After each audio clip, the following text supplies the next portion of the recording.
My name is Jiang Bo, and I possess a remarkable system.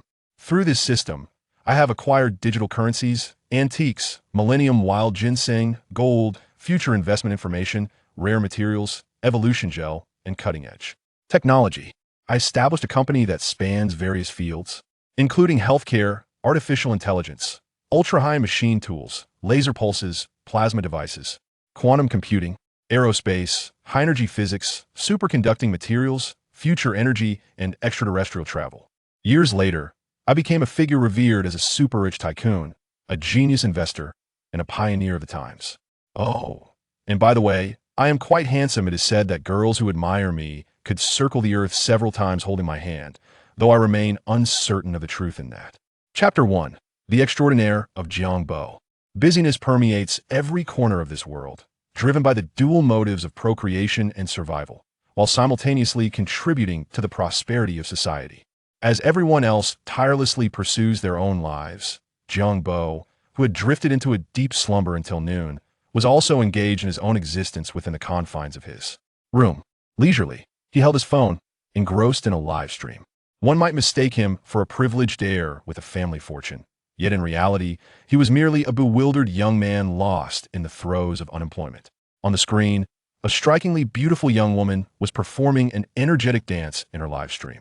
Her exquisite features and graceful physique were fully captured by the camera, providing a feast for the eyes while inevitably inciting some mischievous thoughts. What a stunning girl! I bet a punch from me would leave her in tears for quite some time, Jiang Bo mused silently. The female streamer, known as Chio, was one of the few on the Douyu platform whom Jiang Bo found appealing. In just 2 minutes of dancing, the streamer received a rocket and 2 planes as gifts from viewers, valued at 700 renminbi. Being a streamer certainly pays well, Jiang Bo thought to himself. In a fleeting moment, a bold idea crept into his mind. Perhaps he should try streaming in women's attire, but he quickly dismissed the absurd notion. Live streaming had emerged as a burgeoning entertainment industry in recent years. Despite facing criticism, it has undeniably captured the public's attention in this era of material abundance and increasing demand for spiritual entertainment. Platforms like Douyu, Huya, and Momo boast valuations exceeding 20 billion renminbi. Even if many disapprove of this industry, one cannot overlook its substantial profitability. Suddenly, as Jiang Bo became engrossed in the live stream, he sensed something was amiss. A wave of dizziness engulfed him, and a sudden weakness gripped his body as if an unseen hand had seized him, overwhelming him with discomfort and a sense of suffocation. At the same time, a dark spot appeared in his vision, rapidly enlarging until it consumed his entire field of view. The discomfort coursed through his nerves to his brain, leaving him bewildered and unsure of how to respond, and an instinctive fear spread throughout his being. Panic set in. He had no idea why he felt dizzy and weak. At 24 years old, he had never experienced anything like this. Am I going to perish? No, it can't be. I merely stayed up late reading a novel last night before he could contemplate further or attempt to save himself. An irresistible wave of dizziness pulled him into the abyss of darkness. When he awoke again, the sense of weakness had vanished, replaced by a renewed vitality that enveloped him, as if the previous sensations had merely been a figment of his imagination. Glancing at his phone, he noted it was already 4 in the afternoon at this moment. His attention was entirely captivated by a semi-transparent blue screen that had suddenly materialized before him. He turned his head, and the blue screen followed suit. Even with his eyes closed, he could still perceive the blue screen that seemed to be embedded in his vision, welded there by some unknown force, making it impossible to discard. Racing to the bathroom mirror, he turned on the light and scrutinized his reflection under the bright illumination, only to find nothing extraneous on his retina. Jiang Bo forced himself to remain calm, his gaze fixed ahead, in his line of sight. A faint blue sci-fi aura lent the originally simple screen an air of mystery and peculiarity, stirring his curiosity. Has the world of the three-body problem invaded Earth? He jested, but the tumultuous emotions stirred within him compelled him to instinctively turn on the faucet and splash cold water on his face. After more than half an hour of investigation, Jiang Bo finally began to unravel some of the mysteries of the blue screen. To activate it, he could concentrate on the black spot in his vision. After 5 seconds, the blue screen would appear automatically. However, this method was not ideal, as it could induce dizziness, and in severe cases, even lead to fainting. Alternatively, if he mentally intoned open the blue screen would appear swiftly and conveniently. Conversely, to close it, he need only think close. On the screen, a series of minuscule words appeared, initially vague and indistinct, but if he silently intoned in large, the text would magnify rapidly. Name: Jiang Bo, this is your name, please treat it well. Consumption value: 0 points. You need to accumulate consumption value through spending 1 point requires a spending of 10,000 renminbi. To accumulate consumption value quickly, you may indulge in a shopping spree. Points: 0 points. Essential for upgrades. You can earn points by completing tasks. Tasks: 3. The system imposes no mandatory tasks. You may choose to complete them or not, with the distinction lying in the quantity of points earned and the refresh rate of tasks. Please check the secondary page for specific tasks. Inventory: Beginner's gift pack. You have 5 slots to store 5 different items from the system. Items of the same type can be stacked. Fishing: Bronze. If you possess a bronze fishing card, you may enter the fishing zone for opportunities. Kind reminder: Note 1. Money given or lent to others does not count towards consumption value, but you may purchase items to gift to others, which can enhance your friendships. Note 3. Diligently attend to every task, and you will reap unexpected joy. Do not resort to deceit. As a youth of the information technology age, Jiang Bo had been influenced by novels throughout his high school and university years. Since becoming unemployed, he had turned to novels as a source of spiritual sustenance, and he was no stranger to concepts such as cheats, systems, and auxiliary tools. His gaze fell upon the beginner's gift pack in the inventory, and with cautious anticipation, he began to explore. He did not seek for this system to transform him into a wealthy and attractive man. He merely wished to improve his current state of living, granting him the confidence to defy this wretched world. Beginner's gift pack. As a novice, you require the assistance of this item. May it prove beneficial to you. You may open the beginner's gift pack. Yes, no, yes. Without hesitation, Jiang Bo, after reading the textual introduction, decisively chose to open the beginner's gift pack. Beginner's gift pack has been opened. Congratulations. You have received 3 bronze fishing cards, which have been transferred to your inventory. The beginner's gift pack had vanished from the inventory, replaced by the new item bronze fishing card. Bronze fishing card. You may consume it in the bronze fishing zone to gain fishing opportunities. Good luck. Following the instructions, Jiang Bo made his way to the fishing zone. This secondary page resembled a slate gray pond, prominently featuring the words bronze at the top. Through exploration, Jiang Bo had discerned that the fishing zone was stratified by levels above bronze. He speculated with considerable confidence that the next tier was likely silver. As a diamond player in League of Legends, my impression of bronze players is somewhat dismissive, often feeling that they lack the requisite skill level. Chapter 2. The Virtual Fish Maw. Suppressing his inner complaints, Jiang Bo composed himself and began to employ the bronze fishing card for fishing. Consuming 1 bronze fishing card. Fishing in progress. Before his eyes, a fishing rod gleaming with a metallic sheen materialized seemingly out of thin air. At the tip of the rod dangled a slender white line, the lower half submerged in the pool. Upon closer inspection, Jiang Bo discerned that this was not an ordinary water pool, but rather a space enveloped in a bluish-gray mist. Approximately 10 seconds later, ripples stirred across the bluish-gray pond, and a line of text emerged on the screen. Congratulations, you have acquired 20,000 fish maws, now stored in your inventory. Jiang Bo hastily checked his inventory to examine this so-called fish maw. To his bemusement, he found it was not what he expected. Fish maw, a virtual currency from the Douyu live streaming platform. You can transfer it to a designated account through operations. Note 1. This fish maw is recharged through invisible channels, reflecting in the real world as 1 fish maw equals 1 currency unit, and will not cause inflation. Use it with peace of mind. Jiang Bo pondered. Can it truly be transferred to a Douyu account? It wasn't that he doubted, but rather that it felt rather strange. Setting aside his thoughts, he glanced at his mobile phone to see his user trophy, the black trophy. When he initially registered, he intended to name it Heisa Jiang Bo as a self-deprecating nod to his unemployment and the bleakness of his life, a small expression of his inner melancholy. However, he later reconsidered, thinking it unwise to use his real name online. Thus he replaced Jiang Bo with a trophy with the same initials. Half a minute later, the phone screen automatically redirected to the recharge completion page.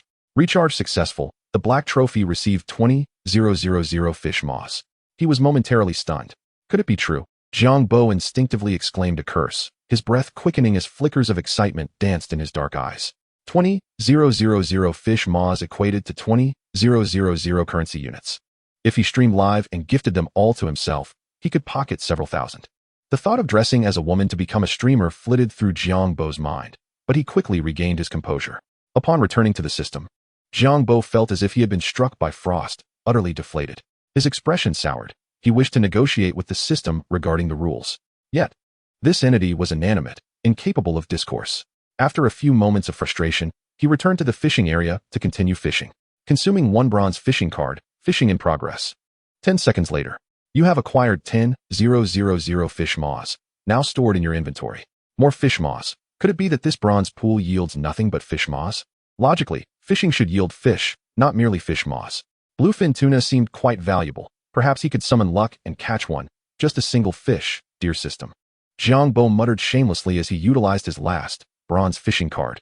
Consuming 1 bronze fishing card, fishing in progress. You have acquired 80,000 fish maws, now stored in your inventory. Indeed, more fish maws. Jiang Bo felt a twinge of disappointment. Where were the treasures, the adventures promised? Instead, he was inundated with fish maws. The kind that could only be gifted to others, not kept for himself. What a farce. Can this be returned? Exiting the fishing area, Jiang Bo glanced at the system homepage, realizing he had yet to explore the task area. With a shift in focus, he entered the task section. Like the fishing area, the task area was also a secondary page, though devoid of any level distinctions. The task area displayed 3 rather absurd tasks. Task: gift a streamer 10,000 fish maws. Reward: 10 points, 1 bronze fishing card. Task: treat a friend to a dinner costing no less than 10,000 currency units. Reward: 10 points, 1 bronze fishing card. Task: purchase a set of clothing valued at no less than 10,000 currency units. Reward: 10 points, 1 bronze fishing card. These were tasks only the foolishly wealthy would undertake, leaving Jiang Bo at a loss for words. As he contemplated, he murmured, among the 3 tasks, the only one easily achievable is the first, since fish maws cannot be exchanged for money. They can only be used to gift and show off. As for treating a friend to a dinner costing at least 10,000 currency units, or purchasing clothing worth no less than 10,000 currency units, it would be manageable if he had the money, but did he possess even 10,000 currency units? Not at all. Was this system attempting to force him into selling blood? Despite his incessant grumbling, Jiang Bo soon realized there was little reason for despair. After all, he was a failure in his career, yet with the system by his side, despite its peculiar functions, what more could he desire? Gathering his thoughts, Jiang Bo transferred the 90,000 fish maws he had just acquired into his Douyu account. To his surprise, he found the female streamer Qiao was still live streaming and clicked on her stream. Qiao was a full-time female streamer. She had no grand ambitions, initially seeking merely a job to pass the days, earning as she went. By chance, someone recommended her to try streaming, and upon investigation, she discovered the lucrative potential of the profession. Many female streamers, having undergone cosmetic procedures adorned with heavy makeup, utilizing beauty filters and face slimming effects, appeared rather ordinary yet earned tens of thousands, even hundreds of thousands monthly. Excitedly, she thought to herself that being a natural beauty, once renowned in college, she possessed a distinct advantage over these modified streamers, ensuring her success in the streaming world. With dreams of earning $1 million a month, Qiao embarked on her streaming journey. The reality proved that beauty indeed held an advantage in the streaming industry. Although her initial month yielded little income, by the second month, after receiving a guild recommendation, her earnings soared past 10,000. Elated, she dedicated herself to enhancing her skills, learning vocal techniques and dance. The popularity of her streams rose steadily with her commitment to daily broadcasts.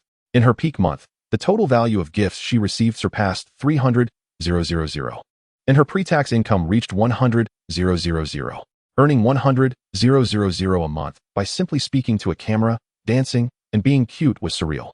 Sometimes, when she paused to reflect, Qiao found it rather ironic, yet she reveled in it. Now, after a year of streaming, her pre-tax monthly income stabilized around 30,000. Although such earnings were considerable, Qiao felt unsatisfied, believing she could achieve greater heights and earn even more.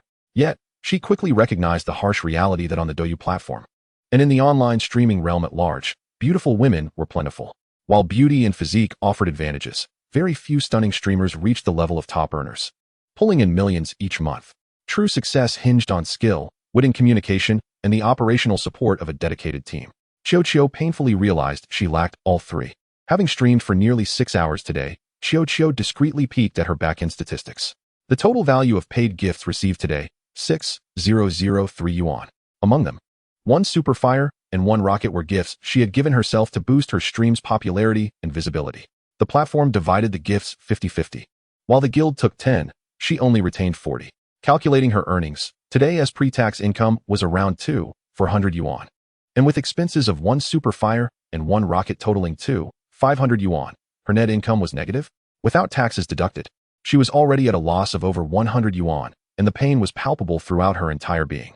Qiu felt on the verge of tears, lamenting her foolishness. Had she known better than to emulate those top streamers and seeking to boost her popularity, she would not have incurred such a loss. Regaining her composure, Qiu addressed the camera. Well, today's stream comes to an end. I must log off now. See you all tomorrow. A few messages floated across the live chat. Don't go. Let's chat a bit longer. As I just arrived, are you leaving already? Qiu chuckled. Nyoge, don't make a fuss. Just now, you were reluctant to send a plane, and now you claim you can send me a superfire? Are you trying to fool me? If you truly can send me a superfire, how about 1 superfire for an hour of broadcast? Are you in? Nyoge quickly backed down. I can't afford to provoke you, farewell. Some audience members began to jeer along. After half a minute of waiting, Qiu felt disheartened, realizing no one was sending her superfire. In truth, she didn't even need a superfire. Even a single plane would have encouraged her to broadcast a little longer. Unfortunately, it was not to be. Just as she was about to close the live stream, her phone screen suddenly flickered. Chapter 3. Can I refund the mistaken purchase? A golden super rocket covered most of her live stream screen. Qiu's expression froze in disbelief. Someone actually sent her a superfire. Moreover, it seemed there was more than one. The black trophy sent 5 super rockets. 5 superfires, worth 10,000 yuan. Many viewers rushed into Qiu's live stream due to the announcement of the superfire, and soon the screen was flooded with 666 comments. The popularity surged due to the influx of gifts, surpassing the 1 million mark. The wealthy, in a cracking voice. Serving tea to the big shot. Do you still have leg hair? Just snatching a fishball and leaving without following. Isn't that infuriating? Seeing the popularity soar beyond 1 million, Qiu felt a surge of excitement. Although popularity does not equate to the number of viewers, such high popularity was enough for her to stand out in the beauty section. This would significantly increase her exposure, far superior to the 1 superfire and 1 rocket she had previously sent to herself. Qiu quickly expressed her gratitude. Thank you to the Black Trophy for sending 5 superfires. I truly appreciate the generosity. Just as she was about to end the stream, joking with Nyoge. She never expected someone would actually send her superfire, and 5 at that. She felt deeply touched. Once again, I am grateful for your support. Could you possibly say something? You have sent so many gifts without a word. It leaves me a bit anxious. As she saw the various comments from wealthy viewers and those wishing to be acknowledged, Jiang Bo felt a slight sense of vanity satisfied. It seemed this feeling of being sought after was not so bad after all. He pondered and mischievously typed, "Don't say you're anxious. I am genuinely anxious. I think I might have sent it to the wrong live stream. Can I get a refund on that superfire?" Upon seeing this comment, Qiu was bewildered. No way. You mean you sent it to the wrong place? Please don't scare me. She became somewhat flustered. Did you really send it to the wrong stream? No, please. Oh well, I was just wondering how suddenly someone sent me superfire and 5 at once from an unfamiliar big brother. How strange. So it was a mistake. How awkward. Superfire cannot be refunded due to regulations, but I can return my portion to you. Would that work? You really believe me? Jiang Bo was uncertain whether Qiu was acting or serious, and upon seeing a flurry of comments encouraging her, he typed again. Qiu, covering her developing balloon, sighed. You scare me to death. Luckily, it wasn't a mistake. Otherwise, I would have cried my eyes out. Thank you, boss. Thank you, Black Brother. Once again for your superfire. Black Trophy replied. By the way, we agreed on 1 superfire for an hour of extra broadcast, right? Qiu almost forgot about that. Yes, she had indeed said that 1 superfire would extend the broadcast by an hour. 5 hours more seemed too long. Who could endure that? But a promise is a promise. If she were to back out, it would leave a poor impression on both new and old viewers. With a forced smile, Qiu replied, No problem. But I assume you all will stay and accompany me until the end of the broadcast, right? Black Trophy replied, I have some matters to attend to. Take your time. I'm off to eat, goodbye. My wife is checking up on me. I must go. Why is it lagging? Is my signal poor? Oh no. My phone has no data left. I must leave. Why do your comments seem to have sound? Seeing Qiu's almost tearful expression on the screen, Jiang Bo felt an inexplicable sense of satisfaction. Why do I feel pleased when she is upset? How strange. Shaking his head, he did not linger in the live stream and quickly exited. Throwing his phone aside, Jiang Bo murmured to himself, eagerly summoning the blue screen. The system homepage displayed 2 notifications. You have completed the task, earning 10 points and 1 bronze fishing card. Congratulations on completing your first task. The store is now open for you to explore. A store? Jiang Bo muttered, dismissing the notifications and quickly finding the store that had appeared beneath the fishing section. Store. You can purchase certain products from the fishing area here, provided you have enough consumption value. Entering the store, the screen flashed with blue light, and his view shifted as Jiang Bo entered a secondary page. It was a 9-grid layout resembling a shelf. 8 grids were empty while 1 contained a product. Bronze fishing card, 10 consumption value. Note 1. You can purchase a bronze fishing card by consuming consumption value. Is it just the fishing card? It appears all items can only be acquired through fishing, Jiang Bo thought. After spending some time in the store, he exited the secondary page and glanced at the main page's data. Name, Jiang Bo, consumption value, 1 point. Points, 10 points. Tasks, 2. Inventory, 1 bronze fishing card. Fishing, bronze. Store, bronze fishing card. Having spent 10,000 fish fins, equivalent to 10,000 in consumption, his consumption value increased by 1 point. Jiang Bo stroked his chin, contemplating. Now there are still 100,000 fish fins in the Douyu account, which means after spending this money, I can purchase another bronze fishing card from the store. This way, I would have 2 bronze fishing cards. If the fish fins I catch next are less than 100,000 and I cannot acquire a new fishing card, then it would be quite dire. However, the bronze fishing area should have more than just fish fins, right? If not, then this worthless system is better off forgotten. Silently comforting himself, Jiang Bo also felt a twinge of anxiety. Fish fins cannot be monetized, so what purpose do they serve besides showing off? Jiang Bo was unaware. He was a simple person. While showing off may bring a sense of accomplishment, he preferred the solid feeling of security in his hands.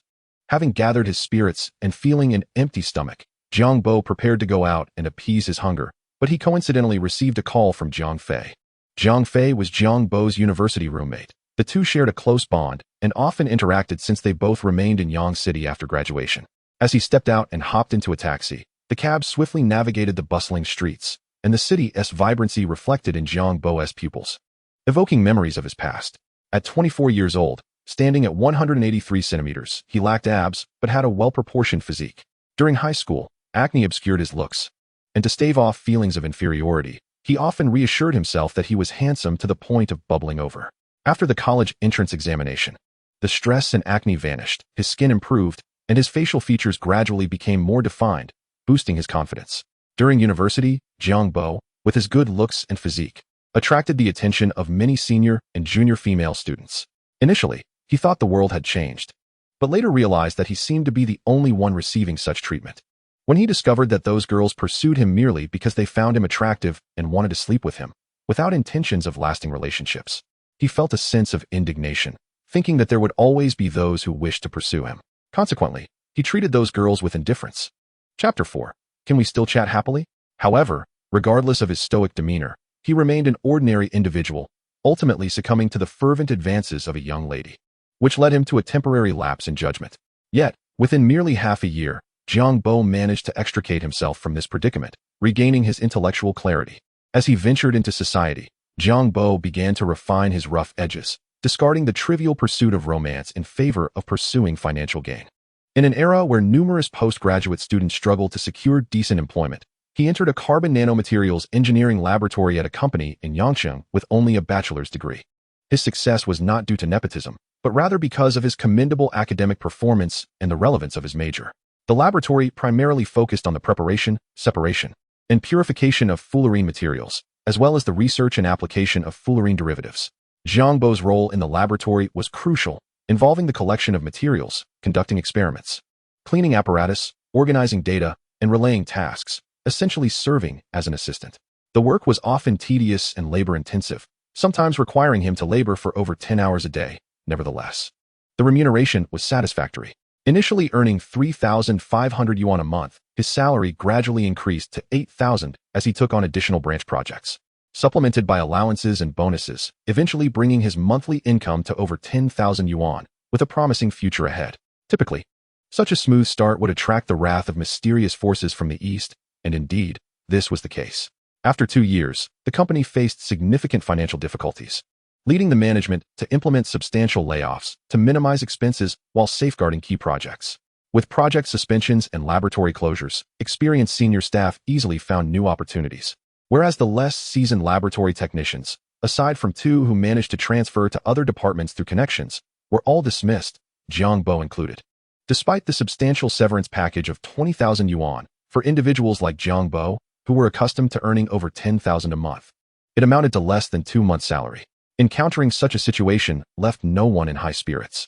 Jiang Bo, after a few unsuccessful interviews at other companies, languished in his rented accommodation, resembling a lethargic fish. Without the obligation of work, life was rather carefree. He could sleep until noon without a care in the world. He indulged in video games and movies, consuming them at will. Jiang Bo mused that being a slacker wasn't necessarily a bad thing. Thus, many times, regardless of one's pride, individuals must bow before the realities of life. Arriving at a bustling food street, the first sensation was one of liveliness. With throngs of people moving about, a young man had to be cautious to avoid being taken advantage of. As he navigated through the crowd, Jiang Bo rebuffed 2 young ladies' unreasonable requests for his WeChat, eventually stepping into Zhangji restaurant, where he found Jiang Fei in a corner. At that moment, Jiang Fei appeared dazed, his gaze vacant and his spirit low. Based on Jiang Bo's experience, he surmised that his friend was either unemployed, heartbroken, or both. "What is wrong with you? You look as if you've just picked up someone else's soap. What happened?" Jiang Bo inquired with a smile as he sat across from him. Jiang Fei glanced at him and, with a dejected tone, replied, "Old Jiang, I've been dumped." "Rejected?" Jiang Fei nodded, his eyes clouded with despair. "Have you ever heard that a better girlfriend is always waiting just around the corner? Our generation's ideal partners are still in kindergarten. If you don't wish to settle down and start a family immediately, engaging in romantic relationships is either a pursuit to avoid or, if ventured into, one ought to adopt a more relaxed attitude. Heartbreak is just heartbreak. A man can still live well without a girlfriend, perhaps even more freely. With money, one can roam at will. Without it, one can still enjoy oneself at home. In this society, it's quite normal for women to rely on men. However, if a man relies on a woman, it could be perceived as a sign of weakness." Jiang Bo regarded Jiang Fei's despondent post-breakup demeanor as rather foolish. Jiang Fei, however, was still enveloped in the fog of love as folly. "I understand your reasoning, but comprehension does not equate to acceptance. You have no idea how deeply I loved." Jiang Bo rolled his eyes.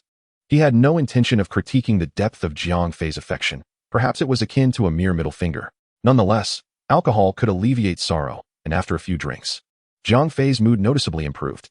Reflecting on something, he asked, "By the way, have you lost contact with Yin Yin? Why do you bring this up suddenly?" Jiang Bo replied, "It's been 2 or 3 years since we broke up. Why keep her unblocked?" As a backup, Jiang Bo thought of himself as a tank, moving forward without the need for a spare tire. "You're truly heartless, such a wonderful girl devoted to you, and you just kicked her to the curb." Recalling this matter soured Jiang Bo's mood, and he shot Jiang Fei a glare. "Shut up. Refrain from commenting on matters you don't understand. Furthermore, let us not discuss her again."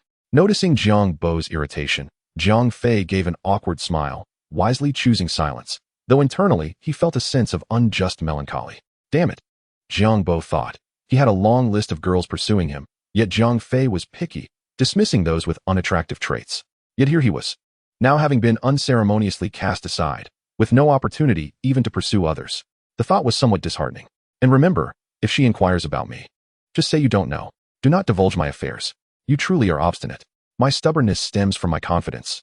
As long as I desire, I can find a girlfriend at any moment, but you are not in the same position." This was not mere boasting from Jiang Bo, for he indeed possessed good looks, often attracting the attention of young women on the street. With a bit of courage, he could easily request a WeChat contact, and if the conversation flowed well, he could charm them. Jiang Fei, however, found himself in a different predicament. "This is disheartening," Jiang Fei remarked with a scowl. "Can't we just have a pleasant conversation?" They continued drinking from 6 in the evening until 8. Originally in a melancholy mood, Jiang Fei, after enduring Jiang Bo's second blow to his spirits, became quite inebriated. After freshening up, the effects of the alcohol left his head somewhat foggy, yet as he lay in bed, Jiang Bo found himself tossing and turning, unable to sleep. He decided to take out his phone and open the Douyu platform to watch a live stream. Chapter 5. One can only say that wealth is truly wonderful. The streamer Chiao, fatigued from prolonged broadcasting, appeared dazed, her eyelids heavy. Observing her viewership hovering just below 30,000, she felt a sense of weariness. Earlier that afternoon, a black trophy had gifted her 5 super rockets, propelling her view count beyond 1 million, allowing her a brief moment at the pinnacle of the beauty category. Despite garnering several hundred followers, they were predominantly viewers who relished free content and rarely gifted. This was not entirely their fault, for Douyu's monetization model hinges on voluntary contributions. One cannot compel viewers to gift. As a girl of her word, Qiao committed to an additional 5 hours of streaming, and she intended to fulfill that promise. However, what troubled her was that the evening was dominated by the streams of larger broadcasters. Although some viewers initially tuned into her broadcast, they quickly became captivated by the major streamers.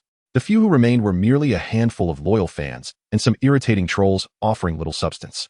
Her most devoted fans were not affluent and had already exhausted their resources by the afternoon. Thus, from 5 o'clock until now, she had received only 800 yuan in gifts, insufficient even to cover half a super rocket. Qiao recognized her hubris. Super rockets were not easily acquired.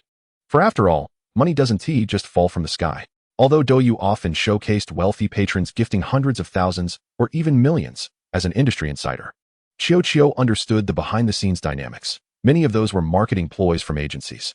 While true affluent patrons existed on Douyu, they were far less numerous than publicly perceived. Earning 800 yuan over 5 hours, with pre-tax earnings of over 300, was not bad at all, at least better than manual labor. However, human beings are inherently emotional creatures. Just this afternoon, someone had generously gifted 10,000 yuan, which inevitably caused a stir in Qi's heart. Popularity is but a fleeting illusion. True support hinges on those with substantial wealth. If one could secure the favor of a genuine tycoon, the gifts would flow abundantly. Qi pondered this. Over the course of her year-long streaming journey, she had encountered numerous affluent individuals, yet none were willing to lavish significant sums on her. A natural beauty, instead favoring those who had undergone alterations. The most remarkable instance occurred when, during a month of earning 100,000 yuan, a tycoon had gifted her 20 CHOHU in one go, added her WeChat, and invited her to dinner. Fearing ulterior motives, Qi had politely declined, leading to the tycoon subsequently ignoring her. Since then, the number of individuals gifting in her live stream had dwindled, with days passing without a single CHOHU. Reflecting on her situation, she resolved that if a true tycoon were to invite her to dinner in the future, she would not be so coy, as sharing a meal posed no threat. Unfortunately, months passed without a single invitation, leaving Qi to question her charm. She scrutinized her reflection and found herself as beautiful as ever. After a moment of daydreaming, she yawned and called out, "Is anyone there? Come, let us chat." The apparent heat of over 20,000 in her live stream was misleading. The actual number of viewers was merely a handful, with the rest being bots and inactive accounts. "Are you still broadcasting?" Black Trophy inquired, having just entered DUI. He had only shared a light-hearted joke with her earlier in the day, not expecting her to actually stream for another 5 hours.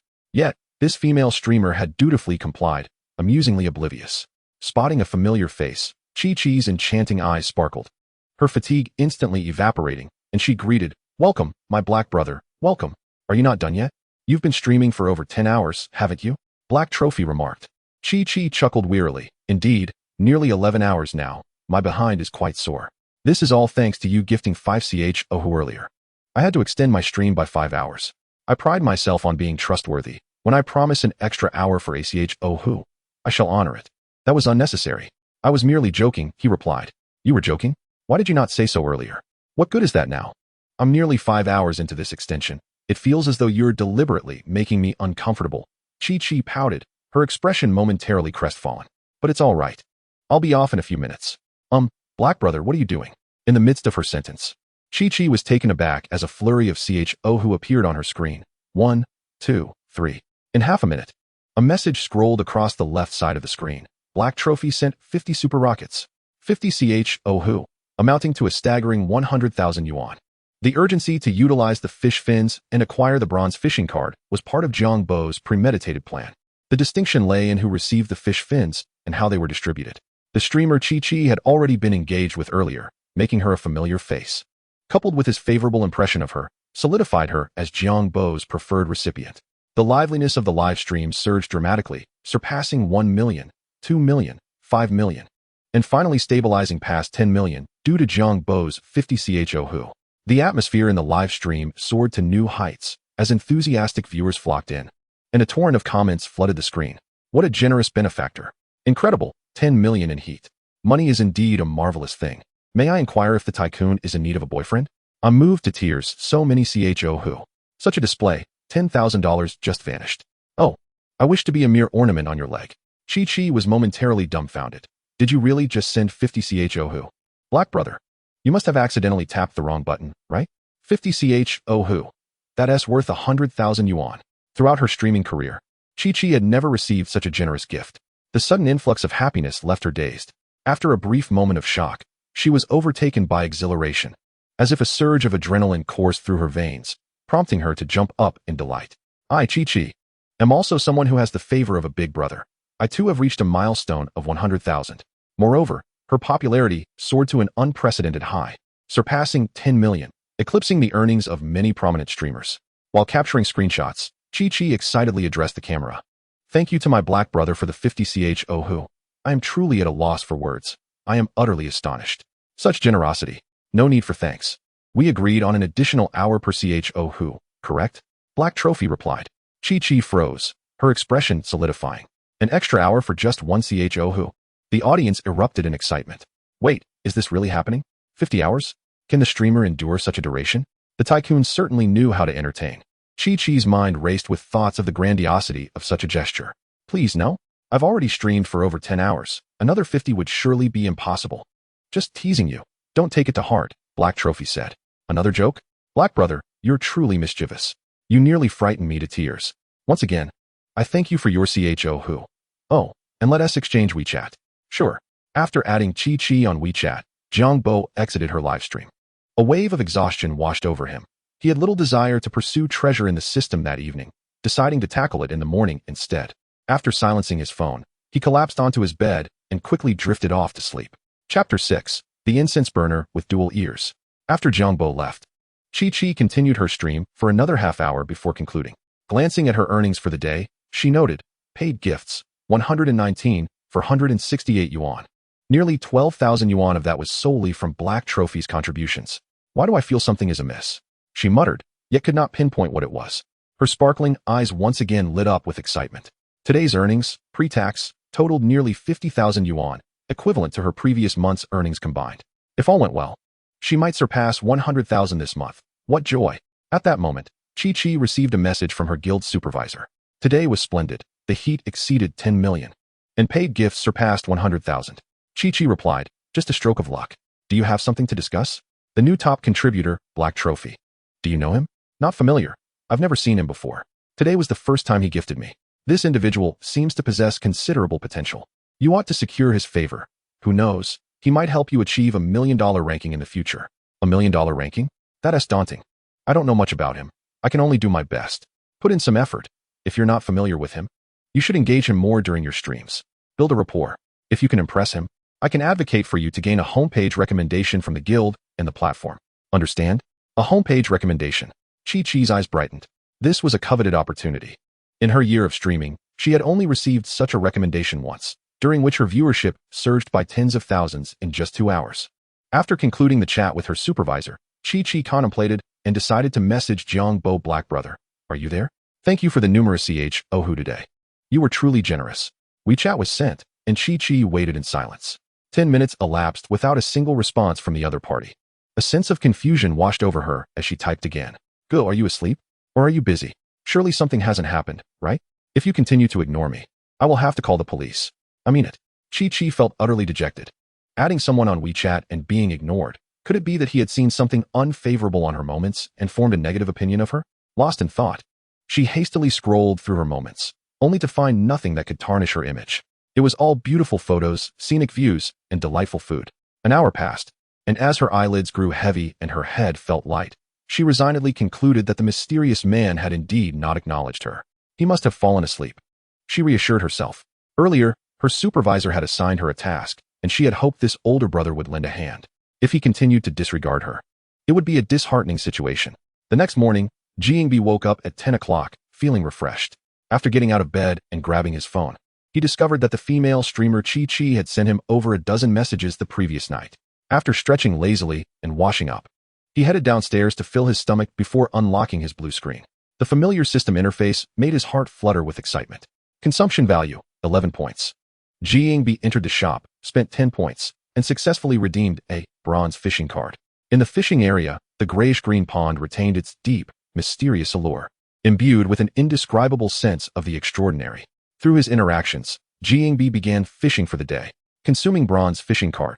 After 10 seconds, you have obtained 100,000 fish fins, which have been stored in your inventory. Jiang Bo's eyelids twitched, and his face turned pale. More fish fins. Could there be some toxicity inherent in this? Could he not receive something else? However, the silver lining was that he had obtained 100,000 fish fins, which brought him back to 10 consumption points. So it wasn't a complete loss. With one fishing card remaining, Jiang Bo decided not to save it for next time and opted to consume it immediately. Consuming bronze fishing card, you have obtained a double-eared incense burner, which has been stored in your inventory. At last, he acquired an item distinct from fish fins, which brought a slight sense of relief. After completing his fishing, Jiang Bo quickly exited. In his inventory, alongside the 100,000 fish fins, was an incense burner with an ancient patina. He hurriedly examined it. Double-eared incense burner, an incense burner from the Mid-Qing dynasty, with a collectible value of over 200,000 yuan. You can auction, transfer, or sell it for cash. After reading the description, Jiang Bo's heart raced uncontrollably. An incense burner valued at over 200,000 yuan could be sold for profit. He felt a surge of excitement. He swallowed hard, his eyes gleaming with envy. Due to regulations, he couldn't use the fish fins for personal gain, but the incense burner had no such restrictions. It materialized out of thin air, and he felt as though he were living in a science fiction novel. Overwhelmed by astonishment, Jiang Bo couldn't help but feel exhilarated. He believed that he was on the verge of soaring to new heights. Upon closer inspection, the incense burner, steeped in the passage of time, exuded an inexplicable ancient aura. In reality, it merely had a musty scent. Yet, humans can be peculiar. Jiang Bo found himself drawn to the musty odor of copper. If possible, he wished to be enveloped in that scent. He gingerly lifted the incense burner, weighing it in his hands. It felt solid and possessed a rich texture. After placing it down, Jiang Bo washed his hands and then picked up his phone to search for information regarding the double-eared incense burner. For 2 consecutive days, Jiang Bo was too preoccupied to watch live streams. After all, while such things could be enjoyed during leisure time to flaunt one's sophistication, once serious matters arose, who could still afford to indulge in such trivial pursuits? Chi-Chi felt despondent. The thigh she had hoped to cling to had inexplicably slipped away, leaving her feeling disheartened and lost. She couldn't fathom where she had gone wrong. After much contemplation, she reluctantly concluded that she wasn't sufficiently like Amchching. However, as an innocent young woman, she had no understanding of such a concept. Even if she tried to learn, she could only grasp the surface, as the essence was inherently tied to personality. While Chi-Chi felt disheartened, Jiang Bo was invigorated as he delved into the study of antiques. According to his understanding, the double-eared incense burner he had fished from the system belonged to the category of Su-Nd burners. The Su-Nd burner, crafted during the Su-Nd period of the Ming dynasty, had been replicated by antique dealers from that time through the Republican era, with meticulously forged copies that rivaled genuine articles, making it impossible for even experts to discern the authentic from the imitation. To this day, numerous Su-Nd burners housed in major domestic museums have never been universally acknowledged by appraisers as genuine Su-Nd burners. Consequently, this rendered bronze incense burners inscribed with Su-Nd marks relatively inexpensive within the international art market, significantly lower in value compared to other ancient Chinese bronze artifacts. However, with global stability and prosperity, the antique market has recently witnessed a surge in popularity, and the collectible value of Su-Nd burners has been steadily increasing. Some Su-Nd burners that were valued at tens of thousands a decade ago can now fetch millions, despite some hint of speculation akin to diamonds, which are aesthetically pleasing but otherwise lack utility. People have a penchant for them, thus their value is widely recognized in the market. Jiang Bo's double-eared incense burner, while not of high collectible value, fell within the range of 200,000 to 500,000 yuan. Following system appraisal, the value of this piece was irrefutable. Nevertheless, to convert it into cash within the real world, he needed to adhere to the antique market's conventions. In Chapter 7, he managed to secure 530,000 yuan. Jiang Bo first visited a reputable antique appraisal agency to obtain a certification, then attended an antique auction in Shanghai. After a total of 10 days, including the previous 2, he finally sold the double-eared incense burner. As his bank account was on the verge of depletion, he was relieved to see an influx of 530,000 yuan in savings. Compared to the system's estimated base price of 200,000 yuan, he had sold it for an additional 330,000 yuan, which was the result of his extensive efforts over the past days. After selling the incense burner, Jiang Bo considered himself a wealthy man. With 530,000 yuan, he had enough to indulge for quite some time. Upon returning to Yangchching, it was already 4 o'clock in the afternoon. Jiang Bo, empty-handed, hailed a taxi and headed straight to the New Century shopping center. No sooner had he stepped out of the car than someone gently tapped him on the shoulder from behind. Turning around, a delicate fragrance wafted into his nostrils, momentarily catching him off guard as he instinctively exclaimed, "Teacher peeing?" Before him stood a woman with slightly curled hair, her fair forehead accentuated by a pair of neatly groomed eyebrows. Her long, thick eyelashes framed large, glistening eyes that seemed to sparkle with a captivating allure. The woman, around 27 or 28, was named P.W.N.Z., an English teacher at Jiang Bo's university.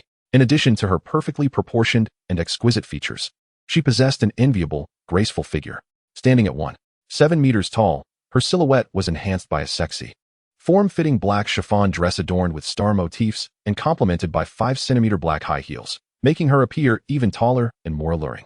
A white shoulder bag draped over her shoulder, her exquisite face seemed as if it had been sculpted by angels, making her a focal point of attention as she walked down the street. Indeed, many passers-by were captivated by her presence at that moment. Yet, her gaze was fixed firmly upon Jiang Bo. P.W.N.Z.'s lips curled into a subtle smile. "You see me and don't even greet me before running off. It's been 3 or 4 years, and you're still so afraid of me? Afraid of you?" Jiang Bo thought to himself. "I didn't even notice you, Teacher Ping. You're being overly sentimental. It has been quite some time since we last met, and I momentarily failed to recognize you." Smiled lightly, neither affirming nor denying, and remarked, "What has happened in the past is now behind us." The teacher was also in the wrong back then, feeling quite down. He did apologize later, so do not hold it against him. Since it is a matter of the past, let us refrain from discussing it. Jiang Bo waved his hand dismissively. "Are you here to shop as well?" Teacher Peng nodded, placing her bag down and cradling it in her arms. "I have no plans this weekend and arranged to shop with someone. You are here for the same reason, I presume? Shall we go together?" Jiang Bo chuckled. "Sure. As long as you don't mind me being a third wheel." Shot him an annoyed glance. "There's no need for your roundabout way of speaking, young man." Jiang Bo shrugged without further explanation. "Shopping together is fine, but if your friend is a male, then forget it. I have no issues if it's a female." After lingering by the roadside for half a minute, they walked side by side towards the shopping center. Speaking of, there exists a rather amusing connection between Jiang Bo and this teacher. During the first half of their junior year, their previous English teacher resigned, and, who stayed on to work after graduation, came to substitute for their class. At that time, due to the attention he received from many girls, Jiang Bo had developed a rather discerning taste. Although was beautiful with fair skin and a lovely figure, he merely felt a fondness for her, and being a teacher, he had no intentions of pursuing her. However, one of his roommates was utterly infatuated with but lacked the courage to confess his feelings.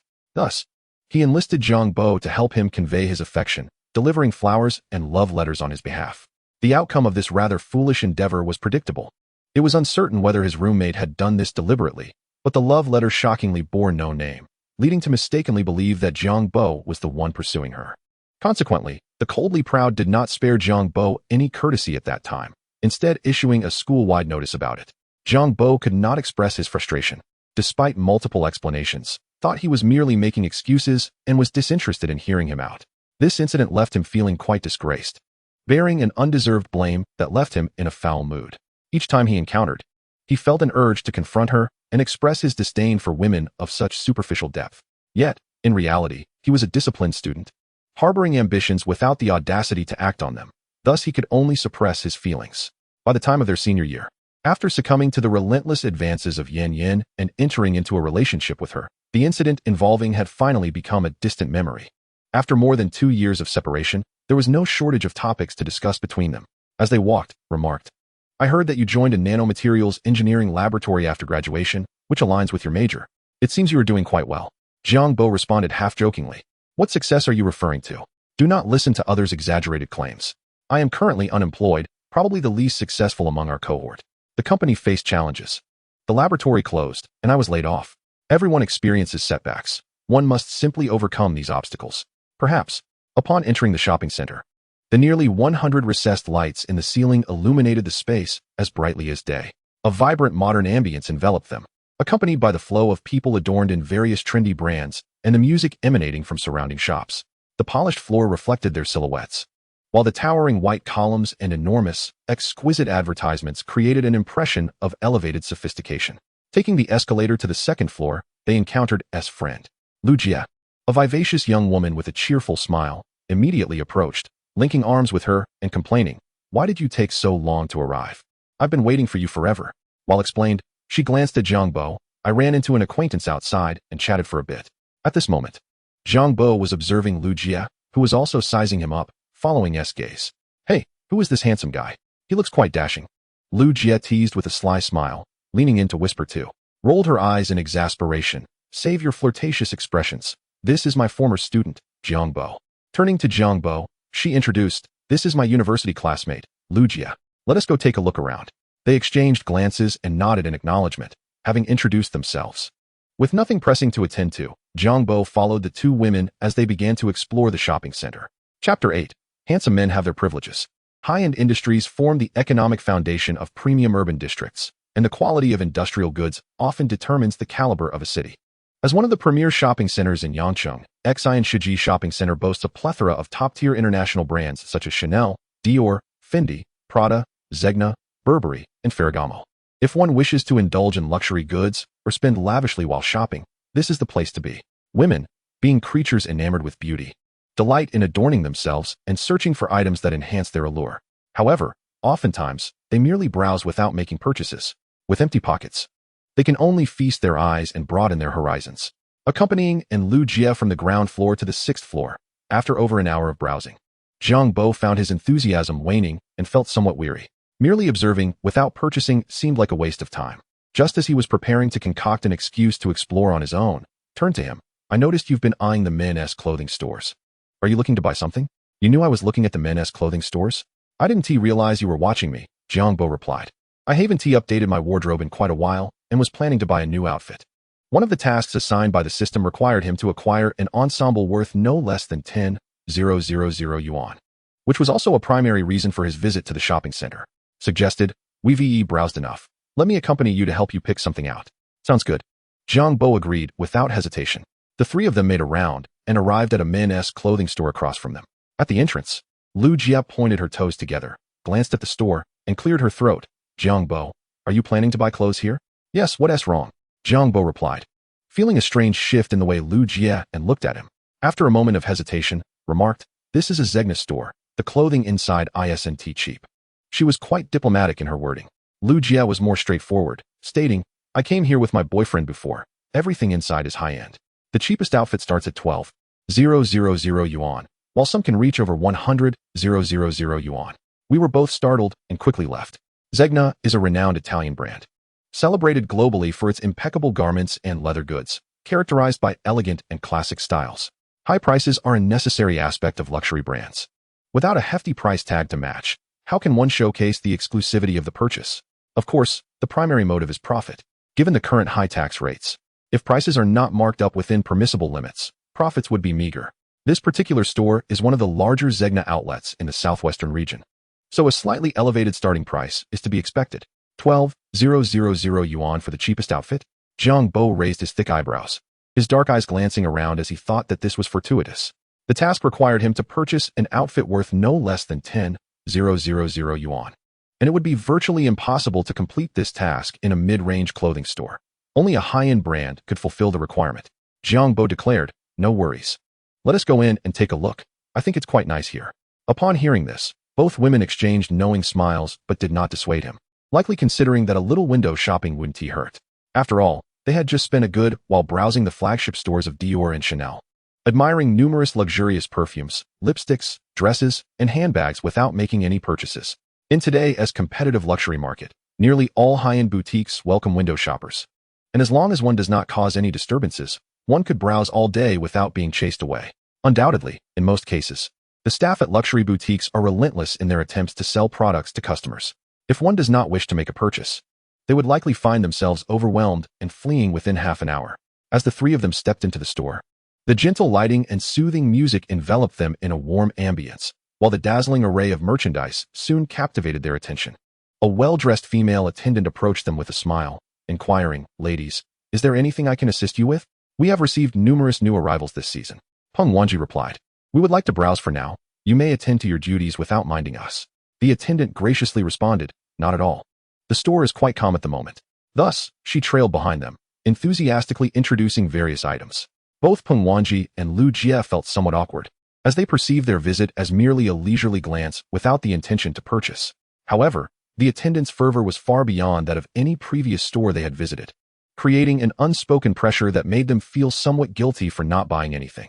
Although such feelings were unwarranted, those with thinner skins could not help but feel them. Jiang Bo paused in the casual wear section, pointing to a black outfit and asking, "May I try this on? You wish to try it?" Peng Wanji quickly shot him a warning glance, urging him not to overstep. As an unemployed drifter, he should not attempt to impress anyone. They were all acquaintances, and no one would mock him. Jiang Bo feigned ignorance of her thoughts, aware that although he was without a job, it did not equate to a lack of funds. Completing the task was paramount. After all, 10 points would earn him a bronze fishing card, and should he manage to catch an antique worth hundreds of thousands, it would be a windfall. In comparison, the few $1,000s for clothing seemed trivial. If necessary, Jiang Bo would not hesitate to spend the entirety of his over 500,000 on the card. The attendant said, "Of course, you may try it on.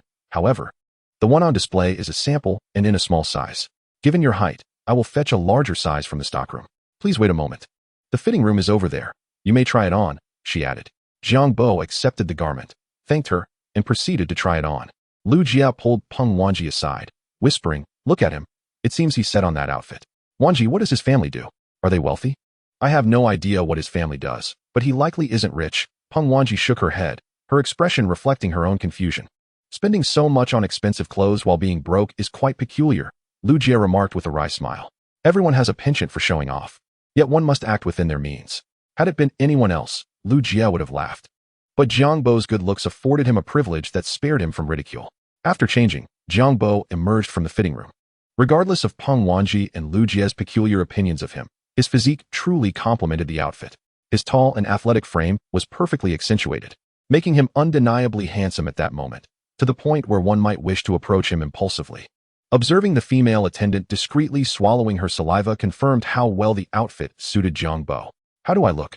Quite appealing, isn't it?" Jiang Bo inquired, adjusting the hem of his shirt as he approached. "Very handsome." Peng Wanji and Lu Jia responded in unison, sharing a smile. Indeed, he was handsome, a fact they could not dispute. Jiang Bo grinned, pleased with himself, as he felt the outfit suited him well, which is why he had initially chosen it. "How much is it?" he asked the attendant. "A little over 30,000. It's reasonable," she replied, adding that the inclusion of a belt was not a priority for him. "All right, I will take this piece. Please pack up the clothes I just changed out of," Jiang Bo instructed. "Certainly, please hold on for a moment," the attendant responded, her face brightening at the realization that the sale was secured. "He genuinely purchased it?" Peng Wanji pondered, still in disbelief. 33,000 for a garment? That amounts to half a year's salary for me. By the way, weren't you recently laid off? How can you afford such extravagance? Did you deceive me earlier?" Lu Jia teased. "Congratulations on completing the task, earning 10 points and a bronze fishing card," the system notification chimed. With a generous smile, Jiang Bo remarked, "Money is meant to be spent. Hoarding it serves no purpose. If one is reluctant to spend, they will not attract more. If I do not spend, I cannot earn more." Lu Jia and Peng Wanji exchanged knowing glances, rolling their eyes in unison, unconvinced by his reasoning. They understood he was merely trying to show off. However, they knew Jiang Bo was not of such low character. His intentions were not about ostentation. He was solely focused on spending to accumulate points, fishing cards, and consumption value. The trio exited the Zegna menswear store and strolled around the floor before descending to the outdoor plaza.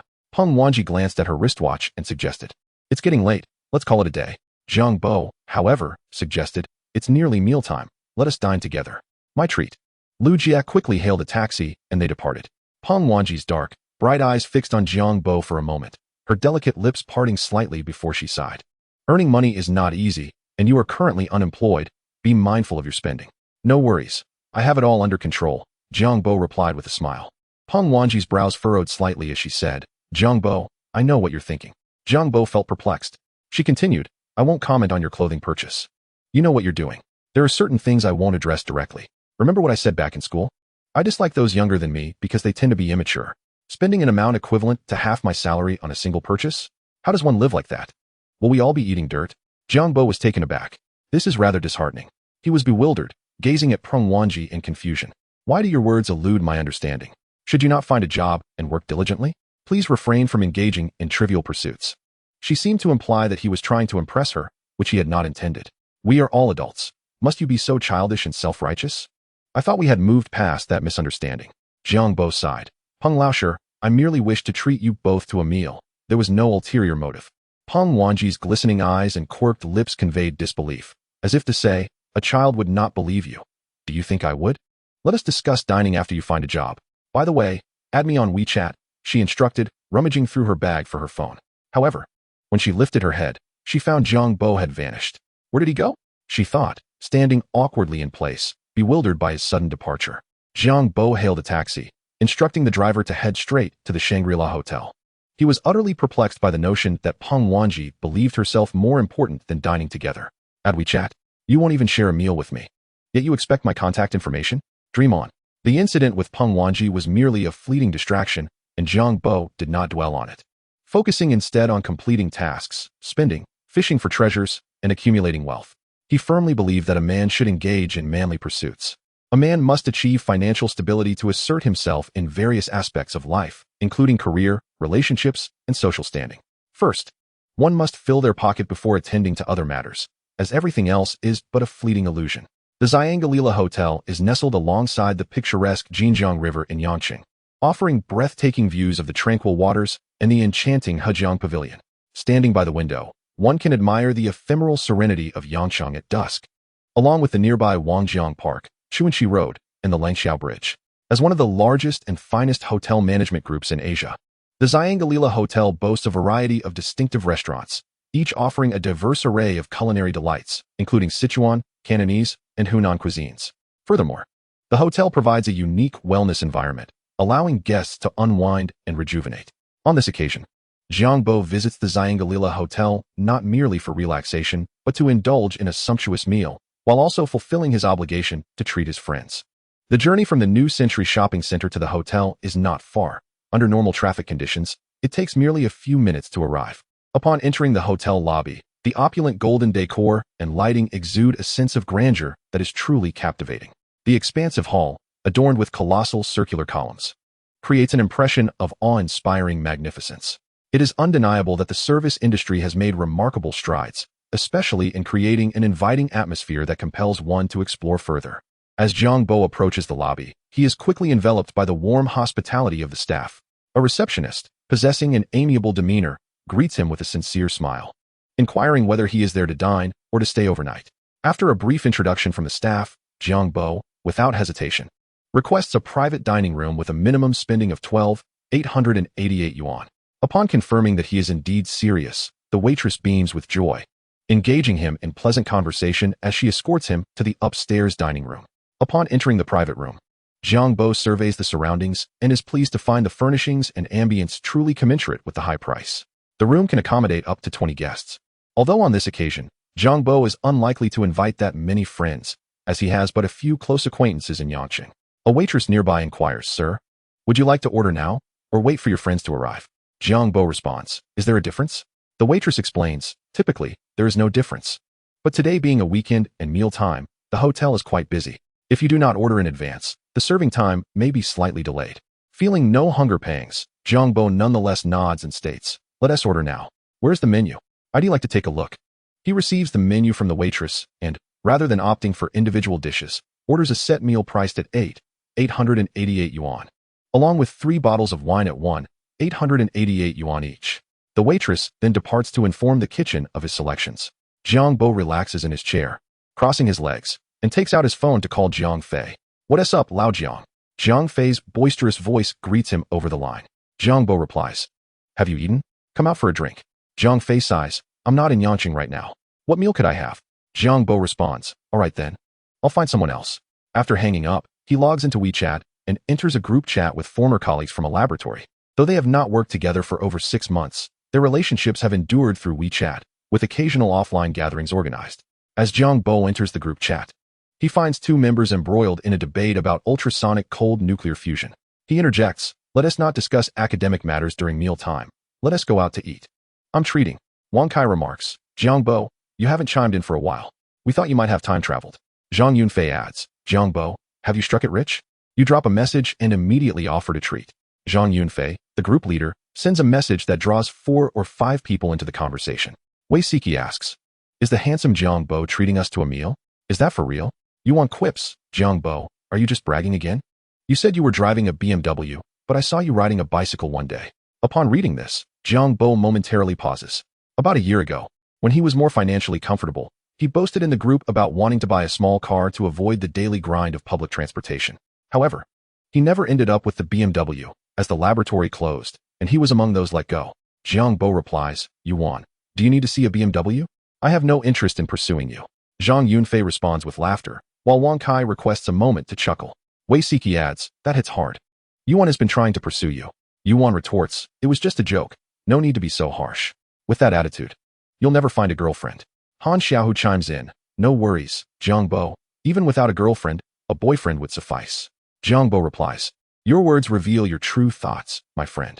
The group erupts into playful banter, exchanging lighthearted jests. After a few minutes, Jiang Bo recalls his purpose for chatting and hastily sends another message. Enough with the chatter, let us go eat. Yuan replies, forget it. Money is tight for me lately, and I can only afford instant noodles at home. Jiang Bo sends a voice message. I'm treating. You don't need to spend a dime. Hurry over. He follows up with a location share. Wow, Zyangalila. Jiang Bo, have you struck it rich? Don't tell me you're being supported by a wealthy woman. I want to believe it. Is this for real? I have a feeling it's not credible. Jiang Bo realizes some doubt his claims, so he takes several photos of the dining room and shares them in the chat. The group erupts with excitement, and disbelief vanishes. It seems you really have struck it rich. I must come and eat you out of house and home. Jiang Bo, expect me within half an hour. Those who don't show up are out of luck. Just after finishing his meal, one of them laments, I'm in so much pain right now. All I want is to quietly eat instant noodles at home, and you want to let me. How unreasonable. More than half an hour later, Wang Kai, Zhang Yunfei, Han Xiaohu, Wei Siki, and Yuan arrive at the Zyangalila Hotel's private room. After sitting down and sampling the exquisite pastries on the table, Wei Siki beams.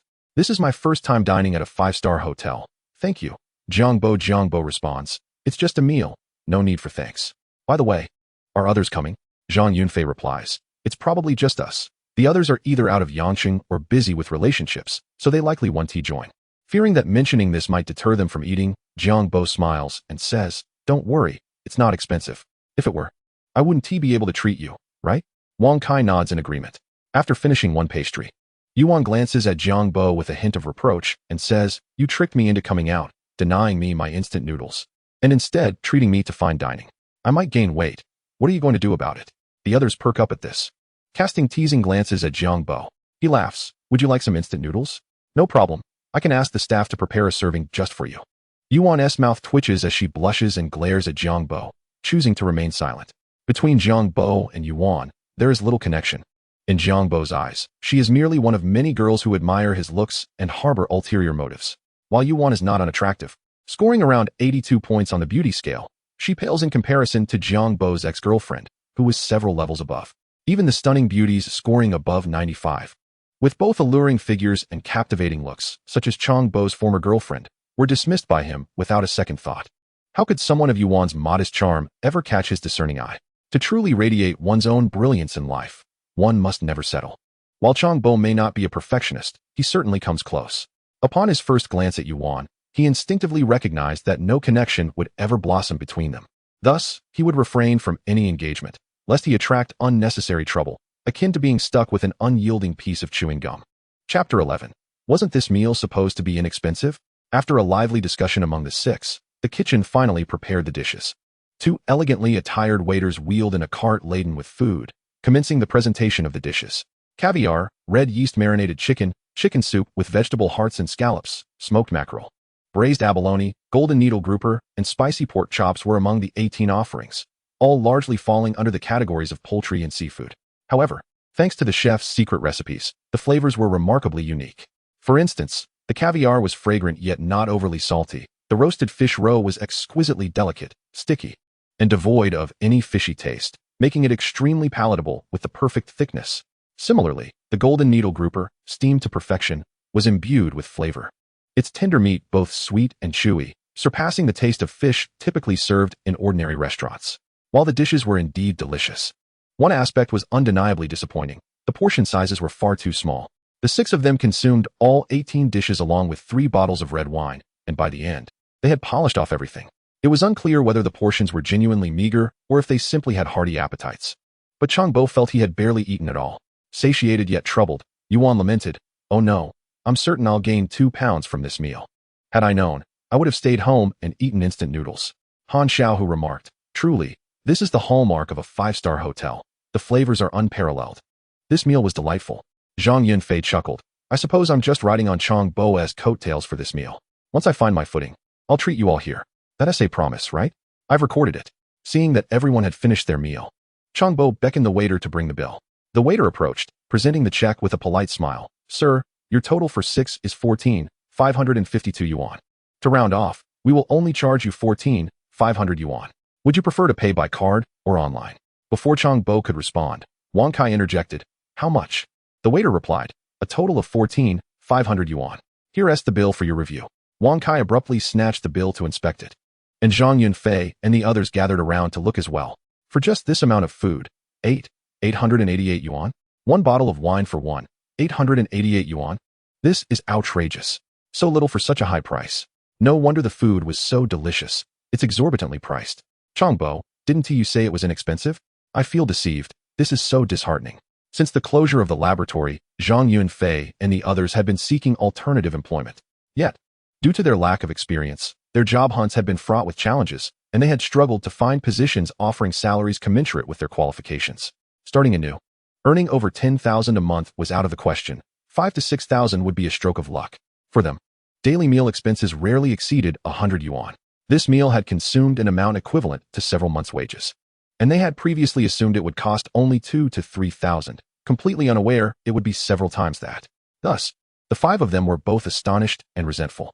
Chang, you said it would be inexpensive. You're nothing but a fraud. While Zhang Yunfei and Yuan continued to grumble about the bill, Jiang Bo had already completed the payment via online transfer. Upon exiting the hotel, Han Xiao, who sidled up with a mischievous grin. Jiang Bo, you must admit it now. You're definitely being pampered by a wealthy woman, aren't you? Jiang Bo rolled his eyes, too disinterested to engage. I'm rather curious about what you've been up to lately, spending so lavishly, Wang Kai inquired. Jiang Bo chuckled. I'm merely involved in some trivial dealings, nothing worth mentioning. That's enough for today. I want to see you off. Perhaps I'll treat you all again in the future. Trivial dealings? The 5 expressed their disbelief in unison. What worthless items could possibly be so valuable? Do you think we're children? Jiang Bo preferred not to elaborate, and the others wisely refrained from pressing further. Everyone was an adult, possessing their own secrets. It was unreasonable to expect one to disclose their secrets just because they had achieved some success. Only children would act so naively. After bidding farewell to Zhang Yunfei and the others, Jiang Bo stood on the street, the night breeze carrying a crisp chill that invigorated his senses. Shaking off the drowsiness induced by the wine. Opening the system, a blue screen appeared before him, displaying a notification. Congratulations on completing the task. You have earned 10 points and 1 bronze fishing card. A glance at the homepage revealed, consumption value, 5 points. Points, 30 points. Inventory, 2 bronze fishing cards. Closing the system screen, Jiang Bo took a deep breath of the night air, then hailed a taxi. By the time he arrived home, it was already 9 o'clock in the evening. After a brief wash, he took out his phone, contemplated for a moment, and transferred 100,000 yuan to his family's account. His card had been adjusted at the bank to allow for higher daily transaction limits. So transferring this amount was feasible. Dialing his mother's number, Jiang Bo asked, Mom, have you eaten yet? His family resided in Yucheng, less than 150 kilometers from Yangcheng. His father had previously worked at a market management center, but was ousted due to conflicts with others. However, his father, being quite resourceful, did not wallow in despair. Instead, he borrowed money from relatives and friends to start a small fruit shop. While not highly profitable, it was certainly better than working for someone else. Lacking grand ambitions, his father's shop had remained unchanged for 7 or 8 years, with family members handling procurement and sales. His mother sometimes assisted, such as now, delivering meals to his father while keeping an eye on the stall.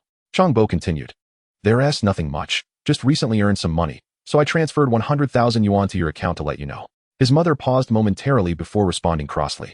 Who told you to send money? We have enough at home. You should save your own money for yourself, your father, and I don't need your financial support. Stop worrying. Jiang Bo replied. Regardless, the money has already been transferred. It's night now, and I don't know if the bank is still processing transactions. If not, it may not arrive until tomorrow morning. His mother responded. All right, I'll keep the money for you. You can use it when you get married. Jiang Bo thought to himself, by the time I marry, who knows when that will be? I'll probably be soaring high above by then. I doubt I'll need this 100,000. After chatting a bit more about family matters, Jiang Bo hung up and tossed his phone aside. Checking the system again, he noted that his consumption value had not changed at all, as he had surmised. Simply giving money to someone or asking them to hold on to it did not count towards his consumption value. Exiting the system, Jiang Bo yawned and collapsed onto his bed, falling asleep within minutes. Chapter 12. I don't have much shark fin in my account. April 30th. Not having to work while still having ample funds felt exhilarating. If this is the life of a slacker, then I would willingly embrace it forever, Jiang Bo solemnly mused. Opening the system, a notification popped up indicating a refreshed task. Jiang Bo's eyes brightened as he hurriedly entered the task section. Task: give a female streamer a reward of 100,000 shark fins. Reward: 10 points. 2 bronze fishing cards. Why is there only one task? Jiang Bo was momentarily taken aback, glancing around to ensure his eyes were not deceiving him. On April 28th, he invited Yuan and others to dinner. By the end of that evening, the previous 3 tasks had all been completed. However, on April 29th, the tasks had not refreshed, which left Jiang Bo feeling somewhat anxious. Thus, he was less concerned about the peculiar nature of the tasks and more focused on whether any tasks existed at all, or the magnitude of the rewards they offered. Without further ado, Jiang Bo revisited the newly appeared task, which involved tipping a female streamer. It had been quite some time since he last watched a live stream, so he thought it might be a good way to pass the time. The task was certainly worth pursuing. Offering 10 points and 2 bronze fishing cards, rewards he had no reason to decline. However, having just risen, with unwashed face and unfed stomach, he decided that watching a live stream to complete the task could wait until after breakfast. Recently, Qiu had been feeling rather dejected. This was the last day of the month, yet she had not even completed half of the tasks assigned by her guild supervisor. Initially, she had hoped to cling to the leg of the esteemed black trophy, but alas, his leg was too slippery to grasp. How foolish I was to think I had found true love. Qiu felt disheartened, unable to comprehend what she had done wrong that led to the black trophy ignoring her after adding her on WeChat. Was it possible he had been in an accident? Or perhaps, being underage, he had acquired the money he had gifted her through dishonest means, which his father discovered, leading to his hospitalization? Though she could not pinpoint the reason, she felt the latter scenario was quite plausible, given the numerous similar incidents that had occurred in the streaming world. Never mind. I shall focus on my stream instead of dwelling on whether the black trophy had been reprimanded by his father. At 11 a.m., Qiu began her broadcast punctually. After sending out a notification, the audience gradually filled the live stream room, increasing its popularity. After half an hour of streaming, during which she performed 2 dances and received 2 airplanes and some small gifts, the total value was less than 300 yuan. Qiu sighed softly, continually reassuring herself that things would improve. At that moment, her WeChat chimed. Upon checking, she found a message from her guild supervisor. You have been underperforming these last 2 weeks. As the month draws to a close, your ranking is not high. If this continues, not only will you miss out on the homepage recommendation, but you will also lose the opportunities in the entertainment section. You need to find a way to improve. Feeling a tightness in her chest, Qiu quickly inquired, Boss, how much am I lacking? The supervisor replied with a voice message. You need 80,000 fish fins for the homepage recommendation and 20,000 for the entertainment section. I have arranged everything on my end, but if you do not put in the effort, I cannot help you secure a recommendation spot. You know how fierce the competition is, and recommendations are scarce. If you do not push forward, someone else will. Qiu hesitated, then typed, He seems to be hospitalized. The supervisor responded, then rally your other fans. Seeing that the supervisor had little hope for her, Qiu tossed her phone aside, sighing under the weight of her stress. After a moment of mental adjustment, she faced the camera with a wry smile. Dear viewers, the end of the month is upon us, and my guild supervisor just messaged me, stating that my task completion this month has been abysmal. If I do not meet the target, I will lose even the basic recommendation for next month. I am in dire need of your generous support. The live stream room was eerily silent. After about half a minute, a single comment finally appeared. I am completely broke. I don't even have any fishballs left in my account. Soon after, several more viewers chimed in. I have no money either. I can only support you when my salary comes in next month. I would love to give you a super fire, but right now, I am just scraping by. I still have over 200 fish fins. I will send you some. Keep it up. After pleading for gifts for 7 or 8 minutes, Qiu received over 400 yuan in donations. However, this amount was far from the 80,000 she needed, and even 20,000 seemed a distant dream. Just as despair threatened to overwhelm her, her eyes suddenly caught sight of a familiar name, and she froze. Black brother, is that you? Qiu suppressed her excitement and inquired softly. Jiang Bo, watching the screen, found it strange. What, have we not seen each other for half a month? That you no longer recognize my account? Upon seeing the comments, Qiu was instantly overjoyed. Black brother, it really is you. You finally came. Jiang Bo typed. I was busy with some matters and didn't have time to watch the live stream. Upon the arrival of the esteemed figure, the viewers felt emboldened and began to speak up. Great one, you have finally arrived. If you hadn't come, Qiu would have been in trouble. My cat is on the verge of death. It wishes to see a super fire before its last breath. Can you fulfill its wish? With you here, Qiuqiu's task is no longer an issue. We have been drained. We can only rely on you now. Qiuqiu cleared her throat and explained, well, my guild supervisor assigned me a recommendation task, but I have not completed even half of it, and with the month ending, I am a bit anxious. Jiang Bo was unaware of how difficult the task Qiuqiu referred to might be. Based on his previous experiences watching live streams, the task quota was likely substantial. He had only 100,000 fish fins in his account, and given the depth of the waters in Douyu, he knew better than to overextend himself. Thus, he thought for a moment and typed, I don't have many fish fins in my account either, so don't expect too much from me. Hearing this, Qiuqiu felt as if the air had been let out of her balloon, slumping in her chair with a bitter smile. It's fine. If I don't complete it, I don't complete it. I honestly wasn't expecting much. Black brother, what are you doing? Chapter 13. Is this what humans say? As Qiuqiu spoke, her expression suddenly shifted to one of bewilderment. On the screen, the golden super fire rocket effect obscured much of the live stream room. What is happening? Didn't you say you didn't have many fish fins? Why are you sending me super fires? And not just 1, 2, 3, 10. Half a minute later, Jiang Bo had sent out all 100,000 fish fins from his account. The left side of the live stream room was soon filled with a prominent message. Black Trophy sent 50 super rockets. 50 super rockets, worth 100,000 yuan. Qiuqiu was utterly stunned. The live stream's popularity surged to 10 million in a short time, drawing in thousands of curious viewers into Qiuqiu's room. The comments flooded in. What just happened? I feel like I missed something monumental. 50 super fires, big boss. 666. In half a minute, you drained my 2 years' salary. This liar, didn't he say he had no money in his account? This is beyond impressive. I give you full marks. Qiuqiu stared at those 50 super fires, momentarily at a loss for words. As the comments flooded in and the atmosphere in the live stream reached a fever pitch, she could only express her gratitude with a mix of disbelief and joy. Thank you. Thank you to my black brother for the 50 super fires. I truly don't know what to say. Black brother, I just want to ask, didn't you say your account had very few fish fins? How do we explain this now? 50 super fires. This is what you call not having many fish fins? Black Trophy responded. Is there a problem? A swarm of question marks filled the live stream. Qiuqiu could hardly contain her laughter. My goodness, you are incredible. 50 super fires, worth 100,000 fish fins. This is what you call having very few fish fins? The viewers echoed her astonishment. I am utterly blown away. Please stop pretending. It's really not amusing. Listen to yourself. Is this how a human speaks? Is 100,000 fish fins considered not much? Is this the world of the affluent? My esteemed friend, your demeanor of ostentation is truly remarkable. Might you impart your wisdom upon me? Observing the barrage of comments in the live stream, Jiang Bo felt somewhat bewildered. Did I utter something amiss? It seems not. The online populace is indeed peculiar. I merely wish to casually acquire 100,000 fish fins to complete my task. Yet they insist on labeling me pretentious. Have I truly behaved thus? Not at all. Without lingering in Qiuqiu's live stream, Jiang Bo cast aside his phone after exiting Douyu and opened the system.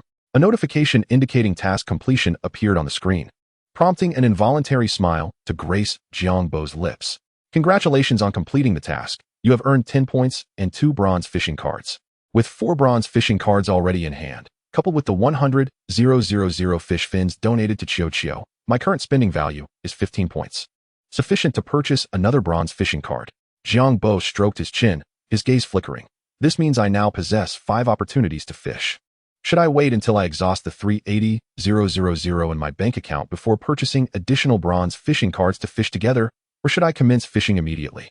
This dilemma posed no challenge for Jiang Bo. He hesitated little and opted to begin fishing right away. In the fishing area, a mist of bluish-gray enveloped the pond, and Jiang Bo, his eyes shimmering with anticipation, longed to pierce through it. Without a moment's delay, he utilized 1 bronze fishing card to commence his endeavor. Consuming 1 bronze fishing card, he found himself engaged in the act of fishing. Above the pond, a fishing rod glimmering with a metallic sheen manifested, with a slender white line piercing through the mist, descending into the depths of the pond. About 10 seconds later, ripples began to spread across the water's surface, and words materialized before Jiang Bo's eyes. Congratulations, you have obtained 70,000 fish fins. The acquisition of fish fins was anticipated, so Jiang Bo remained unfazed. After expending 1 bronze fishing card, he continued to fish. Congratulations, you have obtained 90,000 fish fins. He persisted in his endeavors. Congratulations, you have acquired 60,000 fish fins. Jiang Bo could no longer contain his excitement. With a bold demeanor, he exclaimed, "Can't we catch something other than fish fins, dear system? For the fourth fishing attempt, congratulations. You have received 2 million Chidian coins." Jiang Bo's expression darkened instantly. He felt no desire to speak. For the fifth attempt, congratulations. You have gained 8 million Chidian coins. Taking a deep breath, Jiang Bo restrained himself from expletives, even managing a smile. However, that smile faded within moments, and he frowned in dissatisfaction, lamenting, "Is it impossible to catch even a single fish? Can we not enjoy this activity? Had I known, I would have refrained from fishing today. Perhaps I could have saved it for another time and caught something different." After a brief moment of annoyance, Jiang Bo began to tally his fishing haul. In truth, there was little to count: 220,000 fish fins and 10 million Chidian coins. Like fish fins, Chidian coins cannot be gifted to oneself, leaving Jiang Bo at a loss for words. Suddenly, a notification chimed from the system screen indicating an update in the task section. Rushing to the task area, Jiang Bo discovered 2 new tasks. Task: allow your mind and body a vacation. Travel for more than 7 days and spend at least 100,000 yuan. Reward: 10 points and 3 bronze fishing cards. Upon reading the newly issued tasks, Jiang Bo broke into a broad smile, feeling elated. 2 easy tasks. The Chidian coins from earlier could be utilized for this, and it had indeed been a considerable time since he had traveled to relax, aligning perfectly with his current plans. However, the question of where to travel remained. After pondering for over an hour, Jiang Bo ultimately resolved to visit Xiqing, a nearby province. He opted against joining a tour group, preferring the convenience and freedom of traveling alone. Given the short distance between Yangqing and Xiqing, flying would not save much time overtaking the high-speed train. Thus, Jiang Bo chose to book a high-speed train ticket for the following morning via WeChat. Qiu, having completed the recommended task arranged by her guild supervisor after receiving 50 super hot black trophies, lost interest in continuing her live broadcast after the black trophy departed. After streaming for over an hour, she quickly sought an excuse to end the session. After concluding her broadcast, her heart fluttering with trepidation, Qiu messaged Jiang Bo on WeChat. "Hey Segu, are you there?" Jiang Bo replied, "Is there something you need?" Sending a cute emoticon. He added, "Thank you for your super hot support today. I was utterly despondent, you know? Had you not appeared, I surely would have lost my composure." Jiang Bo responded. Noticing his brevity, Qiu hurriedly inquired, "Are you busy right now? I hope I'm not interrupting." Jiang Bo replied, "No." Qiu expressed relief. "That's good. I would feel terrible if I disturbed you." Jiang Bo was not one to flatter women, nor did he possess an inclination to ask questions, leaving the conversation to be guided solely by Qiu. However, she was not particularly adept at small talk. Consequently, as their dialogue dwindled, they ultimately found themselves at a conversational impasse. Jiang Bo bore no psychological burden. He was simply that way. If the conversation fizzled out, it would resume another time. Yet for Qiu, the conclusion of their chat filled her with regret, realizing that she had often failed to contribute to the dialogue. Surely, this must have left a negative impression on Heisei-go? Would he think less of her and cease to offer gifts? Would he disregard her entirely after this? A torrent of complicated emotions left Qiu engulfed in an inexplicable melancholy. Chapter 14. No More Pretense. Opening Chidian reading. Jiang Bo scoured for a suitable author from the afternoon until dusk, but found none that met his criteria. Firstly, there was a lack of stored manuscripts. Even for those authors relying on copyright sales, maintaining regular updates was a daunting task, let alone providing extras. Such scenarios were non-existent. Thus, after careful consideration, Jiang Bo realized that none of the authors of his preferred reads could fulfill his expectations. It seemed he would have to sift through the works of lesser-known authors. However, it was now mealtime, and with an empty stomach, Jiang Bo decided to first appease his hunger before resting for the night. After all, this task was not mandated. It had no deadlines, allowing ample time for completion without any rush. The following day, Jiang Bo rose early. After packing his belongings, he set out with his suitcase to the Yangqing East station. Upon entering the station, he collected his ticket from the self-service area and grabbed a quick breakfast to satiate his hunger. At 9:20 a.m., boarding commenced. Jiang Bo had initially intended to purchase a business-class seat, but all were sold out, leaving him no choice but to settle for a first-class seat. After finding his seat and stowing his luggage, Jiang Bo opened the small foldable table beside him and began to browse the news on his phone to pass the time. Xinjing, tall and clad in gray jeans, pulled her suitcase and carried a backpack as she stumbled upon her assigned seat, only to find a remarkably handsome young man seated beside her. Could he have undergone cosmetic surgery to appear so striking? An inexplicable thought crossed Xinjing's mind. Noticing her gaze upon him, Jiang Bo put away his phone, turning to meet her eye. Upon their gazes locking, Jing quickly averted her eyes, flustered as she fumbled to arrange her belongings. Observing her struggle with the luggage, Jiang Bo, out of kindness, offered, "Would you like me to assist you?" Jing shook her head, and under Jiang Bo's scrutiny, she managed to lift her hefty suitcase over her head and place it above. Afterward, she remained composed, not even glancing at the handsome man beside her. Instead, she held her backpack closely and settled into her seat, exuding an air of tranquility. Jiang Bo, having stared at her for a mere 2 minutes, soon diverted his gaze. At 9:50 a.m., the train departed punctually. Jing embarked on her journey to Xicheng to seek refuge with her cousin. After graduating from university last year, she struggled to find a suitable job and, under the encouragement of a writer friend, began to write novels. Her friend claimed that if one wrote in the right direction, earning 10 to 20,000 yuan a month in royalties was not difficult, and even monthly incomes of 100,000 or more were possible. Jing, however, did not aspire to such riches. Her sole desire was to resolve her basic needs and achieve financial independence, a domain where she felt particularly lacking. Later, Jing heard from another author in her writing group that writing harem novels for male audiences could lead to success, and she believed it. Thus, she ventured into writing one. Unfortunately, the cost of living in Yangcheng was excessively high, and with her current writing situation, she could only manage to meet her basic needs without saving any money. At her cousin's suggestion, she decided to move to Xicheng. Having heard her cousin boast of her success, Jing pondered that if her cousin's claims were true, she could abandon her writing endeavors and simply follow her cousin's lead. If false, it would be a chance for a little getaway. While contemplating her future, Jing suddenly had a thought and pretended to gaze out the window. But her true intention was to discreetly admire the handsome man seated beside her. Like any reasonable person, she appreciated beauty, and she was no exception. Although not a member of the Appearance Association, she found herself admiring attractive young men. Especially with a man of such caliber, a mere glance brought her joy. It was impossible not to look. After observing him for half a minute, she concluded that his profile was remarkably handsome, with a chiseled face and flawless skin. His features perfectly sculpted as if by divine hands. Jing mused that if he were to don women's attire, he would surely captivate countless men. How wonderful it would be to have such a boyfriend, she thought, desiring to cling to him daily. Although she considered herself a beauty, she was painfully aware that individuals like him were beyond her reach, the unattainable gods of others. Acknowledging this disparity, she silently reassured herself. He is a scoundrel. He is a scoundrel. After this self-comforting mantra, she still felt a twinge of regret, but since he was unattainable, there was no need to initiate conversation, lest she end up feeling worse. Moreover, she was not the type to boldly approach strangers.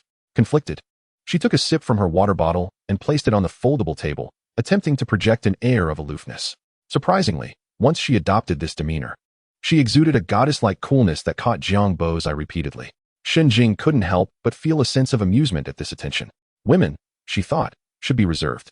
Only those who maintain a sense of decorum can attract the gaze of handsome men. Thus, her decision to avoid appearing overly eager was indeed wise. However, just as Jing basked in her self-satisfaction, Jiang Bo could no longer contain himself. He cleared his throat and said, "Excuse me, beautiful." Jing turned to glance at him, responding coolly, "Is there something you need?" Jiang Bo pointed at her foldable table and jeans. "Your water bottle has tipped over. It's been spilling for half a minute. Didn't you notice it was wet?" Upon hearing this, Jing froze, instinctively glancing down. Her face flushed crimson, akin to being doused with blood, as she hurriedly righted the water bottle and retrieved paper towels from her bag to clean up the mess. Jing felt mortified, realizing that Jiang Bo had not been watching her at all, but rather the spilled water. She had foolishly thought he regarded her with admiration, but the truth was far more embarrassing.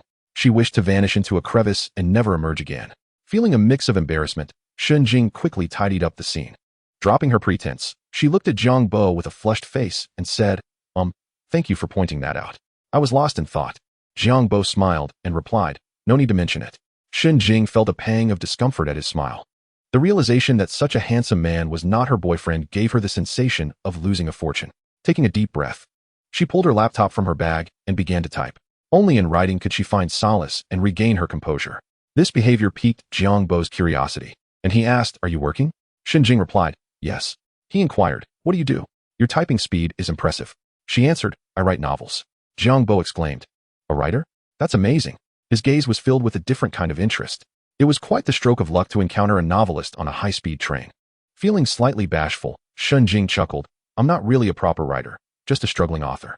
Jiang Bo responded, "I enjoy reading novels. What do you write? I'd like to check it out and support you." Jing hesitated, "Thank you, but it's not very good." Jiang Bo reassured her, "It's fine. I'm just curious about what a lovely girl like you writes." Caught off guard by his compliment, Shen Jing's mind momentarily faltered. Under his gentle persuasion, she divulged her identity. Author name was Xiang Jing. Book title was Shi Zha Nan Pa She. The content is rather vulgar, and I'm almost nauseated by it. I used to write lighter material. It's quite risky. I heard the author is a girl. Is that true? Who would have thought a seemingly demure girl would harbor the desire to write such scandalous tales? Noticing Jiang Bo's gaze upon her, Shen Jing felt flustered and shot him a look that was inexplicably melancholic, thinking to herself, "What does this look mean? Making me feel so uncomfortable. Can you please stop staring?" After 2 minutes, she could no longer hold back. What's the matter?" Jiang Bo smiled. "Your writing is quite good." Shen Jing assumed he was genuinely complimenting her and felt embarrassed. "Others criticize me. You say I write well?" Her lips twitched slightly, and with a flushed face, she chose not to engage further, returning to her typing. She wrote, "In fact, I do have a backlog of 20,000 words, but as a writer, one must eat. The lack of subscriptions means I can barely afford my meals, leaving me without the energy to update. So here's the deal. To avoid being called a slacker, let us establish a reward system. Every 10,000 yuan in tips equals 1 additional chapter, with no outstanding chapters, or else." Just as Shen Jing was about to flesh out a brilliant plot twist, Jiang Bo interrupted her train of thought, causing her to momentarily forget the storyline. Shen Jing nearly exploded with frustration, thinking, "Why must you be so bothersome? Since I cannot have you, can you not loom in my presence? This is clearly just to annoy me. Moreover, can't you see I'm deeply engrossed in plotting? Please refrain from interrupting me. It's quite vexing." Although she did possess a backlog of material, regrettably, she currently lacked even a modest supporter, let alone a substantial one. Thus, Jiang Bo's words were merely background noise to her, not something she would take to heart. Without hesitation, he clicked on the book page and donated 1 million yuan to Shi Zha Nan Pa She, becoming a Silver Alliance member. After making the donation, Jiang Bo felt something was still lacking. A few minutes later, readers who followed his donation flooded in with numerous comments beneath the site-wide banner. "Front row seats for the spectacle. The esteemed presence of the distinguished individual is truly commendable. Let us, affluent one, forge a friendship. I have arrived here due to the influence of the Bayanming. It appears there has been a misunderstanding. Perhaps the author wishes for a more modest approach. I am utterly astounded that such a work could attract the Bayanming. Could it be that the author is engaging in self-promotion? I eagerly await further updates." Observing these comments, Jiang Bo smirked, realizing that wherever wealth resides, messages will inevitably follow. Whether it is the barrage of comments on Douyu or the reviews on Qidian, they subtly reveal that in the realm of the internet, wealth commands respect. In reality, life mirrors this sentiment. Of course, possessing looks akin to Jiang Bo's certainly offers a considerable advantage. A mere 10 minutes later, as Shen Jing diligently typed away, her phone erupted with notifications from the Penguin Reader Group. Upon opening the chat, Shen Jing was taken aback. "Author, come forth. Someone has rewarded you with the Bayanming." The messages flooded in, causing her mind to race. She typed back, "Is this true? I am in the midst of writing. Are you deceiving me? Quickly check your book." The comments section is ablaze. "Jing, you promised 100 updates. You wouldn't renege, would you? You all are too much. 100 updates is excessive. I would prefer the author to scale back. Are we about to take a ride? I wish to disembark. Haha, the door is welded shut. You cannot leave." Chapter 16. Gratitude is owed, but do not think to escape your obligations. Shen Jing, disregarding the seasoned veterans in the chat, approached her book page with skepticism. Upon glancing at the screen, her eyes widened in shock, and she exclaimed. The volume of her voice drew the attention of those around her. Shen Jing, realizing her indiscretion, quickly covered her mouth and lowered her head, glancing at the staggering 1 million Qidian coins on the fan leaderboard, her smile broadening. Jiang Bo, noticing her rather mischievous grin, inquired, "What has brought you such delight?" Shen Jing, filled with joy and pride, responded, "Leader, someone has generously rewarded me with the Bayanming. My goodness, 1 million. Jiang Bo was bemused. 1 million Qidian coins was merely 10,000 yuan. Was such excitement truly warranted? It was akin to someone who had never encountered such wealth before. A reward of 10,000 yuan, split with Qidian, would yield Shen Jing 5,000 yuan before taxes, equivalent to over a month's worth of her writing earnings. Her unaccustomed experience with such fortune rendered her unable to contain her exuberance. Heartfelt thanks to the benefactor, the Black Trophy, for their generosity. 1 million Qidian coins. To be honest, I am utterly astonished. I never imagined receiving such favor. My gratitude to the benefactor is immense. As for additional updates, for the author, it is but a minor issue. Do not mention just one Bayanming. I could handle another.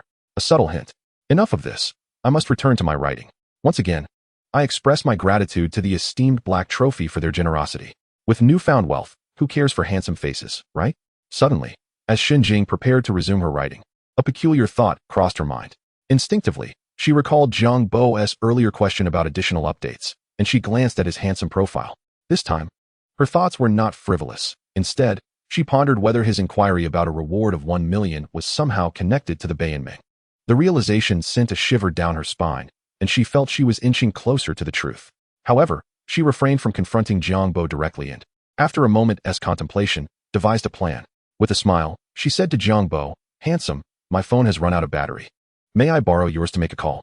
Jiang Bo turned to her, ready to acquiesce, when Xinjing's phone rang, freezing the air. Jiang Bo responded with a puzzled expression, while Xinjing felt a surge of frustration. Had there been no one around, she would have erupted in exasperation. Clearing her throat awkwardly, she blushed and quickly answered the call. On the other end, her cousin's voice chimed in. "Hello, have you arrived yet?" Xinjing, both annoyed and speechless, replied, "Arrived?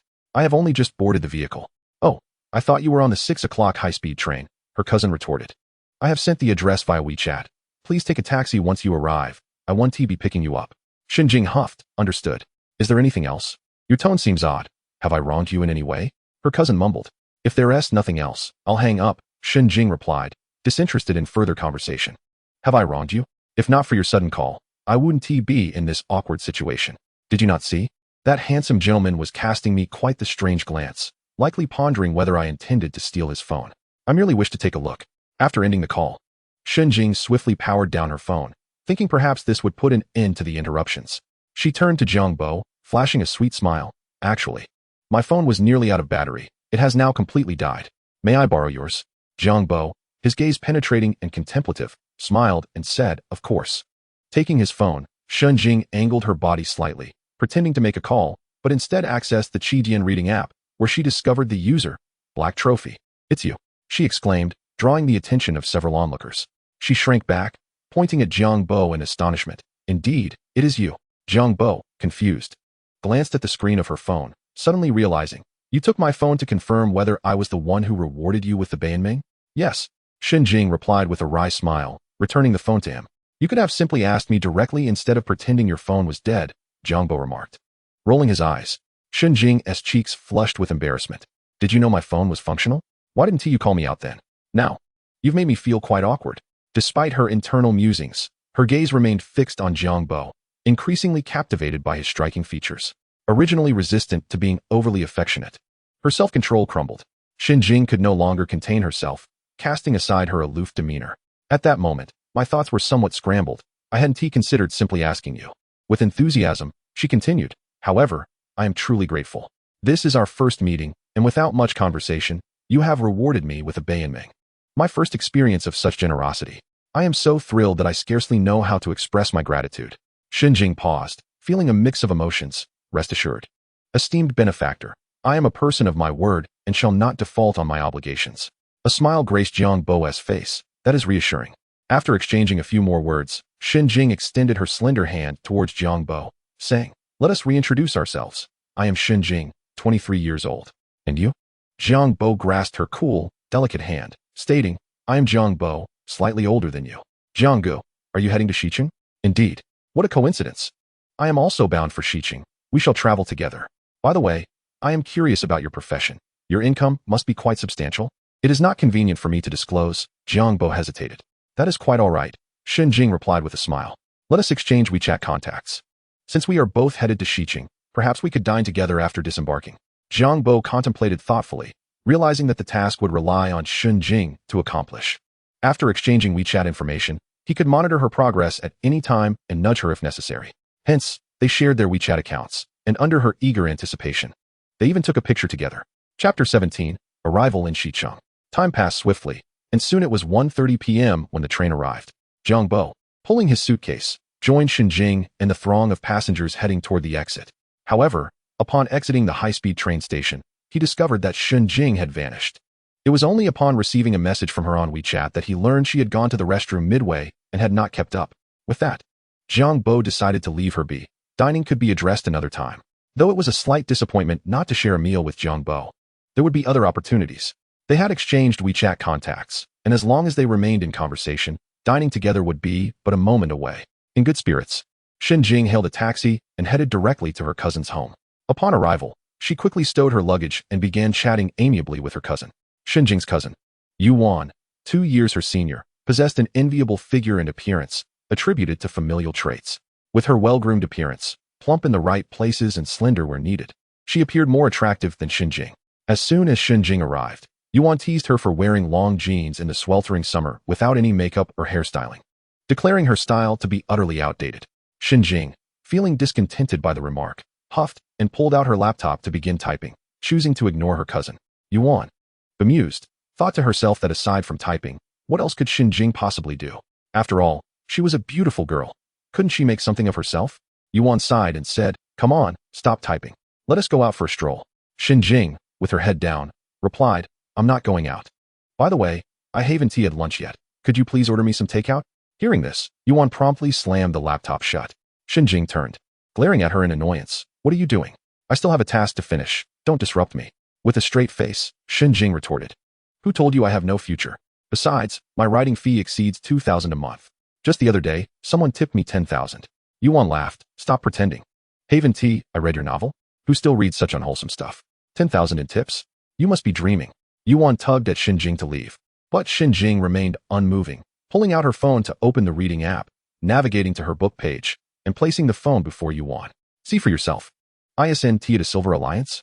Isn't at 10,000? Jing insisted. Yuan glanced at the phone, her expression momentarily stunned. Before she took it and stared at the screen in surprise, "Someone really tipped you 10,000? Is writing novels that lucrative? This is unbelievable." With a slight smirk, Jing replied, "Now do you believe me?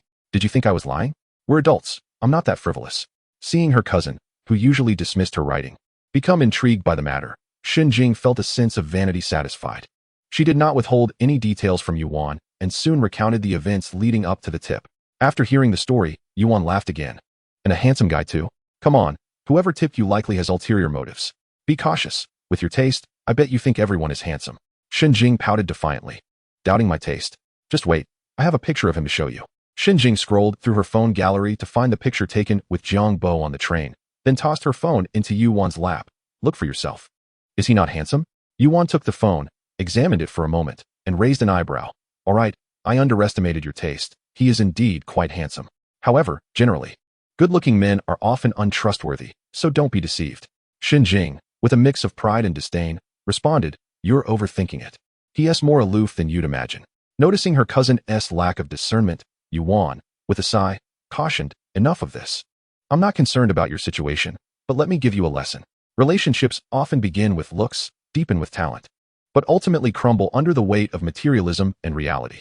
Therefore, remember that a handsome man alone is of no value. He must also be affluent, or else you'll be the one supporting him." Jing murmured, "He casually tipped me 10,000. Does that signify he is broke?" Yuan twitched her lips, but chose silence. After a moment, she remarked with exasperation, "I'm trying to impart wisdom here. Just listen without interjecting, or I'll give you a light smack." Jing quickly dodged, retorting, "If you wish to reason with me, do so properly. What's with the hitting? I'm your cousin. Scolding you is for your own good. Now let us go. Don't dawdle. I've been starving all day waiting for you to eat together." Yuan insisted, justifying her actions before forcibly leading Jing outside. After exiting the high-speed train station, Jiang Bo did not leave immediately, but instead sought a nearby restaurant to satiate his hunger before organizing the next leg of his journey. In truth, there was little to plan, as he had already mapped out his intentions the previous night. The only dilemma was which hotel to choose. After searching online, Jiang Bo finally settled on a 5-star hotel. Given that the task indicated a spending threshold of 100,000, it was imperative to avoid ordinary budget hotels. Instead, he must secure a presidential suite in a luxurious 5-star establishment to swiftly meet the objective. With a plan in mind, Jiang Bo hailed a taxi, heading toward the nearby 5-star hotel.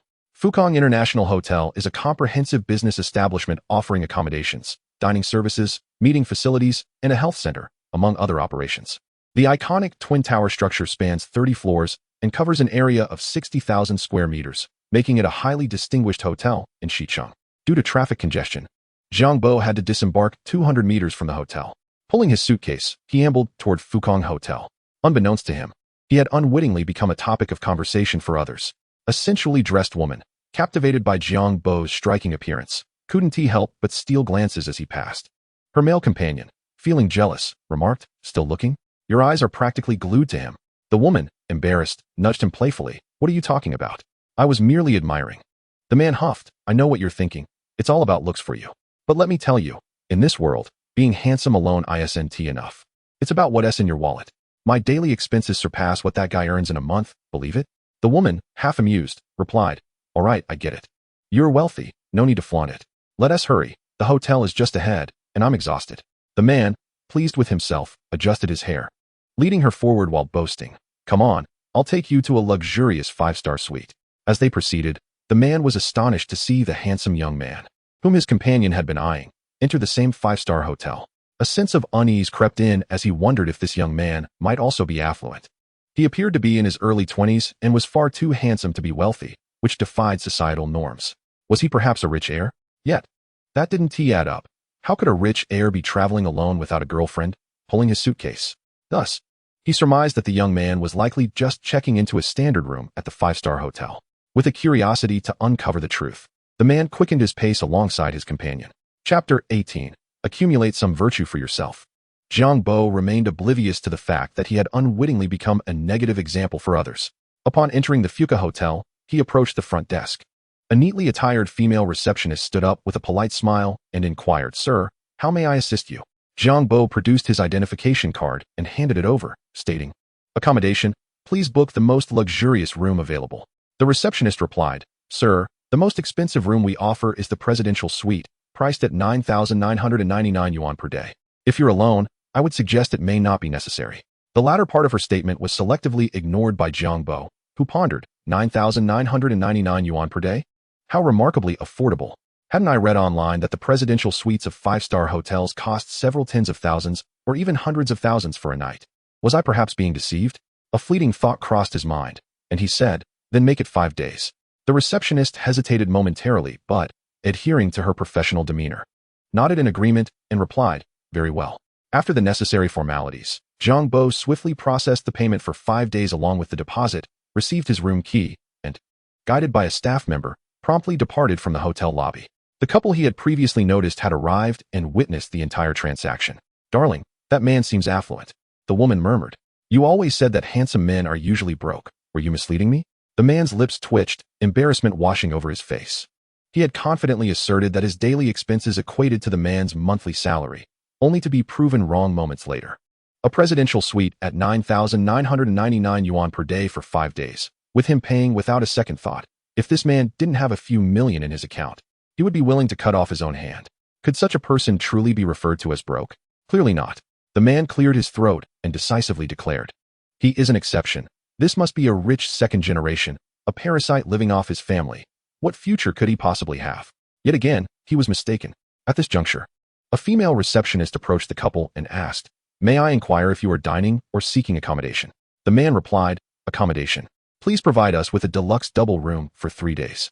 The receptionist nodded, processed the request, and stated, including the deposit, the total is 5,700 yuan.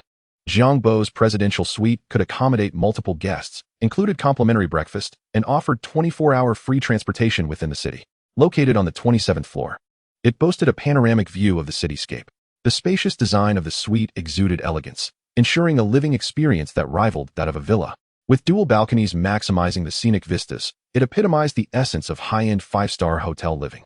The suite's layout included a master bedroom with a walk-in closet and an en-suite bathroom featuring both a bathtub and a dual shower experience. One must admit, these 5-star hotels have indeed invested considerable effort into the accommodation experience, with decor and amenities that rival those of typical villas. Thus, the high price tag is not without justification. While enjoying this splendid excursion, Jiang Bo decided to indulge, ensuring that his trip was not solely about expenditure, but also about savoring the moment. After settling his belongings, he went for a swim, indulged in a spa treatment, and explored the local culinary street, relishing some delectable local snacks. The following day, before dawn had fully broken, Jiang Bo was awakened by his own handsomeness. After procrastinating until 9 in the morning, he set off to a nearby wetland park. As he passed by the entrance, a scruffy, emaciated little beggar called out to him, "Kind sir, please help me. I haven't eaten in 2 days, please." 2 days without food? Such a dire situation. Jiang Bo gazed at the little beggar for a moment, contemplating that if ever he found himself in such a destitute state, he would hope for assistance from others. With empathy in his heart, he resolved to lend a hand. However, as he rummaged through his pockets, he discovered he had no change. With a sympathetic expression, he said, "You must be terribly hungry. Here, these buns are freshly steamed. Eat them while they're warm." The little beggar was taken aback. "What is this? Why is he giving me buns instead of money? Is he insane? I don't want buns, I want money." The little beggar was bewildered. Nevertheless, seeing Jiang Bo's unwavering gaze, he felt a sense of obligation. With onlookers around, he feared being labeled a fraud if he refused the buns, so he reluctantly accepted the bag of buns, expressing gratitude while nibbling on them. Yet, to the little beggar's astonishment, Jiang Bo did not leave. Instead, he squatted beside him, watching him eat the buns while uttering some rather absurd remarks. Jiang Bo lamented, the social environment is so prosperous, yet it's shocking to see someone unable to afford food. I must have been too naive in the past. 2 days without food is truly tragic. Seeing you in such a state makes me realize there are those far worse off than myself. Eat up. And if it's not enough, I'll buy you more." "More? I can't even finish these 2 buns, and you expect me to eat more? What is wrong with this person?" The little beggar could no longer bear it, concocting an excuse about a stomachache and claiming he needed to use the restroom, before swiftly disappearing from sight, leaving Jiang Bo perplexed, murmuring, "Am I truly that frightening? I merely wish to treat you to a meal." The little beggar's encounter did not dampen Jiang Bo's spirits. After spending several hours at the wetland park, he received a notification of task completion at 4:30 in the afternoon. "Congratulations on completing the task. You have earned 10 points and 1 bronze fishing card." With his mood lifted, Jiang Bo couldn't resist and generously tipped 1 million starting coins. Black trophy tip: "I am a scoundrel. Who am I afraid of 1 million starting coins?" Following this, he left a message in the review section. "I heard that even if another Silver Alliance comes, you can still withstand it." Many readers who had entered the "I am a scoundrel, who am I afraid of" page through the site's banner could not help but respond to Jiang Bo's comment. "Is the big shot back again? Big shot. You're impressive. Do you still need any charms for your legs? The author is just showing off. I suppose they were struck by lightning now, eagerly awaiting more updates. If you don't deliver, I'll report you for misconduct." The commenter above is right. Chapter 19. A meal should cost at most 1 or 2,000. At that moment, Jing had just finished typing and was sitting on the sofa in the living room discussing dinner plans with her cousin. Upon learning through the QQ reader group that the esteemed Black Trophy had tipped her with another Silver Alliance, Jing erupted in excitement. Yuan was startled by her reaction and frowned. "What is wrong with you? Did a ghost possess you?" Jing rolled her eyes haughtily, torn between joy and frustration. "Oh, please, you're the one possessed by a ghost. You have no idea how annoying I am right now." "Annoyed by what?" Yuan inquired, perplexed. Jing's comment nearly made Yuan retch. "What do you mean? You received a tip of 10,000 yuan, and you're still annoyed. What is your point? Is there really someone like you who can act this way? This cousin is utterly insufferable. Is it true? That person tipped you another 10,000?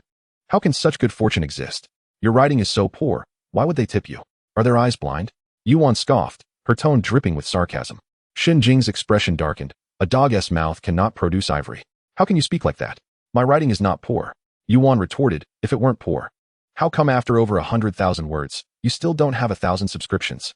Jing's face twitched as she found herself at a loss for words. Cousin was absolutely right. Upon reflection, the entire narrative of her book falls short. The male protagonist behaves like a mindless bulldozer, which indeed feels somewhat out of place in an era when the collective intellect of the online literature community is on the rise. However, to label it as trash would be somewhat excessive, given that it still has its subscribers. After being criticized so harshly by Yuan, Jing appeared somewhat despondent. Reclining on the sofa, her gaze vacant as she stared at the pristine ceiling, lost in thought, Yuan suddenly nudged her arm and inquired, "Hey, don't you think that if he has rewarded you with 20,000, he must have some affection for you? Otherwise, who would give you such a generous tip?" Jing shot her a bemused glance, responding, "You're overthinking this.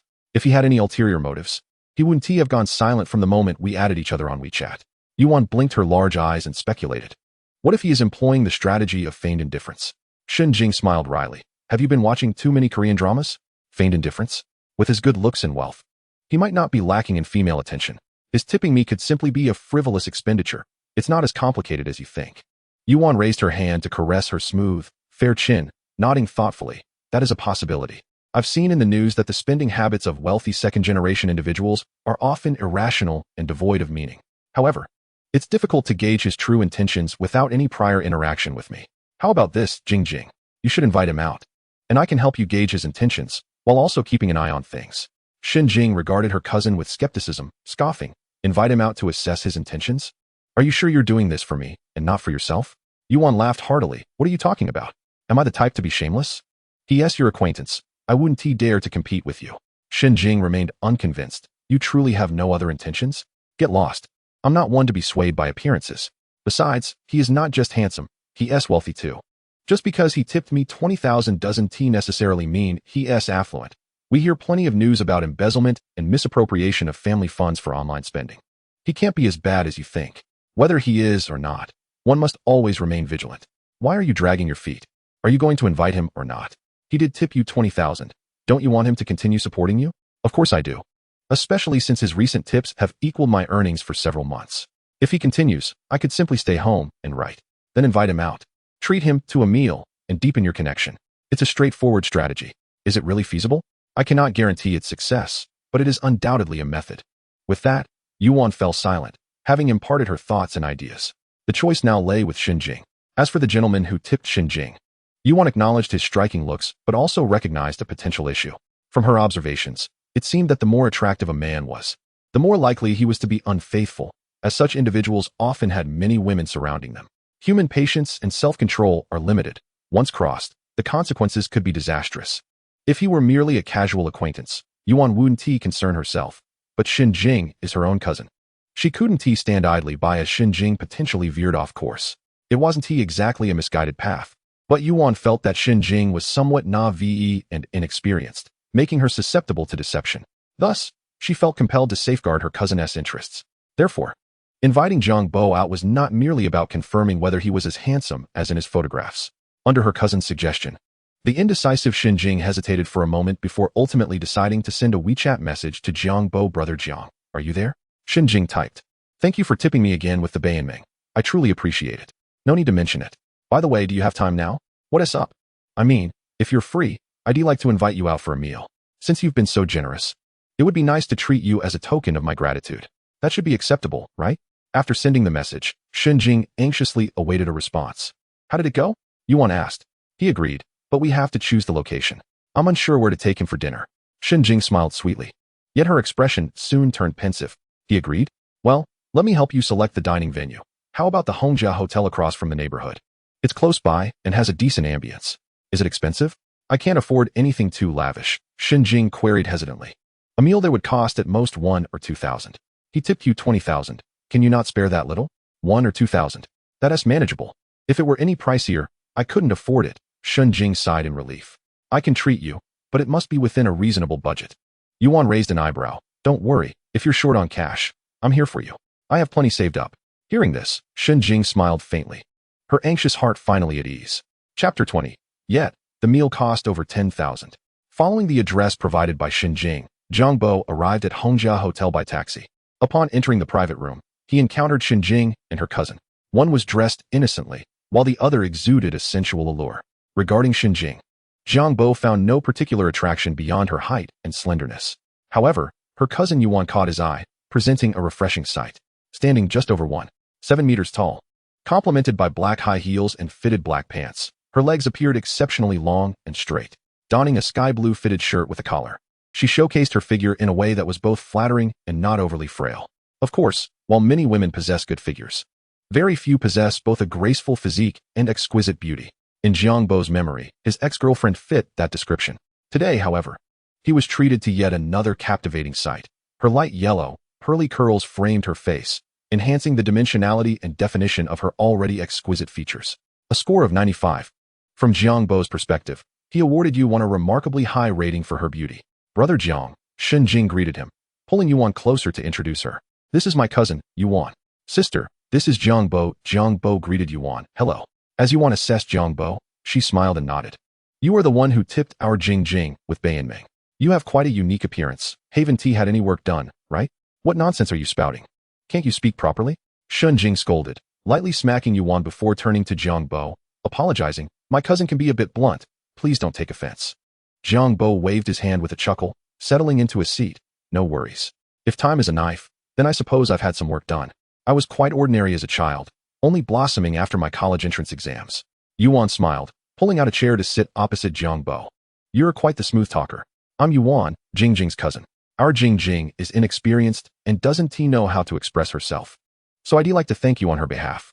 If given the chance, please support her more in the future. Jing, blushing, sat beside Yuan. Cousin, could you tone it down a bit? You're asking for support right off the bat.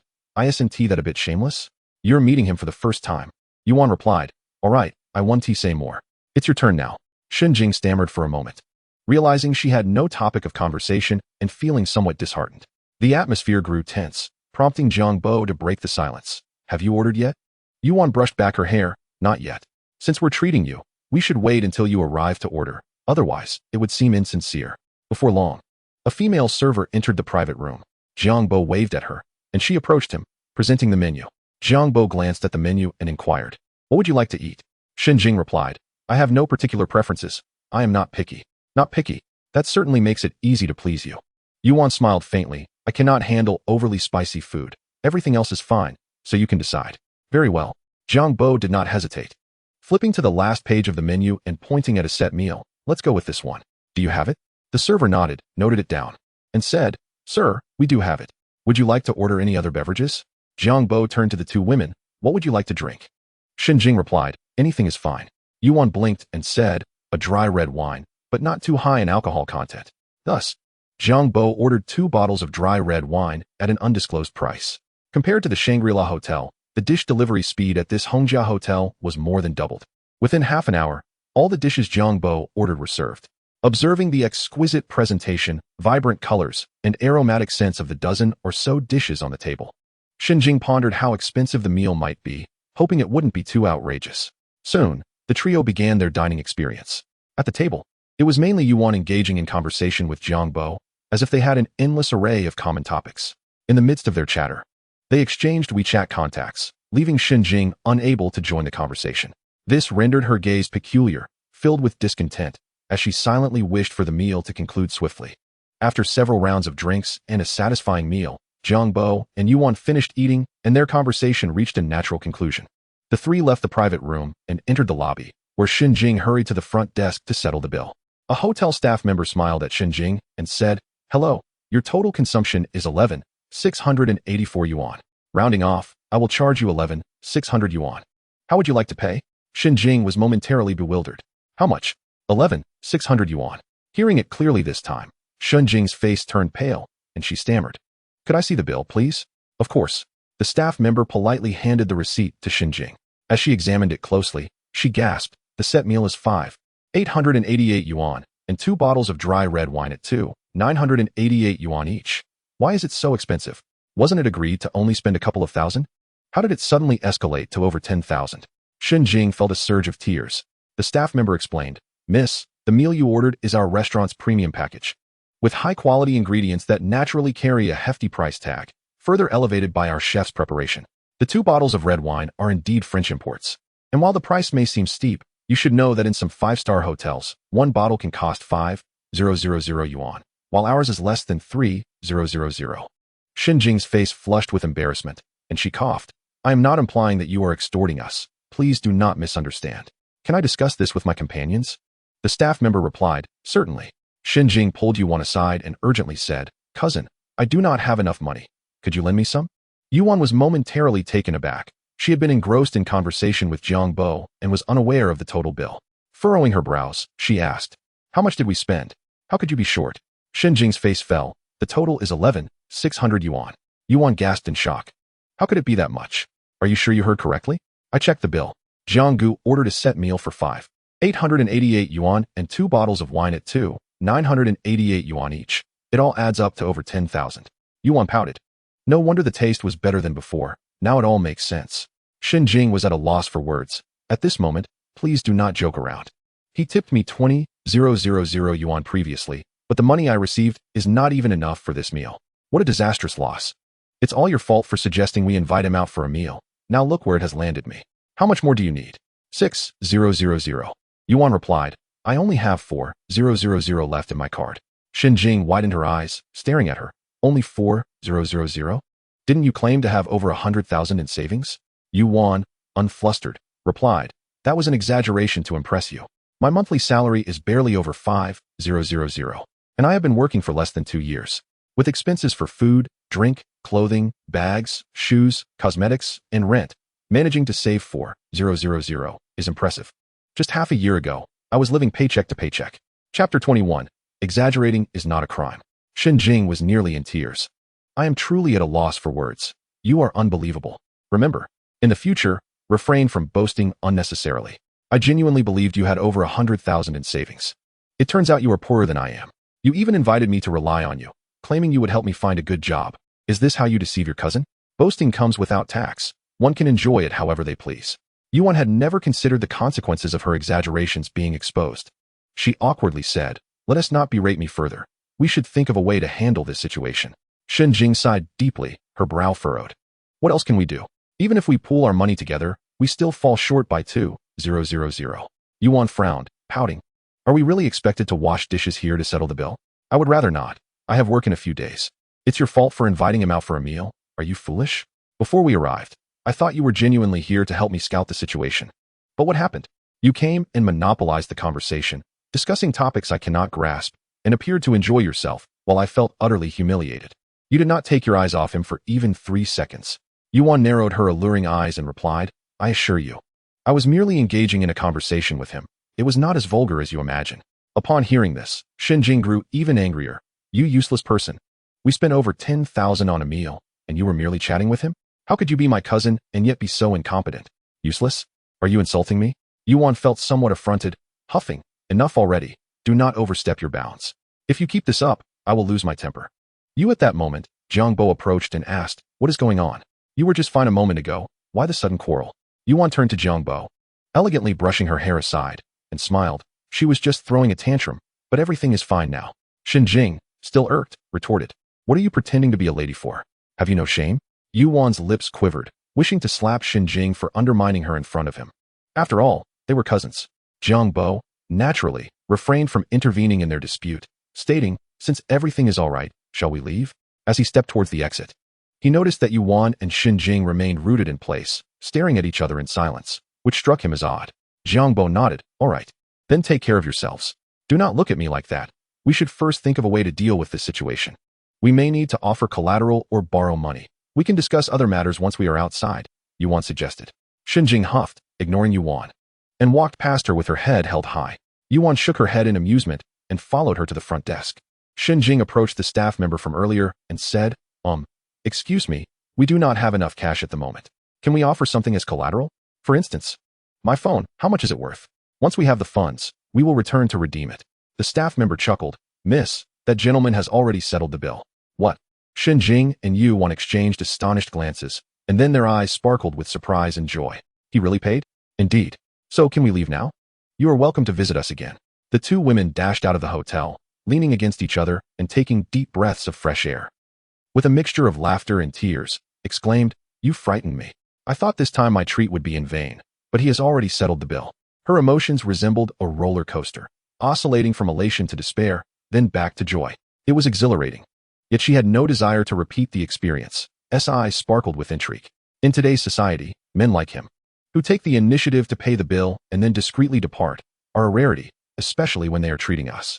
Upon hearing this, couldn't help but scoff. Didn't you just label him a scoundrel? Are you no longer pretending? Maintained her composure, stating, perceptions between individuals can evolve through interaction and understanding. My previous judgment stemmed from ignorance. Spare me your theatrics. Don't look at me with those eerie eyes. Let me be frank. Men like him are beyond your reach, so you might as well abandon this infatuation before you end up heartbroken and depressed, warned. Although was acutely aware that was an unattainable ideal, Hearing's blunt words stirred a sense of indignation within her. With a mocking tone, retorted, If I can't handle him, you surely can, right? Shook her head, You're mistaken. He regards me with mere admiration, devoid of any deeper sentiment. I doubt I would fare any better. Was momentarily taken aback, incredulous. You dress so plainly, and he has no other intentions? Rolled her eyes. What I exhibit is poise and intellect, not plainness. Do you think all men are as mindless as the characters in your novels, falling for every woman they encounter? A truly cultured and talented man is guided by reason. Do you understand? Pouted. You speak as if you are an expert on men, as if you have dated many. Don't assume I am unaware. Her expression darkening, replied, Could you refrain from such vulgarity? I may not have had a boyfriend, but I am not ignorant of the game. I have seen enough. In this digital age, knowledge and examples are abundant, so enlighten me if I'm mistaken. I won't waste my breath arguing with you. If you have the skill, win him over. If not, spare me your boastful tales. You can brag all you want, but it won't alter reality. Shot her cousin a glance of disdain, then, with a sway of her hips, strode ahead, leaving behind.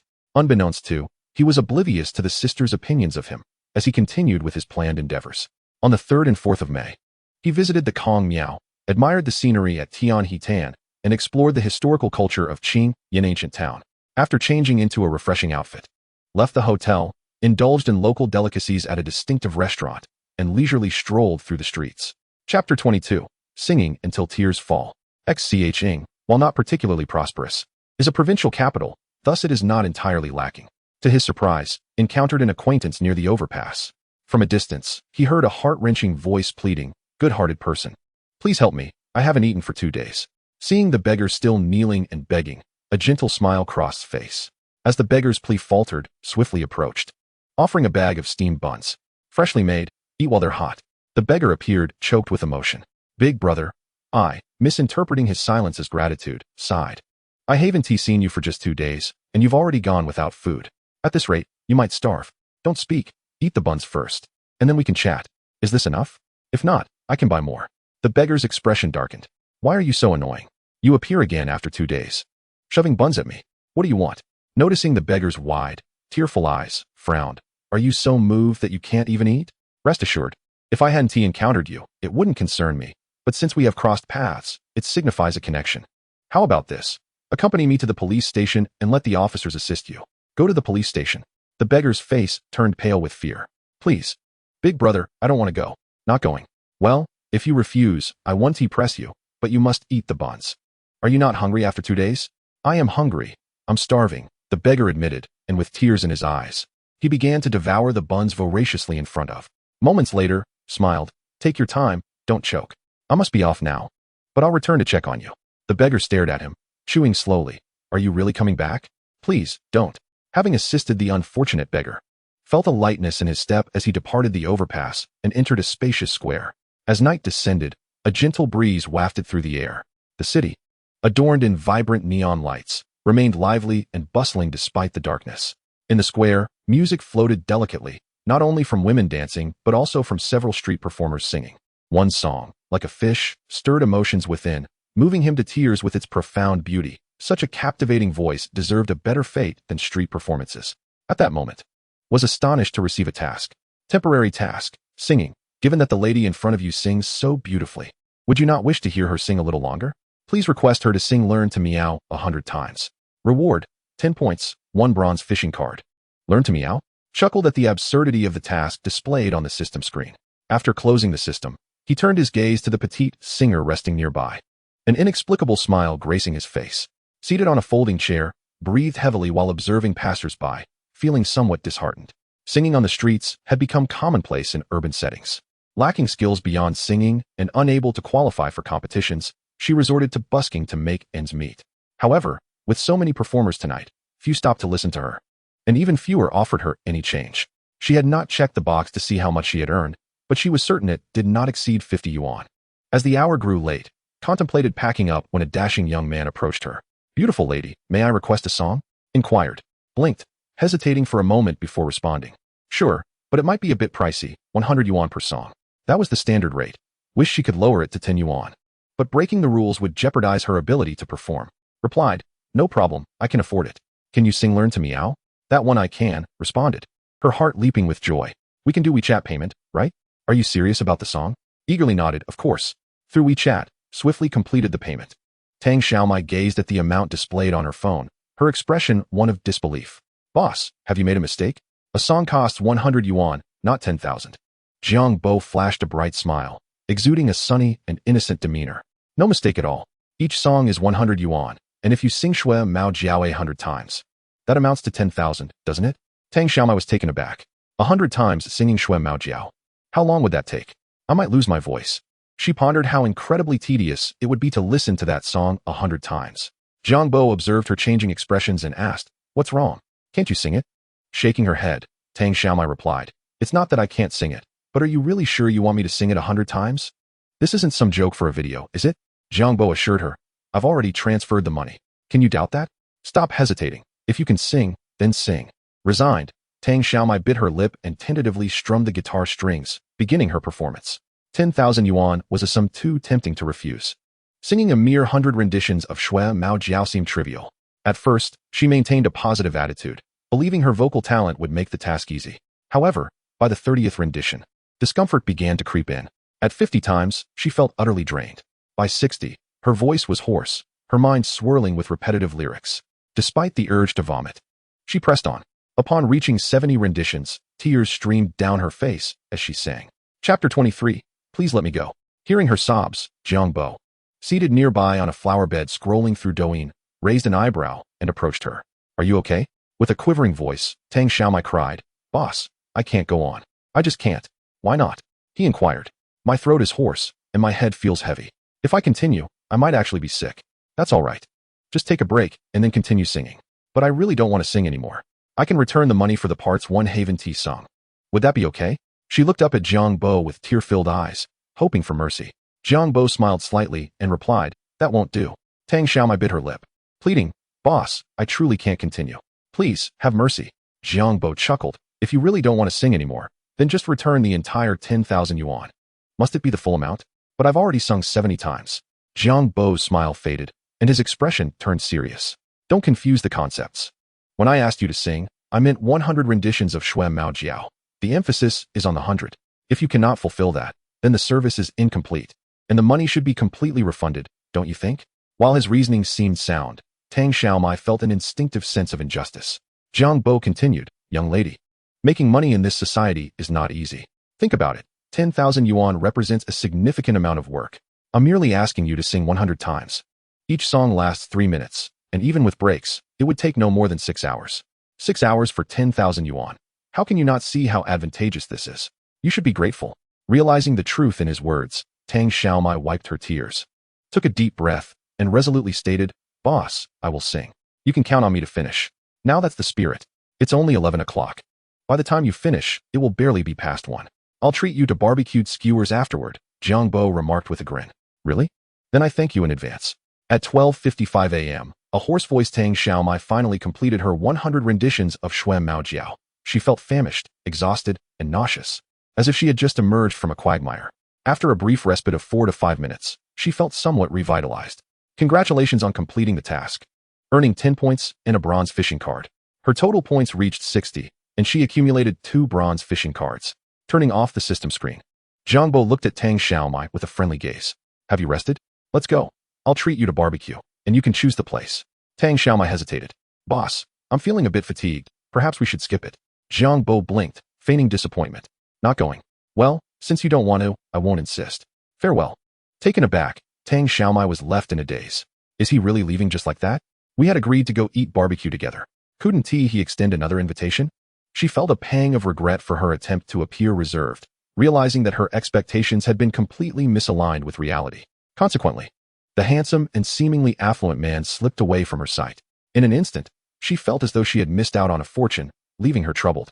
After consuming some complimentary snacks sent by the hotel staff to satiate her hunger, Jiang Bo remained in the hotel, reclining on a soft, white sofa while browsing his phone. Having used the same phone for over 2 years, it felt outdated, and he considered replacing it soon. As he gazed at the luminous, smart touchscreen device, he contemplated a new model. People often favor new things, be it women or clothing, unless they bear indelible marks of significant life events. Over time, the desire for change inevitably arises. Recently, he had heard that Huawei phones were quite impressive, making them a potential candidate for his next purchase. After perusing the news, Jiang Bo realized it had been a while since he last watched a live stream. He wondered if Qiuqiu had missed him. Lost in thought, he opened Douyu. Qiuqiu was in high spirits, largely due to her success last month with the help of the influential figure known as Heisa Jiangbei, which allowed her to meet the guild's requirements. Consequently, the guild's supervisor had been particularly accommodating, granting her the promised homepage recommendation and additional prominent placements. With recommendations came exposure, popularity, and engagement, leading to an increase in viewers and gift givers. While the increase wasn't monumental, it was certainly an improvement, and Qiuqiu was delighted with any progress. The only downside was that Heisa Jiangbei had gone missing again. At that moment, Qiuqiu had been streaming for over 3 hours, and due to the guild's arrangements, she had several matches scheduled for the day. Winning or losing didn't overly concern her. What mattered was the experience. With one final match remaining, Qiuqiu wasted no time and quickly connected with a fellow female streamer. After a brief preparation period, their video connection was successfully established. The other streamer, known as Xiao Liar, was exquisitely dressed, her skin appearing flawlessly powdered, and her heavy beauty filters gave her a cute, yet somewhat flat appearance. "Hello, miss," she greeted. "Hello." The two female streamers greeted each other. Glancing at each other's victory counts, Chi exclaimed, "Sister, you are amazing, already on a 9-game winning streak." Xiaoler chuckled and replied, "It's not bad, just our big brother supporting us." At that moment, a viewer from the opposing stream entered Chi's room and sent a message, "Sister, I'm sorry, but our streamer is aiming for a 10-game win streak. Please let us win this round. Thank you." After sending a few virtual rockets as a gesture of thanks, the viewer, known as LurSDBNG, left. Returning to Xiaoler's stream, he promptly sent her 5 super fires, valued at 10,000 virtual fish fins. Instantly, Chi's tally was reduced to a mere fraction. Upon seeing the super fires, Xiaoler covered her mouth with her hand, her eyes smiling with delight. "Wow. Thank you, DBNG, for the 5 super fires. You are truly amazing. Love you," sending hearts. On Chi's side, noticing the gifts from the opposing team, she thought to herself how polite that person was. "If you wish for victories, just say so. I don't mind giving way. Let us showcase the difference, shall we?" Chi felt wronged internally, but managed an awkward smile, refraining from saying too much in the stream. "The opponents are a bit strong. We might not go far this time, likely destined to lose." Witnessing this scene, the viewers expressed their displeasure. What is the meaning of this? Are they showing off? It's simply infuriating. Unable to hold back, some viewers with fiery tempers rushed to Xiaoler's stream to voice their frustrations. Xiaoler, noticing Chi's fans causing a commotion, frowned. "Sister, your fans seem a bit heated. I think you should manage them, otherwise I might have to mute or kick them out, and that wouldn't look good for anyone, right?" She delivered her words with a half-smile, her tone dripping with sarcasm, which made it quite uncomfortable to hear. Chi was bewildered. She hadn't anticipated that those individuals would truly confront her. She had assumed they were merely joking. Xiaoler interjected, "Just to clarify, DBNG only came over to speak without any malice. He just wanted to help me achieve a 10-game streak." Chi, not wanting to escalate the situation or create conflict, quickly smiled and said, "I know, and I truly appreciate your big brother's rockets. Thank you so much." Being kind can sometimes lead one to be taken advantage of. It seemed that Xiaoler had calculated that Chi would not retaliate. With indifference, she remarked, "It's quite evident they have a strong supporter." Chi's expression turned awkward, simmering with a faint anger. She merely wished to stream in peace, not cause trouble, so she quietly apologized, hoping to put an end to the matter. However, the opposing streamer looked down upon her, exuding an air of arrogance, as if she were invincible. If she is so formidable, why not challenge those top streamers? They would defeat her in no time. Despite her frustration, she could not deny the truth in their words. Their big brother had sent 5 super fires, while Chi's side had already exhausted most of their resources after a few rounds. The combat prowess of both sides was simply not on the same level. The comments in the stream were rife with a sense of indignation. "This is outrageous. What is this attitude? Does your family know how arrogant you are? The opposing streamer is truly showing off. It disgusts me. Support Chi, brothers. Anyone with virtual fish fins, step up. Even if we lose, we cannot afford to lose disgracefully." Thanks to the recent recommendation, Chi's fan base had increased slightly. However, despite their efforts, 2 minutes later, the value of gifts on her side was a mere 1,500. Many viewers expressed that they had already exhausted their fish fins and could do no more. Yet, in comparison to the over 10,000 gifts from the opposing side, the gap remained immense. Relying solely on small gifts could not bridge it. On Xiaoler's end, seeing the rapid increase in their gifts, she felt a sense of disdain.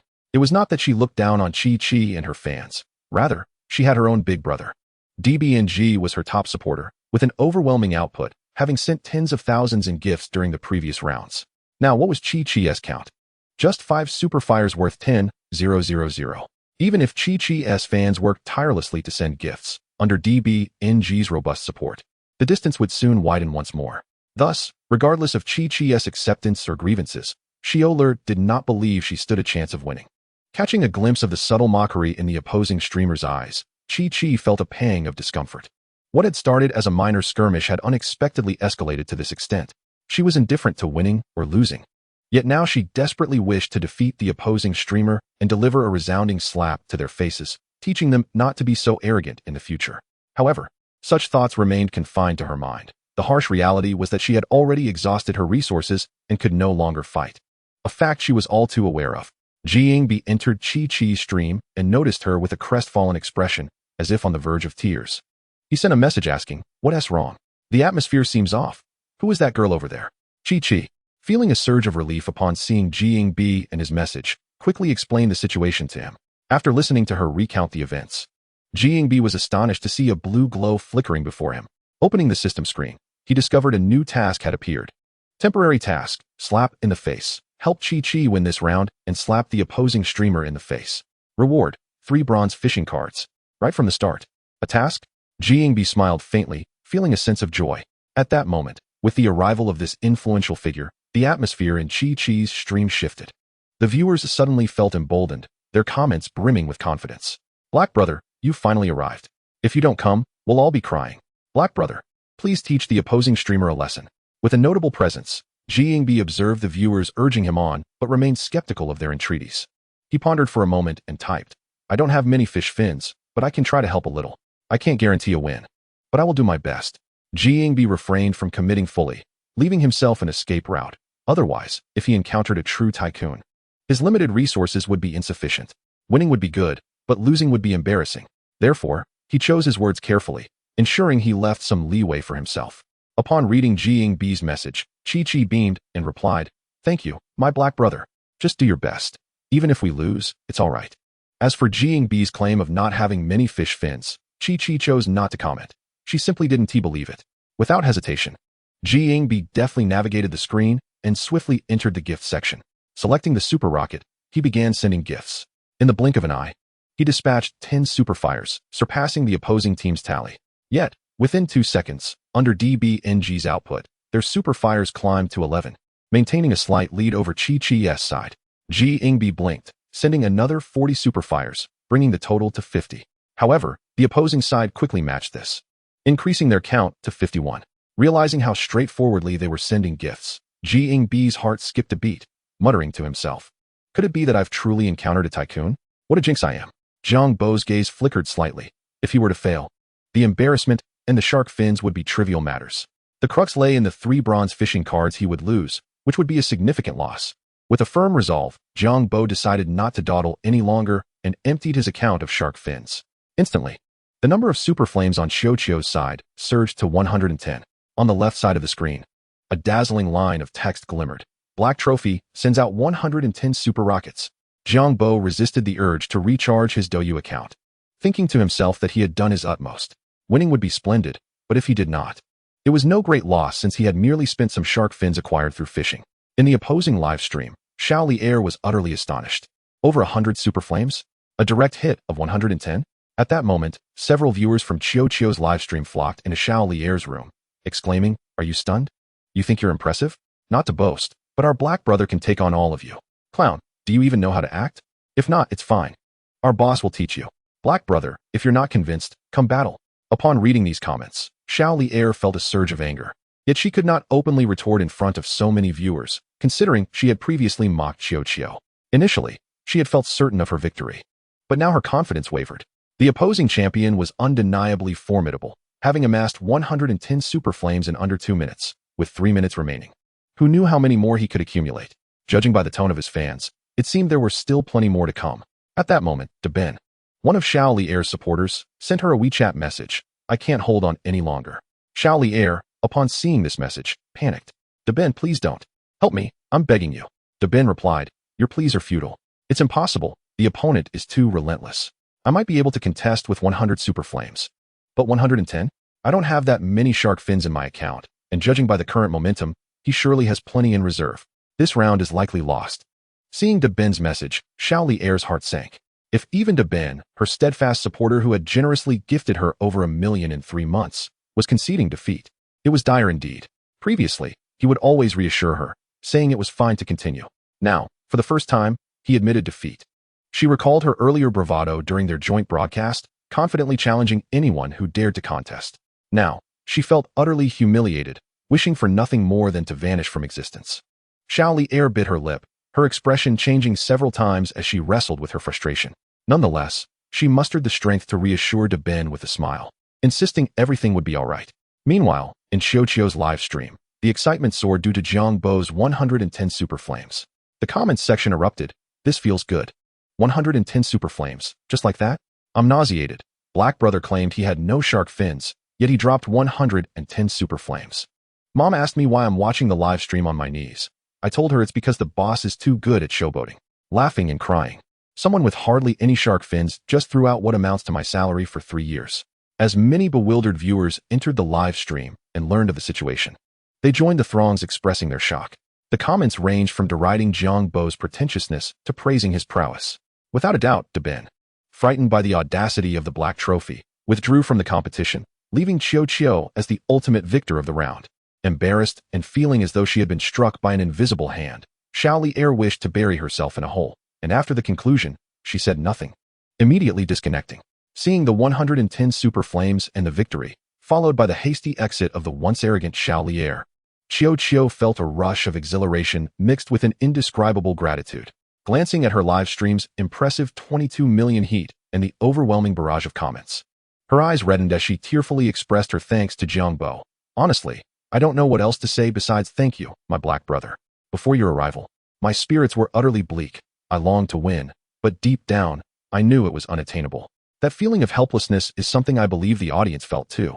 Thankfully, you arrived at the most critical moment and helped me secure this win. Qiu's words flowed like a torrent, as if she needed to vent all her grievances before feeling satisfied. But Jiang Bo had no interest in listening to her rambling and promptly exited her live stream. Congratulations. You have completed the task and earned 3 bronze fishing cards. The striking notification on the system screen further lifted Jiang Bo's already pleasant mood. After dismissing the notification, he glanced at his homepage. Name, Jiang Bo. Consumption value, 36 points. Points, 60 points. Tasks, 1. Inventory, 5 bronze fishing cards. With a consumption value of 36 points and 5 bronze fishing cards, it seemed he had accumulated a total of 8 fishing cards. Once the travel task concluded, he would be able to assemble 10 fishing cards altogether, hoping to catch a fish. That was not too much to ask, was it? Jiang Bo contemplated his points and the remaining travel tasks, mulling over the implications. Upon completion of the travel tasks, his points would rise to 70.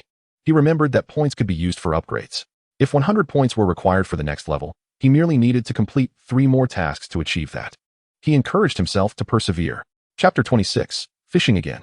The following morning, the sun shone brightly. As Jiang Bo left the hotel to wander about, he also decided to change his phone. The smartphone that had accompanied him for over 2 years was now a relic of the past. The Huawei 30 had become his new favorite. At this time, the phone had not yet depreciated in value, boasting 8 gigabytes of RAM and 512 gigabytes of storage. With a 6.5-inch screen, costing him 500 yuan. Not too expensive, and Jiang Bo even felt it was a bargain. With 2 or 3 days remaining before the task settlement deadline and several tens of thousands of yuan still required, he made his way to the high-speed train station. From a distance, he heard a familiar voice. Oh, it's that little beggar again. It seems we have quite the connection. Should I go over and say hello? With this thought, Jiang Bo did not hesitate and approached the little beggar with his suitcase. Feeling a pang of sympathy upon hearing the familiar voice of someone who hadn't eaten in 2 days. In today's society, how could anyone fall so low as to go without food for 2 days? It was truly tragic. The little beggar weakly called out for alms, but suddenly, his voice ceased. The despondent expression vanished in an instant, replaced by an adrenaline-fueled urgency as he snatched up the bowl on the ground and bolted away from Jiang Bo. What the heck? How can I run into this guy everywhere? As Jiang Bo watched the little beggar sprint away, he was momentarily taken aback, pondering whether the city management had arrived. Looking around, he saw no sign of enforcement vehicles or personnel, leaving him puzzled. Not wanting to dwell on it, he decided to silently hope the little beggar would not starve to death. Shaking his head, Jiang Bo quickly entered the high-speed train station with his suitcase. Meanwhile, the little beggar, having dashed out of the station, found his brother who was also begging and pulled him into a secluded corner. Seeing his brother's frantic behavior, the older sibling was puzzled and asked, "What is going on? Why are you so flustered? Did you see a ghost?" The little beggar, out of breath and supporting himself with his hands, exclaimed, "It's not a ghost, but it might as well be." His older brother quickly inquired, "What happened?" After catching his breath, the little beggar, with a mournful expression, replied, "Did I not tell you that I've been encountering a lunatic lately? No matter where I go to beg, he always manages to find me, carrying a bag of steamed buns for me to eat. The first time was at Wetland Park, the second on the overpass, and now that I've come to the high-speed railway station, he has shown up again. I'm nearly driven mad." His brother, momentarily taken aback, looked at the little beggar with sympathy and chuckled, "Is there really such a person?" You must have offended him, right? The little beggar shook his head. I haven't offended him at all. I don't even know who he is. But I have this chilling feeling on my back. A premonition that something bad is about to happen. Brother, I truly can't stay in Xiqing any longer. The number of people giving alms is gradually dwindling. Why don't we change our location? After pondering for a while, his brother realized that the money received from begging had indeed decreased significantly, suggesting it was time for a change of scenery. Changing locations? Where do you think would be better? How about we go to Yangqing? It's only a few hundred kilometers away, and it's more prosperous than Xiqing. I see people in the group talking about how there are more fools there, making it easier to beg. Before the little beggar could finish, his brother slapped him on the back of the head, causing him to wince in pain and look at his brother with a resentful expression. Brother, why did you hit me? His brother glanced around, then widened his eyes and scolded in a hushed tone. How many times have I told you? In our line of work, we must remember our principles. Those who give us money are our benefactors. We must refer to them as kind-hearted people. If you treat them as fools, you'll face retribution. Do you understand? Fool. The little beggar sheepishly replied, I know, kind-hearted people. I just accidentally misspoke. His brother huffed, keep that in mind. If I hear you saying something reckless again, I'll smash your head. The little beggar chuckled, unfazed, and continued, so, brother, shall we go to Yangqing? After contemplating, his brother agreed. Let us go then. We'll check out Yangqing, and if it doesn't work, we can change to another place.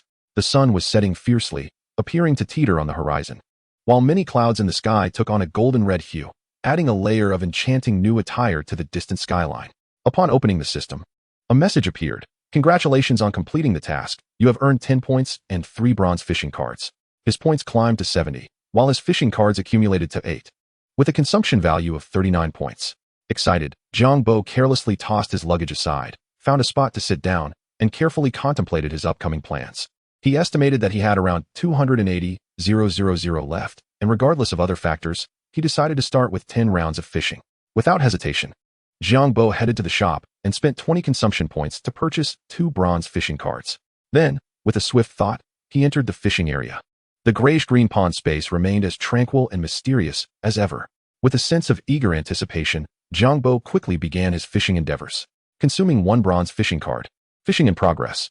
10 seconds later, congratulations, you have caught 90,000 fish fins. It was no surprise to catch fish fins right away, with plenty of fishing cards remaining. He continued fishing. Congratulations, you have caught 100,000 fish fins. Congratulations, you have obtained 7 million starting coins. Congratulations, you have caught 70,000 fish fins. Congratulations, you have caught 80,000 fish fins. After 5 consecutive fishing attempts, he either received fish fins or starting coins. Initially, Jiang Bo remained calm, but his attitude began to shift. Come on, I just want to catch 1 fish. Why are you giving me so many starting coins and fish fins? System, please be generous. While grumbling, he shamelessly continued with his 6th fishing attempt. Congratulations, you have obtained a humanoid Hisho Wu. A humanoid Hisho Wu? Finally, something different appeared. Jiang Bo felt a surge of excitement and began his 8th fishing attempt. Congratulations, you have caught 70,000 fish fins. Congratulations, you have obtained a medicinal material identifier. Congratulations, you have obtained 9 million starting coins. Congratulations, you have obtained a pair of Biwu by foam paintings. Completing 10 rounds of fishing didn't take much of Jiang Bo's time.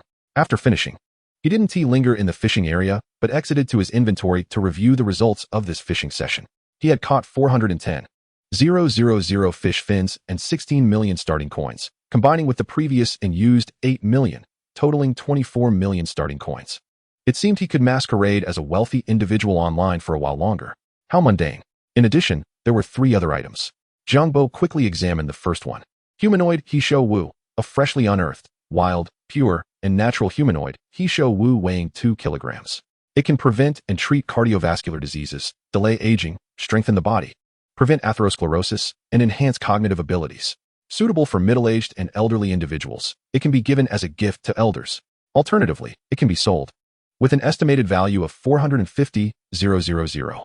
Biwu by foam painting. A painting by Yan Bolong, possessing some collectible value. If you don't wish to hang it on your wall, you can choose to transfer it, which can increase your income by 300,000. Medicinal Material Identifier. This is a uniquely structured identifier that cannot be removed, but you can equip it through the system.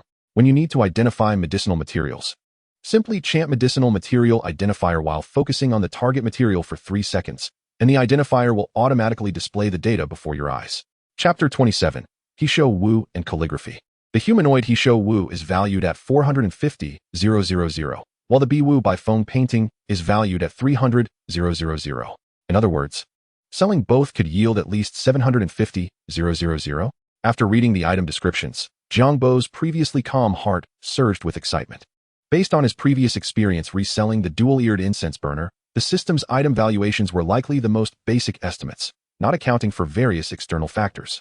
For instance, if a collectible happened to be urgently desired by someone, it could sell for a price higher than expected. Conversely, if it did not meet the right buyer, its selling price would significantly decrease.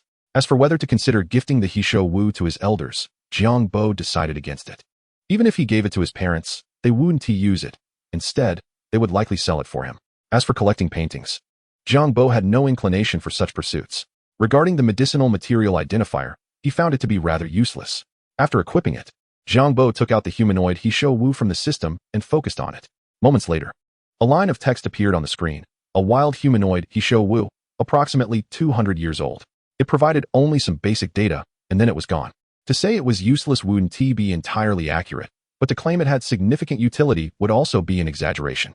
Since Jiang Bo wasn't planning to work at a medicinal material company, it didn't hold much value for him. Not dwelling on it, Jiang Bo quickly collected the Hishou Wu, then browsed through the system again. The tasks hadn't refreshed, and nothing else had changed. Closing the system, Jiang Bo rubbed his hands together, pulled out his phone, and ordered a sumptuous takeout. Then he recalled something, found a number in his contacts, and dialed it. After ringing for several seconds, the call connected. Jiang Bo quickly said, "Hello, is this Brother Chen?" A puzzled voice responded from the other end. "Who is this?" Jiang Bo replied, "It's Jiang Bo. A while back at the antique auction in Shanghai, you bought my bronze incense burner, and you later gave me your business card. Do you remember?" He used a memory-triggering method to assist the other person. "Oh, I remember now. It's you, Brother Jiang. Sorry, I've been getting too many calls lately. I didn't recognize your voice at first." The voice on the other end chuckled. This person was named Chen Shuilong. Jiang Bo wasn't sure what he did, but he had heard during the auction that his family was quite wealthy. After the auction concluded, Chen Shuilong and Jiang Bo met, and he handed Jiang Bo a business card. Jiang Bo thought that perhaps he would have the opportunity to sell antiques in the future, so he noted down the phone number. Unexpectedly, today it proved useful. Chen Shuilong inquired, "Brother Jiang, what brings you to call? Feel free to speak openly." Jiang Bo replied, "Well, previously you mentioned that I should call you directly when I have something to sell. As it happens, I recently stumbled upon a treasure. Would you like to take a look?" Chen Shuilong smiled. "Sure, no problem. When are you available? Let's arrange a meeting place." "Are you still in Hu?" Jiang Bo responded. "No, I am in Yangqing." "Oh, are you from Yangqing?" Chen Shuilong asked. "Kind of. I've settled here now," Jiang Bo replied. With only a few days left until the 13th, Jiang Bo was not in a hurry. After hanging up, he awaited his takeaway delivery. And after enjoying a delectable herbal steamed chicken, he began to research information on paintings and Heshu online. In the following days, Jiang Bo remained active. He first visited an antique appraisal institution to obtain a certification for the Bi Wu by Feng Tu, and then went to the Ginseng and Deer Antler Appraisal Center to have his Heshu examined. Subsequently, he went to the Antique Center in Yangqing, where he consulted several experts regarding the value of his treasures. After completing this series of steps, the date arrived at May 13th. At 9:30 in the morning, Chen Shuilong sent Jiang Bo an address. Retrieving the Bi Wu by Feng Tu from his inventory, Jiang Bo followed the address to the Jinjiang Hotel. Guided by a waiter, he entered a tastefully decorated private room to meet Chen Shuilong. "Brother Jiang, it's good to see you again." Chen Shuilong greeted him with a smile and a handshake. Jiang Bo apologized. "I'm sorry for keeping you waiting, Chen Ge." "No worries, we just arrived." Chen Shuilong waved his hand dismissively and pointed to a man around 50 years old beside him. "This is Master Han. My personal knowledge of antique paintings is somewhat limited, so I invited Master Han to help me assess." Jiang Bo addressed him, and Master Han nodded with a smile, saying, "Please present your items. I shall take a look." Without further ado, Jiang Bo unfolded the painting and laid it flat on the table. Master Han took out his tools and began the examination. After several minutes, Master Han remarked, "Mr. Yin's Bi Wu by Feng Tu is an early work of his. At that time, he was not well known, but his paintings already exhibited a certain vibrancy and spirit. Few people know of this painting. I happen to be one of them. If you had asked someone else, they might not have recognized its significance." Chen Shuilong chuckled. "Master Han, your knowledge is truly profound. Is this painting authentic?" Master Han confirmed, "Indeed, it is genuine." This ethereal yet expressive landscape painting represents a very typical personal style of Mr. Yin in his early years. While this Bi Wu by Feng Tu may not be exceptionally outstanding, it is still a rare gem worthy of collection. The price is approximately 500,000. Upon hearing this, Jiang Bo let out a slight sigh of relief. He had not absorbed any of the earlier conversation. As a straightforward person, his primary concern was the price. The figure of around 500,000 was consistent with the evaluations he had received from other experts at the Yangqing Antique Center, and it was entirely within his acceptable range. Chen Shuilong, being quite generous, after some discussion, settled on the price of 500,000 without further delay.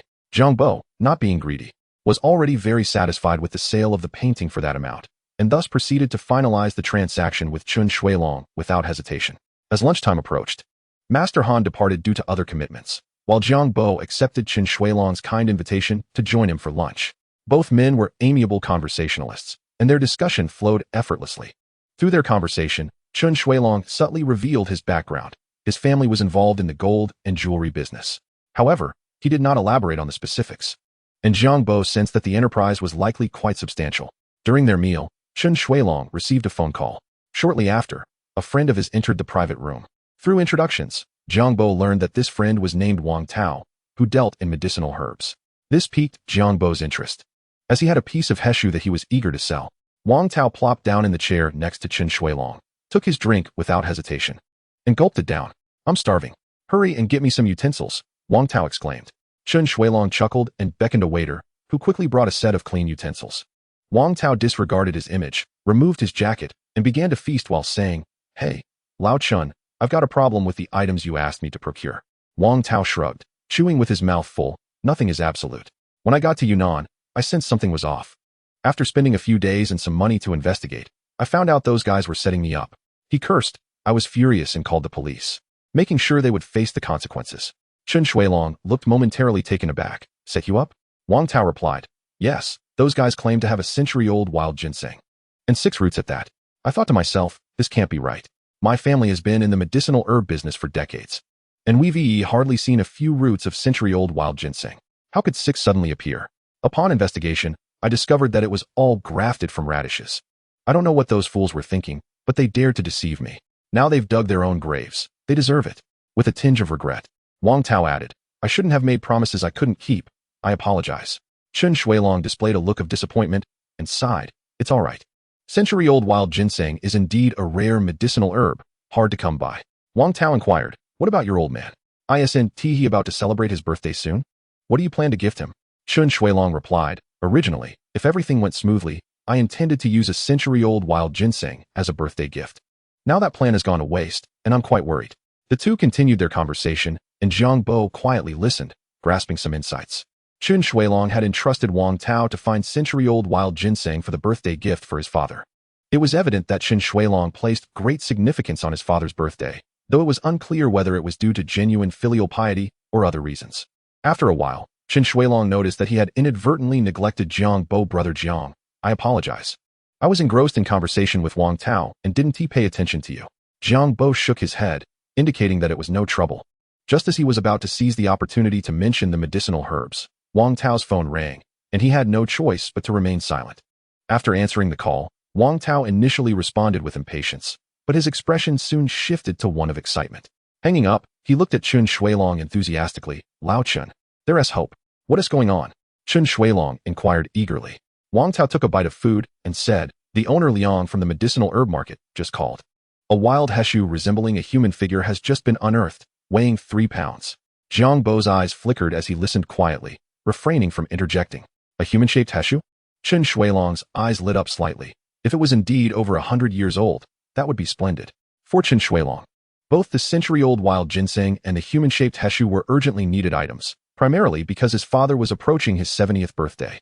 Collecting antique paintings was his father's passion, but recently, he had developed a greater fondness for rare wild medicinal herbs.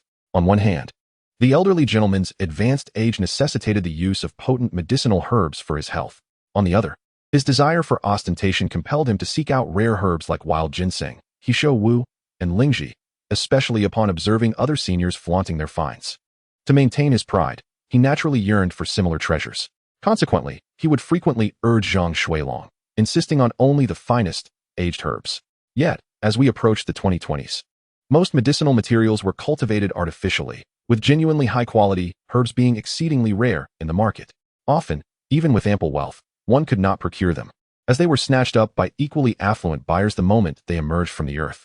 This predicament left Zhang Shuilong feeling overwhelmed, yet he felt compelled to comply. However, recent news of a human-shaped Hishowu sparked his interest anew. Although century-old wild ginseng was the best, its extreme rarity made it unattainable. In contrast, human-shaped Hishowu presented a viable alternative, provided it was authentic. Nevertheless, the mere presence of such a specimen in Yangqing's herbal market strongly suggested its legitimacy. With this in mind, Chun Shuilong rose and declared, "Let us go. I have no other plans this afternoon. I must secure that Hishowu if it proves genuine." Wang Tao shot him a glance. "Why the rush? I'm still hungry. Can't you wait until I finish my meal? I'm worried that if we delay, someone else will seize it first," Chun Shuilong replied anxiously. "Rest assured, the item belongs to Boss Liang and is stored in his shop. He won't dare sell it before I arrive. I still hold some influence in Yangqing's herbal market, so trust me and stay calm." Wang Tao reassured him with a smile. Convinced by his words, Chun Shuilong ceased his urging and turned to Jiang Bo, smiling. "Brother Jiang, we're heading to the herbal market. If you're interested, you should join us." "Absolutely. I have no plans this afternoon," Jiang Bo replied with a wink, readily agreeing. Chun Shuilong was taken aback, as his invitation had merely been a polite gesture to inform Jiang Bo of their departure, but he had not anticipated Jiang Bo's enthusiastic acceptance. However, bringing an additional companion to the herbal market was no great matter, and Chun Shuilong merely smiled, dismissing the earlier awkwardness. Once Wang Tao finished his meal, the trio exited the Jinjiang Hotel and hurried to the herbal market. They entered a shop bearing the sign Lao Liang Herbal Wholesale, where a middle-aged man in his 40s promptly greeted them. "Mr. Wang, you finally arrived. If you had delayed any longer, I wouldn't have been able to hold on to this for you," Boss Liang exclaimed. "Thank you. I was far away, which caused the delay. Where's the item?" "Follow me," Boss Liang replied, leading them through a corridor into a spacious back hall. Inside, a dozen individuals gathered around a Hishowu that bore an uncanny resemblance to a human figure, gesturing and discussing animatedly. "There it is, Mr. Wang. Go take a look," Boss Liang urged, motioning for the crowd to step aside.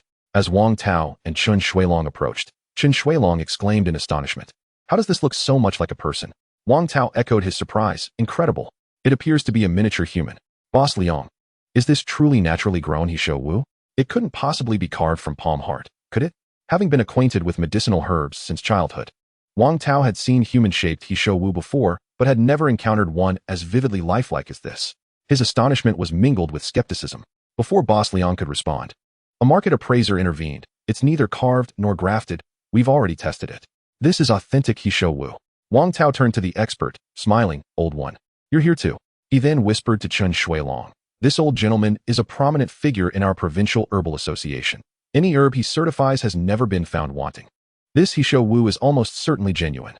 Old One then added, "As of now, the largest recorded wild Hishowu in the country weighs merely 27 kilograms. Referring to the genuine articles, not the fakes or media hype. This specimen weighs 15 kilograms and is estimated to be between 160 and 180 years old." He elaborated on the Hishowu's characteristics and value, noting that while such a specimen typically holds a value around 200,000 yuan, its remarkable resemblance to a human figure could double that price at a formal auction, potentially reaching 500,000 yuan. "Boss Liang, please state your price." "We would like to purchase this Hishowu," Wang Tao declared.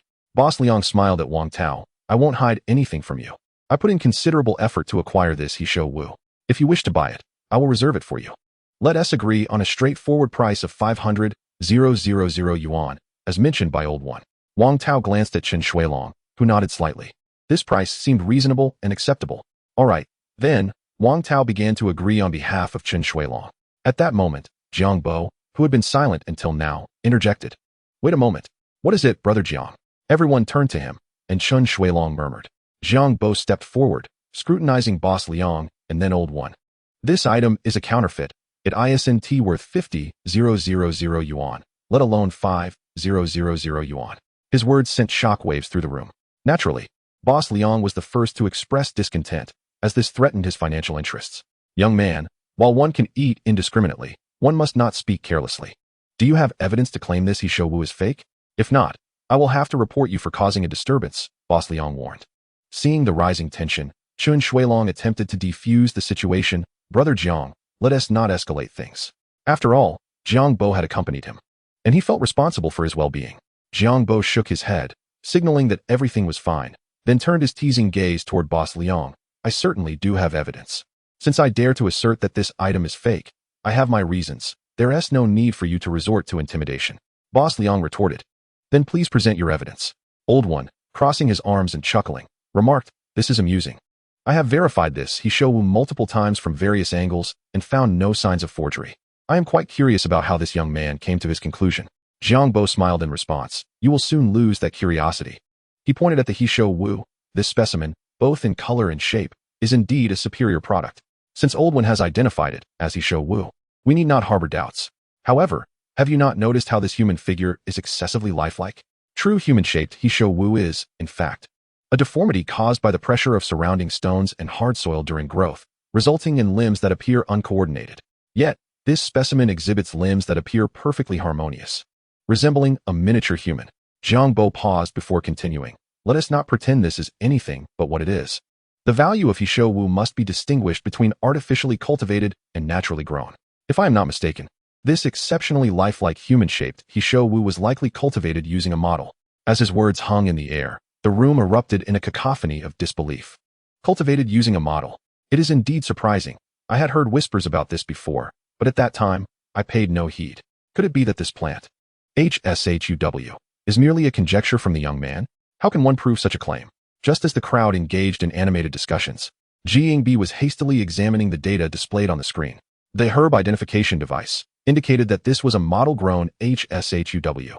Having been transplanted into a humanoid model after a growth period of over a year, its growth restricted and stimulated by hormones, yielding results after 3 years.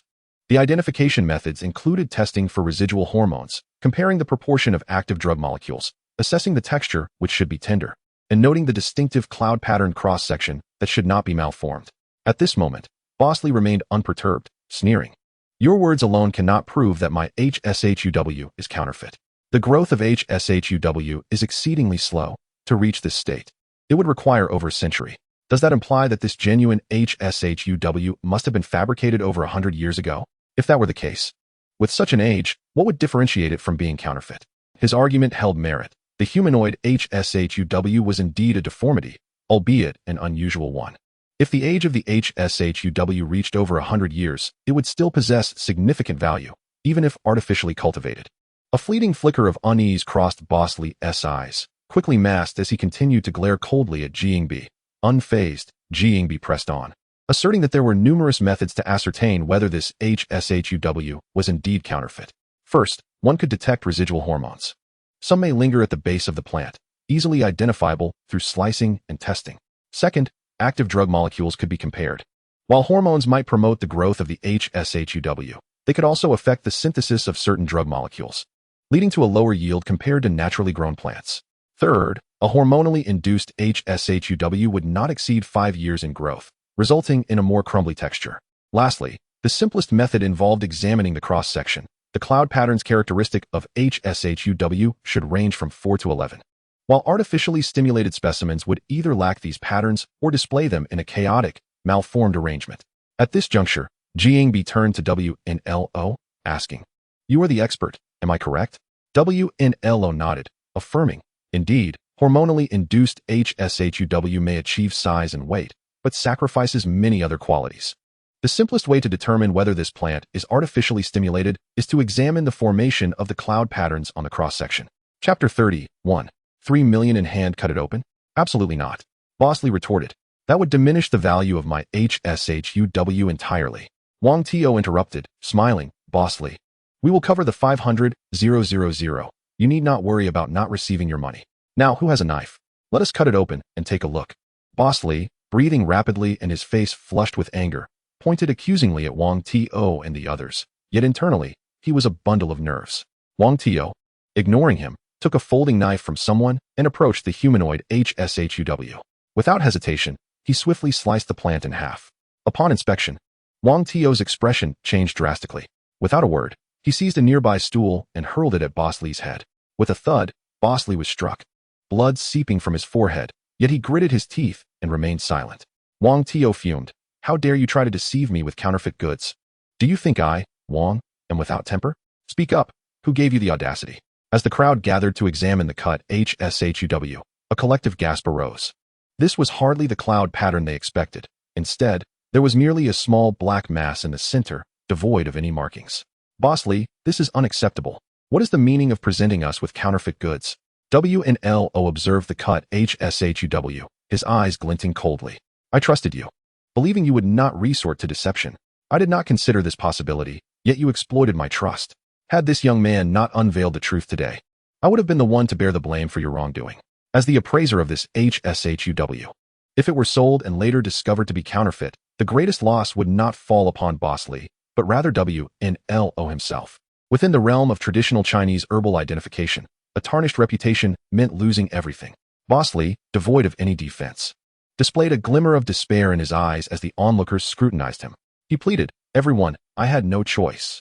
I was deceived, and only later discovered this was a counterfeit humanoid HSHUW, which cost me a staggering 400,000.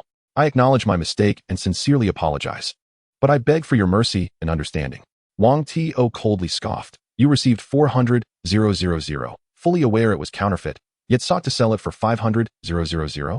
On this basis alone, you will leave empty-handed today. In all my years, no acquaintance has dared to stab me in the back.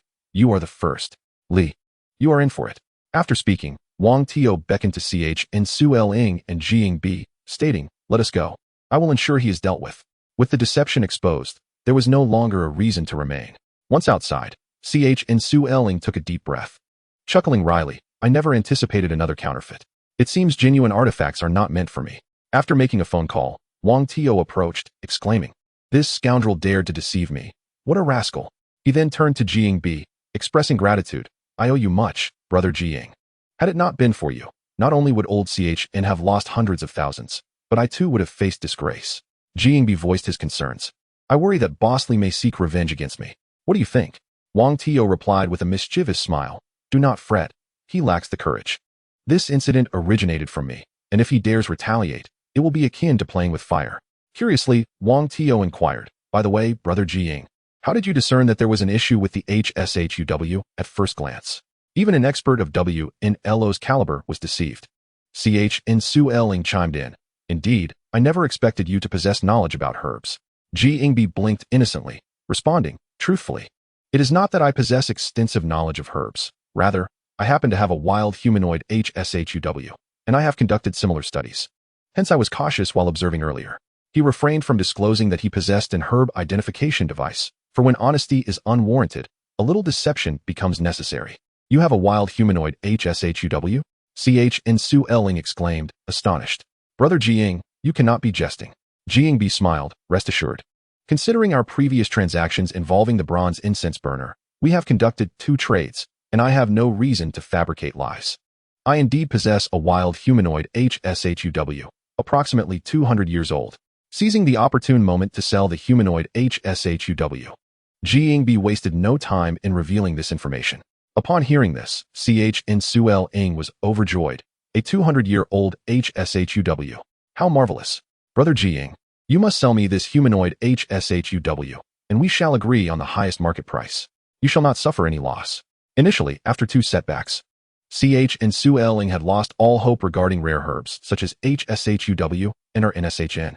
Now, however, to learn that Jiang Bo possessed a wild humanoid HSHUW of such an age filled him with exhilaration.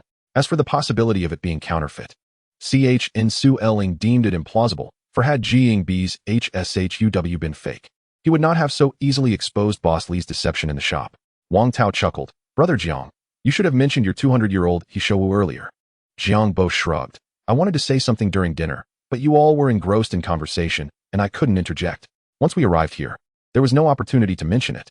The Hishowu, which Chen Shuilong wished to buy, and Jiang Bo intended to sell, resulted in a perfect match between the two. Later, in a tea house, the humanoid Hishowu was presented before Chen Shuilong and Wang To. The transaction proceeded smoothly. This wild humanoid Hishowu, which Jiang Bo had fished out from the system, ultimately found its way into Chen Shuilong's possession. A staggering sum of 800,000. Chen Shuilong offered a remarkably high price. Combined with the previous 500,000 from the calligraphy and painting, Jiang Bo amassed a profit of 1.3 million today. Such private transactions are free from taxation. The amount received is precisely what one gets upon completing the transaction and bidding farewell to Chen Shuilong and the others. It was already past 5 in the afternoon. As he opened Yinshan Pay and checked his balance, the 7-digit account figure made Jiang Bo feel as though the world had transformed into something delightful. The sensation of wealth is indeed wonderful and reassuring. Standing on the bustling street, observing the busy flow of traffic and passers-by, Jiang Bo couldn't help but reflect inwardly. There was a time when he was one of them, rising early and toiling late, living life like a puppet on strings, devoid of any joy. But now, everything had changed. Of course, Jiang Bo was acutely aware that apart from being somewhat more handsome than most, he had no particular advantages. In fact, in terms of education and career, he lagged behind many. However, perhaps due to his good looks, he had indeed garnered the favor of Lady Luck, experiencing a slight uptick in fortune. After acquiring the external aid, he had soared, completing in less than a month what would take many years, even decades. Moreover, Jiang Bo understood that barring any unforeseen events, his future prospects would only improve. What he would ultimately become was uncertain, but it was unequivocal that it would be better than his present circumstances. Chapter 31, Task Refresh. May 15th. After earning 1.3 million 2 days ago, Jiang Bo was exhilarated and couldn't sleep that night. Consequently, he spent the entire day yesterday in a daze at home, only awakening this morning to feel as though his body had returned to him. Rather than being a soulless automaton unaware of his actions, lacking the motivation to dine out, Jiang Bo casually ordered takeout and then sluggishly dressed to wash up. After breakfast, it was already 9:30. He opened the system screen and glanced at the task section. It had been several days. Why had the tasks not refreshed? Jiang Bo pondered. He was not eager to undertake tasks, but simply wished to accumulate points, wondering if 100 points could facilitate an upgrade. Regrettably, the absence of tasks prevented him from achieving his goal. After strolling around Chuanxi Road and having lunch, he indulged in a massage, then headed to an amusement park. Task: have you not noticed that your opposite gender friends are quite few? This is not a good omen. You need to adjust your mindset. Please add a beautiful female streamer for points. Reward: 1 bronze fishing card. Task: a monotonous life requires some seasoning to become flavorful. Please have a female streamer call you daddy in her live stream. Reward: 10 points, 1 bronze fishing card. Task: when you have money but do not share your joy with friends, what is the purpose of your existence? Treat your friends to a dinner worth no less than 100,000. Reward: 20 points, 2 bronze fishing cards. Finally, 3 tasks had appeared, granting a total of 40 points. Upon completion, he would reach 100 points. Jiang Bo mused, I wonder if 100 points will suffice for an upgrade. In truth, he had been contemplating this matter for several days. The system lacked clear rules, leaving him to explore on his own. An upgrade would undoubtedly be superior to remaining stagnant. Jiang Bo considered that since the items he fished out could sell for hundreds of thousands, upgrading should yield millions, or even more. The mere thought of this stirred a quiet excitement within him. Thus, these seemingly trivial tasks transformed into something particularly endearing in Jiang Bo's eyes. Both tasks were related to live streaming, and with a bit of luck, he might accomplish them tonight. With this thought, Jiang Bo grabbed his phone and opened Douyu. Scanning his follow list, he noticed that Xiao was not live, prompting him to wander through various sections of Douyu. After browsing for over 10 minutes, he began to feel anxious. He couldn't determine if there were no beautiful female streamers at this hour, or if he simply had not encountered one that caught his eye after searching for so long. Most female streamers had appealing covers, but upon entering their streams, they appeared quite different. In reality, Jiang Bo was not one to judge solely by appearance. Yet completing the tasks would inevitably require gifting the streamers, essentially constituting a form of expenditure. He could not just gift those who did not appeal to him. He needed to find streamers that were at least somewhat pleasant to watch to have the motivation to gift them. Otherwise, watching a live stream would be no different from watching a dead fish. After perusing through several sections, Jiang Bo ultimately arrived at the entertainment area. The female streamers engaged in energetic dances failed to ignite any desire to spend on his part. Upon entering the nearby Yangqing section, he discovered a streamer within a mere 9 kilometers distance, whose cover looked quite appealing. He held no high hopes and casually clicked in. After a brief glance, a spark of interest flickered in his eyes. On the screen was a female streamer with hair cascading like a waterfall, styled with air bangs. Her bright eyes and delicate nose lending her features a soft and adorable charm. Quite impressive. Jiang Bo was not solely referring to her hairstyle or facial features, but rather something a bit further down. At that moment, the live stream had a sparse audience. The streamer, Xiao Nai Mao, appeared somewhat disheartened, glancing at her less than 5,000 viewer count. Lamenting, why does no one watch my stream? Is there something wrong with my broadcasting? Though the audience was small, there were a few scattered comments. You've only been streaming for a few days, right? New streamers generally have low viewer counts. Don't worry, it takes time. Once you get through the newcomer phase and receive recommendations, more people will tune in. After reading the comments, Xiao Naimao contemplated and sighed. You're mistaken. It's not as you say. Stop comforting me. I've been streaming for a month and am only level 15. A girl who started streaming with me is already level 30. And to be blunt, I feel she isn't even as pretty as I am. And her figure doesn't compare either. It's frustrating. One viewer aptly remarked, she has a big brother. Big brothers can easily elevate their levels with gifts. Upon hearing this, Xiao Naimao instantly adopted a pitiful expression. You all are my big brothers too. Why don't you each gift me something? Just a little kindness. Please. No need for fire or rockets. Just a card will do. Pausing for a moment, Xiao Naimao continued her lament. To be honest, I haven't eaten meat in half a month. Now I'm just mixing rice with lao gan ma. If this continues, I'm truly going to suffer from malnutrition, and my chest will wither away. You still have lao gan ma. I'm stuck eating plain rice every day. Indeed, I envy those who can afford lao gan ma. I'm eating dirt daily, and I can't even speak. Chuckling at the absurdity of it all, Xiao Naimao remarked, you all are enough. Each of you is plump, yet here pretending to be pitiful. Where's your dignity? Sigh. I'm genuinely running out of food. I wouldn't lie to you.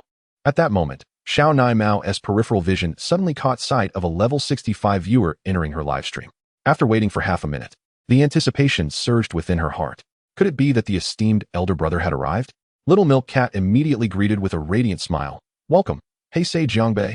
It's my first time seeing a level 65 elder brother in my livestream after all this time, and you've stayed for half a minute without leaving. Welcome, welcome. Is a level 65 truly considered an elder brother? Jiang Bo chuckled and typed, you are quite beautiful. May I ask how old you are? Little Milk Cat blinked her eyes adorably and replied, thank you for the compliment. I'm 19 this year. Hey, say Jiang Bo responded. I was not referring to your age. 666. I feigned ignorance. Elder brother, please refrain from such talk. This is a green live stream. Driver, stop the car. I want to get off. Hey, the door has been welded shut. You can't leave. I couldn't help but chuckle unkindly. Little Milk Cat's delicate face revealed a look of confusion, as she could not comprehend the meaning of Jiang Bo's comment. After a moment, she finally grasped the situation upon seeing the audience's comments. Suddenly, her face turned crimson, and in a rapid, flustered tone, she exclaimed, this is a green live stream. You're only level 32. Please refrain from speaking recklessly, or I will mute you. Chapter 32. Opening the Emperor. Jiang Bo found this amusing. Although Little Milk Cat spoke rapidly, he still caught her words. He typed, 19 years old and already streaming? Haven't you pursued your studies? Little Milk Cat bit her lower lip sorrowfully, saying, my family lacks financial means. I couldn't afford to study. It's just how it is. As soon as she finished speaking, viewers began commenting in the live stream. Liar, you said yesterday you were studying at Yangchengkuda. Upon reading this, Little Milk Cat huffed, there's an honest person here. Everyone, come and bully him. You talk too much. I was just joking with this elder brother. Don't you think it's a bit excessive to expose me? However, her earlier words were not entirely a joke. Due to her family circumstances, she truly could not afford to attend school and almost missed out on university altogether. Her tuition and living expenses were earned by her own efforts. Not out of a desire for independence, but out of necessity. Little Milk Cat then coughed and added, esteemed black brother, I was just joking. I am actually a university student at Yangchengkuda, about to enter my second year. Jiang Bo raised his eyebrows and typed, what a coincidence. During my studies, the campus belle of Kudo once pursued me, but I turned her down. Little Milk Cat paused, pouted, and replied, boasting is not illegal. Go ahead and keep boasting. Jiang Bo smiled, not offering any explanation. He spoke the truth. Back when he was in his second year, he had attended an off-campus gathering, and the campus belle had indeed shown interest in him, but he had decisively rejected her. After chatting for a while, Jiang Bo remembered he had a purpose for watching the live stream and typed his inquiry. Hey, say Jiang Bo, do you have WeChat? How about adding each other? Finally, someone was asking for WeChat. Little Milk Cat felt a surge of joy and quickly responded, sure. You were the first to ask for WeChat today. Originally, I would have required a rocket to do so, but for you, I'll offer a discount. One plane will suffice. Hearing this, Jiang Bo prepared to click on the super rocket option, then opted for the plane instead, sending one. Hey, say Jiang Bo sent a plane. Upon seeing the plane effect, Little Milk Cat's spirits soared. She joyfully exclaimed, thank you, esteemed black brother, for the plane. You are truly generous. We've only chatted for a short while, and you've already sent a plane. How magnanimous. After 2 hours of streaming without receiving any gifts, a single plane was enough to make Little Milk Cat ecstatic for quite some time. Hey, say Jiang Bo replied, I initially intended to send you a super rocket, but you only wanted a plane. Although this request is somewhat peculiar, I still decided to fulfill it. Little Milk Cat. Her smile gradually twisted as she felt her composure slipping. What is going on?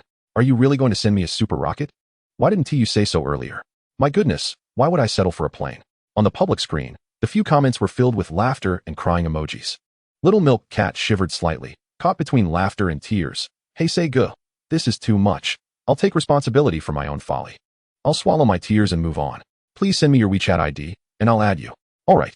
Soon, the two exchanged WeChat information, and Jiang Bo received a corresponding blue light notification. Upon opening the system, he saw, "Congratulations. You have completed the task, earning 10 points and 1 bronze fishing card." The first task of adding WeChat was completed. Jiang Bo thought, perhaps he could also accomplish the second task here with Little Milk Cat? With that in mind, he began typing again. Hey say Jiang Bei, you seem rather bored. How about we play a game? Little Milk Cat's large, watery eyes lit up. Playing games meant gifts, which was delightful. What game? I'll send you gifts if you call me daddy. How about that? Initially filled with anticipation, Little Milk Cat's expression darkened upon hearing Jiang Bo's words.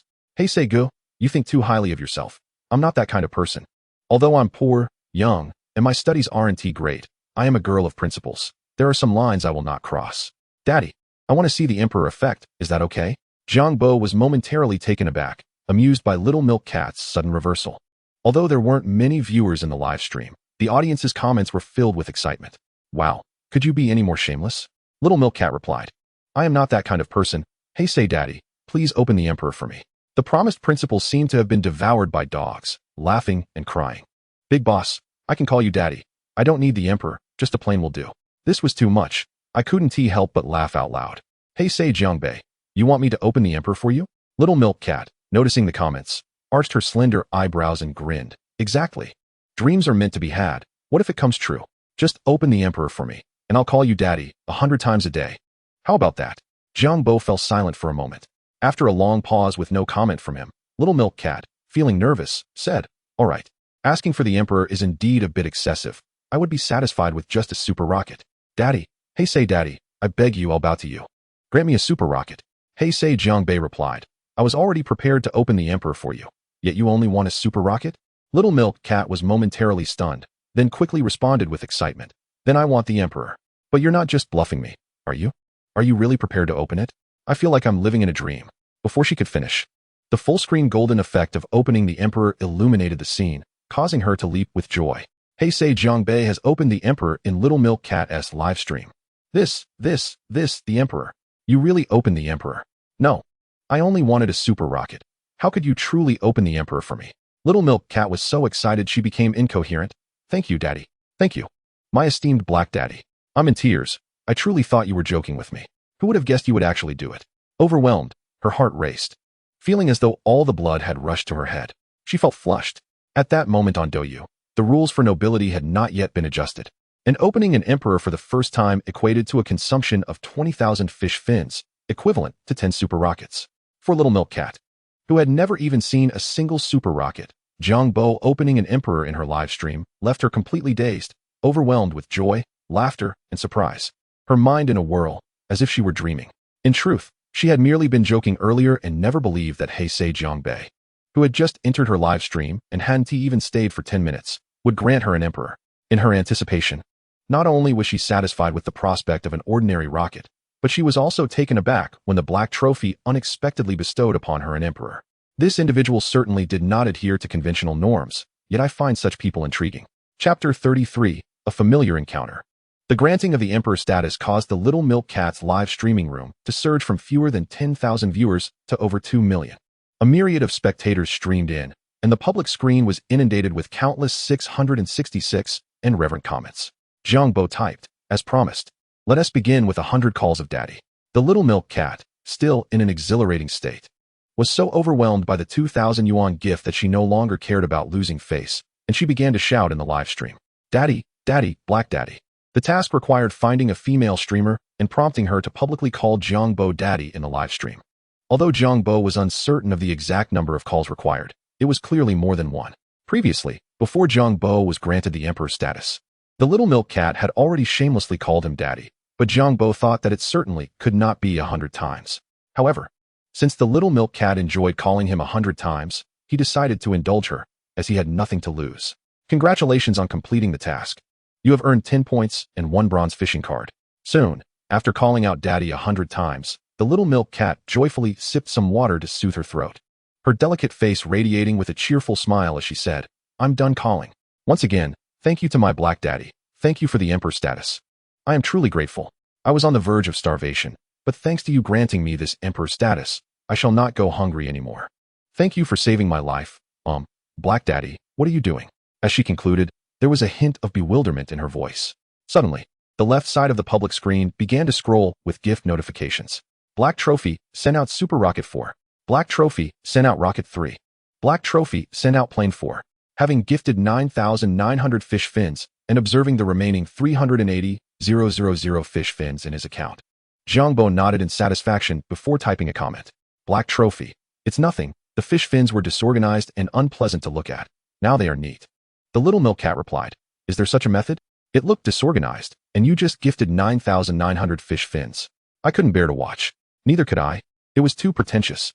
Big shot, please stop showing off, or you might get struck by lightning. For the wealthy, everything they do is deemed correct. Black Emperor.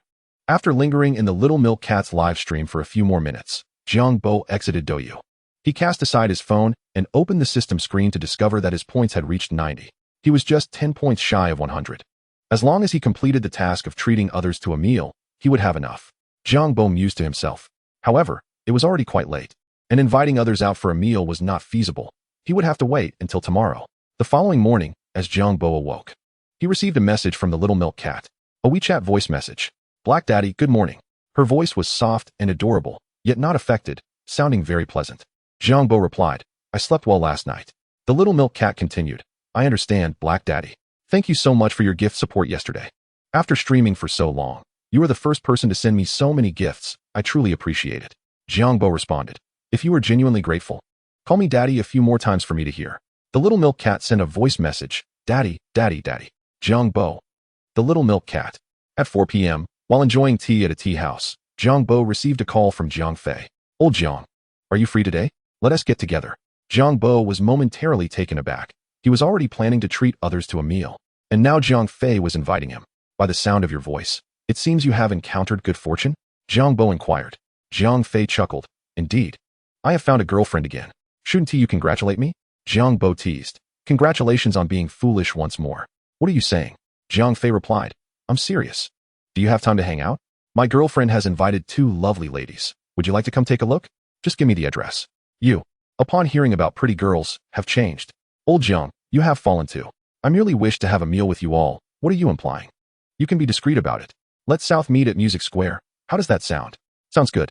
After hanging up, Jiang Bo glanced at the time, contemplated for a moment, and then dialed another number. Hello, this is the customer service hotline for Shangri-La Hotel in Yangqing. How may I assist you? A sweet voice from the customer service representative echoed through the phone. Jiang Bo said, I would like the most expensive private room available.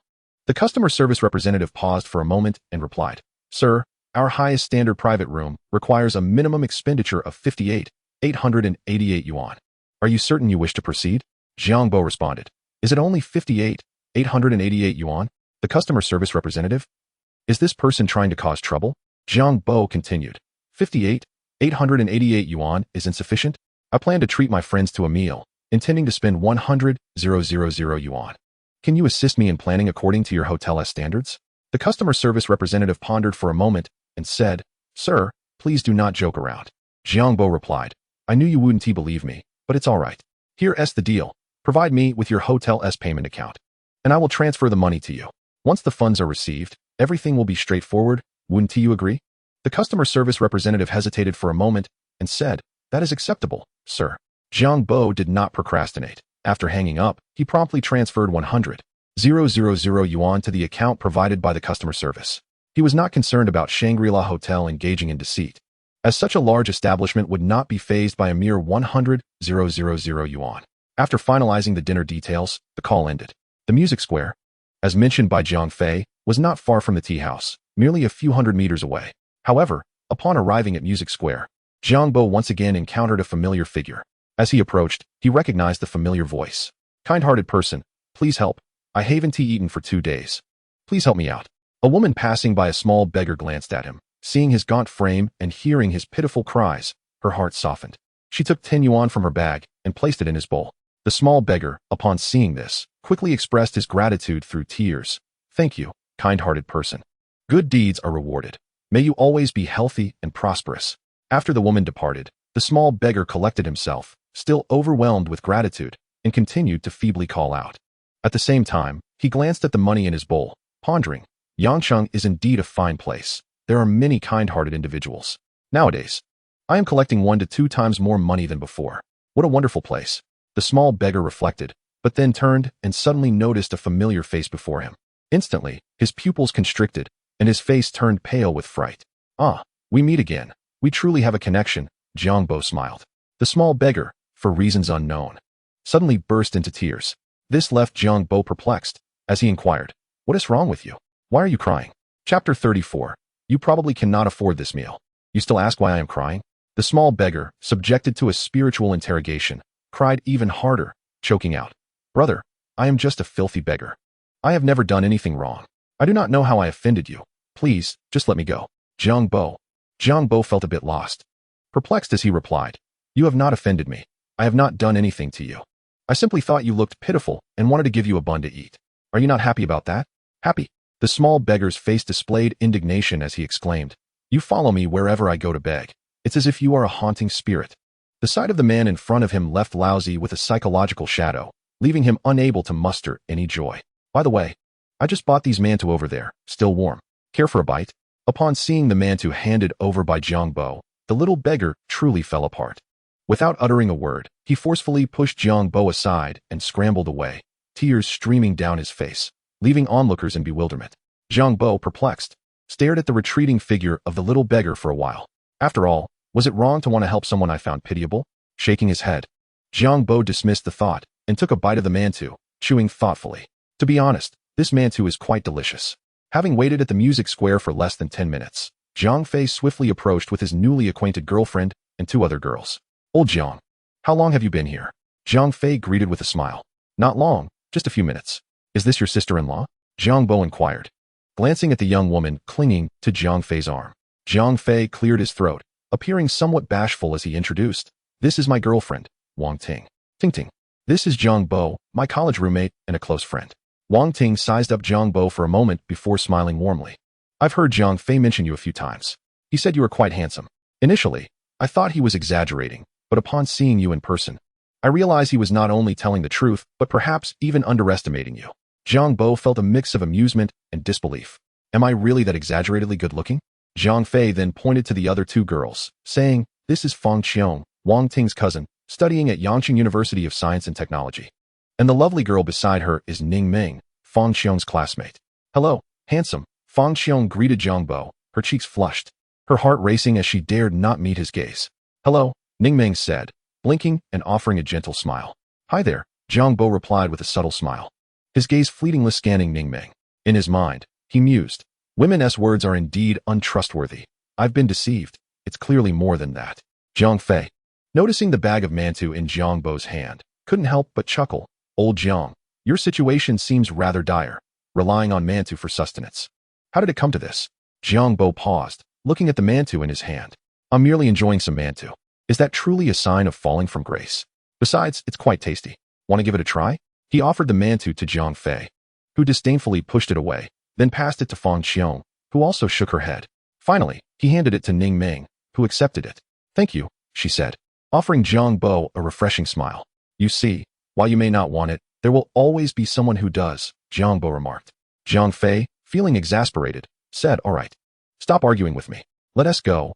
We've already agreed to dine at Hai Di Lao, and there's one nearby. Jiang Bo responded. Let us skip Hai Di Lao. I just made a reservation elsewhere. Let's south head to my place. You made a reservation? Jiang Fei paused, glancing at Wang Ting and the others for their opinions. After seeing their indifference, he conceded, All right then, we'll go with your plan. The 5 hailed a cab and soon arrived at the Shangri-La Hotel. Jiang Fei exclaimed in disbelief, Old Jiang, you booked at Xianggong? Jiang Bo, puzzled by his expression, asked what's wrong. Jiang Fei retorted, What's wrong? You had the audacity to ask? I thought you were so impoverished you could only afford mantou. Yet here you are dining at such a place. You're a fraud. Jiang Bo rolled his eyes. Come on, I'm just eating some mantou. I never said I was poor. Let us head inside first. As they swiftly entered the lobby of the Shangri-La Hotel, a man's voice suddenly rang out. Jiang Fei, you're dining here too? Turning around, they saw a man in a suit, about Jiang Fei's age, surrounded by 4 or 5 others. Jiang Fei recognized him, momentarily stunned. before breaking into a smile. Indeed, I didn't expect to see you here. It's been a long time. The man approached, long time no see. After exchanging pleasantries, he glanced at Jiang Bo and the others. Since we've run into each other, how about dining together?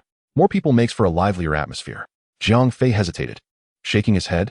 Thanks, but it's just fine with my friends. The man insisted, don't be shy. Your friends are my friends too. I'll treat this meal. No need to be polite. Let us go. Faced with the man's enthusiasm, Jiang Fei felt compelled to accept, albeit reluctantly. Let me consult with my friends first. Turning to Jiang Bo, he said, Old Jiang, this is my friend Yang Yu. We're quite close. How about we all have a meal together? Jiang Bo blinked and smiled. Sure, dining together is more fun, but I've already booked a private room, so let me treat this meal. Yang Yu laughed. Buddy, let us not argue over this. Today, I'm treating. Jiang Bo scrutinized him for a moment. Are you sure you want to treat? I doubt you can afford it. His words were devoid of mockery, merely stating a fact. Unbeknownst to him, Yang Yu's expression shifted, a hint of amusement creeping onto his face. Buddy, you're underestimating me. Although I don't have a fortune, I can still afford a meal costing a few thousand. Not just a few thousand, Jiang Bo interjected. Yang Yu maintained his composure. 10 to 20,000 is still manageable. Jiang Bo corrected him. It's not even that much. Yang Yu exclaimed, what? Not even 10 to 20,000? Who do you think you're fooling? Am I a 3-year-old? Yang Yu's smile wavered, his frustration rising. Come on, you're joking. That's not funny. Jiang Bo replied, I'm not joking. Waiter, could you come here? A tall waitress approached, smiling brightly. Sir, how may I assist you? Jiang Bo stated, my name is Jiang. I reserved a private room for 888 yuan about an hour ago. Could you check? The waitress's expression brightened. Are you Mr. Jiang Bo? Yes, indeed. Your room is ready, and the kitchen is preparing your meal. Please follow me. The waitress's enthusiasm and flattery left Jiang Fei and Yang Yu utterly baffled. In chapter 35, the realization dawned. Is being handsome truly devoid of security? The waitress paused, smiling gently at Jiang Fei. Sir, just to clarify, Mr. Jiang has reserved our hotel's supreme room with a minimum expenditure of 888 yuan, not room number 58. 888. Her words plunged everyone present into a stunned silence. Fang Qiong was the first to inquire. Is it really 50,000? There's no extra 8? The waitress confirmed. Yes, it's 50,000. Wow, old Jiang, are you serious? You dared to book a room with a minimum spend of 58,000? Have you lost your mind? Jiang Fei exclaimed, astonished. Yang Yu's expression faltered, revealing embarrassment as he managed a wry smile. Well, I truly cannot handle a room costing over 50,000. Good grief. My monthly salary is only a few thousand. That amount would sustain me for 6 months without eating or drinking. Although Yang Yu was concerned about his pride, he realized that in the face of over 50,000, pride was utterly trivial. A few thousand, or even 10,000, could be justified for the sake of appearances. But 50,000 was an entirely different matter. A generous meal of that magnitude was simply out of the question, leading him to concede. Jiang Bo grinned satisfactorily. So, let us put an end to this argument. I'll treat this meal. Let us head to the private room and continue our conversation. What a joke. I intend to use tonight's meal to fulfill my task. Anyone who dares to compete with me will face my ire. Following the waitress's lead, the group took the elevator, entering an extravagantly decorated private room on the upper floor. This place looks remarkably luxurious, Ning Ming whispered to Fang Qiong. It is not merely an impression, it is an undeniable truth. Fang Qiong remarked. The minimum expenditure for this private room exceeds 50,000. Upon entering the suite, the guests were akin to Lu Lao Lao stepping into the Grandview Garden, their eyes darting about in wonder. The room was expansive, measuring over 100 square meters. Furnished with sofas, a colossal LCD television, and an exquisitely elegant crystal round table. The polished jade floor, the golden lighting, and the grandiose murals created an atmosphere of opulence and splendor. With Yang Yu and his companions, there were precisely 10 people in the suite. Jiang Bo invited them to take their seats, and soon after, Jiang Fei inquired, Old Jiang, what on earth were you thinking, reserving such a luxurious room? Is this merely frivolous extravagance? Frivolous? Jiang Bo pondered, acknowledging the validity of Jiang Fei's observation. Yang Yu, intrigued, asked, Hey buddy, what do you do for a living to spend so freely? You must earn a considerable sum. Jiang Bo replied, half in jest me? At present, I am engaged in the trade of antiques and medicinal herbs. I do make money, but it is rather unstable. It largely depends on luck. Yang Yu sighed. I envy those who dare to venture boldly. As for us, with our timid natures, we can only rely on our steady jobs, living our lives on fixed salaries, which will likely remain unchanged. Jiang Fei concurred. Indeed, finding a good job today is challenging. With a stable position, One can only wait for promotions or for headhunters to come knocking. Jiang Bo interjected. Didn't you say during your school days that you aspired to start your own internet business? Have you abandoned that dream? Jiang Fei shook his head, chuckling. I did consider entering the realm of self-media, but my capabilities do not allow for it. Besides, while the internet is indeed a prevailing trend, it is also fraught with peril. Let me share an example. I have a hacker friend, a top-tier one, who dabbled in the internet a few years back and ended up losing everything, drowning in debts that made it difficult for him to afford meals. He has since given up on that industry and now works laboriously, literally hauling bricks at construction sites. Such a fate is indeed tragic. There are countless individuals like him in life. To effect change, one must embrace risks, yet those who succeed in their transformations are often but a small fraction. Listening to your discussions paints a bleak picture of the future. It nearly brings tears to my eyes. While the men conversed about their careers, the women engaged in discussions of their interests. Ning Ming strolled to the window, gazing vacantly at the evening vista of Yangcheng, lost in contemplation. Fang Xiong trotted over to Ning Ming's side, asking, Ming Ming, what are you daydreaming about? Ning Ming's beautiful eyes flickered as she shook her head. Nothing, just pondering some thoughts. Leaning closer, Fang Xiong whispered mischievously, Hey, have you noticed how handsome that Jiang Bo is? Ever since I laid eyes on him, my heart has been racing at over 120 beats per minute.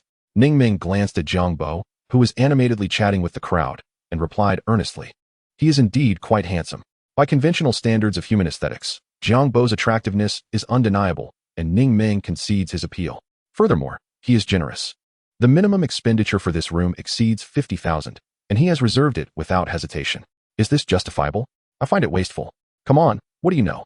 A man who spends freely is at his most charming. Those who are both handsome and willing to spend lavishly are simply breathtaking. Enough of this infatuation. Ning Ming rolled her eyes, feigning disgust. Fang Qiong queried, Do you think I could pursue him? I couldn't say.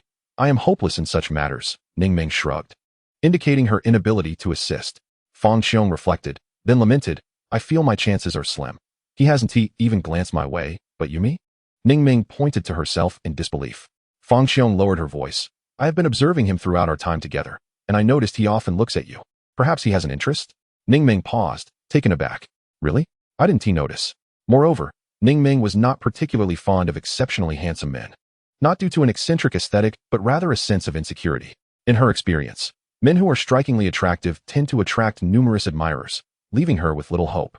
The thought that such a captivating man is beyond her reach leaves her feeling hollow and pained.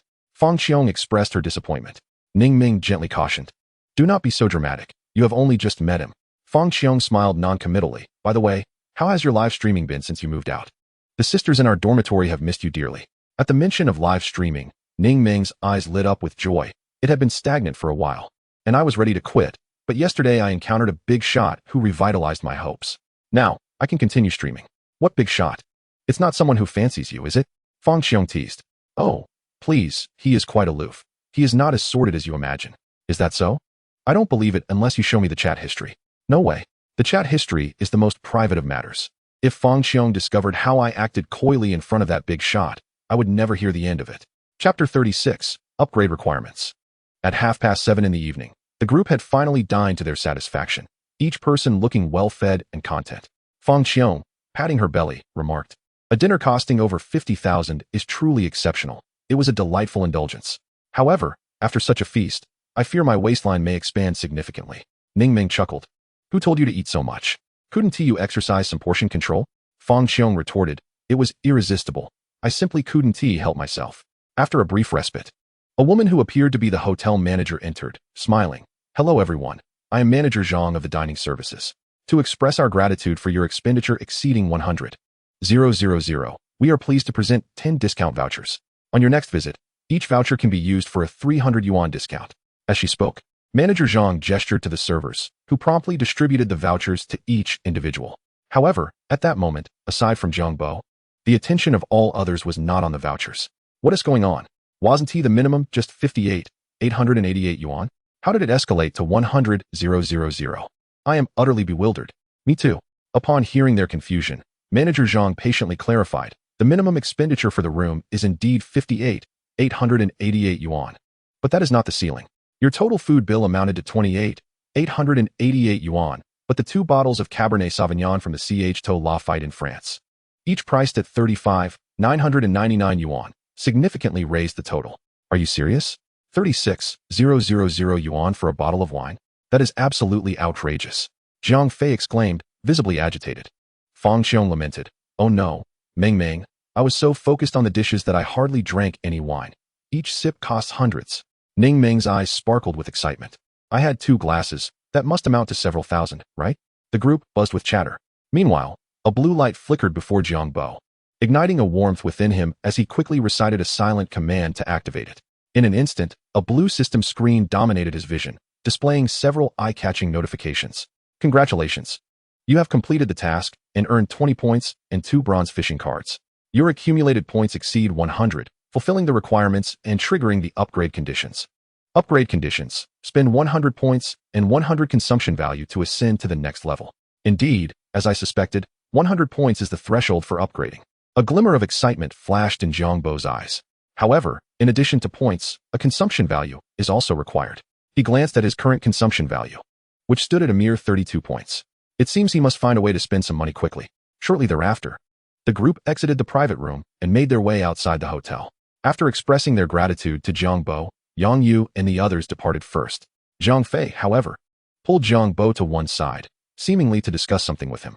If you have something to say, just say it, Jiang Bo prompted. Jiang Fei replied. Yin Yin contacted me a few days ago and inquired about your situation. Jiang Bo responded nonchalantly. And what did you tell her? What could I say? Didn't you instruct me before not to let her know about your matters? I didn't mention anything. Is there anything else? What is there to discuss? I've already cut ties with her. That's what you think, but she might not share the same sentiment.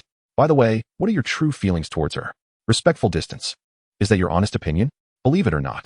Hearing this, Jiang Fei remarked, so you genuinely have no lingering thoughts about her. Hey, what about the 2 girls I brought earlier? Did either catch your eye? Jiang Fei asked animatedly. Jiang Bo rolled his eyes. Can you stop pondering over women all day? How about focusing on something more substantial? If you won't say anything, that's fine. However, I plan to take my girlfriend away shortly, leaving the 2 girls behind. If you find someone appealing, seize the opportunity to chat. Who knows what might happen? Jiang Fei suggested.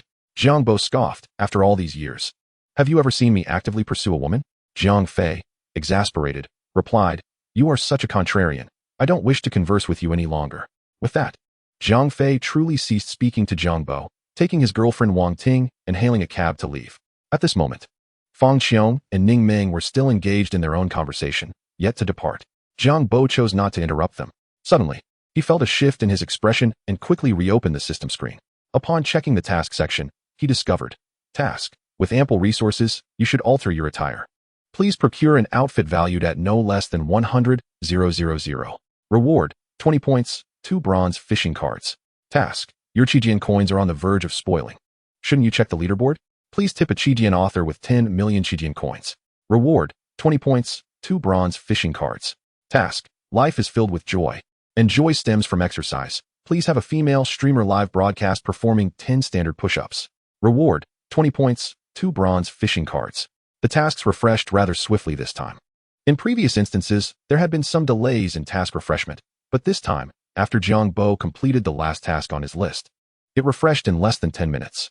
He noted that he needed just 68 more points in consumption value to complete the upgrade, and these 3 tasks were perfectly timed, not only providing points, but also yielding fishing cards and corresponding consumption value. If all went smoothly, he should be able to upgrade tonight. While Jiang Bo pondered the tasks, Fang Xiong and Ning Meng continued their animated chatter. Meng Meng, I still can't recover from that. 100,000 for a meal. I bet you regret not drinking a few more glasses of red wine. You understand me well. That meal will be something I boast about for a lifetime. Then why not post on social media to show off? Right, I'll post on social media. This extravagant meal left a significant impression on the 2 girls, considering they had just entered university and had limited exposure to such experiences. A meal costing 100,000 was something they had only seen in television dramas until now. Closing the system screen, Jiang Bo glanced at the time and realized it was still before 8 o'clock. He decided to stroll around a nearby mall, both to fulfill the clothing purchase task and to accumulate consumption value. At that moment, Ning Meng and Fang Qiong approached him. Jiang Gu, thank you for treating us today. You allowed Meng Meng and me to enjoy a lavish meal, Fang Qiong expressed. We have no classes tomorrow morning, and Meng Meng and I plan to go shopping. What about you? Jiang Bo responded, I have the same plan. Let us go together. Chapter 37. Do you like this bag? Behind the Shangri-La Hotel, there was a shopping street. Since it was nearby, the 3 did not take a taxi but chose to walk. Along the way, Ningming noticed that Jiang Bo's gaze seemed to frequently linger on her, making her feel a bit shy. Not wanting to ask him to stop looking, she simply turned her head away, pretending not to notice. Jiang Bo, on the other hand, was struck by a sense of realization. He truly had been deceived. This was clearly more than it appeared. Ningming assumed Jiang Bo was admiring her face, but in reality, that was far from the truth. From the moment he first laid eyes on her at the music square, he recognized her. Wasn't this the young lady known as the Little Milk Cat on Douyu the previous night? Jiang Bo couldn't believe such a coincidence existed. To encounter the Little Milk Cat at a gathering. Although she appeared to be around 5 feet tall, perhaps her height was compensated for in other areas, granting her, at just 19 years of age, a level of allure that many women might never attain in a lifetime. Even Jiang Bo, who usually had discerning tastes, could not help but acknowledge that Ningming had developed exceptionally well, making him glance at her repeatedly. Upon closer observation, he noted that the difference between Ningming's real appearance and her video persona was minimal. In fact, she appeared even more three-dimensional in person. However, perhaps due to their outdoor setting, she seemed to lack a bit of her usual vivacity and cuteness, instead exuding a sense of purity and aloofness. Thinking back to the girl who had called him daddy last night, and this morning, now standing beside him, Jiang Bo felt a flicker of joy within.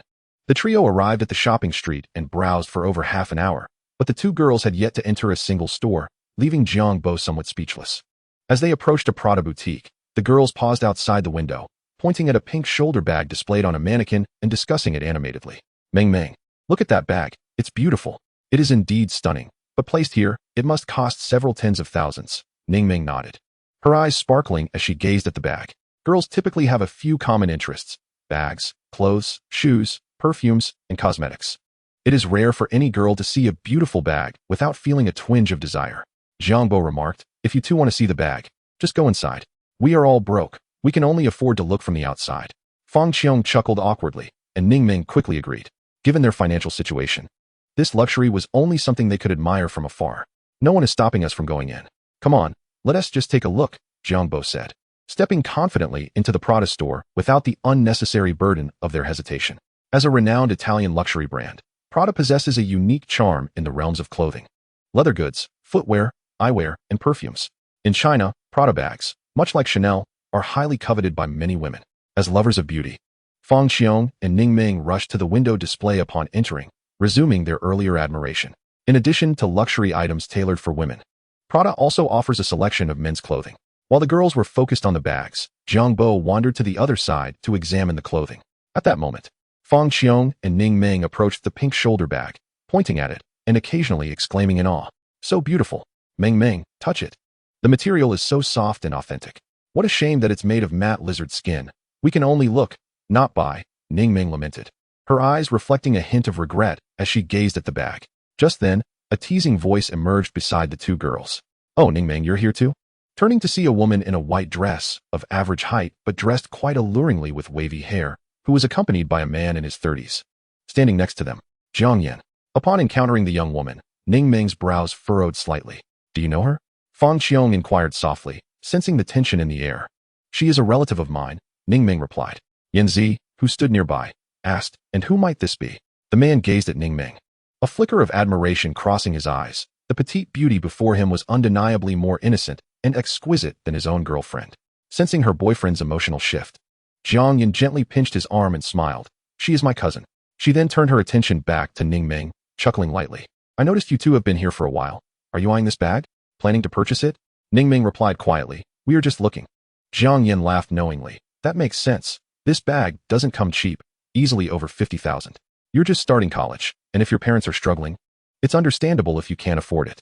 Typically, when relatives meet, they inquire about each other's well-being, avoiding sensitive topics.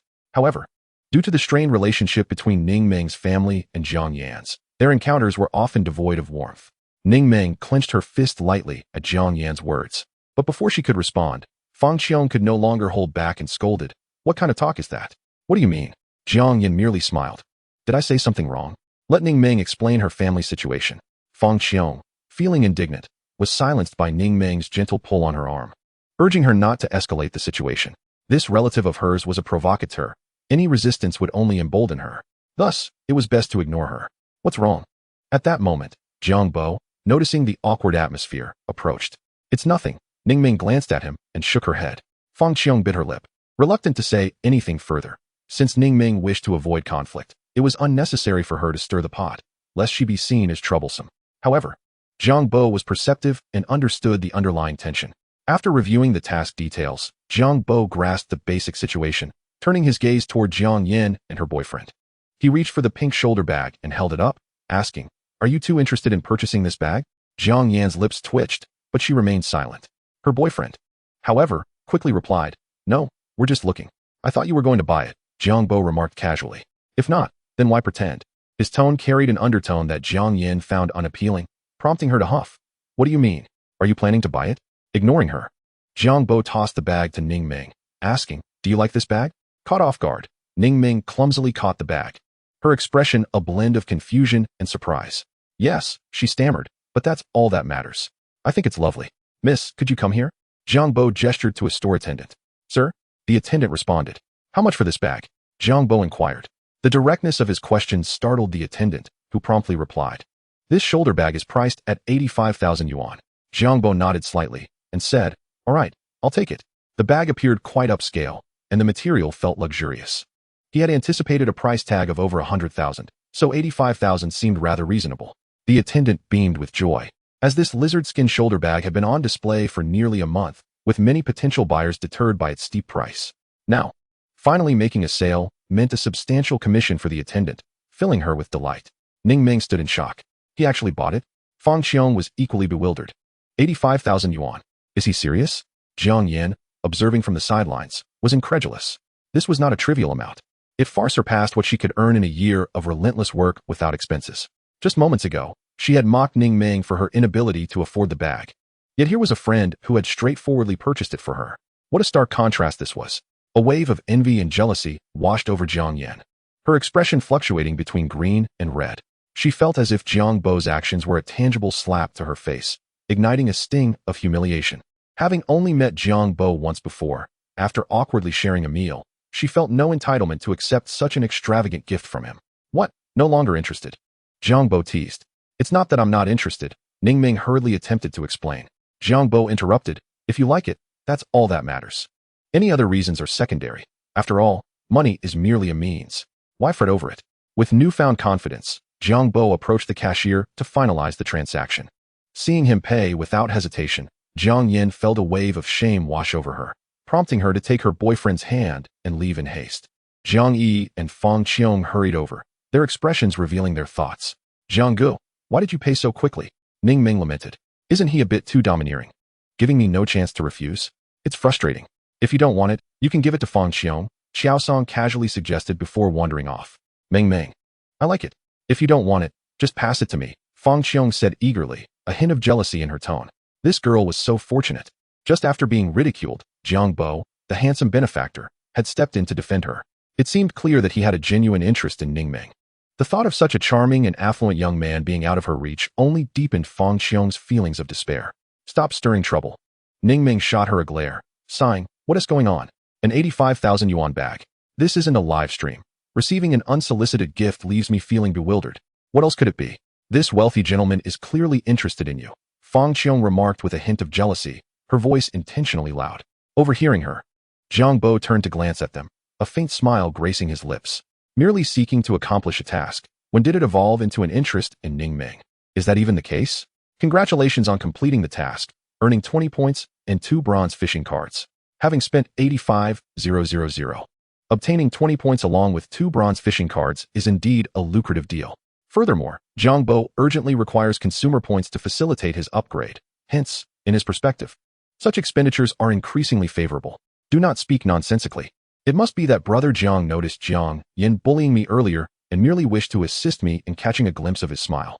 Her cheeks flushed as she rationalized. Fang Qiong curled her lips. "You cannot even deceive yourself with such words. How could you possibly deceive me?" Without lingering too long, the trio swiftly departed from the Prada exclusive store. The men's attire at Prada was quite commendable. However, aside from shirts, jackets, and trench coats, the remaining garments appeared somewhat unconventional, which Jiang Bo did not particularly favor. Thus, upon leaving Prada, he led Ning Ming and Fang Qiong to the Versace menswear store, requesting their assistance in selecting suitable items. 2 non-custom suits, reasonably priced but crafted from high-quality materials, cost Jiang Bo 170,000. Additionally, 2 summer shirts and blouses incurred a further expense of 550,000. From entry to payment, totaling to 25 million, the time spent did not exceed 20 minutes. And the attendant who served Jiang Bo and his companions wore a grin that nearly split his face. On the street, Jiang Bo opened the system and noted that the clothing task had been completed and points along with bronze fishing cards had been replenished. Beside him, Fang Qiong counted on her fingers, helping Jiang Bo tally today's expenditures. Dinner at Shangri-La costing 100,000. The Prada bag for Meng Meng costing 850,000. And the recent clothing purchases summing to 25 million. Brother Jiang, in just these few short hours today, you have spent 410,000. Doesn't he your heartache? Upon Fang Qiong's calculation, Ning Meng was equally astonished. Unwittingly, she had witnessed Jiang Bo spend over 400,000. In her 19 years of life, she felt that the total amount she had spent from birth to the present was far less than what Jiang Bo had expended in just a few hours. Jiang Bo furrowed his brow and remarked, indeed, merely 410,000. I feel the necessity to spend more. Fang Qiong. Ning Meng, did I hear correctly? Merely 410,000. What does that merely even mean? You still think this amount is insignificant? 410,000 is an amount which most people in this world could not save in a lifetime. Yet, you have spent it all in just a few hours and still find it insufficient? Is this what a person would say? You must be a devil. If it were not for the fact that they were both girls, it would have been appropriate to scold him. Had Jiang Fei been present, he would certainly have berated Jiang Bo for showing off. Chapter 39. My eyes are almost blind. In truth, Jiang Bo was neither pretending nor did he have that intention. At this moment, gazing at the mere 63 points of consumption value, he felt a slight inner turmoil about whether to spend another few 100,000 to swiftly meet the upgrade conditions. It seemed necessary to do so. Jiang Bo glanced at the two women, observing their peculiar expressions, and inquired, "Why are you looking at me like that?" The two exchanged glances, shaking their heads in unison to convey that there was nothing amiss. After a moment, Ning Meng spoke, "Brother Jiang, thank you for today. Regarding this bag of yours, Jiang Bo interrupted, "It is now your bag, not mine. Do not mention returning it to me. If I give it to you, then take it without pretense. Being overly polite would be disingenuous." Ning Meng bit her lip, a bitter smile gracing her delicate features, conveying a sense of helplessness. "Fine, since you say so. I shall not be courteous. Do you still intend to livestream?" Jiang Bo recalled that his Douyu account still held 380,000 fish fins, which, if all used, would suffice to earn 100 points of consumption value. Moreover, Ning Meng was petite but not weak. Surely she could perform push-ups? If conditions permitted, perhaps she could assist him in completing that push-up task tonight. With this thought in mind, Jiang Bo deemed the idea feasible. Fang Qiong interjected, "Brother Jiang, you may not be aware, but Meng Meng is live streaming on Douyu. Since you have such wealth, why not take some time to support her?" "Certainly." Jiang Bo responded with a smile. Soon after, as Ning Meng and Fang Qiong departed by car, Jiang Bo opened the system to take a glance. Name, Jiang Bo. Consumption value, 63 points. Points, 150 points. Tasks, 2. Inventory, 8 bronze fishing cards. Upon returning home, Jiang Bo checked Douyu, noting that Ning Meng had not yet begun her livestream. However, he discovered that Xiao was still broadcasting, so he casually entered her livestream room. Typically, Xiao would have concluded her stream by this hour. The Emperor's Black Trophy has descended into the livestream room. At that moment, Xiao, who was chatting with her audience, was momentarily captivated by the entrance effect of the Emperor. "Welcome, my black brother. You haven't visited my livestream for several days. Have you not missed me?" Xiao exclaimed. Some viewers familiar with Jiang Bo quickly flooded the chat with messages welcoming the esteemed guest. "Black Trophy. On several occasions when I logged onto Douyu, you weren't streaming. Can you blame me?" Xiao chuckled. "I was just joking. I'm not upset with you. However, when did you acquire this Emperor title? Did some lovely lady convince you?" "Black Trophy. Yesterday. I had initially planned to activate it in your live stream, but you weren't online." Xiao's expression faltered as she pouted. "Please don't mention it. It hurts my feelings. You brought it up first, but it has nothing to do with me." Jiang Bo chuckled and continued typing. "May I ask you a question? Can you do push-ups?" "Can I do them?" Since Xiao could indeed perform push-ups, Jiang Bo decided to have her do them. To him, as long as the task was completed, it mattered not whether it was Xiao or Ning Meng or anyone else who performed it. "Black Trophy. All right. Then you may begin." Xiao nodded, rising from her seat, adjusting the camera after moving her chair, and then positioned herself on the ground to commence her push-ups. Within 2 seconds, Jiang Bo was astounded. Xiao was not performing push-ups, but merely lying on the floor. The execution was questionable at best, and it was undeniably a painful sight. The audience in the live stream burst into laughter. My eyes. Is this what push-ups are? Floor. What have I done to deserve this? Come at me if you dare. Jiang Bo could not help but laugh, sending a message in the chat. Stop. That's not how push-ups are done. Cease immediately. After performing a few push-ups, Chio stood up, her heart brimming with joy as she approached the screen, hoping for the audience's praise. Instead, she awkwardly discovered that the screen was filled with critical comments. Chio, feeling sheepish, remarked, did I not perform well? And Black Brother, why couldn't you watch? I thought I did fine. You all must not have been watching closely. No, I shall do it again. Black Trophy sent 5 super rockets. Black Trophy, 5 super rockets, I implore you to stop. If you continue, my eyes will surely go blind. Upon reading Jiang Bo's message, Chio's expression became quite animated. Black Brother, what are you doing? Didn't you tell me to do push-ups? Now you're giving me super rockets to stop? That's excessive. Chio muttered softly. By the way, are my push-ups really that painful to watch? Surely not. Not lingering in Chio's live stream any longer. Jiang Bo quickly left after sending the 5 super rockets. Previously anticipating Chio's push-ups, he now realized she was not suited for it. Glancing at his follow list, he noted that Ning Ming had not yet begun her stream. It was unclear whether she had not yet returned home or if something else had delayed her. Scanning the homepage, he casually clicked into a reasonably popular female streamer's room. In the bright and stylishly decorated room displayed on the screen, a moderately attractive and flamboyantly dressed female streamer named Chi was conversing animatedly with the camera. Upon the entrance of an emperor, she promptly greeted him with enthusiasm, exclaiming, "Welcome. Hey, say Jiang Bei. Welcome, Emperor Brother." After entering the live stream, Jiang Bo glanced at a row of text displayed above the public screen, which read, "Send gifts to request songs. Wait for planes. Rockets add WeChat. Any request for Superfire." Curious, Jiang Bo pondered whether the any request was genuinely limitless and typed his inquiry. Chi responded with a smile, "Yes, one Superfire can grant you a reasonable request, such as adding WeChat, dancing, showing you beautiful ladies in the room, or pretending to confess love on the stream. Which one would you choose, Emperor Brother?" The audience, numerous and eager, clamored for her to dance or showcase the beautiful ladies. Ignoring the barrage of comments, Jiang Bo typed, "I choose none of those. I want to see you do push-ups. That request isn't unreasonable, is it?" Chi hesitated momentarily, then awkwardly replied, "Well, doing push-ups isn't unreasonable, but I'm not wearing much today, and I would surely get banned by the moderators for that." Jiang Bo chuckled and, without further ado, sent gifts. "Hey, say Jiang Bei sends out super rockets. Now can you?" Jiang Bo typed after sending the gifts. The impact of 2 super rockets left Chi both surprised and delighted. Yet, feigning difficulty, she said, "Emperor Brother, please don't do that. I really can't do push-ups today. How about I dance for you instead?" Upon hearing this, Jiang Bo smirked, thinking she could simply change her outfit to comply. "All right, I shall take my leave," he decided, losing interest in the stream. "Who wants to see you dance? I came to watch push-ups. Is dancing more appealing than that? If you can't do it, so be it." Noticing the absence of the Emperor's presence in the VIP section, Chi was left in shock.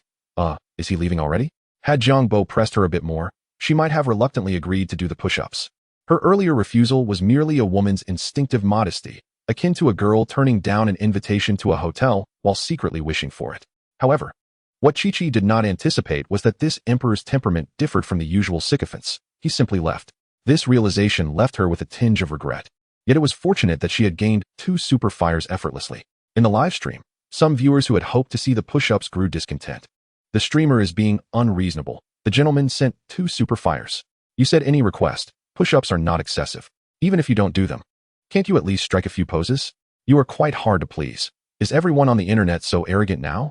Do you look down upon me? Hey Huang? Congratulations on missing the chance to gain a powerful ally. Just as Jiang Bo exited Chi-Chi's live stream, he received a notification that Ning Ming had started her stream. Without hesitation, he entered her room. On the screen, Ning Ming, whose originally straight black hair was now styled into 2 long ponytails, exuded a delightful charm that offered Jiang Bo a refreshing perspective. As she spoke, upon noticing the special effect of Hey Say Jiang Bei entering the stream, she greeted him with a bright smile. "Hey Say Jiang Bei, what did you call me? Do you not think it was incorrect? I will give you a chance to correct it." Ning Ming paused, then sheepishly replied, "All right. Hey say Baba, I was wrong. Daddy, please forgive me." Hearing her call him, Jiang Bo couldn't help but smile. Most people would feel a sense of protectiveness towards such an adorable girl, but Jiang Bo was different. He had no inclination to coddle her, believing it a pity not to exploit such cuteness. Thanks to Jiang Bo's noble status as an emperor, the heat in Ning Ming's stream quickly surpassed 10,000, even without gifts, attracting new viewers. However, with Jiang Bo present, other viewers hesitated to speak, only observing his interaction with Ningming. After chatting for a few minutes, Jiang Bo recalled he had something serious to attend to. May I ask you something? Can you do push-ups? He typed. Of course. I can do push-ups very well. Ningming replied, her bright eyes sparkling with confidence. However, Jiang Bo felt her response echoed Chi-Chi's earlier words. Thus, he cautioned, I mean push-ups, not just lying on the floor, don't confuse the concepts. Ningming grinned. Of course, I mean standard push-ups. Back when I was in military training during college, I was the best among the girls in my class. Even the instructor praised me for it, and many boys couldn't keep up. Hey, say Jiangbei, then show me, and if you do well, I will send you gifts. Upon hearing the word gifts, Ningming's bright eyes flickered. Will you really send gifts? Can I be a bit greedy and ask for rockets? Hey, say Jiangbei, no problem, one push-up for one rocket. After sending the comment, Jiang Bo effortlessly gifted Ningming 10 rockets. He originally intended to send superfires, but since she only requested ordinary rockets, he complied. The request was peculiar, yet Jiang Bo fulfilled it. Heisei Jiangbei sends out 10 rockets. Though the effect of ordinary rockets was not as dazzling as superfires, collectively, they amounted to a significant value of 5,000. Overjoyed by the influx of 10 rockets, Ningming excitedly called Jiang Bo daddy several times before enthusiastically positioning herself on the ground to perform push-ups. Shortly, she completed 10 push-ups. At that moment, a blue glow flashed before Jiang Bo's eyes, prompting him to open the system screen. Congratulations on completing the task. You have earned 20 points and 2 bronze fishing cards. Was that all it took to complete the task? Quite simple indeed. Jiang Bo mused, glancing at the homepage, noting his points had reached 170, far exceeding the upgrade requirement. He had also accumulated 10 bronze fishing cards, though his consumption value remained only around 60 points. Closing the system, he checked his remaining funds, 361,000. In the live stream, Ningming exclaimed, Hey say Baba, I'm done. 10 push-ups were too easy, there was no challenge at all. Jiang Bo remained silent, merely smiling as he opened the gifts menu and began sending gifts. As time passed, Ningming's previously radiant expression gradually stiffened. Half a minute later, Heisei Jiangbei sends out 180 super rockets. Heisei Jiangbei sends out 2 rockets. The sight of 180 super rockets flashing on the screen left Ningming utterly bewildered. 180 super rockets? Her lips parted slightly, and she felt as if her tongue had tangled, astonished to the point of being at a loss for words. What was happening? She had only remarked that 10 push-ups were not challenging, yet he immediately sent her superfires? And 180 of them? How much was that? Ningming calculated in her mind, realizing it amounted to 360,000. My goodness, a wave of inexplicable dizziness washed over her, making her feel lightheaded. After taking a few deep breaths, she pressed her inflated emotions and stammered, Thank you. Thank you. Heisei Baba, 180 superfires, I really didn't missee that. Wow, you're incredible. I'm about to cry. Moreover, I merely said 10 push-ups were simple, yet you showered me with 180 superfires. What does that even mean? The live streaming room of Ningming surged to the pinnacle of the platform's popularity, boasting over 36 million views, a feat achieved with an astonishing 180 superhot gifts. The atmosphere within the room was electrifying, with countless comments cascading across the screen. Big boss, no rebuttal accepted. In just half a minute, 180 superhot gifts were sent. One could only wonder how many years of being single it took to achieve such speed. He Huang truly demonstrated his wealth, beyond doubt. Calculating further, according to the earlier agreement of doing 1 push-up for each rocket, 180 superhot gifts equate to 720 rockets, plus the final 2 rockets, which means the host must perform a staggering 722 push-ups. The host's smile began to contort. Ningming exclaimed, I feel like I want to die. What should I do? Chapter 41, Silver Level System. The screen was rife with onlookers' comments, leaving Ningming both amused and exasperated. 722 push-ups? If she were to earnestly attempt them, it would genuinely be fatal. Observing the multitude of gifts, Ningming felt a mix of emotions, suddenly pondering if an abundance of gifts might actually be a curse. Oh my, have I become excessively arrogant? She flicked her double ponytails and quickly dismissed such thoughts that could invite trouble. At that moment, Chiao was still streaming. However, due to certain comments on the screen, her expression shifted to one of despair. Chiao, He Huang no longer loves you. He has found a new interest. Shocked, the Black Mogul sent 180 superhot gifts in another female streamer's room. To be frank, if you had not been on the floor, those superhot gifts would have been yours, amounting to 360,000. What does He Huang do for a living? Casually dropping hundreds of thousands. If he isn't mining, I simply won't believe it. The significance of a female streamer doing push-ups is paramount, laughing and crying. Is the host pained? Chio's delicate face drooped, resembling a wilted eggplant. Pain. It was beyond mere pain. Her heart felt shattered, bleeding profusely. Previously, it was bearable when he showered gifts on other female streamers. But this time, 360,000 black fish fins were gifted to yet another. The sorrow was suffocating, and Chio felt as if her balloon of hope was about to deflate. Exhaling deeply, her eyes flickered as she resolved, I must learn to do push-ups. Next week. No, tomorrow, I will head to the gym for professional push-up training. Meanwhile, in Chi-Chi's live streaming room, she had previously received 2 super hot gifts for free, putting her in high spirits. But suddenly, a few peculiar comments caused her brow to furrow. The Black Mogul sent 180 super hot gifts in the adjacent live stream. Host, are you aware? What the heck? The Emperor just sent 360,000 to another female streamer. I want to interview the host. What are your feelings right now? Are you feeling down? Haha, serves you right for showing off. Now you've turned yourself into a laughingstock. 360,000 fish fins, which were originally yours. Why the silence? Are you about to cry? Chi-Chi's gaze shifted, pondering. Did that Emperor really send 360,000 to another female streamer? Is it true? With suspicions bubbling, Chi-Chi swiftly grabbed another phone to check Douyu, glancing at the live stream with over 30 million views. The row of gift notifications on the left side of the screen made her gasp. Black Trophy sent 180 super hot rockets. It was indeed 180 super hot gifts, amounting to 360,000. Chi-Chi's eyes reddened. Not only that, but she also felt an overwhelming urge to despair. Had she known this Black Mogul was so impressive, she would have done everything to keep him around. What a few push-ups? What is the possibility of being banned by the super moderators? These concerns pale in comparison to 360,000 fish fins. She had previously reveled in receiving 2 super hot gifts for free, oblivious to the fact that those 2 gifts cost her 180 super hot gifts. 180. How could she bear it? As the instigator, Jiang Bo, after sending super hot gifts to Ning Ming, neglected everything else and swiftly exited her live stream. Tossing his phone aside, Jiang Bo eagerly whispered to himself to open it. A blue, semi-transparent screen materialized before his eyes, and upon glancing at the homepage data, an inexplicable excitement welled within him. Consumption value, 101 points, 170 points.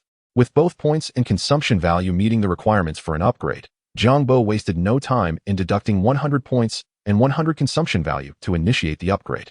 Deducting 100 points and 100 consumption value, entering the upgrade sequence. Please wait. The waiting period felt interminable. Even a minute seemed to stretch far longer than usual. Upgrade complete. Please check the notes for information. Note 1. The system has upgraded to silver level. Inventory slots increased to 10. The fishing area upgraded to silver specifications, requiring a silver fishing card for each fishing attempt. Note 2. Store refresh. Bronze fishing card, replaced with silver fishing card, each costing 100 consumption value. Note 3. Store opened. Task abandoned card. Price based on task requirements. If faced with a task you wish to abandon or cannot complete, you may use this card. Why do I feel deceived? After reading the notes post-upgrade, Jiang Bo frowned and muttered, then looked at the homepage panel. Name, Jiang Bo. Consumption value, 1 point. Points, 70 points. Tasks, 1.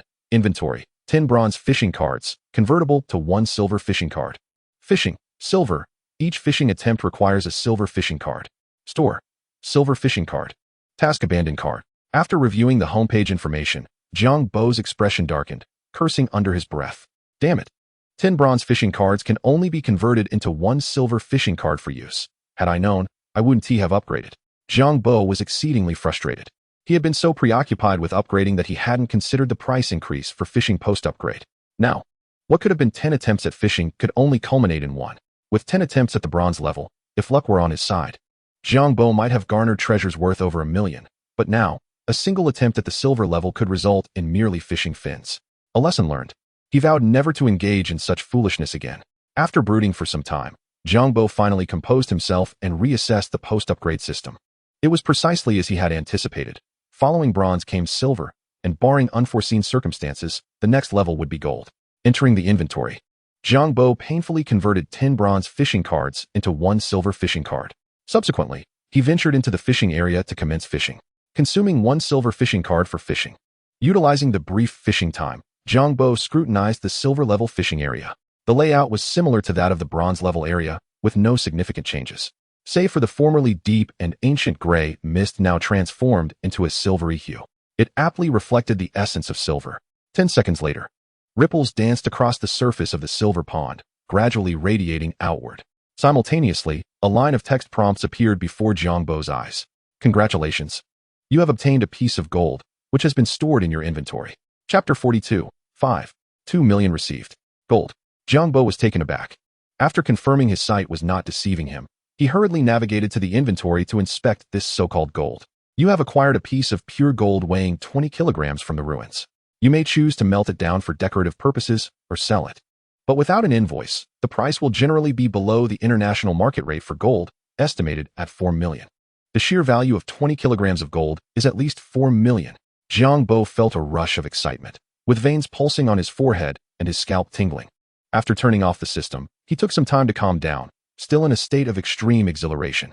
It was not merely the high value of the gold or the 4 million that thrilled him, but rather the realization that this silver-level fishing zone seemed significantly superior to the bronze level one.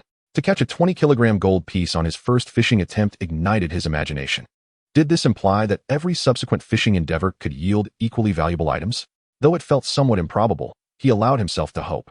At the very least, after reeling in 20 kilograms of gold, he was no longer troubled by his previous concerns regarding the need for specific silver fishing cards. In fact, he even felt a sense of relief. After all, those 10 bronze fishing cards, no matter how extraordinary, were unlikely to result in an item of equivalent value to 20 kilograms of gold based on previous fishing outcomes. Through a simple operation, Jiang Bo retrieved the gold from his inventory. It did not shine as he had envisioned, but its golden hue still delivered a striking visual impact. Due to its density, the 20-kilogram gold piece appeared relatively modest in size, akin to 2 water bottles, easily grasped with one hand. Cradling the gold with both hands, the weight and solidity sent a thrill through Jiang Bo, making him feel as though his very blood was boiling. However, while the gold was magnificent, it held no real value until he could sell it. Only by exchanging it for liquid currency could he embark on further ventures. Thus, it was imperative to convert this treasure into cash promptly. The following morning, after a night of excitement that kept him awake until 2, Jiang Bo rose feeling somewhat sluggish. After a simple breakfast, he retrieved his phone and dialed a number. After a few rings, a jovial voice greeted him on the other end. Brother Jiang, is there something you need? Yes, during our last conversation, I recall you mentioned that your family deals in gold and jewelry. Am I mistaken? Jiang Bo inquired. Indeed. My family operates in that sector. What brings this up? I have a batch of goods I wish to sell through you, Brother Chen. The price can be lower, as long as it can be sold, Jiang Bo whispered. After much contemplation in bed the previous night, Jiang Bo realized there were numerous ways to offload the gold. He could venture to international gold markets in New York, London, or Zurich, where private gold sales would be safer and swifter. However, given the quantity of gold he possessed, he deemed it unnecessary to embark on such travels. Weighing his options, Jiang Bo concluded that the best course of action was to approach Chen Shuilong and privately sell him the gold. Although the price would be slightly lower, it would at least spare him from scrutiny by relevant authorities, thus mitigating many risks. Naturally, he remained cautious to avoid being taken advantage of by Chen Shuilong.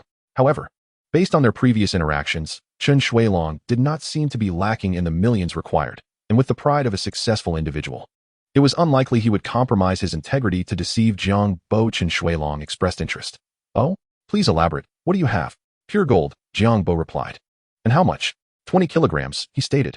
Chen Shuilong fell silent for a few moments before responding. 20 kilograms is a considerable amount.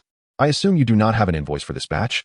None, but the origin is completely legitimate, Jiang Bo assured him. That's good to hear. I am currently not in Yang City, but I will have someone discuss this with you. I will purchase this batch at a fair price, according to industry standards. Does that sound agreeable? Absolutely. After concluding the call with Chen Shuilong, it was not long before a man named Chen Wu contacted Jiang Bo to arrange a meeting. It appeared that Chen Shuilong had made the necessary arrangements, as Chen Wu offered a commendable price. Jiang Bo had initially thought he would be lucky to secure 230 per gram, but was pleasantly surprised when the offer rose to 260 per gram, leaving him somewhat astonished. Given that this batch lacked an invoice, such a private transaction, without taxation yielding 260 per gram, was indeed a remarkable deal. Jiang Bo made a mental note of this favor from Chen Shuilong, vowing to repay it when the opportunity arose. With the transaction complete, Jiang Bo received a message from the Industrial and Commercial Bank confirming a deposit of 5,200,000 yuan to his account ending in 1913. Upon glancing at the notification, he felt as though he had tasted honey, an overwhelming sweetness enveloping him. 2 million was indeed an auspicious figure, and he realized that May 20th was approaching swiftly. While the system had appraised the gold at only 4 million, the actual sale had garnered an additional 1.2 million. It was undeniable that sometimes knowing the right people opens up new possibilities. Had Jiang Bo not been acquainted with Qin Shuilong, there was a 99 chance that the gold would not have fetched such a high price. Therefore, fostering connections and friendships is undoubtedly sagacious wisdom. In high spirits, Jiang Bo's gait became noticeably lighter. He also found himself reflecting once more on the extraordinary potential of the Baiyin Jue Jiaoka. At this moment, his mind began to devise plans for spending the money to amass consumer value in order to exchange for more Baiyin Jiaoka. Jiang Bo pondered, should I buy a house? No, it seems unnecessary, and moreover, over 6 million won to purchase a luxurious residence. I will wait until I have more funds and directly acquire a grand villa. What about a car? That certainly seems feasible. I currently have no means of transportation, relying solely on taxis, which is quite inconvenient.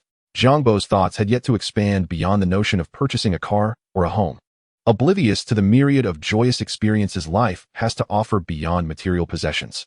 As Jiang Bo contemplated his expenditures, Shenjing, after a fortnight of relentless effort, finally completed the updates owed to the Baiyin Ming from Jiang Bo's second generous donation. True to her word, the additional chapters from the second $1 million contribution had been fulfilled. Is there anyone else willing to support me in the Baiyin Ming? A subtle hint. If not, I shall return tomorrow to inquire again. Author, are you getting carried away? Are you challenging our brooding male group? Through the screen, Shenjing's demeanor exuded a hint of arrogance. Brothers, can you tolerate this? I may be out of funds, but if I had money, I could make you doubt your very existence with additional chapters. Do you believe it? Upstairs. That's definitely the author's alternate account trying to trick us into donations. No way. Chapter 43. Is it even possible to finish adding more chapters? In response to Shenjing's provocation, the readers resorted to mere banter and empty chatter, none willing to foolishly donate to her Baiyin Ming. After all, that was a hefty sum of 10,000 yuan. Most were content to read the original, let alone consider donating. These fellows spent their days idly chatting, their desires ignited. Yet hopes remained low. Upon arriving at the review section, Shenjing sought fresh commentary. To her astonishment, the first entry caught her off guard. Golden Alliance. The mention of a Golden Alliance left her momentarily speechless. Golden Alliance? What on earth is that? Just as she pondered in confusion, a notification banner appeared at the top of her phone screen that nearly caused her to bite her tongue in disbelief. Black trophy donation. I am a scoundrel. Who am I afraid of 10 million starting point currency, becoming the Golden Alliance of this work? 10 million starting point currency, Golden Alliance? My heavens, what is happening? I'm utterly flabbergasted. Shenjing, in disbelief, cradled her head, her hair becoming disheveled in mere moments. In the book review section, numerous readers, drawn in by the site-wide banner, began to comment. 10 million Shijian coins. Is it you again, the wealthy one? Do you still need a girlfriend? Perhaps one who can play basketball? Oh, great one. I earnestly seek your favor. I yearn to be an accessory at your feet. Could this ever truly conclude? After perusing the reviews, Shenjing felt a mix of joy and anxiety. The joy stemmed from a Golden Alliance, allowing her to earn 50,000 before taxes, surpassing her previous year's earnings. Such a sum was simply overwhelming. Congratulations on completing the task, earning 20 points and 2 bronze fishing cards. Note, your bronze fishing cards can be converted into equivalent consumption value when purchasing silver fishing cards. The 2 notifications that appeared on the translucent blue screen elicited a subtle smile from Jiang Bo. He had completed 2 of the 3 refreshed tasks the previous night. The remaining task, to reward the author with 10 million Shijian coins, had been neglected as he was busy leveling up. Now, after liquidating his gold, he had time to complete the task. Glancing at the homepage, he noted 11 consumption points and 90 points. Given the current situation, reaching the next level in the short term seemed challenging. However, he considered that the system might increase the points rewards for tasks, allowing him to reach the upgrade requirements by completing several. Regardless, Jiang Bo felt that his focus should remain on spending and fishing. The more money he spent, the more consumption points he accumulated, allowing for more fishing opportunities. With good fortune, even at the silver level, he could achieve wealth and ascend to the pinnacle of life. Having money naturally called for enjoyment. Merely earning without indulging rendered one a mere machine of existence. For 2 consecutive days, Jiang Bo reveled in his travels around Yang City. He indulged in exquisite culinary delights, refreshing beverages, and thrilling activities, experiencing everything he had longed to try but had previously hesitated to do. On the eve of May 20th, upon waking and checking the system, he discovered the tasks had refreshed. Task: push-ups are an intriguing game. Please have a female streamer live stream doing 100 push-ups. Reward: 30 points. 5 bronze fishing cards. Task: a qualified spendthrift should learn to enjoy. Please check into a presidential suite at a 5-star hotel for 3 months. Reward, 50 points. 1 silver fishing card. Task. Money stored away does not bear fruit. When wealthy, one should indulge in shopping. Please spend at least 1 million during a shopping outing. Reward, 50 points. 1 silver fishing card. These 3 tasks align perfectly with my desires. Upon reading the task descriptions, Jiang Bo beamed with delight. While he had enjoyed himself in the past few days, he had scarcely spent any money. The night before, he had been contemplating how to spend his funds wisely. Mindless spending was certainly not the way, as it lacked a sense of fulfillment. At the very least, he desired to feel joy while spending. Without joy, what significance did spending hold? Now, upon seeing the new tasks, he realized they closely matched his envisioned plans. Without hesitation, he packed his belongings and headed straight for the Shangri-La Hotel. Upon entering the lobby, he was greeted by Manager Zhang from the dining department, who had previously delivered meal vouchers. Mr. Zhang, welcome. Are you here to dine again? Jiang Bo smiled slightly. No, I'm here to stay. Manager Zhang, upon hearing this, eagerly responded, accommodation? Please come this way. What price range are you considering? I can make recommendations. Aren't you from the dining department? You also handle lodging? Thanks to you. I was just promoted to deputy manager yesterday, so now I oversee both dining and accommodations. Jiang Bo understood that Zhang's comments were merely polite banter. Her promotion had little to do with him, as 100,000 yuan was not substantial for such a large establishment as Shangri-La. Congratulations, he replied. I plan to experience your presidential suite. You still have availability, correct? Manager Zhang's expression faltered momentarily. You wish to stay in the presidential suite? Our presidential suite is quite pricey. Are you sure? Of course, I brought my luggage. If I don't stay for a few months, I have no intention of leaving. Jiang Bo said with a smile. A few months? Manager Zhang's eyelids twitched in surprise. How many months do you intend to stay? Are you joking? The presidential suite at Shangri-La costs 20,000 a day. The amount required for a few months could easily purchase a home near Yang City's 3rd Ring Road. With that kind of money, one could simply buy a house instead of staying in a hotel. Jiang Bo nodded. Let's start with 3 months. If I enjoy it, we can discuss further. 3 months. Manager Zhang was caught between laughter and tears, managing a strained smile. Mr. Jiang, I believe it's necessary to introduce you to our presidential suite. It is designed according to the standards of a top-tier penthouse. The price is 20,000 per day, totaling 180,000 for 3 months. If you truly wish to stay, I can waive the deposit. What do you think? Jiang Bo stroked his chin, contemplating. 180,000? Sounds reasonable. Let us proceed as you suggested. In truth, Jiang Bo was taken aback. He had expected the presidential suite to cost over 40,000 per day based on online rumors. He had prepared himself to spend 3 to 4 million. Yet, unexpectedly, it was merely 180,000, which left him feeling somewhat dissatisfied. Chapter 44, High School Classmate Group. 180,000. Her annual salary after the promotion was only around 20,000, which equated to nearly 9 years of her salary. And here was this man, without batting an eye, ready to use such an amount for a 3-month stay? If she weren't already married with children, Manager Zhang speculated she might have been unable to resist pursuing him shamelessly. Despite her astonishment, she remained composed, efficiently assisting Jiang Bo in completing the check-in procedures. Jiang Bo, in turn, promptly swiped his card to pay the 180,000. Congratulations on completing the task, earning 50 points and 1 silver fishing card. Upon seeing the task completion notification, Jiang Bo instinctively paused. Was that it for completing the task? After confirming multiple times that he wasn't mistaken, a wave of joy surged within him. He had initially believed he needed to stay in the presidential suite for 3 months to fulfill the task. To his surprise, merely checking in and paying sufficed. What a delightful surprise. The presidential suite at Shangri-La in Yang City was significantly more luxurious than that at the Fuyuan Hotel in Xiqing, spanning over 200 square meters. The lavishly designed interior incorporated traditional walnut wood, fur, natural fiber materials, and Italian marble, harmoniously blending with contemporary original artworks and fashionable elements. A crystal chandelier from Austria. Ergonomically designed executive desks and chairs, large flat-screen televisions in the living room and bedroom, an opulent dining area accommodating 12. A spacious bathroom featuring a separate shower and audiovisual facilities designed by renowned masters, along with personal butler service. Gazing out the window, Jiang Bo felt the vibrant scenery of Yang City lay at his feet. With the gentle breeze wafting in, a sense of exhilaration surged within him. Such a splendid place. If I don't share it on social media, I would be terribly selfish. With that thought, Jiang Bo quickly took out his phone, snapped a few photos, and then posted on his social media. Checked into a presidential suite at Shangri-La Hotel. It's quite spacious, but a bit lonely for one. Anyone want to join me? Males need not respond. Within 5 minutes of posting, numerous likes and comments flooded in. Qiuqiu expressed her envy, lamenting her inability to attend due to her presence in Hushang. Ningming seemed hesitant, yet wanted to voice her thoughts. Others, feeling bored, pointed out the necessity of focusing on male figures, mentioning the extravagant cost of the presidential suite in Xiangalila, questioning the source of such wealth. Jiang Bo, after scrolling through social media, tossed his phone aside and reclined on the exceedingly soft sofa, accessing the system.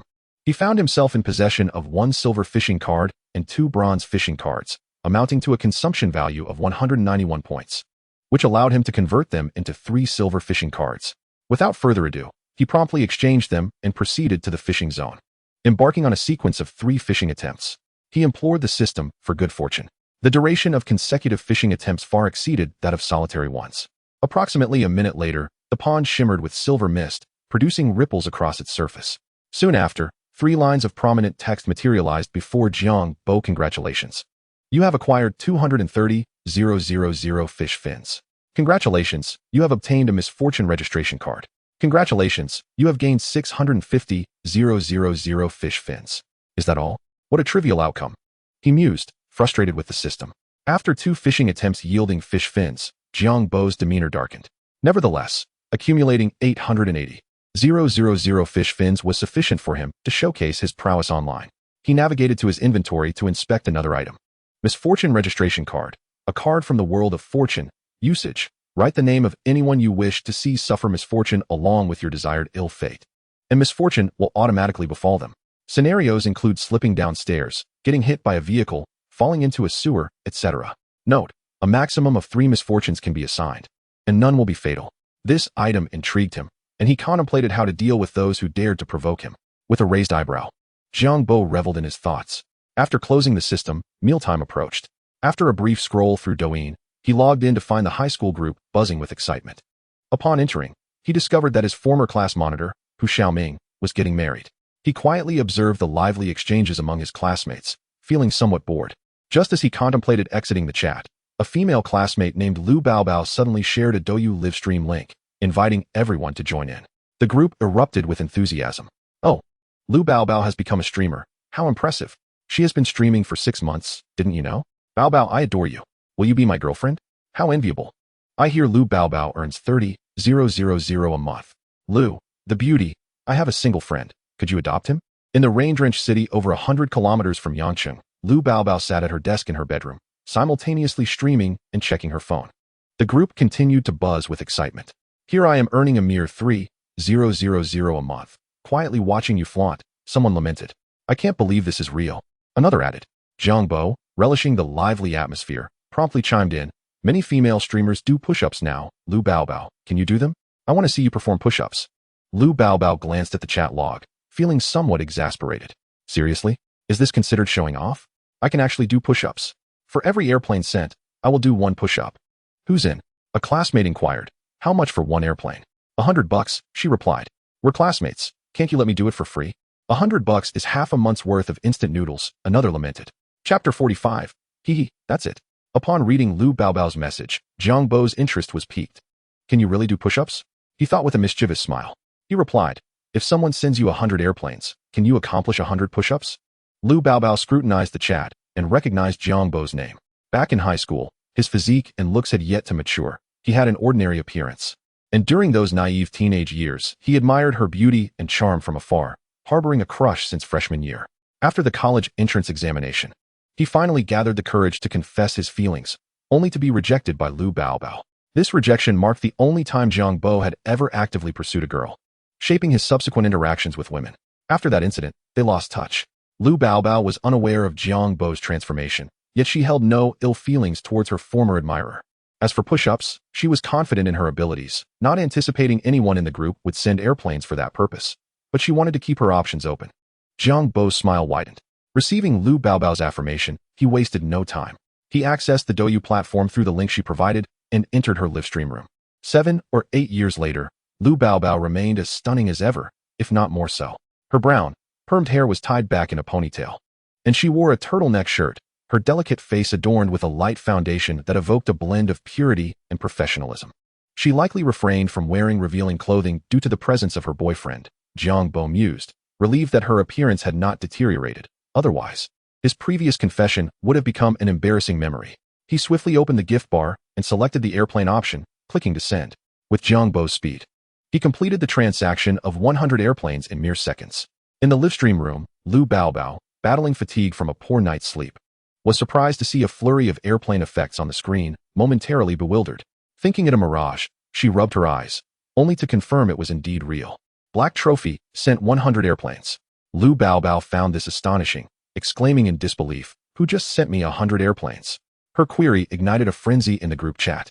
100 airplanes? Are you out of your mind? You think I'll fall for that? Wow. Everyone hurry to Lu Baobao's livestream. Someone really sent her 100 airplanes. This is serious. 10,000 bucks gone. Who could it be? Is streaming really that lucrative? I suddenly feel the urge to dress as a girl and become a streamer. After waiting half a minute without anyone stepping forward, Lu Baobao decided to sift through the chat history. After some contemplation, she deduced that Jiang Bo was the most likely candidate behind this generous gesture. Lu Baobao mused to herself, "Ever since I rejected him that time, I have not seen him again. It has been 3 years since he graduated from university. I wonder what he is doing now. Has he struck it rich?" Casually tossing out a sum of 10,000. Does this indicate that he still harbors some feelings for me? Perhaps he now finds me more attractive than before and wishes to pursue me? The more she pondered, the more convinced Lu Baobao became of this possibility. After all, not everyone could afford to spend that much. Look at our classmates in the group, all calling me the beauty and wanting to date me, yet in reality, they only fantasize about it without taking any action. However, Jiang Bo is different. He has a history, having once confessed his feelings to me. If he is still single and sees how beautiful I've become, he might indeed feel a longing. Without hesitation, Lu Baobao quickly messaged Jiang Bo, "Old classmate. Is that you, the emperor in my live stream? Wasn't it obvious?" He was still waiting for her to do push-ups. Yet she sat there foolishly playing on her phone in front of the camera. "What are you doing?" Upon seeing Jiang Bo's message, Lu Baobao's breath hitched. Forgetting her modesty, she hurriedly typed, "Are you really the Black Trophy? Wow, I can't believe you've become such a big shot. It's a bit overwhelming. We haven't seen each other in 7 or 8 years. I miss you. By the way, what have you been up to lately? You must have achieved great success. I see your account is level 75. You must have spent around 8 or 900,000, right?" Jiang Bo, upon reading her barrage of messages, felt somewhat speechless. "What nonsense are you talking about? Are you going to do the 100 push-ups or not?" Lu Baobao. She was utterly bewildered. "Hey, big guy, I'm being so friendly and chatting with you, and you call it nonsense? How heartbreaking. Aren't you rekindling old feelings, yearning for my beauty, wanting to pursue me? Why don't you care about my feelings at all? Asking me to do 100 push-ups, 100. How can you be like this? You won't win me over this way." Although Lu Baobao could do push-ups, 100 was quite a lot for someone like her, who usually sat in front of a computer and seldom exercised. She felt that after such a strenuous task, her arms would no longer belong to her. Having boasted earlier, she now realized that 100 push-ups was indeed too daunting. With a slight grimace, she bit her lip and quickly typed, "Old classmate. 100 push-ups is a bit excessive. Could we negotiate for fewer?" Seeing this, Lu Baobao's face lit up. "How about I just do 10 as a gesture? Is that okay?" Jiang Bo sent a smiling emoji and replied, "I was going to send you some super fire, but now that you've said that, forget it." Chapter 46. Almost played to death. Lu Baobao. Upon reading this message, she felt as if she were being inflated. "Super fire? You still want to give me super fire?" Jiang Bo literally. After replying, Jiang Bo grew impatient, thinking to himself, why is Lu Baobao so chatty? Unlike Qiu and Ning Ming, who would just get into position and start doing push-ups without a word. On Lu Baobao's end, she swallowed nervously, staring at her phone screen, thinking, does he really want to give me super fire? Just then, Jiang Bo's message came again. "Are you going to do the push-ups or not? If not, I'm leaving." Lu Baobao's heart raced. She dared not hesitate any longer and quickly replied, "Yes, yes, yes. 100 push-ups? I can do it." Recently, Lu Baobao's live streaming earnings had not been great. Previously, she had earned 15,000 in a month, but now, if she could make 8,000, she would consider it a blessing. Therefore, the promise of 100 airplanes and superfire from Jiang Bo felt as precious as gold to her. For the sake of superfire, she would do not just 100 push-ups, but even more if necessary. Thus, Lu Baobao tossed aside her phone, adjusted the camera, and began doing push-ups in her live stream. It took her a full 15 minutes to complete the 100 push-ups. After finishing, a blue light flashed before Jiang Bo's eyes. Task complete. 30 points and 5 bronze fishing cards acquired. Meanwhile, Lu Baobao lay on the ground, motionless, panting heavily while sobbing. "This is so hard. After doing 100 push-ups, I feel like my arms don't belong to me anymore. Old classmate, you have to compensate me. I won't get up without at least one superfire." Hearing her words, Jiang Bo chuckled and typed, Are you sure you only want one superfire? Lu Baobao, sitting on the ground, shifted slightly and reached for her phone, noticing Jiang Bo's comment. What do you mean by only? She asked, her bright eyes widening. Black trophy. I was originally going to send you 10 superfires, but since you only asked for one, I suppose I must accommodate your strange request. The viewers in the live stream burst into laughter, calling Jiang Bo mischievous, while Lu Baobao felt tears welling up. She bit her lip, putting on a pitiful expression, and tearfully pleaded, I don't want one. I want 10 superfires. Old classmate, please don't be like this. Otherwise, I could do another 100 push-ups. Lu Baobao regretted her earlier words about only wanting one superfire. Black trophy. Then do it. Do another 100 push-ups, and I will give you 10 superfires. Lu Baobao. My arms hurt a bit. Can I owe you for now? She stammered, but as soon as she spoke, her expression changed in shock. Almost instantly, the screen lit up with the special effect of a super rocket. Black trophy gifts 10 super rockets. Black trophy, what did you just say? I didn't hear you. Could you repeat that? Lu Baobao's mouth twitched, thinking this guy is really trying to show off now. With behavior like this, he'll never find a girlfriend. Yet, she found his inability to find a girlfriend rather endearing. So, Lu Baobao steeled herself and said, I meant, it's just 100 push-ups, no problem. I'll do it right away. In less than half an hour, the gifts Jiang Bo had sent her equaled what she would typically receive in over a month. Overjoyed by such a windfall, Lu Baobao, lacking in pride, chose to comply. Tossing aside her phone, she resumed her position on the ground and began doing push-ups once more. Jiang Bo sent a message. I was just joking. You don't have to do it. Then, he left. Half an hour later, Lu Baobao messaged Jiang Bo, old classmate. You really played me.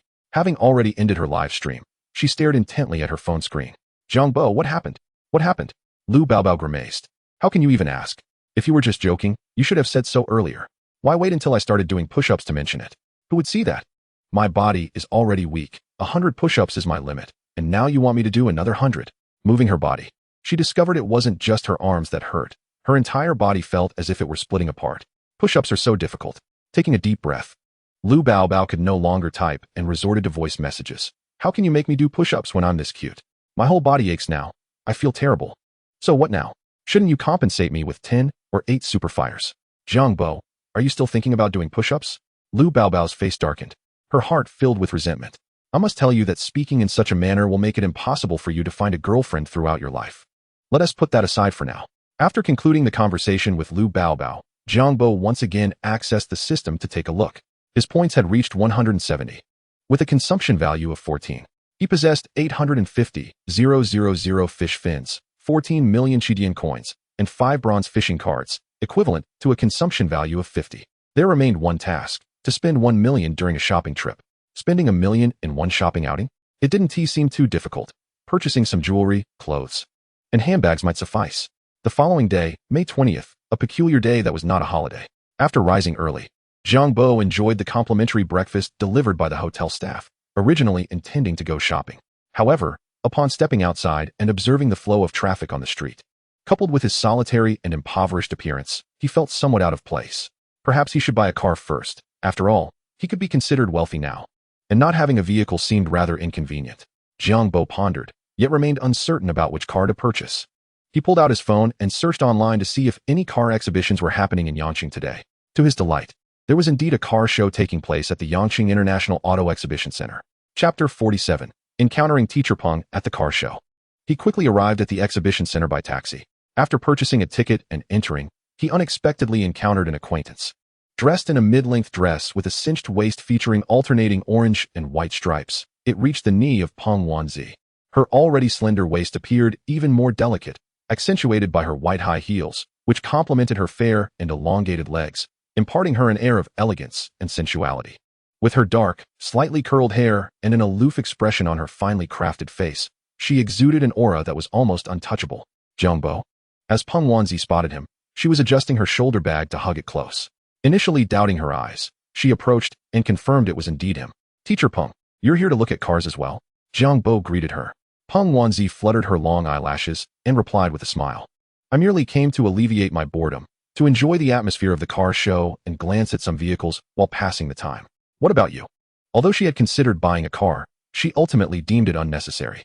Living in the faculty dormitory near the school, she could easily walk to work. Making a car seemed superfluous. Of course, the primary reason was her financial constraints. Were it not for her economic burdens, she would undoubtedly purchase one without hesitation. I also came out of boredom to have a look. Since we've met, let us explore together, Jiang Bo suggested. Sounds good. Peng Wanzi replied with a gentle smile, her innate charm radiating effortlessly. The two began to stroll through the exhibition center side by side. This international car show in Yangcheng could be considered quite large. As they wandered through, they encountered vehicles ranging from the 9.88 million Boyu to the convertible adored by young ladies, the domestic Chuanqi 6. Additionally, there were upgraded versions of Alpha, Toyota Corolla, Chang'an 7502, and Volkswagen 2U, among an array of new models. For most men, the sight of these magnificent vehicles was undoubtedly a visual delight. Jiang Bo's gaze remained fixated on the surrounding cars, seemingly oblivious to Peng Wanzi beside him, which left her feeling somewhat displeased. Finally, unable to contain herself, Peng Wanzi inquired, "By the way, have you found a job yet?" Her brows furrowed slightly. "Still nothing? Is it due to unsatisfactory wages or unsuitable work?" Jiang Bo turned to her, perplexed. "What?" Peng Wanzi's expression darkened. She was concerned about his employment situation, yet he appeared to have disregarded her completely. "It's nothing," she replied nonchalantly. "Oh, I thought you were saying something significant. I didn't catch that," Jiang Bo remarked, pointing towards the BMW section. "Teacher Peng, there seems to be quite a crowd over there. Shall we take a look?" Without waiting for her consent, he stepped ahead towards the BMW display. This caused Peng Wanzi to stomp her foot in irritation, muttering, "Is this how you pursue someone? After all these years, you still haven't learned." Following Jiang Bo, Peng Wanzi arrived at the BMW exhibition area. The BMW section featured only two main models, the low-slung, wide-bodied BMW 8 Series and the fully blacked-out high-spec BMW 7. Each car was accompanied by a model dressed in a fitted skirt, showcasing commendable figures. However, when viewed head-on, their excessive enhancements rendered them less appealing compared to Peng Wanzi. Nonetheless, many car enthusiasts at the exhibition delighted in such modified vehicles, excitedly snapping photos with cameras and phones. "This car is impressive, the lines and colors are pristine, and its appearance is striking. What do you think, Teacher Peng?" Jiang Bo inquired after gazing at the BMW 7 for some time. "Which car are you referring to?" Peng Wanzi asked coolly. "This one," Jiang Bo said, pointing at the BMW 7 with curiosity. "What did you think it was?" "Oh, this one isn't bad," she replied. Jiang Bo smiled slightly. "I think so too. I've never driven a BMW in my life." Peng Wanzi was taken aback and quickly asked, "What do you mean by that? Are you considering buying one?" Jiang Bo nodded. "Yes, what is wrong with that? Why do you ask me that? I thought you were unemployed. It was one thing to buy clothes last time, but now you want to buy a BMW? Where's the money coming from?" Jiang Bo chuckled. "That's a rather peculiar question. Just because I'm unemployed doesn't mean I can't have money. I could very well be a rich second generation." Peng Wanzi exclaimed. "You're a rich second generation?" "Not at all," Jiang Bo replied. Peng Wanzi felt an urge to kick Jiang Bo's knee, exclaiming, "If you're not a rich second generation, don't say such things. You're quite skilled at bantering. You must be good at mahjong as well. We should play a few rounds together sometime." Jiang Bo, noticing the way Peng Wanzi looked as if she wanted to hit him, felt somewhat speechless and said, "Don't worry, I know what car I want to buy. If I don't have the funds, I want to be able to purchase it anyway, right?" After some contemplation, Peng Wanzi agreed. Without money, one couldn't buy anything, and the worst that could happen would be losing face. Losing face before strangers wasn't a significant concern. If Jiang Bo had the money, what he wished to buy was beyond her purview. However, this BMW seemed quite upscale. Its price must be around 7 to 800,000, at least. After contacting the staff at the scene, the head of the BMW section quickly approached Jiang Bo and Peng Wanzi. "Sir, our staff informed us that you are interested in purchasing this BMW 7? The section head inquired warmly. "Indeed," Jiang Bo confirmed with a nod. The representative continued, "Regarding the BMW 7, we offer 4 configurations priced at 1 million, 1.08 million, 1.25 million, and 1.5 million. The first 3 are basic configurations with a 340 horsepower turbocharged engine, and the price variations are due to differences in interior finishes and packages. The 4th option features a 530 horsepower twin-turbo engine. Which price range are you considering?" Jiang Bo reflected for a moment. "Are you saying these are the starting prices?" "Yes, the prices are for the bare vehicle," the representative nodded.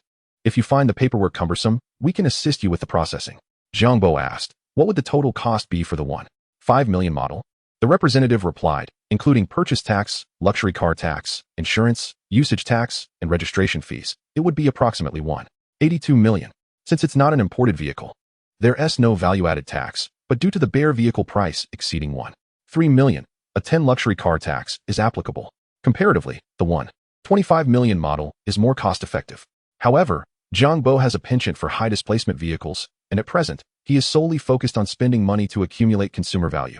Thus, purchasing an expensive car is certainly not a mistake.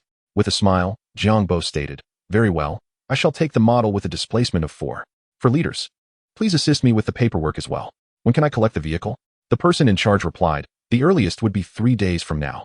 Jiang Bo inquired, "Where shall we sign the contract?" "It cannot be this straightforward, can it?" The representative, taken aback, reflected that in his 13 years of selling cars, he had never encountered someone as decisive as Jiang Bo. "You only inquired about the price, asked no other questions, did not test drive. And yet you wish to sign the contract?" Although surprised, the representative expressed his preference for dealing with individuals like Jiang Bo. Chapter 48.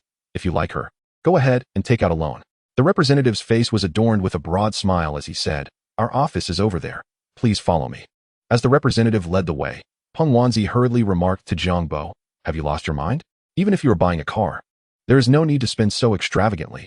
You are merely squandering money." Peng Wanzi had initially assumed that a BMW 7 Series would not exceed 1 million. But after overhearing Jiang Bo's conversation with the showroom representative, she realized she had gravely misjudged not only the price of the car, but also Jiang Bo's proclivity for extravagant spending. Jiang Bo, moving his dark eyes, queried in confusion, "Squandering money? Surely not. I believe if I am spending anyway, I might as well purchase a vehicle with slightly better features. How does that equate to squandering?" Peng Wanzi's lips twitched as she gritted her teeth. 1.82 million. Have you truly thought this through? This is not just 18. 2. Thought it through I have. Peng Wanzi, frustrated to the point of exasperation, contemplated giving Jiang Bo a lesson.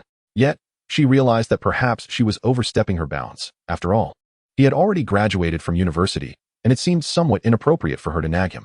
Hence, she chose to remain silent and obediently followed Jiang Bo to sign the contract. At 12:15 p.m., after Jiang Bo paid the full amount of 1.82 million, he and Peng Wanzi departed from the auto show. "Teacher Peng, are you hungry? I am feeling a bit peckish, shall we?" Jiang Bo began, but noticed a peculiar expression on Peng Wanzi's face. After patting his flat stomach, he saw her gazing at him with an odd look. Peng Wanzi composed herself and donned a faint smile. "It's nothing. Let us go eat. I am also hungry." Jiang Bo suggested, "I know of a 5-star hotel nearby. Let us dine there." Peng Wanzi countered, "The food at 5-star hotels tends to be subpar. I know a nearby restaurant with delightful dishes. Let us go there instead." "Is that so? Very well, let us go and try it." They arrived at a restaurant where the average cost per person was not high, around 200 yuan. However, Jiang Bo ended up spending a staggering 3,000 yuan. Initially, Peng Wanzi intended to pay for the meal, but upon discovering the exorbitant bill, her expression darkened. She had neither sufficient cash nor a bank card. Dining with Jiang Bo, he would undoubtedly not allow anyone else to pay. Otherwise, what would be the meaning of the meal? He was eager to spend money to accrue consumer value, and Peng Wanzi's insistence on paying was utterly intolerable to him. Exiting the restaurant and strolling down the street, Jiang Bo noticed Peng Wanzi casting yet another peculiar glance his way. "What is that expression about?" he asked. "I am contemplating how to punch you. Can't you discern that?" She replied, "You managed to turn a meal meant to cost around 200 yuan into 3,000. Who spends money like that? If you were my boyfriend, I would make sure to knock you to the ground right here." Despite her inner thoughts, Peng Wanzi raised her elegantly arched eyebrows and smiled lightly. "I am a bit curious. What have you been up to lately that has suddenly made you so affluent?" "Do share," Jiang Bo replied. "I assure you, I have not engaged in any illegal activities. Aside from that, does it really matter?" Peng Wanzi chuckled and chose not to press further. Since Jiang Bo was unwilling to divulge details, she decided not to pry. As long as he wasn't involved in crime, everything else, as he said, was inconsequential. "I will continue to browse. What about you?" "I shall do the same. Since we are both free, why not visit an amusement park?" Peng Wanzi suggested. Jiang Bo scoffed. "Only children go to amusement parks nowadays. Adults typically shop. What is there to enjoy at an amusement park? Let us go shopping instead." In truth, it wasn't he that amusement parks were unentertaining. Jiang Bo had merely visited one a few days prior and was still feeling nauseous from the experience. Moreover, he planned to spend 1 million while shopping, determined to complete his task in one go. Thus, shopping was the more appealing option. "Shopping then? Very well, let us proceed." Peng Wanzi had no objections.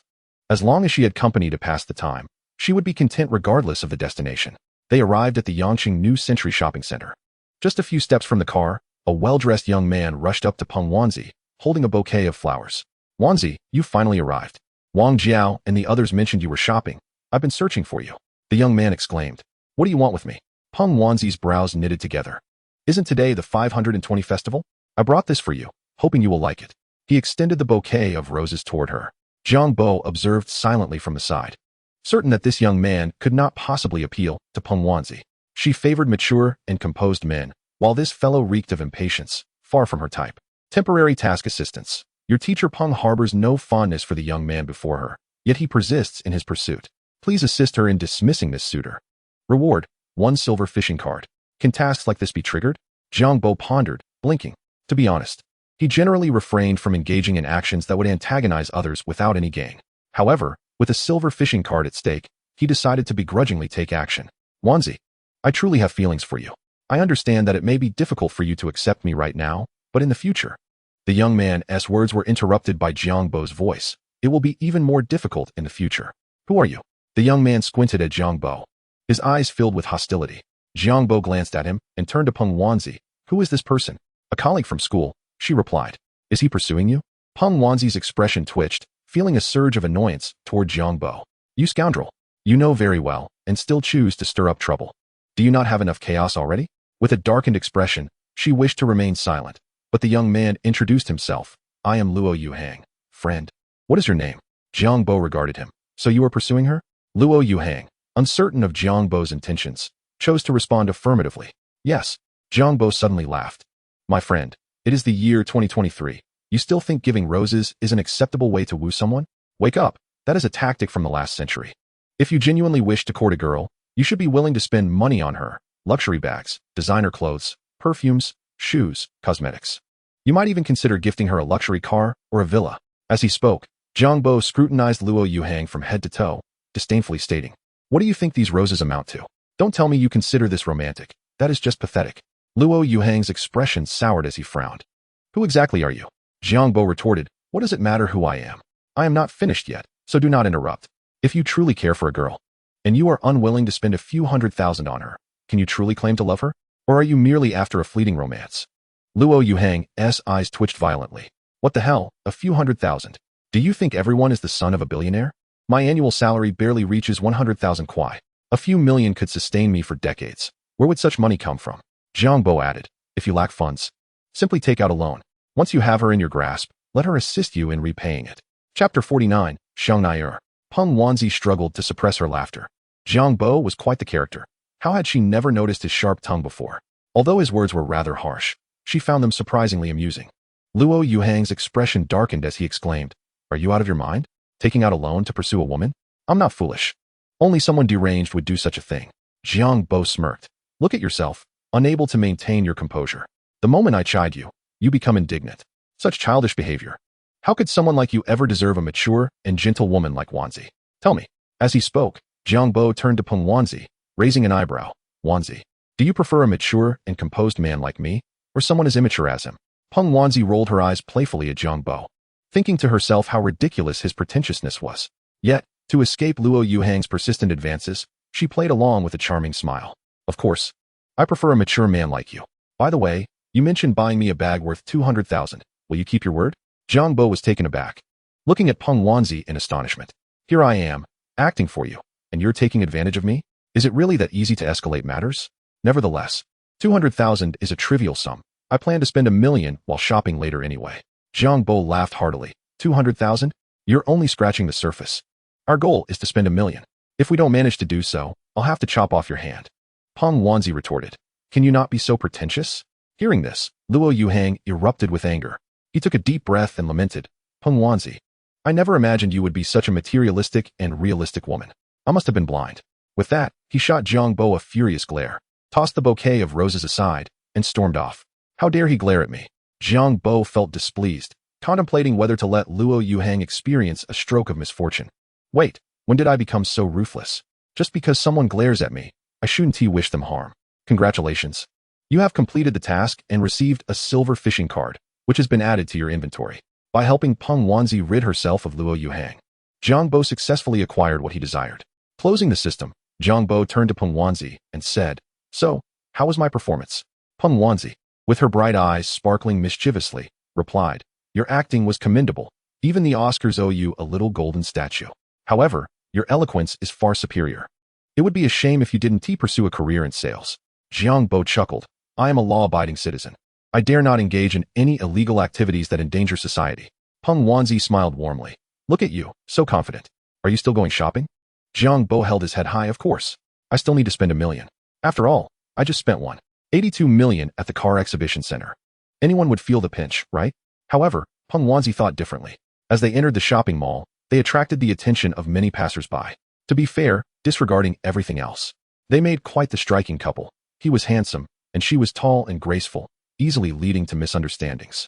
Several young girls, initially eager to approach Jiang Bo for a WeChat exchange, hesitated upon seeing Peng Wanzi's goddess-like presence and her cold, scanning gaze. Are you planning to buy clothes today? Peng Wanzi inquired. Not today. I bought several outfits a few days ago, and this outfit is new, Jiang Bo replied, gesturing to his attire. Peng Wanzi scrutinized him for a moment and noticed that he was wearing Versace. This guy knows how to dress. He looks so good. If he hadn't met me, he might have been trying to charm some other girl today. While Peng Wanzi was musing, Jiang Bo had already arrived outside the Chanel boutique. Asking her, shall we go inside? Forget it. The crowd inside seems overwhelming, Peng Wanzi said, peeking in and noticing the throngs of people, and she lost interest. I'll go in regardless. Jiang Bo dismissed her reluctance and stepped inside. Peng Wanzi felt somewhat resentful. I already said I didn't want to go in. Can't you respect my opinion? The truth was, she wasn't deterred by the crowd. In fact, more people would make it easier to blend in. She was merely concerned about running into an old classmate, which would be awkward. However, Jiang Bo, being his impetuous self, paid no heed to her feelings and entered. She couldn't possibly wait outside for him, so she reluctantly followed him inside. Upon entering, Peng Wanzi tried to position herself so her back faced her old classmate, praying she wouldn't be recognized. But according to Murphy's law, the more you worry about something happening, the more likely it is to occur. Suddenly, she felt a tap on her back, followed by a familiar female voice. Wanzi, is that you? Peng Wanzi turned around, feigning surprise. Qi Jiayin. What a coincidence to see you here. Jiang Bo turned upon hearing the voice, noticing Peng Wanzi engaged in conversation with a sensually dressed woman. Qi Jiayin beamed. Yes. I never expected to run into you here. Are you shopping with your boyfriend today? She gestured towards Jiang Bo. Peng Wanzi's face flushed with embarrassment. Yes, just a friend. Don't misinterpret. What about you? Are you alone? Not at all. I'm here with 2 sisters. We were just over there looking at clothes. Would you like to join us? Qi Jiayin asked. All right, I'll come over to take a look, Peng Wanzi replied. The latter part directed at Jiang Bo. Qi Jiayin quickly linked arms with Peng Wanzi and smiled at Jiang Bo. Handsome, I'm taking Wanzi away now. Don't be upset. Jiang Bo chuckled, saying nothing, thinking to himself, if you can truly take her away to indulge in your fantasies, that's your talent. Not bothering with Peng Wanzi and Qi Jiayin, Jiang Bo began to browse the store. Chanel, a world-renowned French luxury brand, boasts a history of over a century. Chanel's fashion is forever characterized by elegance, simplicity, and refinement, having successfully transitioned women's fashion from overly elaborate designs to simplicity and comfort as early as the 1940s, arguably establishing the foundation for modern casual wear. Of course, Chanel's product range is extensive, encompassing not only clothing but also jewelry, cosmetics, handbags, perfumes, shoes, lipsticks, and more. After a few minutes of browsing, Jiang Bo noticed several young women casting him strange looks, whispering and pointing, seemingly plotting something mischievous. Chapter 50, a 240. 000 Kwai shoulder bag. Peng Wanzi and Qi Jiayin were currently examining a light gold bag displayed on a white pedestal. Wanzi, what do you think of this bag? Qi Jiayin asked. It looks quite nice, but given its prominent position, it must be rather expensive, Peng Wanzi remarked after a few glances. This is a light gold shoulder bag made from soft tweed, seemingly adorned with some sparkling diamonds, placed in the most conspicuous spot in the store. So it must be quite valuable. Peng Wanzi had enough judgment to deduce that. Qi Jiayin grinned. We asked earlier, this item is limited edition, designed for the Huaxia market. And there is only one in the country, the sole piece in the store. It costs 240,000. 240,000. Peng Wanzi, upon hearing the words, twitched her lips in fear, rendered speechless. She hastily shifted her bag, worth barely 3,000 yuan, behind her. Initially, purchasing it had caused her some discomfort, but now it seemed utterly insignificant. Qi Jiayin continued, I would love to buy one, but alas, my finances are insufficient. My father insists I become independent quickly, and now he hardly provides me with any pocket money each month, forcing me to settle for this bag. As she spoke, Qi Jiayin moved to another shelf and picked up a bag in a gray and yellow color scheme. This must not be inexpensive either? Peng Wanzi coughed. Qi Jiayin replied. It's reasonable, just 60,000. I have just enough for it, which is 4 times cheaper than that limited edition bag. This one isn't bad, but it still feels a bit beneath me. Peng Wanzi's eyelids twitched uncontrollably, and she felt a strong urge to remain silent. Ever since university, her old classmate had never concealed her status as a wealthy second generation, boasting a financially affluent father. Throughout their 4 years in college, Peng Wanji and others had their worldviews shattered by her. Now, after all these years, she still displayed the same air of abundance, yet lamented her insufficient funds. The thought of purchasing a bag worth another's annual salary made her want to physically subdue Qi Jiayin. Meiqi, Yan, have you chosen? Qi Jiayin called to her 2 companions. Each girl approached with a bag in hand. Meiqi raised hers and smiled. I've chosen this one. It's 52,000. Yan also displayed her bag. Mine is 55,000. What about you, Jiayin? Qi Jiayin responded. A bit higher than yours, 60,000. Meiqi exclaimed. Wow, you spent more than I did. We should swap. Qi Jiayin retorted. Mine is already quite inexpensive. There's one over there for 240,000. Why don't you buy that? Meiqi shot her a glare. Falling silent, contemplating that if she had money, she wouldn't let it sit idle. By the way, Wanji, after all this time, do you have a bag you fancy? If you do, seize the moment, Qi Jiayin suggested. Peng Wanji forced a smile. You know me well enough. I'm broke. Qi Jiayin was taken aback. Are you really in such dire straits that you can't even afford a bag worth a few thousand? Peng Wanji's expression darkened. How could she possibly think everyone had a wealthy father and received pocket money in the thousands? Realizing her words were inappropriate, Qi Jiayin quickly amended. Don't misunderstand. I meant you lack funds, but this handsome guy beside you must be well off. Ignoring Peng Wanji's frown, Qi Jiayin turned to Jiang Bo, who was looking around. Hey, handsome. Yes? What is up? Jiang Bo turned to her. Qi Jiayin spoke in an insinuating tone. If I'm not mistaken, you have feelings for our Wanji, right? Here's a suggestion. When pursuing a girl, act decisively. You should buy her a bag from Chanel. Your chances of winning her heart will increase significantly. Jiang Bo was taken aback. Amused, really? Of course. I see you're quite handsome, and your attire is appealing. You surely have a few thousand to spare. Just buy Wanji a bag. This one is just over 50,000, not too extravagant. As soon as Qi Jiayin finished speaking, Peng Wanji interjected. Qi Jiayin, enough. I told you we're just friends. Don't meddle. She was perplexed by Qi Jiayin's sudden focus on Jiang Bo, but found the behavior quite distasteful. Peng Wanji turned to Jiang Bo. Don't listen to her nonsense. She's a wealthy second generation. Spending money doesn't faze her, but we. Jiang Bo interrupted, smiling. All right. I understand your point. While I may not be a rich second generation, I am a man of my word. He was not foolish and recognized Qi Jiayin's attempt to set a trap. Whether or not it was prearranged with Peng Wanji was irrelevant. After all, Jiang Bo had already planned to buy a bag for Peng Wanji at Chanel. Why pay heed to external provocations? He glanced at the bag Qi Jiayin held. Is yours only 50,000? It's certainly affordable. I won't buy that. As he spoke, Jiang Bo stepped forward, taking the pale gold bag. I heard you mention this one costs 240,000, correct? Peng Wanji's heart sank with an ominous premonition. Are you considering buying this? Qi Jiayin and her companions looked skeptical. You're not buying the 50,000 one, but opting for the 240,000 instead? Jiang Bo tossed the bag to Peng Wanji, who fumbled to catch it. Her lips, resembling delicate petals, moved as if to speak, but Jiang Bo spoke first. Didn't I promise you a 20,000 bag? Have you forgotten? Wait, this is, Jiang Bo continued. Enough with the hesitation. This bag is 240,000. Just accept it. Look at your friends. They're carrying bags worth several thousand while you're stuck with one worth a few hundred. Doesn't that seem pitiful? Peng Wanji's eyes reflected sorrow. She thought, this isn't a few hundred, it's 3,000. Jiang Bo, you really don't have to. I was joking earlier. Don't take it seriously. Then why did you say it in the first place? I took you seriously. Can you stop being so annoying? Just let it be. The bag is already in your hands. If you don't want it, toss it in the trash. After speaking, Jiang Bo made his way to the cash register to pay. Peng Wanji was left bewildered, thinking, I didn't expect to keep talking. I've already shut my mouth. What the heck? Why are you yelling at me? Beside her, Qi Jiayin was stunned. Did he really buy it? She had merely mentioned it to change the subject. Partly out of jealousy towards Peng Wanji, wanting to tease Jiang Bo a bit. However, she never believed he would actually go through with it.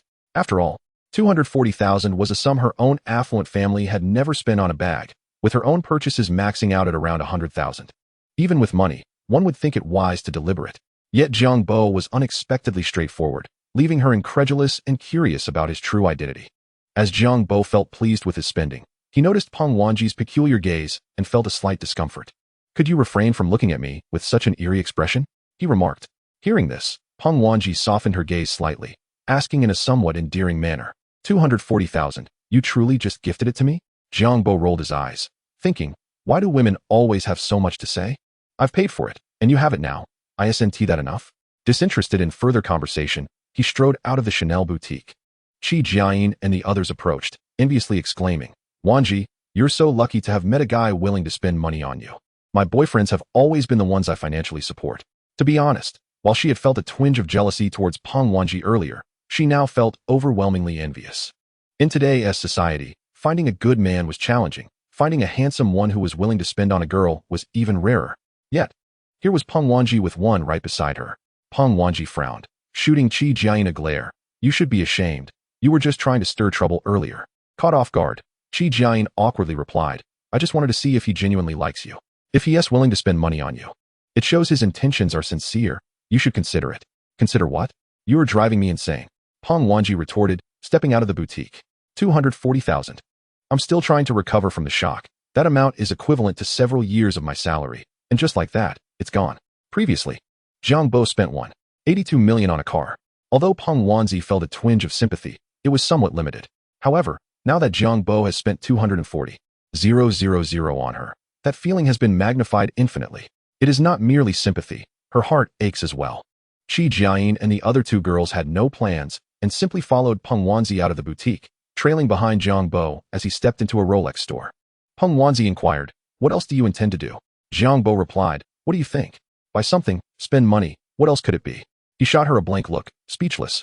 Are you going to spend more money? Peng Wanji's eyes widened as she fixed her gaze on Jiang Bo. You've already spent over 2 million. Is it not enough for you? Jiang Bo dismissed her, saying, if I'm not spending money, what am I doing in a shopping mall? I've mentioned before that the goal is to spend 1 million. The bag I just bought from Chanel cost 240,000, so I'm still far from that million. At that moment, a tall saleswoman in uniform approached with a polite smile, saying, Sir, I'm delighted to assist you. May I ask what you need? Jiang Bo responded, I'm here to look at watches. Do you have anything suitable for me? The saleswoman replied, we do have a variety of men's watches. It depends on the model and price range you're interested in. Please follow me. As she led the way, she continued to introduce the options. Jiang Bo remarked, I'm not too familiar with the models, but regarding price, let us say around 1 million. Peng Wanji exhibited a somewhat numbed expression. She knew Jiang Bo was at it again. Could he not save some money? Did he even still wish to marry? The three girls, Qi Jiayin included, appeared astonished. Mentioning amounts in the millions was not something they could fathom, despite their affluent backgrounds. Such an air of confidence could not be feigned without several billion in assets. What was his true identity? The saleswoman paused, turning with a wry smile. Sir, while we do have watches valued at 1 million, those are merely display models. If you desire to see the actual stock, we would need to transfer it from another warehouse, which may take some time. Jiang Bo inquired, is there no stock available? What is the highest priced watch currently in your store? The saleswoman replied, the highest priced watch is 758 million. However, we are running a promotion, and it can be yours for just 720,000. May I see the watch first? Jiang Bo asked. Of course, it's this model. Please hold on a moment while I retrieve it for you, the saleswoman said, pointing to a silver watch behind a tempered glass display. She stepped behind the counter, unlocked the case, and carefully took out the watch. This is a classic Rolex Greenwich automatic watch, model number 116-75874-7691. It features a diameter of 40 millimeters, a thickness of 11 millimeters, an 18-karat white gold and diamond bracelet and clasp, a bezel set with 36 diamonds and 12 blue sapphires, diamond-studded lugs, and a sapphire crystal glass with a water resistance of up to 1 meter. This watch exudes luxury and style, perfectly showcasing the extraordinary demeanor of a gentleman like yourself. Would you like to try it on? With the saleswoman's assistance, Jiang Bo soon donned the watch. The silver band and black dial rendered it both luxurious and elegantly profound, devoid of any ostentatious air. However, Jiang Bo felt somewhat out of place wearing it, as if it altered his appearance in an odd manner.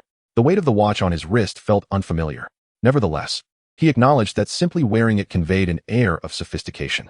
Although he had little interest in flaunting wealth, he appreciated the convenience of checking the time. From entering the store to completing the purchase of 720,000, not even 5 minutes had elapsed. Afterward, an expressionless Peng Wanji initially intended to leave, but Jiang Bo remained rooted in place. What's wrong? She asked. Do you have a watch you like? Pick one, Jiang Bo suggested. He realized that the previous 240,000 plus the current 720,000 totaled 960,000, leaving him just a few thousand short of achieving his goal of spending 1 million during this shopping excursion. With no desire to visit another store, he decided to complete the task right there. I don't have one, Peng Wanji replied. biting her lip and staring intently at Jiang Bo. No? Then I'll just choose one at random. What do you think you're doing? I told you I don't like any. She protested, her annoyance rising. Jiang Bo ignored her, strolling around until he paused at a counter, asking the saleswoman, "How much is this women's watch?" "This is a Pearl Lady model, a white 18-karat gold automatic watch," the saleswoman explained. "Its original price is $2.95 million, but it's currently discounted to just $280,000. Fine, I'll take it. Wrap it up," Jiang Bo said. The saleswoman paused for a moment, then quickly expressed her delight. "Thank you, sir. I must say, you are exceptionally generous. That young lady must be very fortunate to have you as her boyfriend." "She is not my girlfriend," Jiang Bo clarified. The saleswoman smiled, thinking that even if she wasn't the distinction was negligible. After completing the payment, Jiang Bo received a notification from the system. "Congratulations on completing the task. You have earned 5 points and 1 silver fishing card." His points rose to 22, and his previously depleted spending value accumulated back to 32 points. Additionally, he now possessed 2 silver fishing cards and 5 bronze fishing cards. Outside the Rolex store, the light filtering through the ceiling illuminated Jiang Bo's beaming face, enhancing his sunny and handsome demeanor. At that moment, Qi Jiayin and the other girls had already taken their leave. They could no longer stay, feeling that the longer they lingered, the more envious Peng Wanzi would become. Upon seeing Jiang Bo's smile, Peng Wanzi inexplicably felt irritated. "How can you still smile?" she asked. "Why can't I?" Jiang Bo replied. Peng Wanzi frowned. "Calculate how much you've spent today." Jiang Bo pondered briefly. "About 3 million. Is there a problem?" Peng Wanzi retorted, "Not 3 million. To be precise, it's 63 million, enough to buy 2 apartments in a decent area within the 3rd Ring Road, and you've squandered it all in just a few hours. Jiang Bo, even though you have money now, you should learn to be frugal. If I were your mother, I'd be tempted to give you a good scolding for such extravagance." Jiang Bo responded, "If my mother heard you say that, she would likely scold you first." Chapter 52. Let go of that thought. Jiang Bo's expression turned serious. Unable to hold back her laughter, Peng Wanzi burst into giggles, playfully tapping Jiang Bo. "Hey, I'm trying to have a serious conversation here. Can you stop making me laugh? Can we be serious for a moment?" Jiang Bo chuckled. "All right, Teacher Peng, I'm spending my own money, not yours. Why are you fretting over it?" As he spoke, Jiang Bo handed the shopping bag containing the women's watch to her. "Here, it's for you." "No. The bag you gave me earlier is already enough to make me feel embarrassed. Now you want to give me a 280,000 watch. Are you trying to give me a heart attack? I feel uneasy just holding it." Peng Wanzi refused to take it. Seeing her reaction, Jiang Bo couldn't help but chuckle. He quickly picked up the bag and chased after Jiang Bo, saying, "All right, fine, I'll take it. Why are you walking so fast? Wait for me. I'm not in the mood to shop anymore. I'm a bit tired. How about we go for afternoon tea?" "My treat?" Jiang Bo proposed. "What's this? You've just given me gifts worth 50 or 60,000, and I can't even invite you for a cup of tea? Stop hesitating. Let us go." "All right." Under Teacher Peng's warm invitation, Jiang Bo accompanied her to a nearby tea house. Afterward, she insisted on treating him to dinner. Subsequently, she desired Jiang Bo to accompany her to the cinema. However, Jiang Bo was utterly disinclined to go. Observing his hesitant demeanor, Peng Wanzi mused to herself that this young man must be short on funds. For how else could he exhibit no desire to show off and be so eager to take his leave? After a moment of introspection, while gazing at the vibrant nightscape, she remarked, "If you do not wish to go, that is perfectly acceptable, but do share your number with me." Jiang Bo relented and provided his phone number. Once she successfully added and dialed it, Peng Wanzi smiled gently. "All right, you may depart now." Jiang Bo turned to leave. "Wait, hold on a moment." Peng Wanzi abruptly called after him. "What is it, Teacher Peng? Is there something more you wish to say?" Jiang Bo's face was laden with a sense of melancholy, wondering why she could not convey all her thoughts at once. "I am quite busy," he added, noticing his impatience. Peng Wanzi felt a sense of satisfaction and replied with a smile. "Thank you for your gift today. Though somewhat extravagant, it is indeed quite splendid. Furthermore, I wish to correct a point made by Qi Jiayin. Pursuing a girl does not necessarily require monetary expenditure. Do you grasp my meaning?" "I do not comprehend." "I must take my leave." Jiang Bo rolled his eyes, nearly exclaiming that Peng Wanzi was being unreasonable. "I spend money while shopping and gift you a bag and a watch, and you assume I am pursuing you? What nonsense is this? Have you watched too many dramas?" Although Teacher Peng was undeniably beautiful, aside from her balloon-like demeanor, she was impeccable in other aspects. However, Jiang Bo found himself disinterested in romance at present, and she hardly seemed suitable as a girlfriend, more akin to a canary. The prospect of him pursuing her was utterly impossible. Perhaps there was a chance for her to chase him. As Jiang Bo's figure receded, Peng Wanzi stamped her foot in irritation. "You little rascal, leaving me here alone at this late hour? Not even offering to see me off? I tell you, this is simply unacceptable, muttering her discontent. She glanced down at the 2 bags in her hands, her lips curling slightly in satisfaction, as she hummed a tune. She had yet to step over the threshold of the dormitory when she was intercepted by 2 approaching women. They shared a good rapport, and after exchanging pleasantries, one of them snatched the bags from Peng Wanzi's hands without waiting for her approval and began inspecting their contents. Moments later, Wang Jiao gasped, a 240,000 yuan limited edition Chanel bag and a 280,000 yuan Rolex watch. My goodness, Teacher Peng, Luo Yuhang must be quite the spender. He wouldn't have taken out a loan to buy these for you, would he? Peng Wanzi pursed her lips in exasperation. What Luo Yuhang? It's not him. Oh, not him? Wang Jiao paused. Then who is it? Someone you do not know? Peng Wanzi chose to remain vague. All right, I shall take my leave now. With that, she ascended the stairs, carrying her bags. Not far off, Luo Yuhang had just arrived. If they truly shared an affectionate bond, why had they not embraced or kissed? Moreover, while Jiang Bo spoke with bravado, it was merely verbal bravado. Did he truly possess wealth?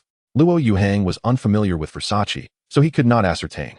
With a mind full of questions, he intended to clarify matters with Peng Wanzi. However, he found her entering the building after her conversation with Wang Jiao. Blocking the exit as Wang Jiao emerged, Luo Yuhang hastily inquired, Teacher Wang, was that Teacher Peng just now? What did you discuss? Wang Jiao exchanged glances with her companion and coughed. Yes, that was her, but I believe it is best if you remain unaware of what we talked about. Luo Yuhang chuckled. Why can't I know? Is there some secret? No, it's just that I fear you might not handle it well if you were to find out. Nonsense, tell me. I have a strong capacity for endurance. After a moment's hesitation, Wang Jiao disclosed. Earlier, Teacher Peng was carrying 2 bags, one worth 240,000 yuan, and the other a watch valued at 280,000 yuan. Upon hearing this, Luo Yuhang felt a sudden rigidity in his stance, his expression frozen. A 240,000 yuan bag and a 280,000 yuan watch. Could it be true? His eyes brimmed with tears, fists clenched tightly, teeth grinding audibly. Wang Jiao's gaze flickered with concern as she quickly asked, Teacher Luo, are you all right? Luo Yuhang took a deep breath, forcing a smile that was both tearful and joyful. I am fine. Witnessing his distress, Wang Jiao sighed. You see, I told you it was better not to know, yet you insisted. To be honest, Teacher Peng is quite proud. Countless suitors have courted her over the years, yet most have met with failure. Do not take my words to heart, but unless something unexpected occurs, I fear there is little hope for you and Teacher Peng. It would be wise to temper your expectations.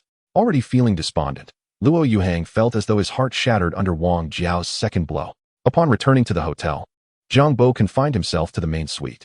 Opening the system, he reduced his consumption points to a mere 70, successfully acquiring 5 silver fishing cards. Without hesitation, he proceeded to the fishing area for a sequence of 5 casts. System, I implore you for favor, Jiang Bo silently prayed. After a minute or so, the fishing concluded, and several lines of text materialized before him. Congratulations, you have obtained 620. Congratulations, you have acquired 500,000 fish fins. Congratulations, you have secured 240,000 fish fins. Congratulations, you have received a vial of super gel. Congratulations, you have acquired 980,000 fish fins. Jiang Bo, somewhat perplexed, navigated to his inventory. Catching fish fins was anticipated. The 3 catches totaled 1,720,000 fish fins, combined with the existing 850,000 fish fins, brought his total to 2,570,000. The other 2 items, one being 620 and the other the super gel, piqued his curiosity. Eagerly, Jiang Bo examined the item descriptions. 620. This is a set of red ball winning numbers for the double color ball lottery from a month hence. 24. Note, although there are only 4 red balls, with sufficient cleverness, one can still secure a grand prize with relatively modest investment. Avoid greed, and good luck. The prospect of a lottery number? Jiang Bo was momentarily taken aback, clearly astonished. However, based on probability, the double color ball could indeed lead to sudden wealth if luck favored one. Since its inception, there had always been individuals winning millions, even tens of millions, and some fortunate souls had won multiple first prizes, catapulting them into the ranks of billionaires. Of course, such occurrences were rare, with odds akin to 1 in billions, relegating most to merely envy those who succeeded, as fortune was not equally distributed. Jiang Bo had not anticipated that the system would yield future lottery numbers. Was this credible? Based on prior experiences, it seemed plausible. Nevertheless, this led Jiang Bo to feel a sense of strangeness, knowing future events transcended the laws of modern physics. The fishing system hinted at something profound, evoking a sense of trepidation. Suppressing his excitement, Jiang Bo turned his attention to the other item. Super Gel, a vial of evolutionary gel from a civilization of evolvers. Upon use, it can unlock and optimize your genetic locks in specific directions while upgrading your bodily hardware, enhancing your energy levels, and dispelling hidden ailments. This appeared to be a remarkable item. After reviewing the description of the Super Gel, Jiang Bo's dark eyes sparkled with intrigue. As long as one's mind remained intact, everyone aspires to possess a robust physique. Moreover, this is the foundation for a fulfilling life, allowing one to experience the joy of existence. Otherwise, regardless of how much wealth one amassed or becoming the richest person in the world, without health, one would be plagued by ailments, living life like a mere puppet. If life were to unfold in such a manner, even the possession of immense wealth would merely provide a fleeting sense of spiritual satisfaction. While the body endures relentless torment, such an experience is one that no mere emotional fulfillment can compensate for. Therefore, it becomes evident that good health is the foundation of all existence. Without hesitation, Jiang Bo promptly followed the instructions and utilized the Super Body Gel. The Super Body Gel was activated and began to take effect.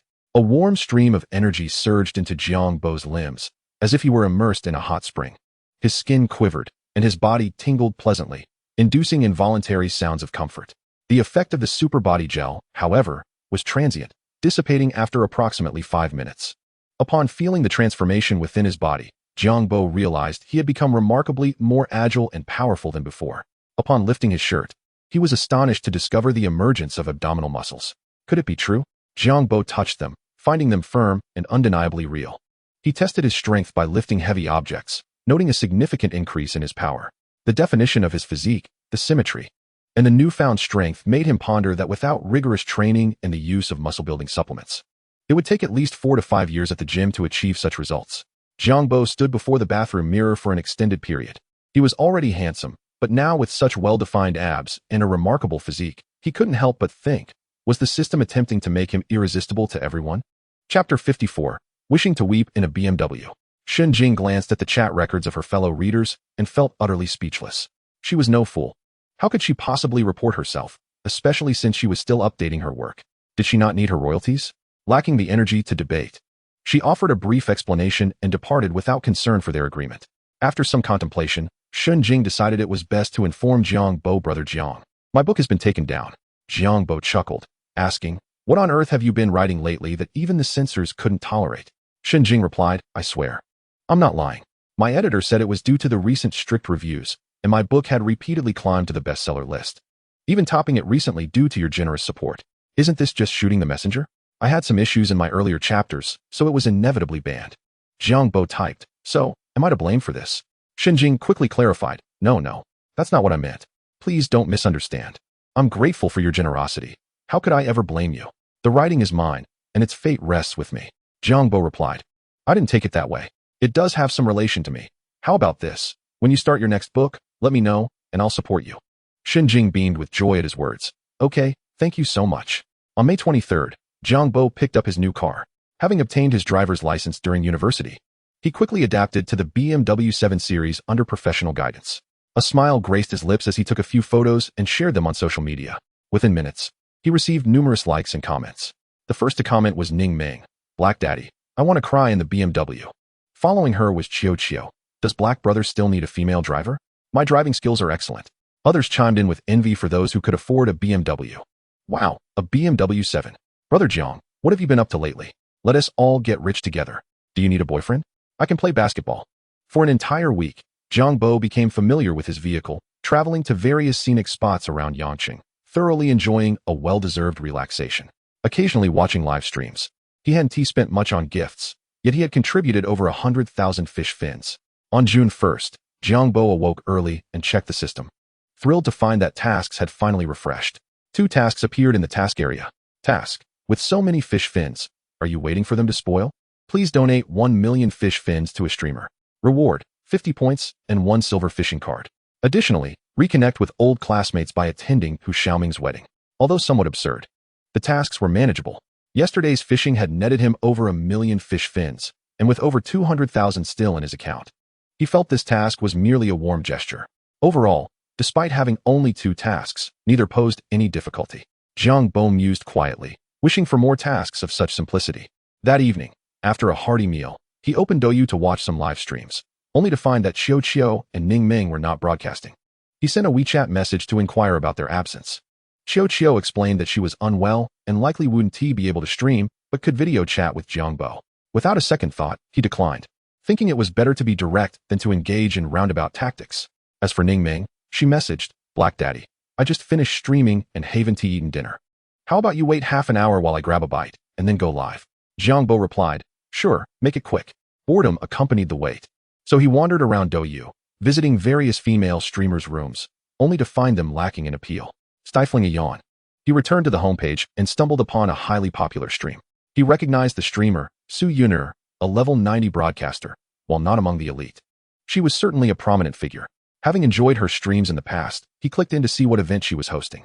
At that moment, Su Yuner was in distress. The top user in her chat, a level 120 player, had showered her with over 600,000 fish fins, publicly confessing his feelings for her in front of hundreds of thousands of viewers. This sudden declaration left Su Yuner utterly bewildered, as she had received no prior notice. The audience, eager for drama, flooded the chat with messages of encouragement, urging them to get together. "How romantic! Fan Gu is so charming," they exclaimed. "If someone confessed to me like that, I would definitely say yes." The overwhelming support and excitement from the viewers only added to her pressure. Although Su Yuner held a favorable impression of Fan Gu, it was merely platonic. She had believed him when he mentioned having a girlfriend and not harboring any feelings for her. Now, with his public confession, she felt cornered. Chapter 55, A Disruptor in the Midst. Su Yuner felt like cursing. Regardless of the circumstances, such declarations should be made privately, not in a way that forces her into a corner. There was no way she could agree. Doing so would jeopardize her streaming career. In the world of broadcasting, it is most taboo for female streamers to engage in romantic relationships. While private matters may be manageable, making them public could spell disaster for her career. Su Yuner could easily envision that if she agreed to be with Fan Gu, countless fans would immediately unfollow her. Such occurrences were not unprecedented. Many once popular female streamers had seen their fortunes dwindle after accepting the advances of wealthy patrons during their live broadcasts. This served as a cautionary tale. Viewers preferred streamers who exuded purity and innocence. Once she involved herself with another man, who would continue to shower her with gifts. Yet, refusing to respond left Su Yuner trapped, significantly tarnishing her reputation. If this situation persisted, it was foreseeable that many would deride her for her perceived arrogance. Internet trolls would inevitably claim that while a generous benefactor had lavished her with millions, she was ungrateful for not even being able to entertain a friendship. Thus, Su Yuner found herself in a predicament, seated before the camera, staring at the screen, her face a mask of bitter smiles. Her mind raced with countless thoughts. Yet she found herself at a loss for words.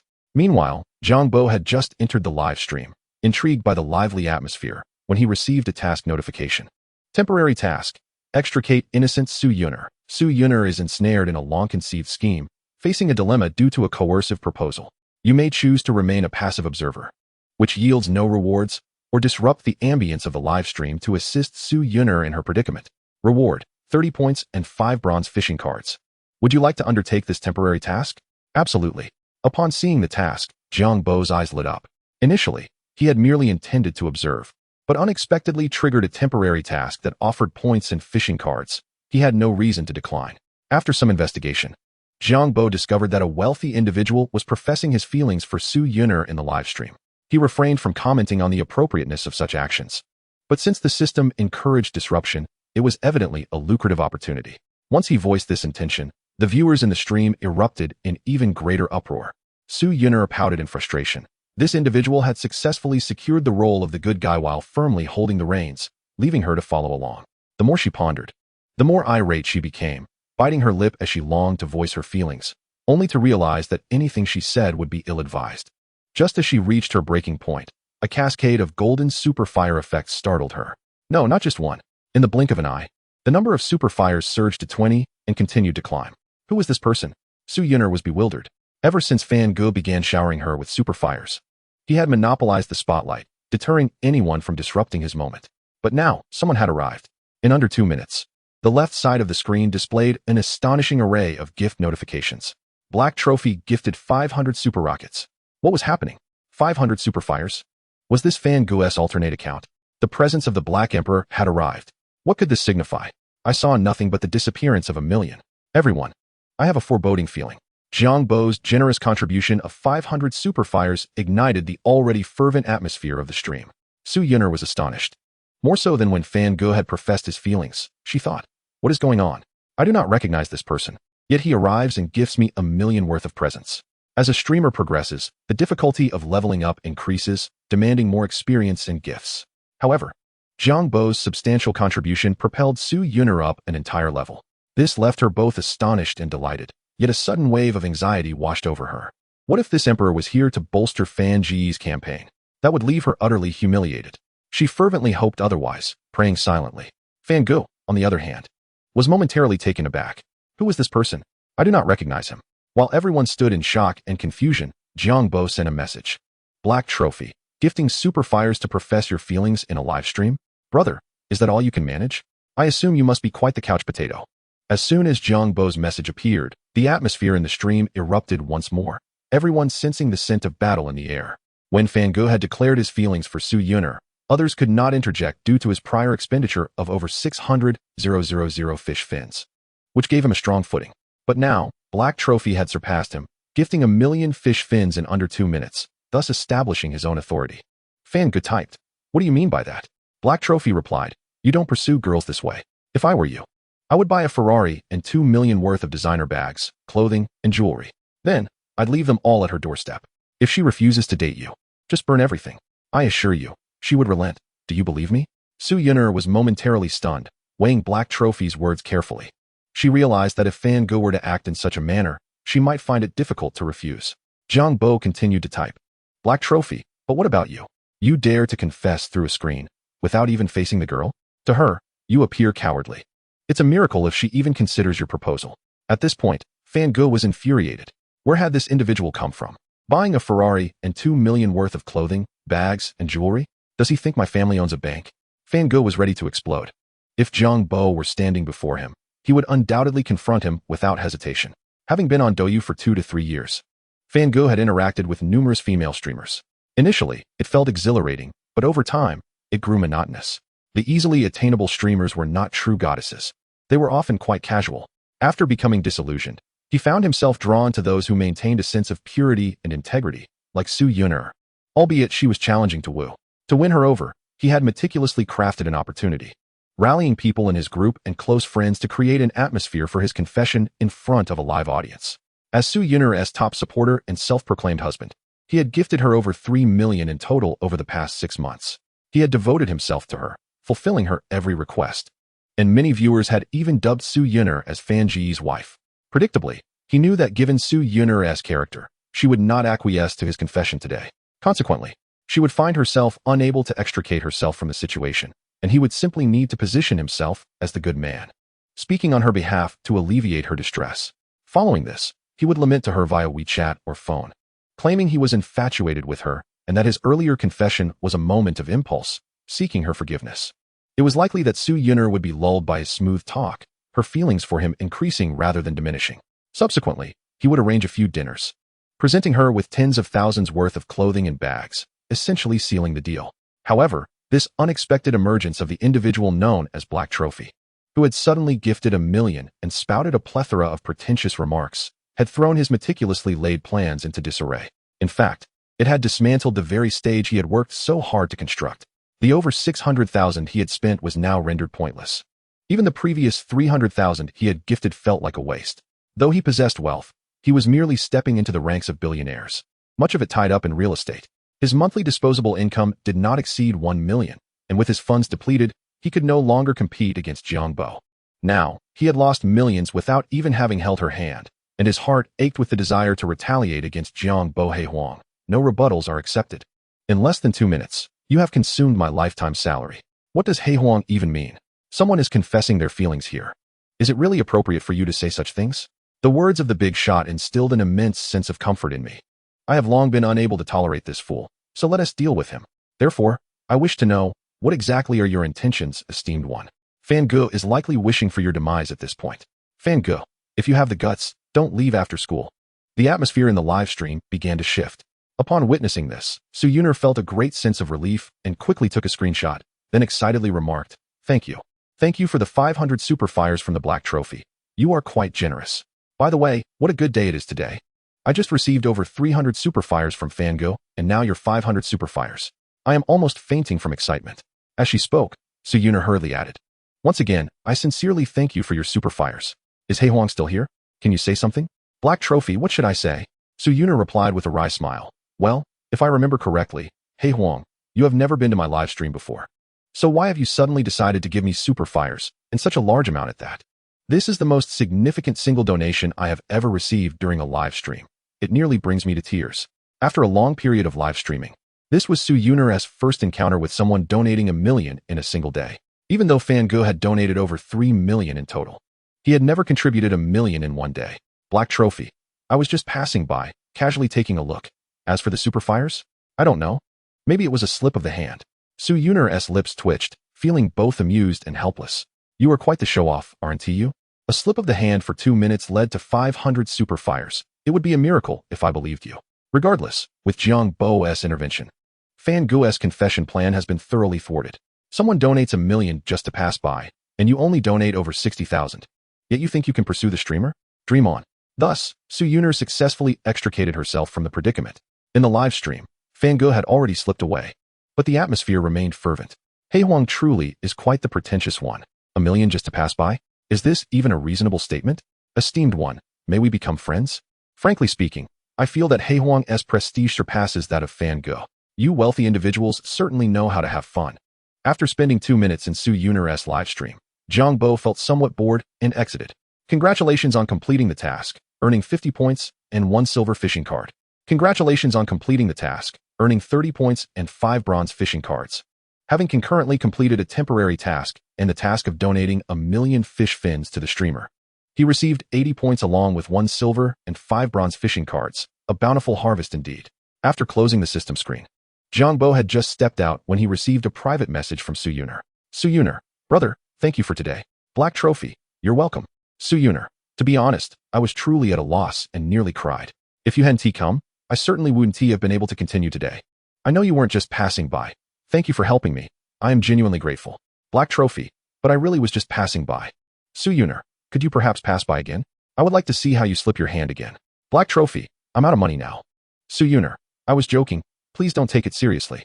After chatting idly with Su Yuner for a while, Jiang Bo noticed that Ning Ming had already begun her stream, so he entered her live room.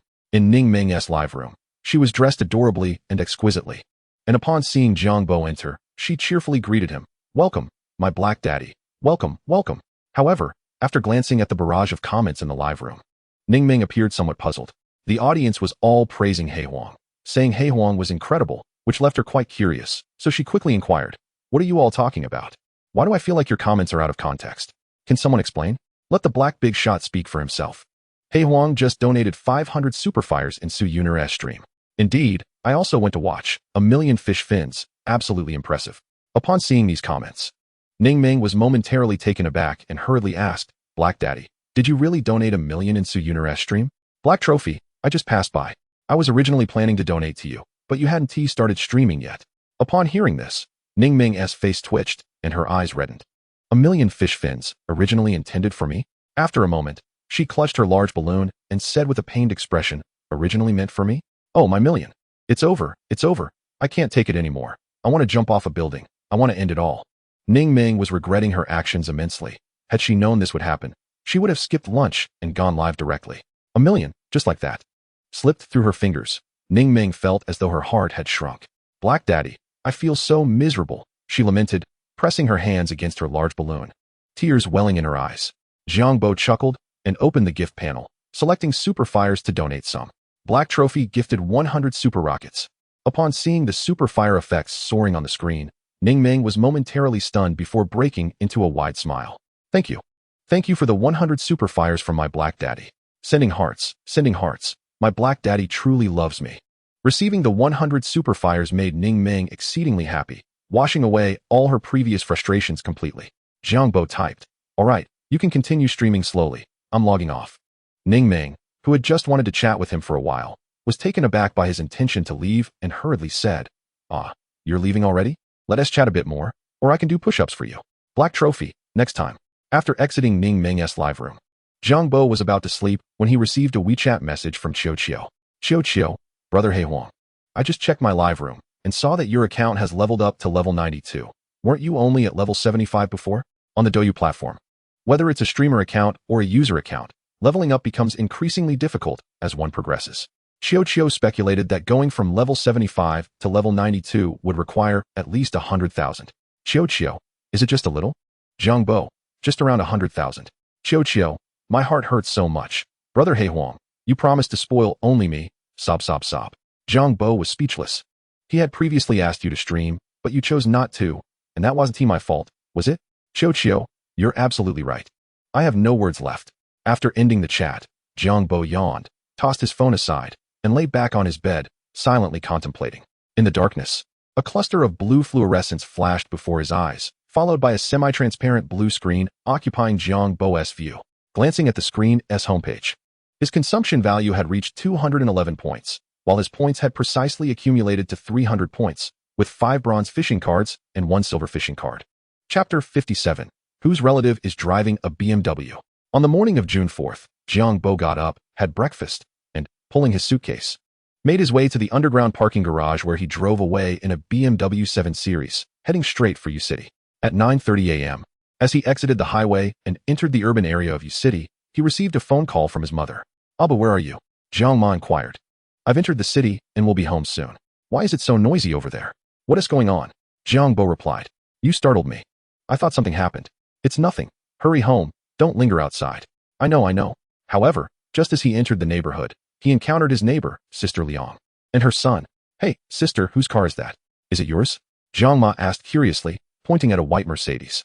Sister Liang turned her head and immediately revealed a proud smile. Indeed, this is the new car just purchased by my son, Jiu, a Mercedes-Benz. What do you think? Is it not quite impressive? This is a mid-sized Mercedes that certainly looks splendid, and the iconic logo makes Jiang Ma envious. Wow, a Mercedes. That must be quite expensive, Jiang Ma remarked. Sister Liang straightened her posture and modestly replied, it's not too much, only around 400,000. It pales in comparison to those high-end models. But my son Jiu is still young, just turned 25, and it suits him perfectly. At that moment, Sister Liang's son, Fang Jiu, approached and greeted Annie. Are you out buying groceries this early? Fang Jiu smiled faintly and remained silent, yet his eyes clearly sparkled with pride. Sister Liang continued. It's not like he has achieved much. Jiu is just lucky. After graduating from high school, he did not get into university, and then he dabbled around until he managed to start a small company, which is why he has had a bit of success. Jiang Ma felt something was amiss upon hearing this. Is that not considered success? In our neighborhood, it seems only your son Fang Jiu has started a company and drives a Mercedes. Are you trying to be modest or show off? Sister Liang, intrigued, inquired. By the way, what is the situation with your Jiang Bo now? He got into Yang University, which is a prestigious institution. Far better than when my Jiu was at that age. He must have graduated a few years ago. What kind of work is he doing now?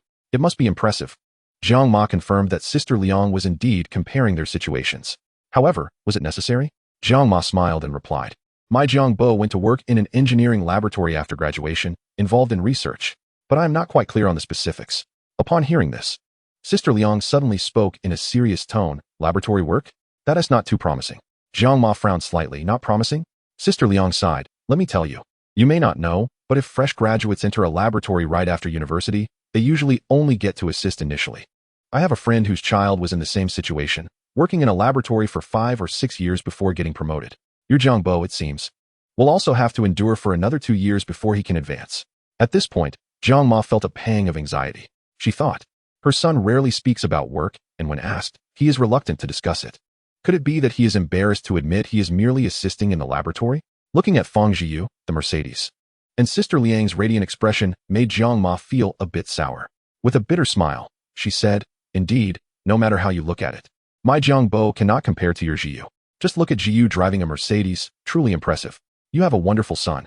Upon hearing this, Sister Liang felt as if she had consumed honey, her face beaming with pride, yet she modestly replied, do not say that. Jiu is merely fortunate, otherwise, he certainly would not be doing as well as your Jiang Bo. She then added, by the way, Jiu, didn't you mention that your company needed more people? If that's still the case, why not help your aunt out and see if you can assist Jiang Bo? Before Sister Liang could finish her thought, a sudden honking interrupted her. Turning to look, a sleek black BMW approached them. They were standing in the middle of the road, and seeing the car drive by, they quickly stepped aside. Sister Liang remarked, whose relative is this, driving a BMW? Fang Jiu glanced at it in surprise and exclaimed, a BMW 7 Series. What's wrong? Jiu, is there an issue with that car? How does it compare to our Mercedes? Sister Liang quietly inquired. Fang Jiu's lips quivered slightly as he coughed. Mom, don't joke around. There's no comparison. The BMW 7 Series is a new model released this year, with a price tag of at least $1.2 million. Nearly 3 times the cost of my car. Sister Liang gasped. $1.2 million? That's outrageous. Who in our circle could afford such a luxury? Jiang Bo stood by. Intrigued. She thought, in this neighborhood, there aren't any families that can drive such expensive cars. Who could possibly have such affluent relatives? Just then, the car stopped beside them. The window rolled down, revealing a handsome and familiar face. Jiang Bo, is that you, my son? The 3 of them were bewildered. What was happening? Surely their eyes were not deceiving them. The driver of this $1 million BMW was Jiang Bo. As he stepped out of the car, his tall and striking demeanor made them feel as though they were in the presence of a movie star. Oh, just chatting with your mother. Sister Liang's expression turned awkward. Feeling utterly incredulous, she glanced at Jiang Ma. Sister, what is going on? Just a moment ago, you mentioned Jiang Bo was still assisting in the laboratory, but he looks far too dapper for that, almost like a star. Thinking back to how she had just been boasting about her son, and even suggesting he could help Jiang Bo find work, Sister Liang felt her cheeks flush. With such accomplishments, Jiang Bo surely wouldn't need her son's assistance. It would be the other way around. Jiang Ma stared at Jiang Bo, scrutinizing him. Although he appeared more handsome, his features remained recognizable. Her son indeed. Mom, are you all right? Jiang Bo smiled at his mother. It has only been half a year, and you barely recognize me? He added, yes, I bought this car just last month. It's not rented. Jiang Ma, knowing her son was sincere and would not lie to her, felt a surge of excitement. She glanced at Sister Liang, thinking to herself, now that my son drives a $1 million BMW, why would he need your son to introduce him to a job? With that thought in mind, Jiang Ma asked, is it expensive? How much did you spend? Understanding the glint in his mother's eyes, Jiang Bo, though somewhat amused, complied, not too expensive, just $1.82 million. Sister Liang and Fang Jiu both gasped, while Jiang Ma was left speechless. This brat, I asked you how much it cost, not for you to show off. Jiang Ma responded, speak properly. How much did it really cost? Jiang Bo replied, it really is $1.82 million. This is the top configuration of the BMW 7 Series, including the base price, vehicle purchase tax, insurance, luxury car tax, and registration fees. All of it adds up to this amount. Sister Liang, curious, asked Jiang Bo, what work are you doing now? You must be earning quite a lot to afford a BMW 7. Jiang Bo smiled slightly and said, I engage in some less than reputable business ventures. In a year, I could earn around 10 million. He was being modest, given the current fishing conditions. The value of the items he had caught in just over a month had exceeded 10 million, even if the system did not upgrade in the coming year. Jiang Bo believed he could still earn 4 to 5 million without issue. However, one ought to remain humble and not reveal everything about one's financial standing. 10 million a year. Sister Liang gasped in amazement and quickly asked, what kind of business allows one to earn such money? Are you looking for more help? Would you want my Jiu to assist you? Just a moment ago, you were saying I should arrange a job for Jiang Bo, and now you're asking him to help my son? Jiang Ma interjected, goodness, I can't watch this any longer. Fang Jiu did not give his mother much opportunity to linger, hastily pulling her away. Jiang Bo observed the situation with a sense of confusion and remarked, Mom, what is going on? The atmosphere feels a bit strange. What was there to be upset about? Jiang Bo was utterly perplexed. Jiang Ma, brimming with excitement, recounted the events that had just transpired. Upon hearing her story, Jiang Bo chuckled. You and Liang Shinner are quite the characters, aren't you? Jiang Ma scoffed. Of course it's interesting. Our son is doing well. Doesn't that bring us pride? Moreover, it was she who flaunted first.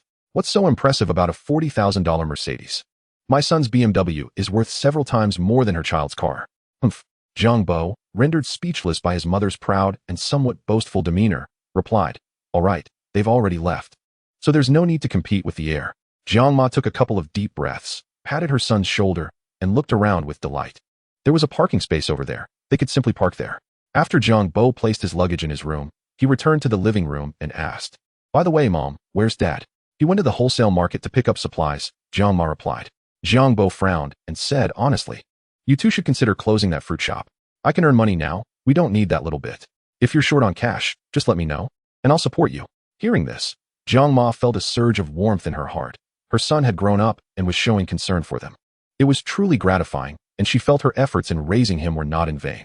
However, Jiang Ma shook her head with a laugh. Stop talking nonsense. Your father and I are capable. How could we possibly ask you for money? Jiang Bo retorted, Other parents would love to exploit their children. Your stance is rather uninteresting. Jiang Ma waved her hand dismissively. All right, no more of that nonsense. By the way, have you found a girlfriend? A smile crept onto Jiang Ma's lips as she continued. That's perfect. A friend introduced someone to me. I've arranged a blind date for you tomorrow. A blind date? Jiang Bo replied, I'm not going. If anyone should go, it's you. The following morning, Jiang Bo, still languishing in bed, was bombarded by Jiang Ma's incessant nagging. Under her relentless urging, Jiang Bo felt as if his head might explode.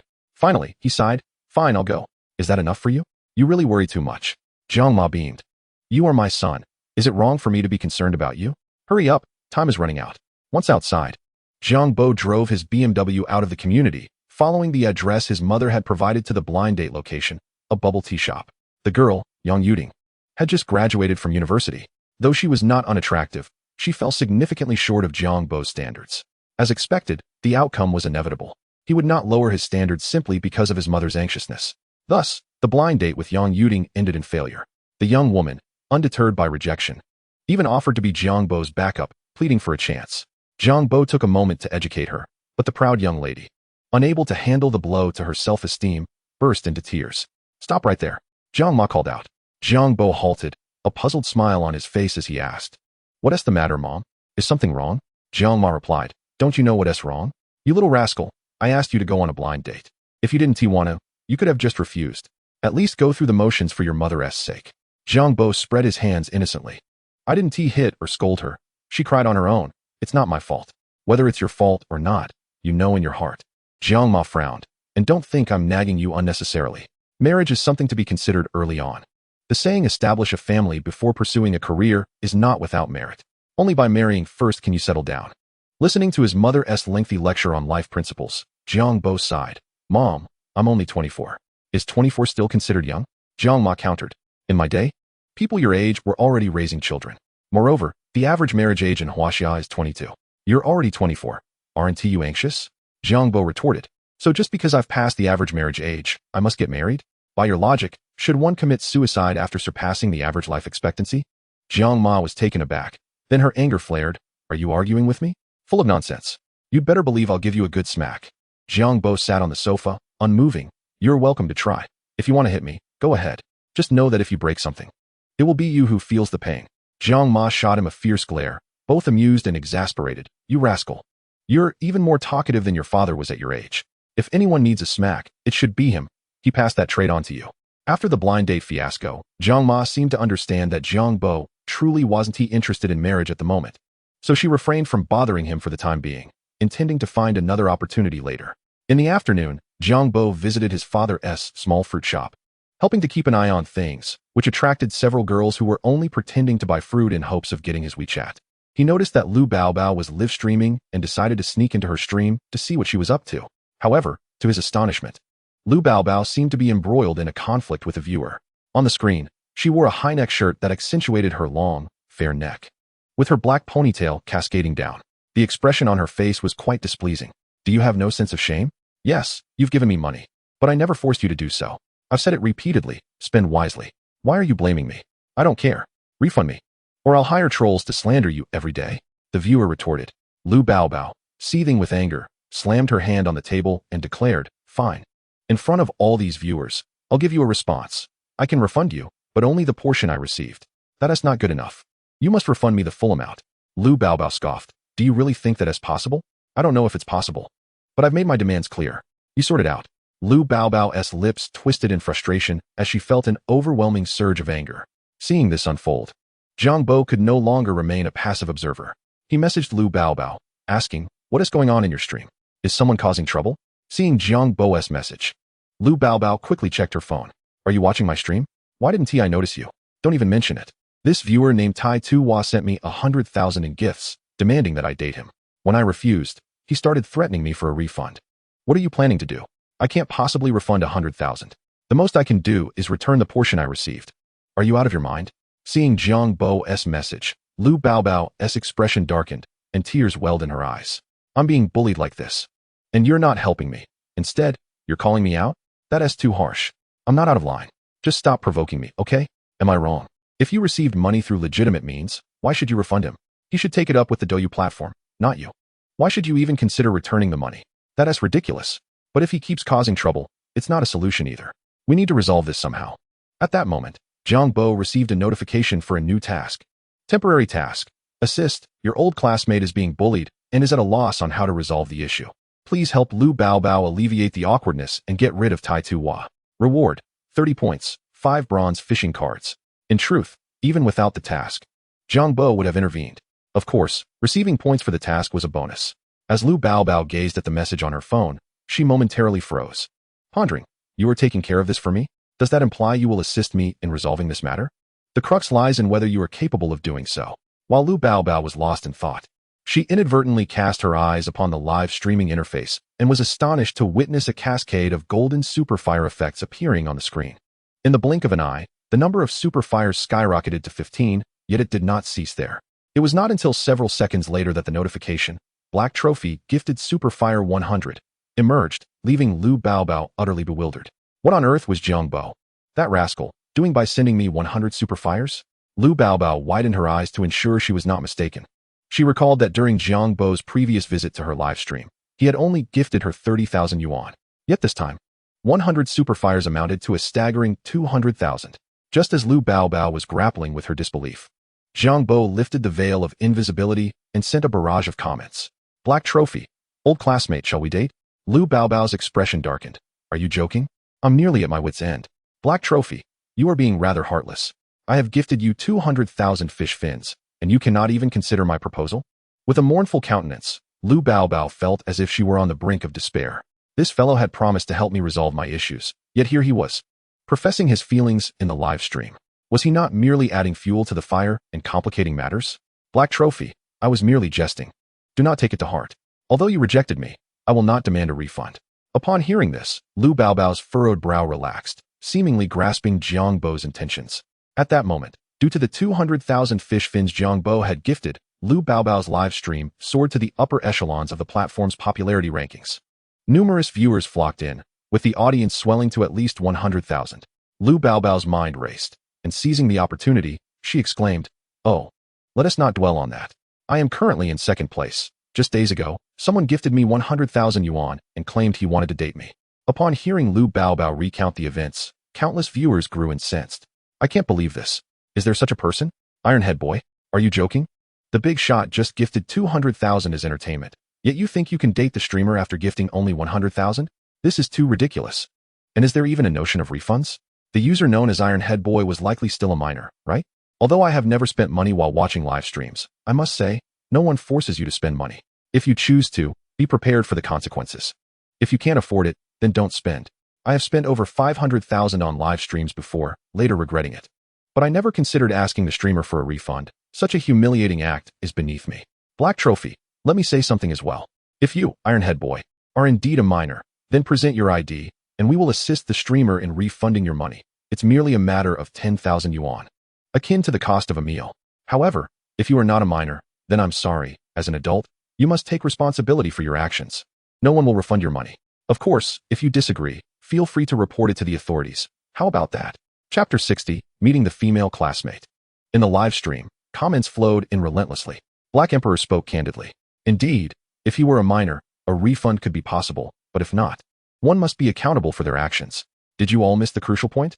The key is that 10,000 yuan is merely the price of a meal. I was moved to tears. 10,000 yuan for a meal? Black Emperor, could you possibly be any more ostentatious? Black Emperor, no rebuttals accepted. Ironhead Boy, where are you? Come forward. Why hide? You're not a minor, are you? The user named Ironhead Boy was nearing a breakdown. He had initially thought Lu Baobao, with her striking looks and relatively low viewer count, would be easy to manipulate, leading him to entertain some ill-conceived notions. However, little did he know that Lu Baobao was not susceptible to his advances. Online romance was out of the question, and he ought to abandon such thoughts. After being rejected, in a fit of rage, Ironhead Boy resorted to various threats against Lu Baobao, demanding a refund. But in truth, they were mere empty threats. If it came to serious consequences, he would likely be the first to retreat. His heart ached, fueled by hatred for that Black Trophy fellow. Yet what could he do? Aside from silently cursing Black Trophy from behind the screen, he found no other outlet for his frustration. Observing Ironhead Boy's disappearance from the VIP section, Lu Baobao let out a long sigh of relief. However, due to the recent upheaval and her own outstanding appearance, Many viewers lingered in the live stream. The audience count may have decreased, yet I finally felt emboldened to speak up. There were too many people earlier, rendering me speechless. Lu Baobao playfully remarked, then added, old classmate, are you still here? Black trophy. And then, Lu Baobao cheerfully responded, thank you for your assistance earlier. Had you not stepped in, I would have been utterly at a loss. You truly have a way. As she spoke, Lu Baobao furrowed her brow once more and murmured, wait a moment. How come your account level is now 97? Wasn't he at just 75 before? What on earth have you been up to these past 2 weeks? After a brief calculation, Lu Baobao realized that aside from the 200,000 he had just gifted her, Jiang Bo must have spent over $1 million on other streamers. Over $1 million. Lu Baobao felt a pang of discomfort. Why did he not spend it on me if he was so eager to pursue me? Yet, simultaneously, her curiosity about how Jiang Bo had suddenly become so affluent intensified. The following day, Lu Baobao began bombarding Jiang Bo with messages as early as 7:30 in the morning. However, after sending over 100 messages without receiving a reply, she was nearly driven to frustration. Are you out of your mind? Why send so many messages? How boring. Let me tell you, with this behavior, you will never win my heart. Lu Baobao's expression twisted slightly as she typed. You might get beaten up for speaking like that. Jiang Bo, stop with the nonsense. What do you want from me? Jiang Bo, forget it. Lu Baobao took a deep breath, suppressing the urge to smash her phone, and asked, do you have time today? It's been years since we last met. Let us catch up. No problem. Where shall we meet? How about Mingqiao? Sounds good. As Jiang Bo was preparing to leave, his mother called out to him. Hey, where are you going? It's nearly mealtime. I'm currently cooking. To meet a female classmate? Jiang Ma paused, wondering if her son had found someone he liked. Jiang Bo, slightly perplexed by his mother's laughter, nodded. I'm off then. With that, he swiftly departed his home. Mingqiao was not far from Jiang Bo's residence, so he opted to walk rather than drive. After a few minutes of brisk walking, Jiang Bo arrived at the bridgehead of Mingqiao. He glanced around, not spotting Lu Baobao, and thought she might not have arrived yet. Lu Baobao had taken a taxi to Mingqiao. Upon alighting, she stood at the bridge's edge, scanning the surroundings. Today, she had let her previously tied-back ponytail down, allowing her hair to cascade gracefully over her shoulders. She wore a pair of white high-heeled shoes, held a small white wallet in her hand, and donned a long lace dress that reached mid-calf, with a white base adorned with slate blue floral patterns. Compared to her usual live-stream attire, this outfit exuded a touch more elegance and poise. Yet, her awkward stance revealed her discomfort with high heels. I regret this. I should have known better than to wear this. It's so uncomfortable. Lu Baobao found the sensation of wearing high heels unbearable, as the risk of stumbling at any moment was truly tormenting. After glancing around, Lu Baobao did not spot the figure of Jiang Bo from her memories. However, she noticed a tall and handsome young man approaching her. Jiang Bo swiftly walked up to Lu Baobao, who was still looking around, pretending not to see him, which left him utterly speechless. Excuse me, could you possibly redirect your gaze? Jiang Bo inquired. Upon hearing this, Jiang Bo retorted with irritation, Lu Baobao. Are you out of your mind? Don't you recognize me? Lu Baobao felt a bit dazed, raised her hand to smooth her hair that the wind had tousled over her nose, and gazed at Jiang Bo for a moment before uncertainly asking, Are you Jiang Bo? Jiang Bo, with a cold expression, replied, Of course. Chapter 61, Lu Baobao. The person before her was indeed Jiang Bo. How incredibly handsome, with a thick, glossy hairstyle, elegantly arched eyebrows, and sparkling, expressive eyes. His high nose bridge complemented the curves of his face perfectly. His well-proportioned lips adorned his countenance, and Lu Baobao realized that every phrase used to describe male attractiveness seemed fitting for him. She even imagined Jiang Bo dressed in women's clothing with long hair and light makeup, finding that he might appear even more beautiful than herself. Furthermore, his height astonished her. He must be around 185 centimeters tall. Back during their college entrance examination, he had been of similar height to her, approximately 170 centimeters. Even more astonishing was that she could faintly discern the outline of his muscles through his black t-shirt. Did he possess abs as well? So impressive. Lu Baobao recalled that he had not looked like this during high school. How could he have transformed so drastically in just a few years? I wasn't blind back then, she mused, struggling to believe her eyes. Sorry, I didn't recognize you earlier.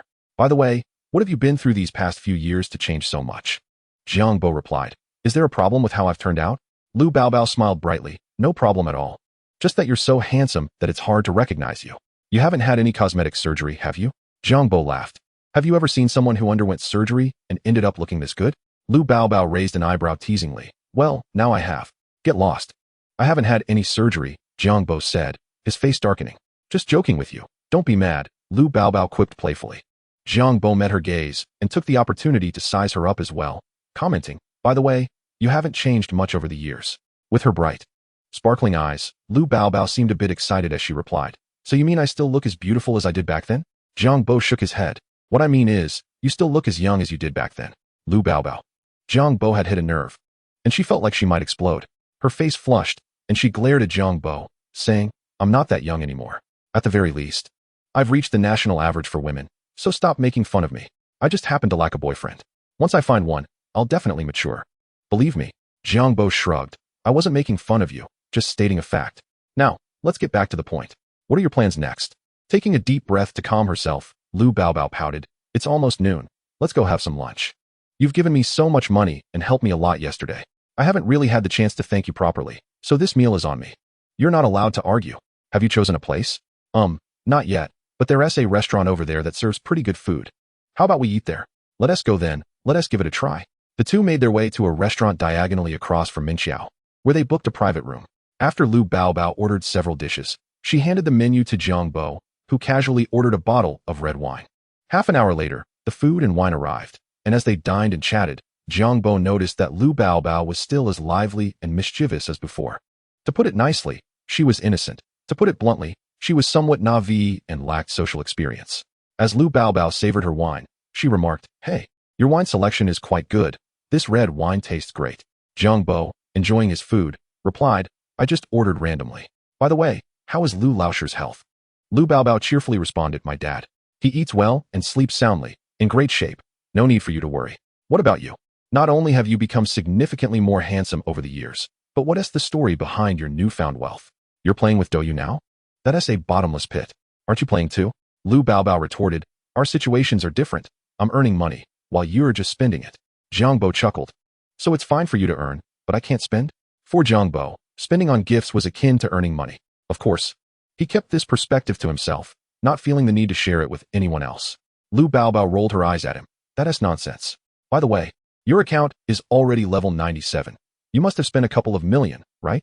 I don't know. Maybe, Jiang Bo replied, not paying attention to such details. After gazing at Jiang Bo for a few seconds, Lu Baobao took a sip of red wine and pouted her lips adorably, saying, You've really changed. Back in high school, you were quite shy, but now you're completely different. Jiang Bo replied, You can't expect me to remain unchanged after all these years, right? Otherwise, how could I afford to send you gifts? Lu Baobao laughed sweetly. I love hearing that. By the way, you still haven't told me how you became successful. What? Do you want to follow me? I do, but can I? Lu Baobao asked eagerly. No, Jiang Bo said.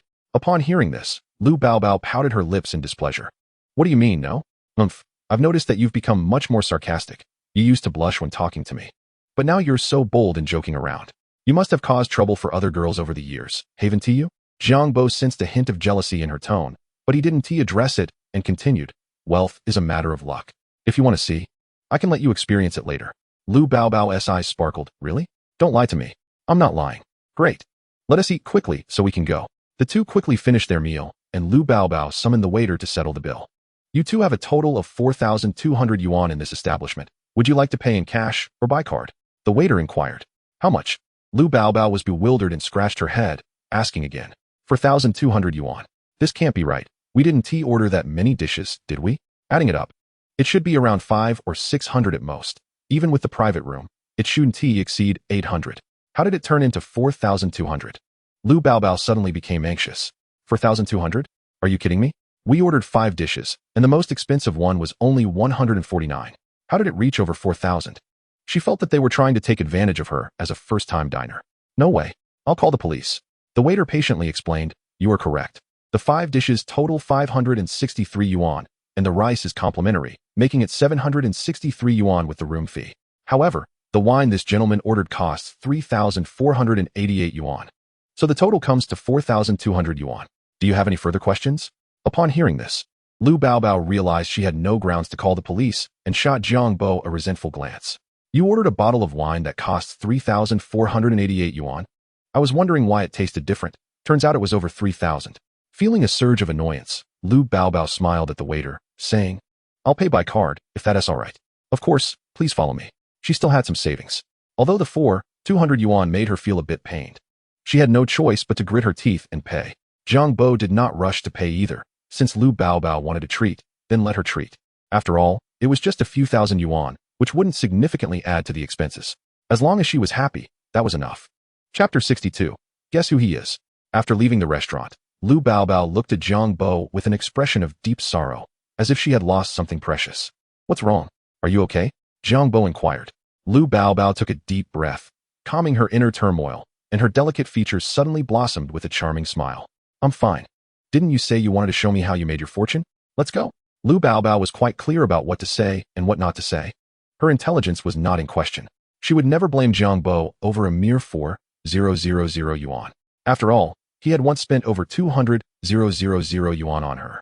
In comparison, her little expenditure was negligible. She simply felt a bit disheartened about spending that money, but once she thought it through, she felt better. Then let's go. Jiang Bo nodded, stepping forward. Lu Baobao followed closely beside him in her high heels, and their attractive pairing caught the attention of many passers-by. After walking a few hundred meters, they arrived at a lottery sales point. Lu Baobao peered inside, her beautiful eyes blinking as she revealed a curious expression. Is this the place you mentioned for making money? Jiang Bo nodded. Buying lottery tickets is one of the ways to get rich, isn't it? The current round of the double chromosphere had already begun accepting bets, and according to plan, he intended to buy a ticket. Since he had the time now, he decided to take care of it. Lu Baobao was at a loss for words. After a moment, she sighed. Buying lottery tickets is indeed one way to get rich. But don't tell me you made your fortune by winning the lottery? Why not? Jiang Bo winked. Lu Baobao couldn't help but laugh and cry at the same time. I thought you had accomplished something significant. Turns out you made your fortune through the lottery? Jiang Bo smiled and clarified. You were mistaken. My previous fortune did not come from the lottery. Is that so? Lu Baobao was skeptical, suddenly feeling that Jiang Bo was quite the smooth talker. Unsure if she could trust every word he said. Jiang Bo continued. However, countless individuals have struck it rich through the lottery. There are winners in every draw nationwide. I've done some research on the double chromosphere. You expressed a desire to follow me, right? Come, join me in buying a ticket. If luck is on your side, you could become a millionaire within a month. Lu Baobao smiled, but shook her head. Thank you for your kindness, but I'll pass. I'm not interested in the lottery. What a joke. Although the lottery could lead to wealth, the odds were appallingly low. Lu Baobao had relatives who were lottery enthusiasts, spending money on tickets each draw. After several years, they had invested tens of thousands, winning only a meager total of just over 100 yuan. While they didn't mind the small amount, it certainly felt like a loss. Moreover, after graduating from university, Lu Baobao had harbored dreams of winning the lottery and becoming rich overnight. However, after months of trying, she couldn't even manage to win a sixth prize. Feeling defeated, she gave up. Jiang Bo shrugged, not wanting to elaborate further. He felt a twinge of helplessness. He wanted to help Lu Baobao make money, but she didn't believe him. What more could he do? He certainly couldn't tell her he knew the winning numbers for the double chromosphere. Even if he did, she likely wouldn't believe him. Without further ado, Jiang Bo stepped into the lottery sales point and placed a bet on a combination ticket. Lu Baobao followed him inside, standing gracefully to the side. Her large eyes fixed on him as he bought the ticket. After witnessing the process, Lu Baobao exclaimed, "Have you lost your mind? You actually placed a combination bet. How many tickets did you buy?" She had been standing right next to Jiang Bo and heard the cashier announce a total of 12,992 yuan. Did she mishear? But upon seeing the amount he entered on his phone while paying, she confirmed she had heard correctly. Heavens, he really spent over 10,000 yuan on a single ticket. In her sparkling eyes, disbelief filled her expression. You spent over 10,000 this time? Yes. How much do you spend in a year? Jiang Bo chuckled. How much could it be? There are 153 draws in a year for the double chromosphere. Even if I bought every draw, it wouldn't exceed 2 million. Only 2 million in a year? Lu Baobao's smile faltered. Is that even a sensible statement? Is there really such a justification for it? You can't be serious. Don't say that some people haven't even won a second prize in their entire lives, she responded, her beautifully curved red lips quivering in disbelief. Brother, the odds of winning the first prize in the double chromosphere are shockingly low. Do you really expect to win the lottery? Don't be foolish. Jiang Bo glanced at her, uninterested in further discussion. He thought to himself, you know nothing. I am no ordinary person. Would I foolishly spend over 10,000 on tickets every draw without a solid chance of winning? Do you really think I'm that naive? After leaving the lottery sales point, the two strolled side by side down the street. It was not merely talk. Lu Baobao genuinely felt that Jiang Bo had changed significantly. On one hand, he had become incredibly handsome, and on the other, he exuded a profound and steady aura. Setting aside money, these two traits were immensely attractive to women. Honestly, Lu Baobao felt she must have been blind to agree to date him back then. Now, seeing him again, she wondered about his thoughts. Did he truly want to pursue her? After their recent interaction, Lu Baobao felt a bit uncertain. As they continued to walk, Lu Baobao led Jiang Bo to a shopping mall. Upon entering, it was as if she had been injected with adrenaline, her energy visibly heightened. And her steps became much lighter. Her bright eyes darted around, eagerly scanning the stores around her. Whenever she spotted something of interest, she would hop over to take a closer look. Before long, over half an hour had passed. Lu Baobao was enjoying herself immensely, yet her hands were empty. Having browsed without making any purchases, just as they were about to head to a clothing store, a couple approached them. Upon seeing them, Lu Baobao's eyes lit up, and she called out, "Hi, long time no see." Jiang Bo looked closely and recognized three of them. The tall, slender boy with black-framed glasses was named Hu Xiaoming, who had been Jiang Bo's class monitor in high school. The short boy called Wang Demao's real name was Wang Kuching, who had earned his nickname for his explosive hairstyle during their high school days. The girl named Zhou Jiaowei had an average appearance, but a good figure. And judging by the way she held hands with Wang Kuching, they seemed to be together. "Long time no see. Lu Baobao, what are you doing here?" Hu Xiaoming was the first to greet them. "I'm just out shopping with a friend." Lu Baobao pointed at Jiang Bo, her lovely oval face breaking into a mischievous expression. "Guess who he is? Your boyfriend?" Hu Xiaoming glanced at Jiang Bo and blurted out. Lu Baobao's lips twitched, and she awkwardly replied, No, you guessed wrong. Take a closer look." Wang Kuching scoffed. "What is there to look at? Isn't this Jiang Bo? You really think we don't know him? How did you recognize him?" Lu Baobao exclaimed in surprise. "Of course.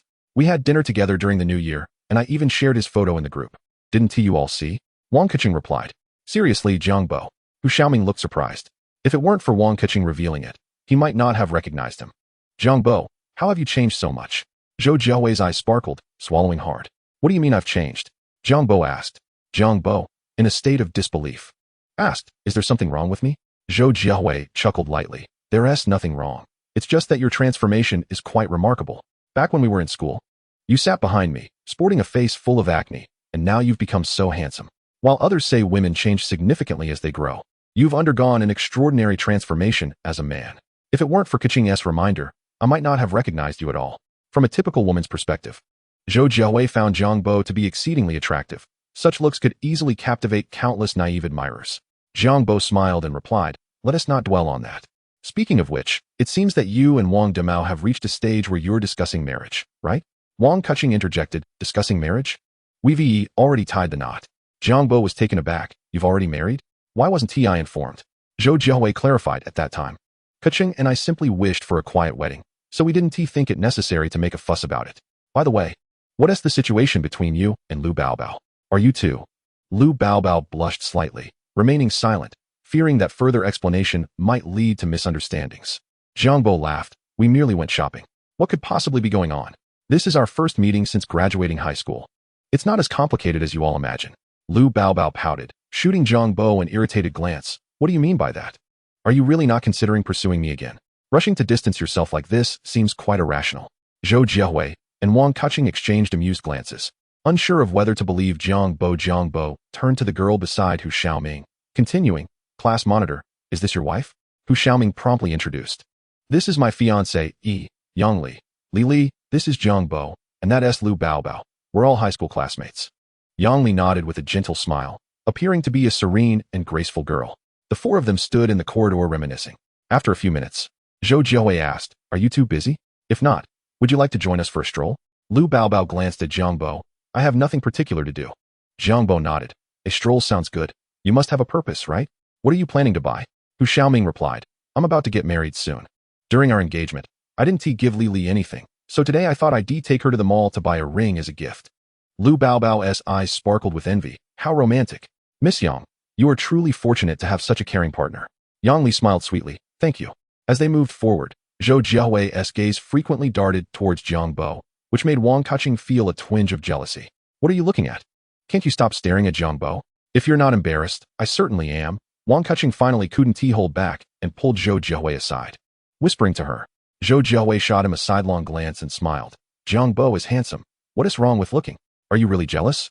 Wang Kuching grumbled. "He may be handsome, but what good is that? Can you eat looks?" "Certainly not. He is unemployed now, and only someone like you, a lovesick fool, would focus solely on appearances. In the real world, everyone has their own motives. Even the closest friends might conspire against one another in secret. This scenario is all too common and not surprising." Regarding Jiang Bo, Wang Kuching felt neither hatred nor fondness for his success, harboring a slight jealousy instead, especially since Jiang Bo had transformed into such an incredibly handsome man. Zhou Jiaowei gasped. Jiang Bo is unemployed? Who told you that? Your words imply he hasn't found a job yet, right? Jiang Bo could have already found work by now. Zhou Jiahui thought her husband's assertions were somewhat unfounded and disagreed. Zhou Jiahui conceded, after hearing your analysis, there is some merit to your argument. Wang Keqing continued, thus, a man's looks are of little use. He must possess talent. Although I may not be handsome, I have abilities. I earn a 10,000 annual salary at just 25. With a bright future ahead, wouldn't you agree? Zhou Jiahui laughed, playfully pushing Wang Keqing. All right, I know you're impressive. No need to show off in front of me. Let us go. After wandering for a while, the group entered a jewelry store, where a female clerk approached, greeting them. Welcome. May I assist you with anything? Hu Xiaoming replied, my fiancé Yi and I are here to select wedding rings. Do you have any recommendations? The clerk smiled. Please follow me. After spending several minutes with the clerk's guidance, Hu Xiaoming and Yang Li settled on a ring. It was a 1-carat wedding band, featuring a main diamond and additional smaller stones totaling 180 points, with a price of 60,000 yuan. Yang Li adorned her hand with the ring, giving it a subtle shake as Hu Xiaoming inquired, what do you think? Do you like it? Yang Li, brimming with happiness, responded, it's beautiful. Thank you. Hu Xiaoming smiled, I'm glad you like it. Lu Baobao, standing nearby, felt a pang of envy, her face reflecting her emotions as she watched. Zhou Jiahui, equally envious, tugged at Wang Keqing's sleeve, hinting fervently, you didn't give me anything when we got married. I truly envy Yang Li. Wang Keqing's mouth twitched as he realized why Zhou Jiahui had insisted on accompanying him to the mall with Hu Xiaoming. She had been setting a trap. He had fallen for it. Wife, how about this? You pick out a suitable ring. Zhou Jiahui beamed with joy. Thank you, dear husband. I want to be modest. With that, Zhou Jiahui dragged Lu Baobao to select a ring. Before long, they chose a diamond ring priced at 62,000 yuan, slightly more expensive than Yang Li's. Wang Keqing swiped his card, feeling as if his heart were bleeding. Though he earned a 10,000 annual salary, it was only recently increased. And he didn't have much savings, only about 50,000 yuan. To purchase Zhou Jiahui's ring, he had to use his credit card, which left him regretting the decision to come here. However, glancing at Jiang Bo, who seemed to be in a worse situation, brought him some comfort. Meanwhile, Lu Baobao gazed longingly at Zhou Jiahui's sparkling ring. Jiahui, your ring is truly beautiful. I envy you. I also wish to have one. Zhou Jiahui smiled. Baobao, you are so beautiful, with your radiant skin and excellent figure. When you get married, your boyfriend will surely gift you a ring, and it will undoubtedly be more exquisite than mine. In response to Zhou Jiahui's praise, Lu Baobao sighed. Forget it. I don't even know where my boyfriend is, let alone when I'll get married. Zhou Jiahui glanced at Jiang Bo and whispered, Isn't there one right next to you? By the way, what is the situation between you and Jiang Bo? Are you two? Lu Baobao glanced at Jiang Bo, who seemed lost in thought, and replied, Don't ask me, I don't know either. Jiang Bo, still in a daze, was examining the newly emerged tasks in the system. Temporary task, wish. Your old classmate Lu Baobao harbors a profound obsession with rings and wishes to possess a diamond ring of her own. You may assist her in fulfilling her desire. Reward, 30 points, 5 bronze fishing cards. Closing the screen and glancing at Lu Baobao, who was still mumbling with Zhou Jiahui. Jiang Bo ignored her and began browsing the counter. Wang Keqing approached him, teasing, What is this, Jiang Bo? Are you also looking to buy a ring? Jiang Bo nodded. I'd like to purchase one. Wang Keqing was momentarily taken aback. You genuinely want to buy one? Aren't you unemployed? Are you joking with me?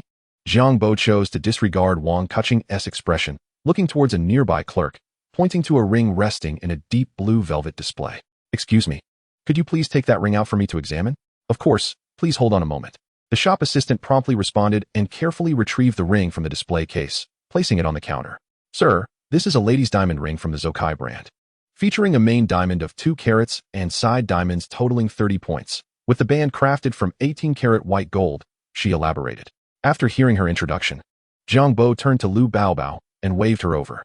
Lu Baobao, along with Zhou Jiahui, hurried forward, while Hu Xiaoming also approached. What is up? Why did you call me? Lu Baobao asked, her bright, expressive eyes filled with curiosity. Wang Keqing, with a hint of mischief in his tone, remarked, Jiang Bo intends to purchase a ring and wants you to lend him your discerning eye. Lu Baobao raised her beautifully shaped brows, exclaiming, You're buying a ring? Is that for real? Jiang Bo pointed to the diamond ring on the counter, saying, Try it on. Huh. Lu Baobao was momentarily taken aback, thinking she must have misheard. What did you say? You want me to try it on? What does that mean? Could you clarify? Noticing her frozen state, Jiang Bo grew slightly impatient. Picking up the ring and gently taking her delicate hand, prying open her slender fingers to slide the ring onto her finger. Feeling the pressure of his grip and hearing the teasing remarks from Zhou Jiahui and the others, Lu Baobao's heart raced, and she instinctively wanted to pull away. "Don't move," Jiang Bo commanded, causing her to stiffen in place, too shy to fidget. She instinctively raised her gaze to behold Jiang Bo's handsome face, her ears inexplicably flushing, before she lowered her head in silence. In a matter of moments, Jiang Bo had slipped the diamond ring onto Lu Baobao's finger. After admiring the fit, he asked, "What do you think? Is it too tight? What are you trying to do?" Lu Baobao mumbled, her head downcast. Her cheeks flushed and her lips slightly pouted, looking adorably conflicted. "Don't ask me what I want. I'm asking you how it fits," Jiang Bo replied. His brow furrowed. "Why are you beating around the bush? Just answer me directly, Lu Baobao. You're dragging this out." "It's fine," Lu Baobao murmured, her clear eyes flickering. "But the real question is, what do you actually want? Do I really need to say? Can't you figure it out for yourself?" Jiang Bo dismissed her, then turned to the shop assistant. "How much is this ring?" The assistant replied, "Sir, the diamond ring you just placed on this young lady's hand is truly suited for her, priced at 200,000. 200,000? Lu Baobao gasped, her hand trembling as she instinctively attempted to remove the ring. However, Jiang Bo interjected, "All right, we'll take this ring." Lu Baobao's mind exploded with disbelief. Her motion to remove the ring halted as she exclaimed, "No, Jiang Bo, what are you doing? This ring," her thoughts jumbled, and she struggled to articulate her concerns, her eyes beginning to glisten with unshed tears. Beside them, Wang Keqing's eyes widened in shock as he processed the situation. He had assumed Jiang Bo was joking about buying a ring or, if serious, that he would choose a more economical option. But now, he was resolutely purchasing a diamond ring worth 200,000 without a second thought. "You're unemployed. Where are you going to find 200,000? Are you selling a kidney?" Meanwhile, Zhou Jiahui chuckled, watching her husband with amusement. "Didn't you just say Jiang Bo was unemployed? Why does it not seem so?" "I know what I'm doing," Jiang Bo replied, nodding without further elaboration, and quickly followed the assistant to the checkout to make the payment. Upon completing the transaction, a faint smile graced Jiang Bo's lips. He relished tasks that could be effortlessly accomplished with money. He wished for more such opportunities. Lu Baobao stood beside him, her expression a mixture of disbelief and amusement. "How could you just pay for it without even asking if I like the ring? What if I don't? Do you like it? Yes. Then that settles it. If you like it, keep it. Continuing to fuss over it would be disrespectful." Lu Baobao bit her lip, gazing at Jiang Bo for a few seconds, her heart torn. Ultimately, she could only nod obediently and accept the diamond ring. At that moment, Hu Xiaoming and the others approached. Zhou Jiahui raised an eyebrow, saying, "Jiang Bo, you bought such an expensive ring for our stunning Lu Baobao. Shouldn't you take advantage of the moment and confess your intentions?" Lu Baobao's cheeks flushed crimson as she playfully slapped Zhou Jiahui, exclaiming, "Jiahui, don't stir the pot. I'm already overwhelmed as it is." Jiang Bo chuckled. "What are you all speculating about? I simply wanted to give her a ring. What ulterior motives could I possibly have?" The group fell silent, thinking to themselves, "You keep pretending. If you're truly giving Lu Baobao a 20,000 ring without any intentions, we'd be run over by a car if we ventured outside." Lu Baobao sighed inwardly at their reactions, feeling a mix of inexplicable annoyance and disappointment.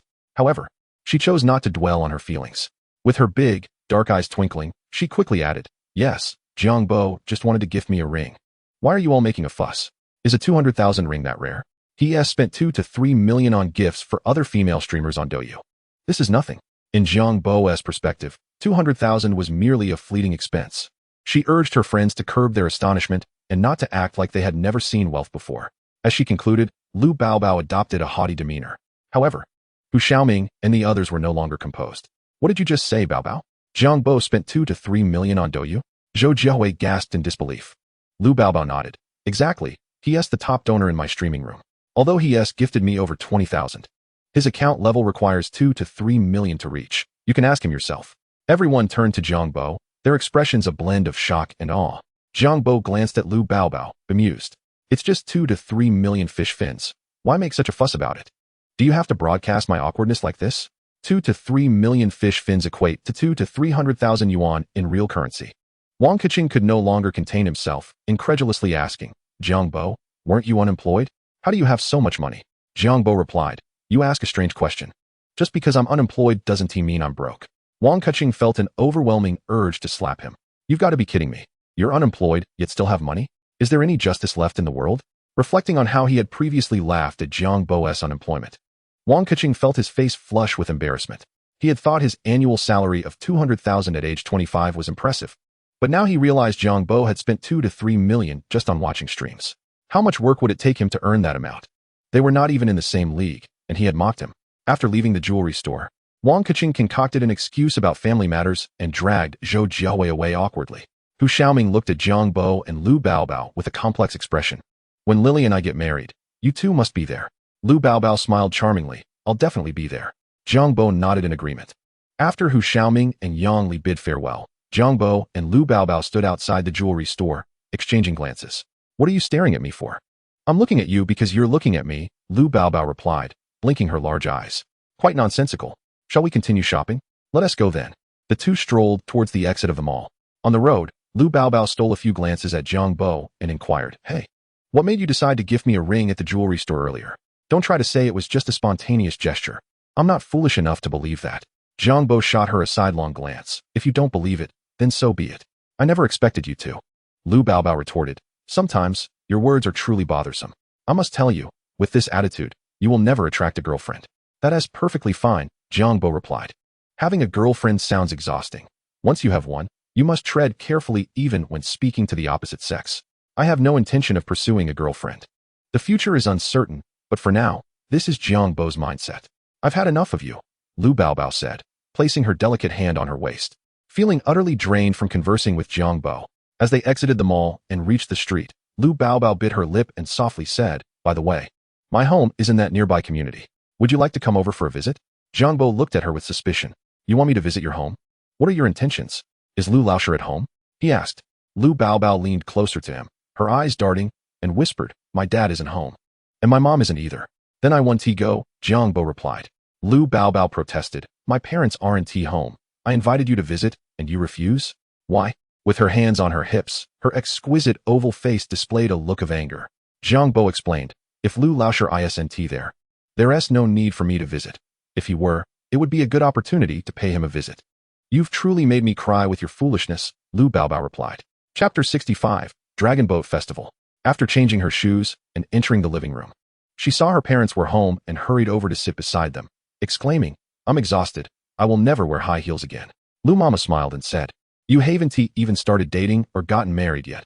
You must still dress up and pay attention to your appearance, right? What is that on your hand? Show it to me. Don't hide it. Come on, let me see. Initially reluctant to show Lu Mama, Lu Baobao eventually complied and placed her hand in front of her. Lu Qifeng, who had been reading, turned at his wife's exclamation and asked, What is going on? Lu Mama waved her hand at her husband. Old Lu, come look. Our daughter received a diamond ring. Lu Qifeng leaned in closer, examined it carefully, and exclaimed with surprise. Wow, it really is. My dear girl, this ring looks quite valuable, doesn't it? Lu Baobao, feeling guilty, insisted, It's not worth much. I bought it at a street stall for only 20 yuan. Mom, what are you doing? Don't take my things. Seizing the moment while Lu Baobao was speaking, Lu Mama grabbed the shopping bag she had placed on the coffee table and rummaged through it. Old Lu, come look at how much this says, she said. After reading the receipt, Lu Qifeng's eyes widened in shock. 20,000. Lu Mama looked at Lu Baobao with a playful smirk. Only 20 yuan? That has quite a difference. Lu Baobao's face flushed with embarrassment and anger. Mom, what is this? Is it amusing to expose my secrets like that? Lu Mama crossed her arms, her tone calm. Now tell me, who did you meet today? Be honest. After a moment of hesitation, Lu Baobao confessed, a high school classmate. What is his name? Jiang Bo. Do you know this person, old Lu? Lu Baobao nodded yes. Lu Qifeng frowned. That is not right. I remember him having a face full of acne. With your discerning taste, when did you become so materialistic to accept a diamond ring? Lu Baobao rolled her eyes. Dad, don't speak carelessly. When did I become materialistic? I didn't. He insisted on giving it to me without consulting my opinion. Besides, he doesn't have acne anymore.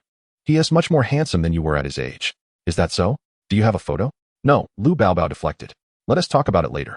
We're not even close to that yet. I wonder what Mom is thinking. On June 7th, the Dragon Boat Festival, early in the morning before dawn, Jiang Bo was awakened by a call from Lu Baobao. That evening, Jiang Mama prepared a lavish feast, and the three of them sat around the dining table, chatting and enjoying their meal. However, when the topic shifted to future plans, they appeared hesitant, clearly concealing something from Jiang Bo. With a smile, Jiang Bo prompted, What is the plan for the future? Let us hear it in detail. Jiang Haiming explained, Over the years, we've been observing the market, and it seems that wholesale fruit is more profitable now. So, your mother and I have decided to venture into the wholesale market. Upon hearing this, Jiang Bo furrowed his brow. Wholesale? Dad, You can't be serious. Wholesale is far more labor-intensive than merely selling fruit. Honestly, I think it would be better for you to continue selling fruit in the city. Jiang Haiming sighed. We've been running the fruit store for so many years. We can't do this forever. I'm not bothered, but your mother is. Wholesale may be unstable, but if we seize the right opportunity, the income in 1 month could equal what we earn in a year at the fruit store. We've thought about this since we saw some friends start doing it a few years ago in Nan province. But we were afraid of failure and the burden it would impose on you, making it difficult to pay for your tuition and living expenses. Have you been considering this for years? Jiang Bo remained silent and continued to listen to his father. Jiang Haiming continued. Now that you've graduated from university and have your own career with a decent income, your mother and I feel confident about you. With no burdens holding us back. We want to pursue things we love while we still can. Even if we fail, there will be no regrets. And we won't have to worry about having no fallback. But if we succeed, that would be even better. Don't you think? Parents, too, are normal people with their own aspirations and dreams. Previously bound by Jiang Bo, now that he has grown up and earns a respectable income, they feel a sense of relief and wish to take risks to pursue things they once dreamed of but did not dare to attempt. Jiang Bo saw no reason to stop them, just as his parents had always supported his choices in education. With a sigh, Jiang Bo said, "Since you and Mom have made your decision, I won't oppose it. Besides, I know it's pointless to oppose. You would go ahead and do it secretly anyway, right?" Jiang Mama and Jiang Haiming exchanged knowing smiles, thinking, "At least you understand." Jiang Bo added, "However, I still have some savings, you too." Jiang Haiming interjected, "Indeed, one should toil according to their strength. No matter how much we have, your mother and I can't manage too much." After contemplating, Jiang Bo reluctantly agreed, "All right." His parents are dignified individuals with their own pride. They now wish to pursue some endeavors they find interesting, and truthfully, Jiang Bo, as their son, feels it is not his place to interfere. The key is that his savings are limited, just a little over $1 million, which cannot exert much influence. However, he began to secretly ponder that if he were to accumulate wealth in the future, he could directly buy the wholesale market that his parents wished to enter, allowing them to explore freely. Wouldn't that be even better? Once this thought emerged, Jiang Bo found it quite feasible, but for now, it remained a mere thought. Everything would have to wait until he had the means. Chapter 66. Lu Baobao, come here and get in the car. On the morning of June 8th, Jiang Bo had just risen when he received a system notification. Congratulations, you have completed the task and earned 1 point and 1 silver fishing card. The acquisition of points and the fishing card was remarkably effortless, leaving Jiang Bo in high spirits as he murmured to himself. After dressing and enjoying breakfast prepared by Jiang Mama, he hurried out the door.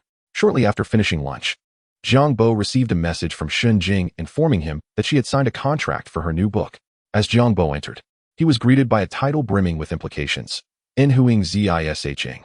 Having promised Shun Jing that he would support her when she embarked on her new book, Jiang Bo promptly bestowed upon her a golden alliance, amounting to 10 million starting coins, equivalent to 100,000 yuan. Upon discovering that her new work had gained an additional golden alliance, Shun Jing was overjoyed, showering Jiang Bo with flattery and admiration, nearly calling him Jiang Daddy. However, just 2 days later, Shun Jing messaged Jiang Bo again. "Jiang Gu, my book has been banned again." Upon reading her message, Jiang Bo was left both amused and bewildered. "What on earth have you written to warrant yet another ban? You truly are exceptional, but don't you think you should exercise a bit more caution?" In Xicheng, at Yuan's residence, she lightly tapped Shun Jing's slender leg and inquired, "What troubles you? You look utterly forlorn. Could it be that your book has been banned again?" Shun Jing remained silent, turning to glare at her cousin with an eerie intensity, hinting at an unspoken menace. "Did I guess correctly?" Yuan asked, momentarily taken aback. "I was just joking. Did you really get banned again?" Shun Jing sighed and nodded, painfully rubbing her temples. Yuan, perplexed, remarked, "What on earth is happening? I thought your new book had just been signed. How could it be banned? Do you have a vendetta with the editor?" Shun Jing lamented. "It has nothing to do with the editor. It's just my unfortunate luck. Let us not discuss it further. The more I talk about it, the more it gives me a headache. Being banned twice within 2 months would wear down anyone's spirit." Yuan patted her shoulder, offering comfort. "It's all right. Being banned is nothing new. You'll get used to it." Shun Jing's face darkened, and she smacked her cousin's thigh in frustration. "Are you laughing at me or trying to console me? Is this how a sister behaves? Humph, I can't stay here any longer. I'm leaving." Yuan was momentarily taken aback. Did she really just turn against her? "I didn't say anything wrong. Is your mindset really that fragile?" Somewhat perplexed, Yuan rushed to Shun Jing's room, cupping her face and playfully ruffling her hair. "What are you doing? I was just joking to cheer you up. You can't handle this. You're really going to leave? Is this the cousin I used to know?" Shun Jing retorted. "Who told you to bully me every day and mock me? If I stay here any longer, I might just lose my mind. Yuan embraced her head against her chest and apologized. All right, I was wrong. I'm sorry. Let go. I need to pack my things. Are you really leaving? Yuan pouted, playfully pinching Xinjing. How can you say that after teasing me? I almost thought it was my fault you wanted to leave. Xinjing replied. You started it. My mood was already low, so is it wrong for me to tease you back? On June 15th, it was the day of Hu Xiaoming's wedding. Since Jiang Bo had promised to attend, he could not be absent. However, he had stayed up late the previous night and consequently woke up late that morning. Had it not been for Lu Baobao's call at 8:30, he might have slept until 10. They had arranged to meet at the entrance of her community. So Jiang Bo hurriedly got ready and headed out. At the entrance of the community, Lu Baobao was dressed differently from the previous days. She had opted for a pair of elegant white crystal sandals instead of the uncomfortable high heels she usually wore. Instead of a dress, she wore black fitted pants paired with a long-sleeved white knit top, and her hair, which was previously loose, was now tied back into a thick ponytail. Compared to the previous days, she appeared more polished and refreshing, shedding the awkwardness. Where is he? I've been waiting for half an hour, and the sun is high. My legs are starting to ache, Lu Baobao thought, feeling a bit displeased. She resolved to give him a stern talking to when he arrived. Just then, a white Volkswagen sedan emerged from the community and stopped beside her. A man leaned out of the window and called, Baobao, where are you headed? Let me give you a ride. Lu Baobao turned to see it was Zhang Feng, a neighbor from her building. She shook her head and replied, No need, Zhang Go. We're not going in the same direction. Zhang Feng, having previously expressed his feelings for her when he saw her beauty, had since refrained from mentioning it again after she rejected him. However, he often flaunted his wealth to remind her of her mistake. The sedan he drove was a high-end model worth around 20,000. Today is Saturday, and I'm not working. I was planning to explore the city. Hop in.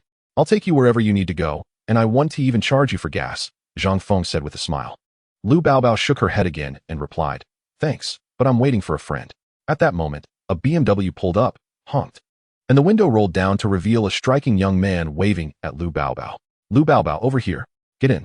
Seeing Jiang Bo in the BMW, Lu Baobao was momentarily stunned. Is this Jiang Bo's car? What is going on?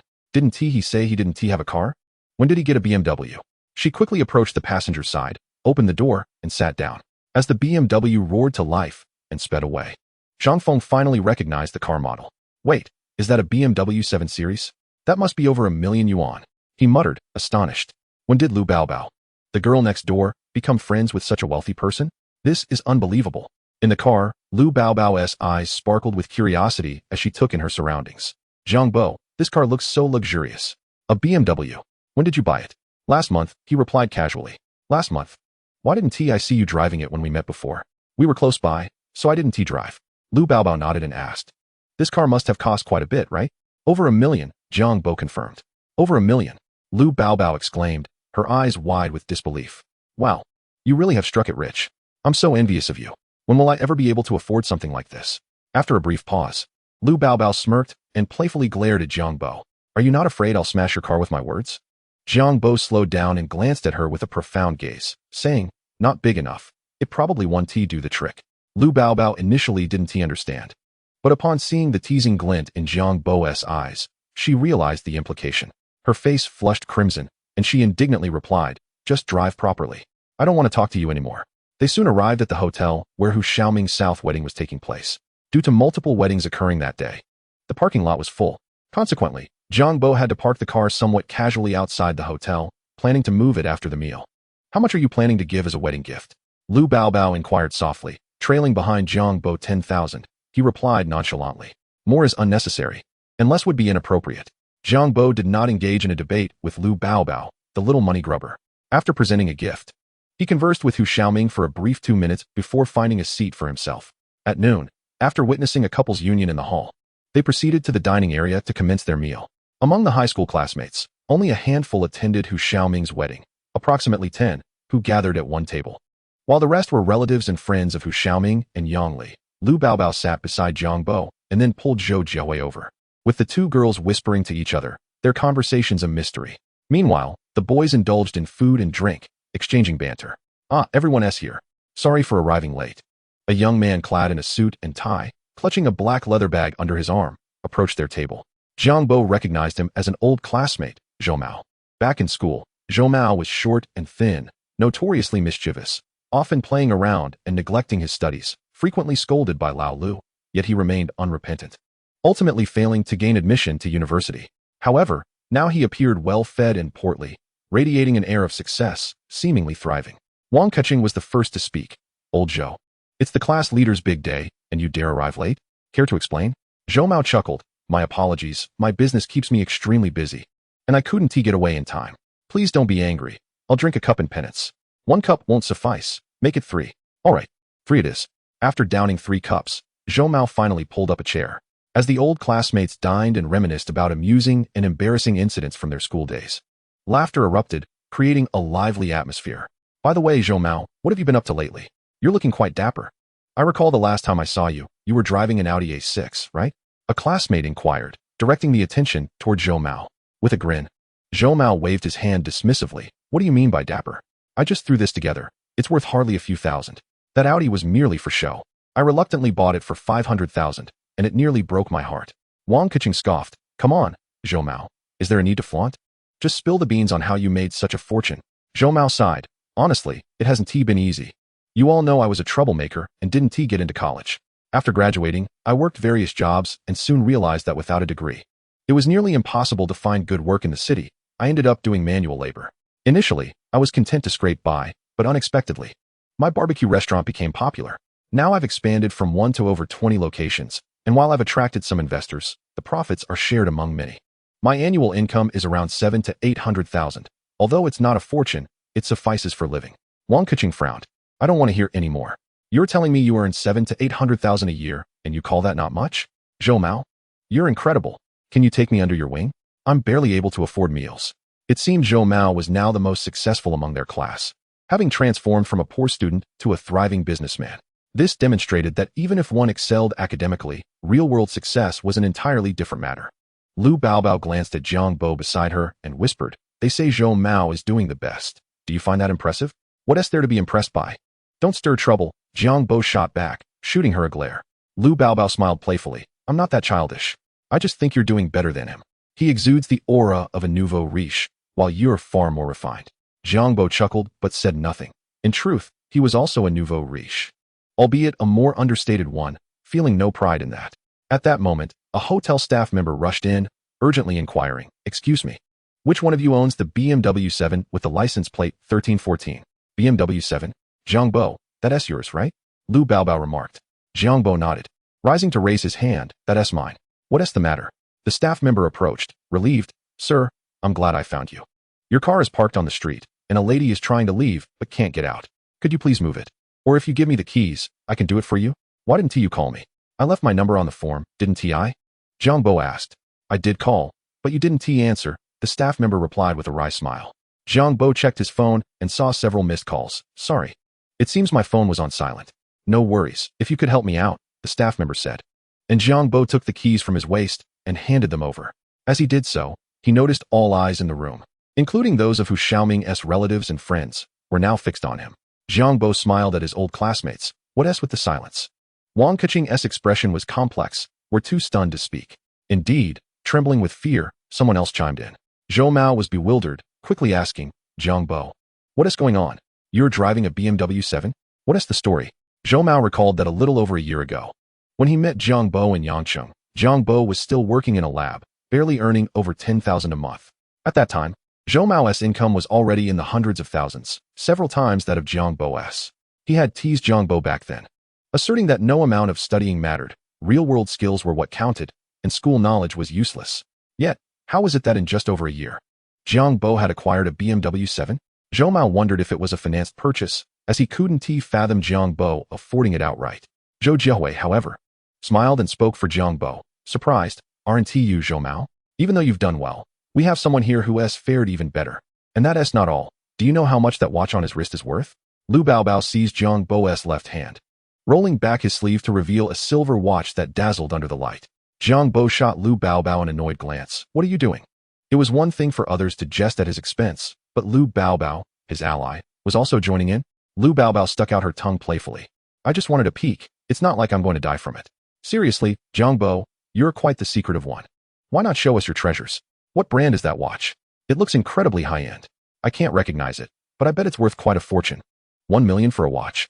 I'm in disbelief. Jiang Bo, you're too impressive, flaunting a watch worth $1 million? This is unreal. You're so low-key. If it weren't for Zhou Jiaowei mentioning it, we'd never know you've done so well.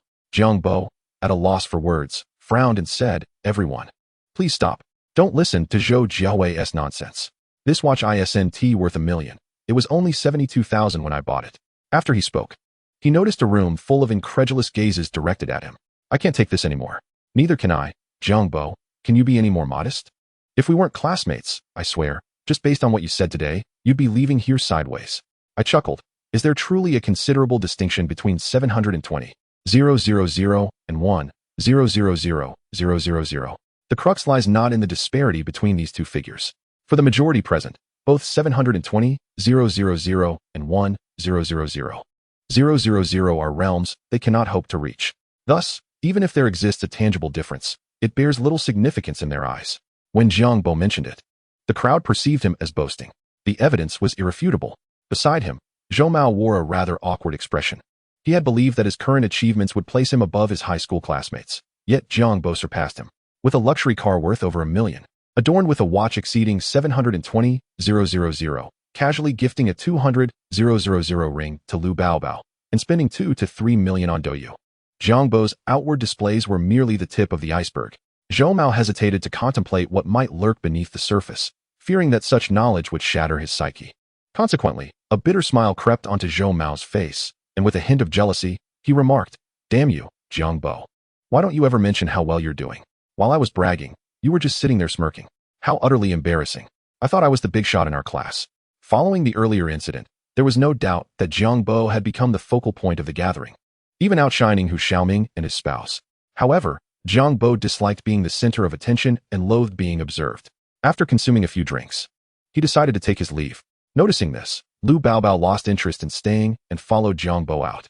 The midday sun blazed intensely, and in that sweltering moment, a cool breeze brushed against their faces, offering unparalleled comfort. Having imbibed, Jiang Bo knew he couldn't drive, yet he was unconcerned, as surveillance cameras were omnipresent, mitigating any fears of theft.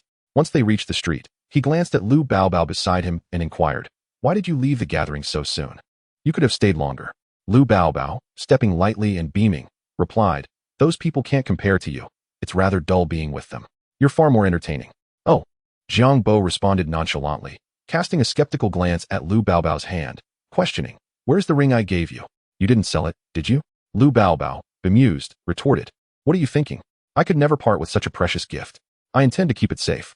Jiang Bo countered, rings are meant to be worn. Keeping it tucked away? Honestly, you might as well sell it. With a playful smirk, Lu Baobao replied, humph, that's none of your business. I prefer to keep it. Noticing Jiang Bo momentarily silenced by his own words, Lu Baobao's eyes brightened as she suggested, by the way, do you have any plans this afternoon? Would you like to come over to my house? My parents are home. Jiang Bo replied, what would I do there with your parents around? I'd surely be lectured by your dad. He was quite critical of me when I didn't perform well in school. I think I'll pass. Lu Baobao raised her hand to her forehead, exclaiming, you've made me cry with your foolishness. 2 days later, Lu Baobao awoke early, spent half an hour in the bathroom preparing, and then called Jiang Bo Jiang de Quang. Do you have plans this morning? I'm thinking of going to see the giant pandas. Would you like to join? After the call connected, Lu Baobao asked cheerfully, yesterday was New Year's, right? Jiang Bo pondered. Lu Baobao frowned. There is still half a year until New Year's. Jiang Bo responded, I know. Is there a purpose for your call? Then come to Yangcheng. There are plenty of enjoyable things here, Jiang Bo suggested. Hearing this, Lu Baobao's eyes sparkled. It's been ages since I visited Yangcheng after graduating from university. How about I come to Yangcheng to see you in a few days? Is that all right? Jiang Bo asked, really coming? Lu Baobao playfully replied, what? Are you not welcoming me? Jiang Bo reassured her, not at all. Just remember to call me when you arrive. I'll come to pick you up. Upon hearing this, Lu Baobao beamed with delight. All right, it's settled then. I'll hang up now. After ending the call, she stroked her chin, her large eyes swirling with thoughts, before seeking out her mother, who was in the kitchen preparing breakfast. Mom, I have something to tell you. Go ahead. Her mother glanced at her. I miss my aunt a bit. I'd like to visit Yangcheng to see her, Lu Baobao explained. Without much thought, her mother nodded. If you want to go, then go. When are you planning to leave? In a couple of days, Lu Baobao replied. Then hurry up and pack. Stay at your aunt's for a while, and let her help you with job introductions. You shouldn't spend all your time on that live streaming. I see you haven't made much progress with it. It's better to get some work experience. It will open doors for you in the future. I know. Lu Baobao replied dismissively. By the way, What's the status with that guy who gave you the ring? Her mother suddenly asked, curious. I don't really know, Mom. I have to go pack now, Lu Baobao said, avoiding the question. On the morning of June 19th, Jiang Bo stood outside a lottery sales point, gazing intently inside. The lottery for this issue, 620, had commenced sales, and after a month of planning, the moment had finally arrived, causing a mix of tension and excitement within him. This was a natural reaction. As long as he adjusted his mindset, all would be well. After surveying the surroundings for a while and regaining his composure, Jiang Bo strode inside. What can I get for you? The lottery sales point was mostly empty, and the owner lazily inquired as he glanced at Jiang Bo. Jiang Bo retrieved a pre-prepared slip of paper from his pocket and handed it over, saying, double color ball, with a Dan Tua bet, as indicated. The owner, upon examining the slip, appeared momentarily stunned. This is a 4 Dan, 29 Ta, 16 Fu? Exactly, Jiang Bo confirmed. Brother, a single bet like this could yield thousands of tickets. Are you sure? Absolutely. Hurry and place the bet, Jiang Bo urged. Upon hearing Jiang Bo's certainty, the owner's demeanor brightened, shaking off his earlier lethargy. All right, please hold on. I'll get that for you right away. Jiang Bo reminded him. Make sure you don't make any mistakes. I've already invested over 100,000 in this number, chasing it for many periods. I have a feeling this time it will hit. The owner, secretly astonished by Jiang Bo's expenditure, thought to himself, this guy is quite wealthy. Yet he remained skeptical about Jiang Bo's intuition, as most lottery players often claimed the same, with few experiencing a genuine stroke of luck. The owner reassured him. Don't worry, if I make a mistake, it'll be on me. If it were a single ticket, there could be an error. But with this type of Dan Tua bet, the chances of error are minimal. Before long, the lottery was completed. The owner handed Jiang Bo the tickets, stating, a total of 496 tickets amounting to 12,992 yuan. Please check if the numbers are correct. Jiang Bo took the tickets and began to verify them. Red ball Dan, 01, 08, 19, 24. Correct. Red ball Tua, a total of 29 numbers, also correct. Blue ball, 16, still correct.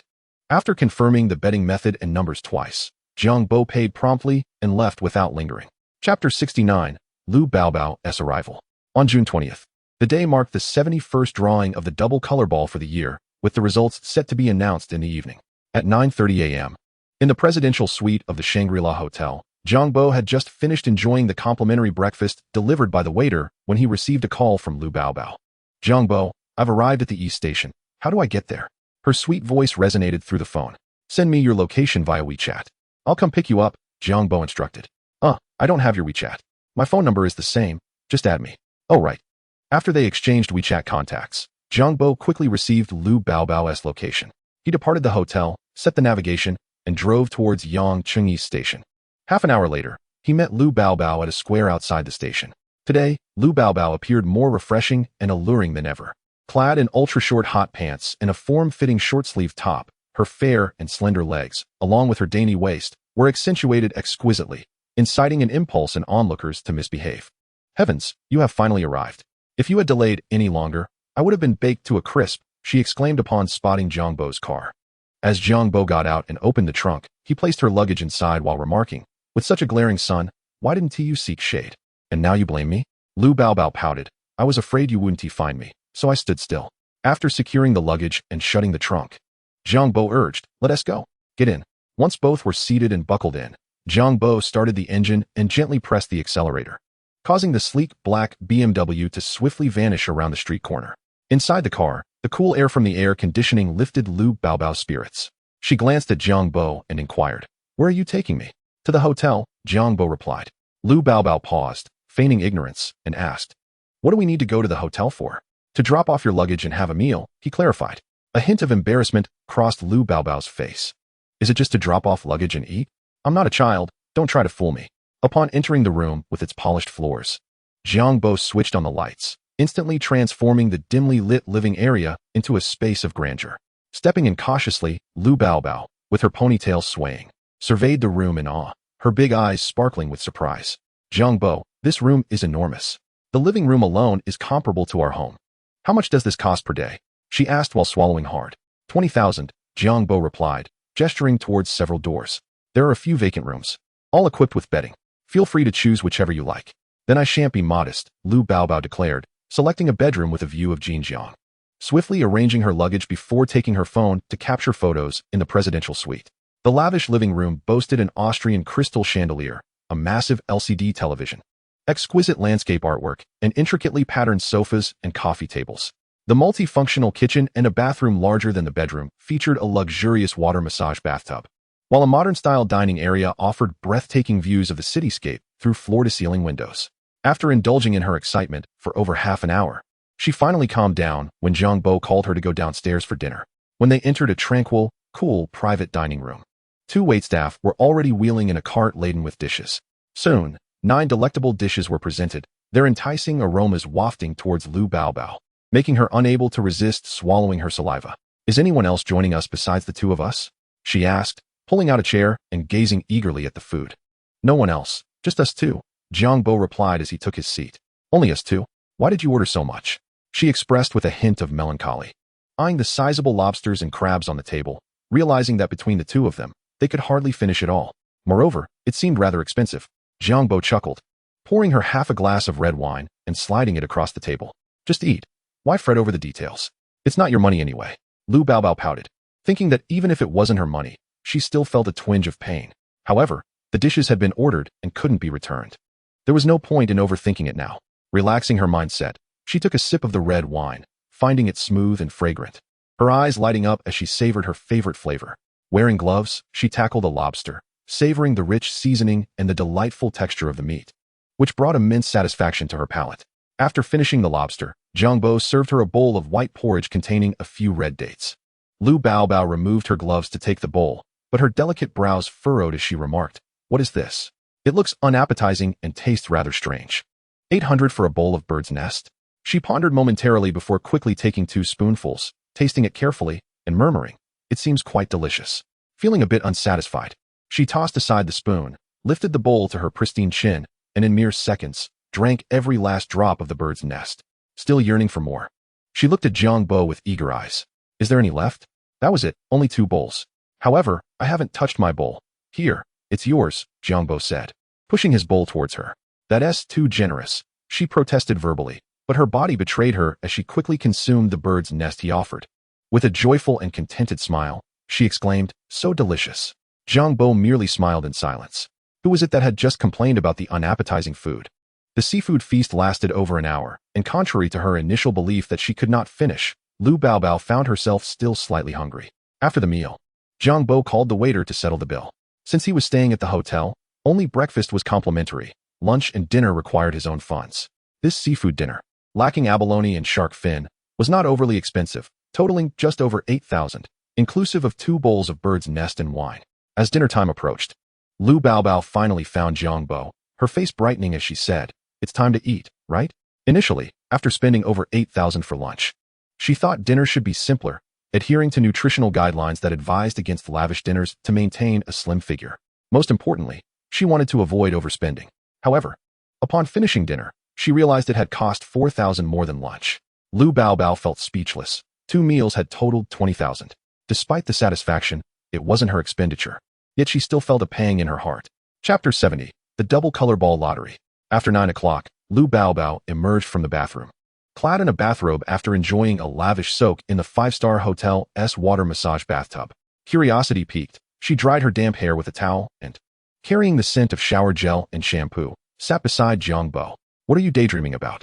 she inquired, leaning in to glance at the item in Jiang Bo's hands, discovering it to be a lottery ticket. With a glimmer of understanding, she deduced what Jiang Bo was doing at that moment. Lu Baobao chuckled and said, "Still glued to the TV for the live broadcast? Do you think you'll win? I reckon you'll be lucky to snag even 1 number." "I won," Jiang Bo exclaimed excitedly, interrupting her. "One?" Lu Baobao paused, looking up at the first red ball number on the television, 08. He really did win. Lu Baobao pursed her lips, thinking to herself that winning just 1 number was no big deal, still far from even a 6th prize. Jiang Bo remained transfixed on the television screen. Lu Baobao noticed that in her current attire, having just bathed, she exuded a delicate aroma and a captivating allure, radiating charm and sensuality. Yet, Jiang Bo acted as if she were invisible, fixated solely on the television, not sparing her a glance, which made her brow furrow with a tinge of disappointment. "Am I not as appealing as the television?" she mused. Women often feel this way. If you stare at them, they accuse you of being a lecher, yet if you don't, they think you find them unattractive. This contradictory sentiment is a common affliction among many women, and it's uncertain when it first emerged. With this thought, Lu Baobao pouted and huffed, It's just one number. What is there to be so thrilled about? Before she could finish, Jiang Bo exclaimed, another number. Lu Baobao. As QNSHU leaned in for a closer look, she discovered that indeed another win had occurred. LBOBO's face turned a shade of embarrassment as she exclaimed, I can't believe we've actually won a second time. How about another one? Just as she spoke, a meticulous comparison of Jiang B's red ball numbers with those displayed on the television screen revealed yet another win. So far, out of the 4 crucial red ball numbers, Jiang B had successfully matched 3.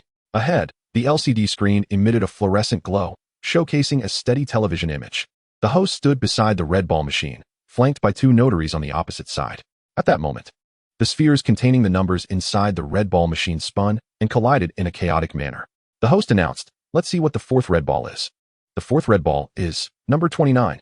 Although the crucial number on Jiang B's ticket was not a match, he effortlessly matched one of the red ball's supplementary numbers. The 5th red ball was number 30. The crucial number remained unmatched, yet the supplementary number was a success. The 6th and final red ball number was 01. Splendid. Jiang B excitedly clenched his fist. The first crucial number on his ticket was indeed 01. Consequently, the 4 crucial red ball numbers, 01, 08, 19, and 24 were all matched, albeit in a different order. It is worth noting that the rules of the game do not require the winning numbers to be in a specific sequence. So based solely on these 4 crucial red ball numbers, Jiang B had already secured the 5th prize for every ticket. Furthermore, the ticket he held contained a total of 6,496 combinations based on the 4 crucial red ball numbers. In simpler terms, Jiang B had already won at least 6,496 fifth prizes. Since this was a minimum, there would undoubtedly be 4th, 3rd, 2nd, and possibly even 1st prizes. According to Jiang B's prior meticulous calculations, as long as all 4 crucial red ball numbers were matched, one of the 6,496 combinations must contain a 1st prize. This was an inevitability. The 2nd prize would yield 15 tickets, while the sums from the 3rd, 4th, and 5th prizes were not substantial enough for him to calculate their exact quantities. Now, with the remaining blue ball drawing no longer necessary to observe, as he had purchased all 16 blue balls, the 6,496 combinations had already accounted for every possible arrangement. In fact, once the 4 crucial red ball numbers were confirmed, the outcome was secured. LBOBO, observing Jiang B's overwhelming excitement, pouted adorably, contemplating the ongoing blue ball drawing. The final result had yet to be revealed. After all, it wasn't a 1st prize win, so why such exuberance? However, upon turning to closely examine the numbers and betting method on Jiang B's ticket, LBOBO momentarily froze, her large, gem-like eyes glimmering as her mind raced through calculations. Glancing back at the television's red ball numbers, she placed her hands over her chest, startling herself. Was it the legendary number 61? LBOBO realized that this episode's 6 red ball numbers and 1 blue ball number seemed to have all been matched on Jiang B's ticket.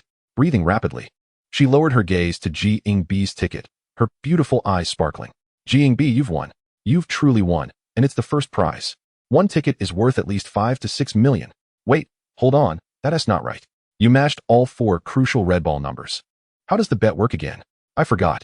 I have a lottery prize calculator on my phone. Just a moment, let me check. As she spoke, LBOBO suddenly sprang up from the sofa, her feet moving swiftly, leaving Jiang B with a delicate silhouette wrapped in a bathrobe.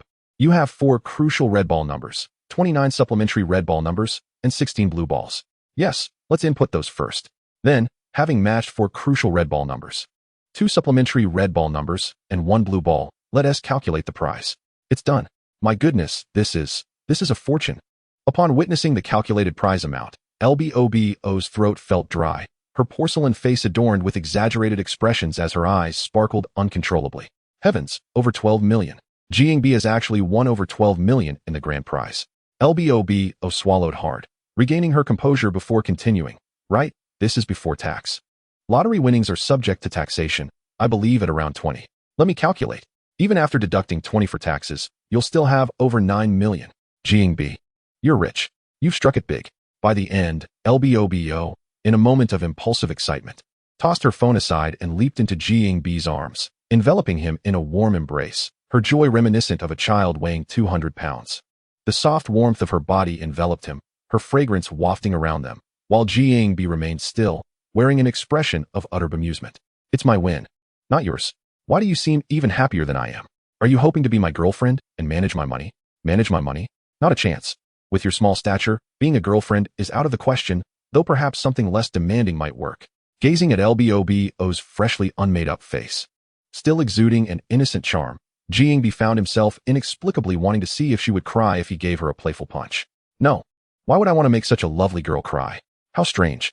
Jiang Bo mentally scolded himself, quickly dispelling the odd thought, and casually pushed LBOBO away, stating, "Enjoy your happiness, but keep your hands to yourself." Initially flustered by her own impulsive actions, LBOBO now felt unperturbed.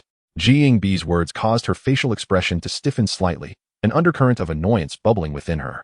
Regardless, she had now mostly confirmed that Jiang Bo had no intention of rekindling their past romance or pursuing her. Everything prior had merely been her overactive imagination, a case of unrequited feelings. Moreover, she recognized him as a dense individual, afflicted with a severe case of male oblivion, completely lacking in romantic finesse. Chapter 71, The 10 Million Prize.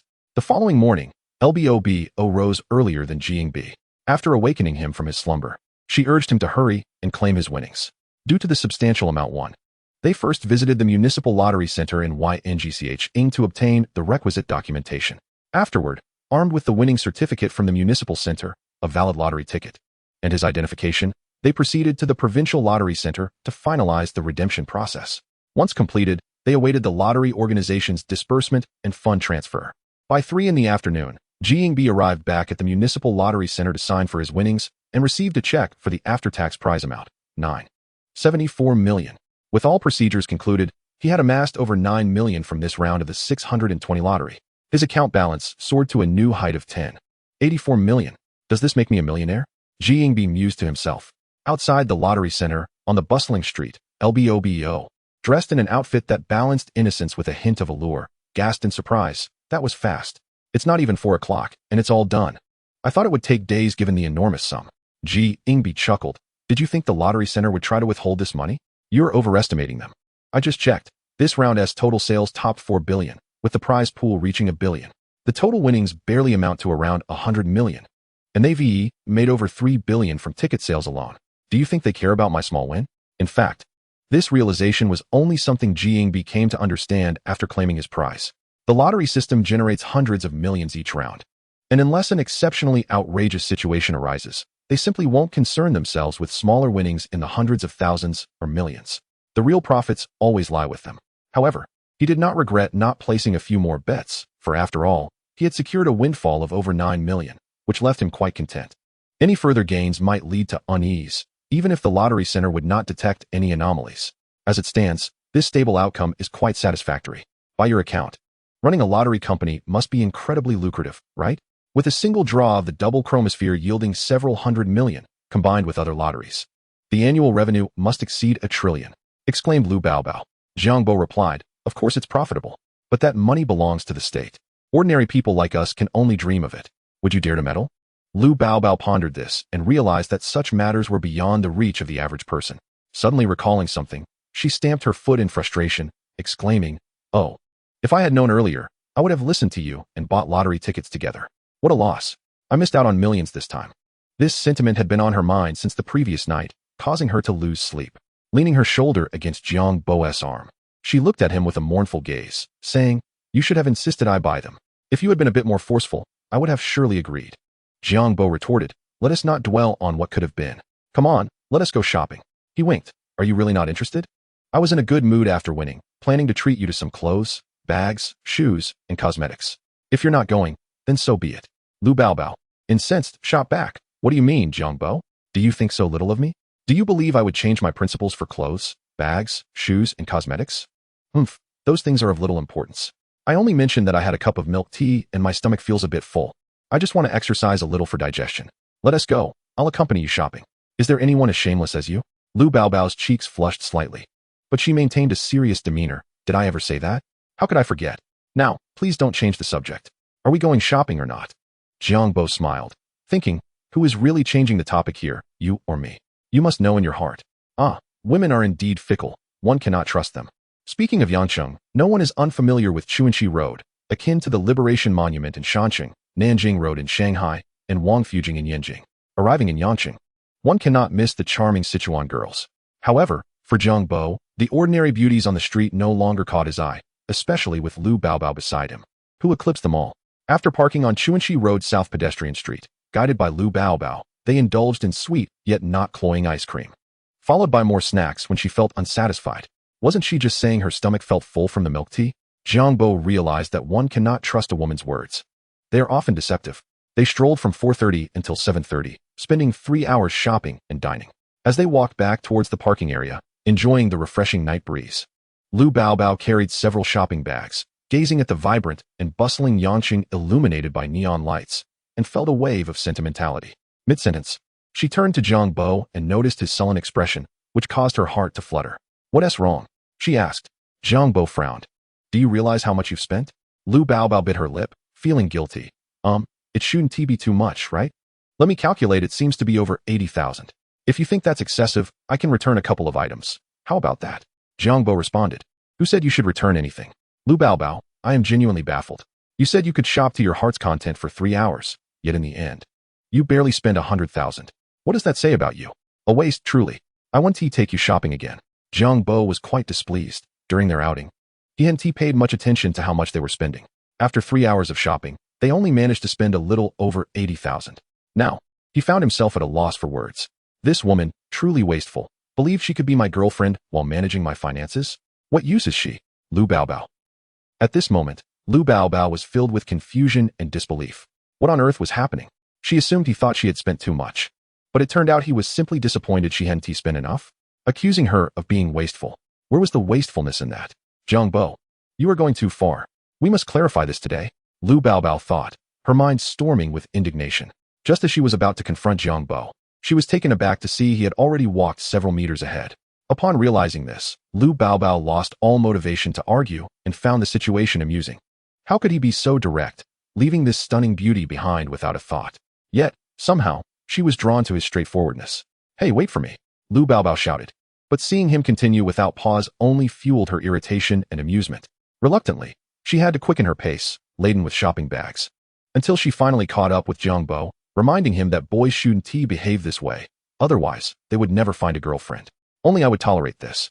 If it were another girl, she would surely pin you down and give you a good thrashing. Do you believe it? Chapter 72, 300-year-old wild ginseng. In the master bedroom, Jiang Bo turned off all the lights, settling into a comfortable armchair, gazing through the floor-to-ceiling window at the dazzling nightscape of Yangqing. Name, Jiang Bo. Consumption value, 289 points. Points, 46. Tasks not refreshed. Item inventory, 15 bronze fishing cards, 2 silver fishing cards. Glancing at the data on the system homepage, Jiang Bo understood immediately. The current consumption value, combined with the fishing cards, allowed him to fish 6 times. Furthermore, he still had over 10 million in his bank account. Even without tasks for a while, as long as he spent all that money, he would accumulate enough consumption value to purchase more fishing cards. Previously, he had fished out the winning numbers for the double chromosphere. He believed that as long as his luck wasn't too poor, the treasures he caught could be exchanged for money, likely not inferior to those winning numbers. A fleeting thought passed through his mind, and without hesitation, he exchanged 15 bronze fishing cards plus 25 consumption points for 4 silver fishing cards before heading directly to the fishing area. He couldn't shake the feeling that today's fishing area appeared different from usual. However, he could not pinpoint exactly what had changed. It was merely a vague sensation of disparity. Without further contemplation, he used 6 silver fishing cards to commence fishing. As he consumed the cards, a metallic fishing rod materialized, its line diving into the pond. The once tranquil pond, devoid of activity during previous fishing attempts, suddenly transformed into something peculiar today.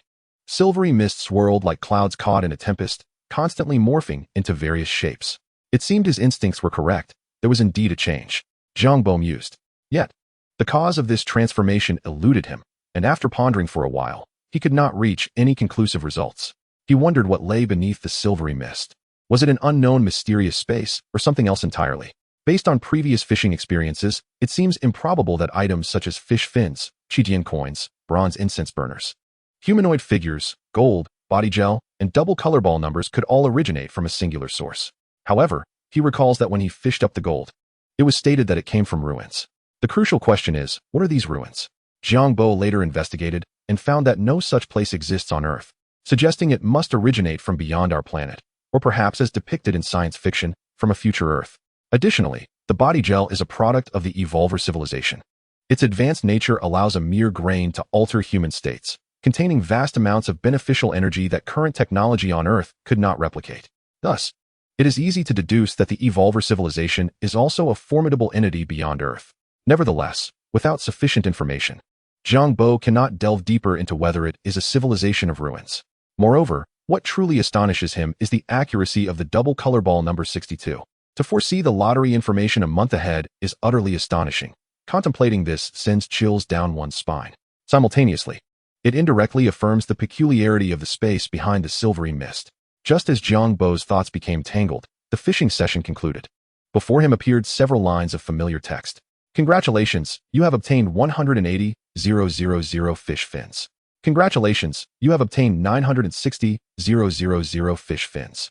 Congratulations, you have acquired a 300-year-old wild ginseng.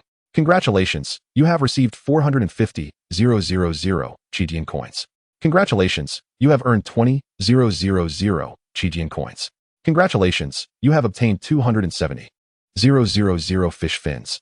With the fishing session finished, the number of fishing cards reset to 0, and his consumption points dwindled to less than 100.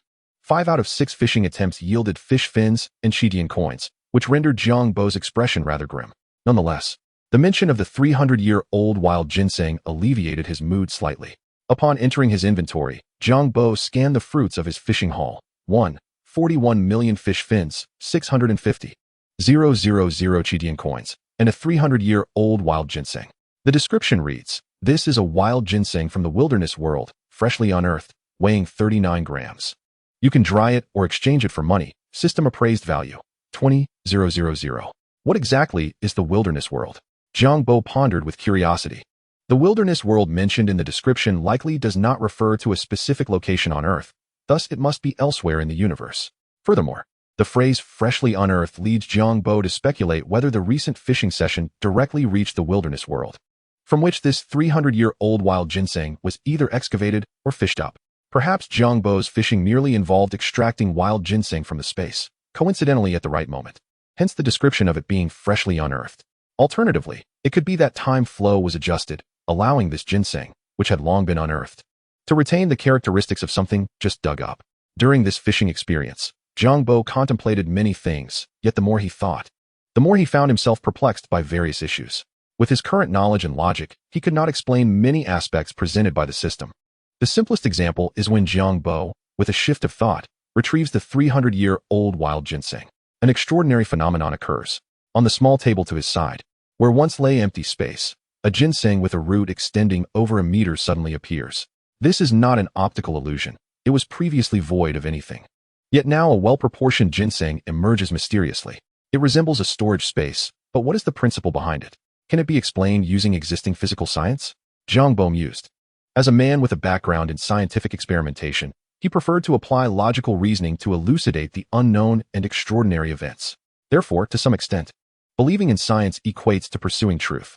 This is likely a fundamental reason why human civilization has thrived, with science and technology standing as the predominant belief. Without further contemplation, Jiang Bo recognized that at his current level, no amount of thinking would unveil the truth of the events. He resolved to earn money, spend it on tasks, and upgrade the system. As long as he survives, he believes that one day, these seemingly absurd phenomena will become comprehensible, just as a century ago. Humanity could not have imagined the advanced technologies of today, such as smartphones and computers. Chapter 73, The Appraisal Center. Jiang Bo rose from his chair, switched on the lights in the room, and the illumination instantly dispelled the darkness, brightening the entire bedroom. Approaching the small table, Jiang Bo crouched down and carefully lifted the elegantly proportioned 300-year-old wild ginseng. It felt light in his hands, weighing over half a kilogram, with the system indicating a fresh weight of 309 grams. He measured the root of the ginseng, noting its length to be at least 140 centimeters. The method used to excavate this wild ginseng was remarkably flawless, with not a single root tip severed. If placed in the real world, it would be exceedingly rare. After admiring the wild ginseng for a while, Jiang Bo located a piece of velvet cloth in his bedroom, wrapped the ginseng in it, and placed it in the cabinet. After washing his hands, he began to search online for information regarding wild ginseng. The next morning, after enjoying the hotel's complimentary breakfast, Jiang Bo disregarded his travel companion and drove away alone from the hotel. The Sichuan Province Ginseng and Deer Antler Appraisal Center is situated near the southern gate of Yangda University. In recent years, due to advancements in artificial cultivation techniques, the various medicinal herb bases and companies in Sichuan Province have been sending in items for appraisal, most of which are artificially cultivated. This is not to say they lack value, nor that artificial cultivation is inferior. Rather, such items are so standardized that their appraisals become monotonous, lacking novelty. Over time, this can lead to boredom. As an expert at the Sichuan Province Ginseng and Deer Antler Appraisal Center, Zhang Kaijian felt disinterested in the repetitive and uninspiring appraisal tasks. At that moment, his phone rang. It was a call from a friend. Upon answering and chatting, Zhang Kaijian learned that the ginseng trading market in Sioux City was about to host the 23rd Ginseng King Selection and Auction. Although he was inclined to attend, obligations at the appraisal center prevented him from leaving, leading to a regretful decline of his friend's invitation. Sighing, he wondered when such mundane days would come to an end. After putting away his phone, Zhang Kaijian reflected on his thoughts. Just then, someone knocked on the door of his office. Picking up his teacup, Zhang Kaijian took a sip of tea and said, "Come in." The door swung open, and a young man in a black work uniform hurried in, excitedly exclaiming, "Professor, we have received a shipment." Zhang Kaijian set down his teacup, smiling faintly. "What shipment? You seem quite animated. Did I not mention before that you should handle minor items on your own for practice? There's no need to report back to me." The young man chuckled wryly. "Professor, this time it's a ginseng, and it's quite large. I lack experience and fear I won't be able to appraise it properly." Zhang Kaijian straightened slightly. His interest piqued. "A large ginseng?" The young man replied, "Yes. The root is over 100 centimeters long, and the person claims it's a wild ginseng." "What?" As soon as the young man finished speaking, Zhang Kaijian stood up from his chair, frowning. "A wild ginseng with a root over 100 centimeters long? Xiao Zhao. This is no trivial matter." The young man insisted, "I'm not joking. If you don't believe me, come and see for yourself." "All right. Let us go take a look." Zhang Kaijian's eyes flickered, and he strode out of the office. He did not doubt the young man, but found the claim somewhat incredulous. Approximately 7 or 8 years ago, when he first commenced his employment at the SHNRNGN Identification Center, he encountered a wild ginseng with a root length of 108 centimeters, estimated to be around 200 years old. The appearance of this wild ginseng caused a sensation throughout the pharmaceutical community in Yanqing. Ultimately, it was purchased by a wealthy businessman for 1.2 million yuan. If appraised today, its value would likely have doubled. Over the past 7 or 8 years, Zhengkun had not encountered another wild ginseng of such stature. With a mix of apprehension and anticipation, he swiftly made his way to the identification room downstairs. Upon entering, he was greeted by the sight of a ginseng root, resting on yellow velvet, with distinctly defined roots, causing him to instinctively gasp. "Is this 100 centimeters? What a joke! This is nearly 1.5 meters. Zhengkun's complexion flushed with excitement as he disregarded Jiang Bo, who stood nearby, and hastened to the identification table. Retrieving a magnifying glass from the corner to examine the specimen closely, Jiang Bo watched in bewilderment as an elderly gentleman rushed in. His face flushed with excitement upon seeing the ginseng, then fell silent, fixated on the root through the magnifying glass. What was going on? A young man named Zho entered briskly and introduced, "Mr. Jiang, this is our center's esteemed expert, Professor Zheng. He hasn't seen such a large ginseng in quite some time, and is understandably thrilled." Jiang Bo waved dismissively with a smile. "I understand." After about 5 minutes, Zhengkun finally lifted his head, stretching his aching back and looking at Jiang Bo. "Young man, is this yours?" "Yes," Jiang Bo nodded. "Where was it unearthed?" asked Zhengkun. "CHNGBISHN," Jiang Bo replied. Zhengkun's lips curled slightly, incredulous. "CHNGBISHN? Do you think I am unknowledgeable? There is still some fresh soil clinging to it, and the quality of the soil does not correspond to CHNGBISHN. Moreover, the ginseng from CHNGBISHN does not resemble this variety." Jiang Bo shrugged, remaining silent. Recognizing his reluctance to disclose the source, Zhengkun refrained from further inquiry, understanding that business secrets are not easily shared. "Would you mind if I conduct further analysis with other instruments?" Zhengkun inquired. "Of course, that would be appreciated. Please give me half an hour, and I will provide you with the results." Zho led Jiang Bo to the reception room. 30 minutes later, Zhengkun entered the reception room, holding a long redwood box and several identification reports. After placing the redwood box on the table, he sat across from Jiang Bo, glanced at the reports in his hands, and smiled at Jiang Bo. "Young man, your luck is quite remarkable indeed. After thorough examination, I have confirmed that your ginseng has not been subjected to any external hormonal stimulation, meaning it is a naturally grown wild ginseng. Its form is exquisite, resembling a water caltrop, with distinct limbs and a natural bifurcation, closely resembling a human figure. Additionally, this wild ginseng is aged and has a yellow-brown hue, with remarkably fine ring patterns. Testing has revealed its age to be 300 years, but it does not exceed 320 years. With an overall length of 146 centimeters and a fresh weight of 309 grams. However, living ginseng is challenging to preserve, if not consumed. It must be dried promptly to prevent decay. Both fresh and dried ginseng have their merits. Dried ginseng is advantageous for collection and storage, whereas fresh ginseng retains its active components nearly undamaged, providing exceptional health benefits. Correspondingly, the selling price during this period is relatively high. Jiang Bo nodded and asked, Professor Ziyecheng, I would like to know the market value of my wild ginseng. Given your extensive knowledge, what price do you believe it holds? Jiang Bo's primary intentions for visiting today were twofold: to obtain the relevant identification certificate and to consult an authority on the price of his wild ginseng. Ziyecheng replied, Such a splendid wild ginseng. If I had the means, I would certainly acquire it for my collection. Alas, my finances are rather limited. Your ginseng's age has reached 300 years, which is a significant milestone. In recent years, the high-end medicinal herb collection market has shown great enthusiasm for wild ginseng over 100 years old. In about 7 or 8 years, it would have been valued around 2 million. However, currently, it should not be priced below 4 million, not less than 4 million. Jiang Bo's eyes flickered with excitement, his heart racing.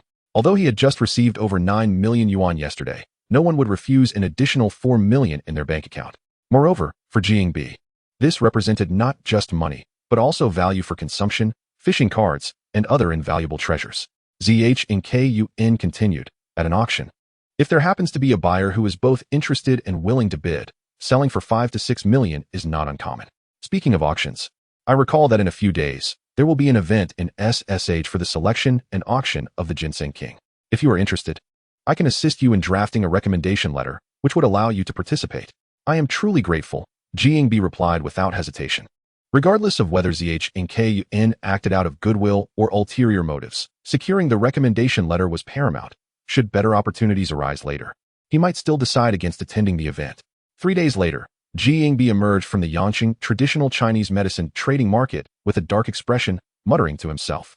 After departing from the SHN identification center that day, he had not placed all his eggs in one basket, instead spending 3 consecutive days searching for suitable buyers. Today, he even took the wild ginseng to the trading market to meet with several prospective buyers. Given that no favorable outcomes had materialized after 3 days, Jiang Bo decided against private transactions in Yangqing and resolved to attend the event mentioned by Ziyecheng. During his free evenings, Jiang Bo had researched the Ginseng King selection and auction in SSH, which had been established since the 1990s. To date, it had hosted 22 sessions, with this being the 23rd. It is a reputable Ginseng King event organized by the SNN Ginseng Association, ranking among the top 3 ginseng auctions nationwide, comparable in prestige to the QNGH Ginseng Trading Markets auction.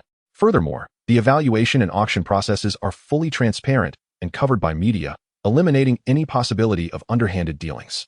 However, participation in the evaluation and subsequent auction is quite challenging, lacking connections and pathways. Nevertheless, with Ziyecheng's recommendation letter, the hurdles should be manageable. Thus, Jiang Bo was eager to give it a try.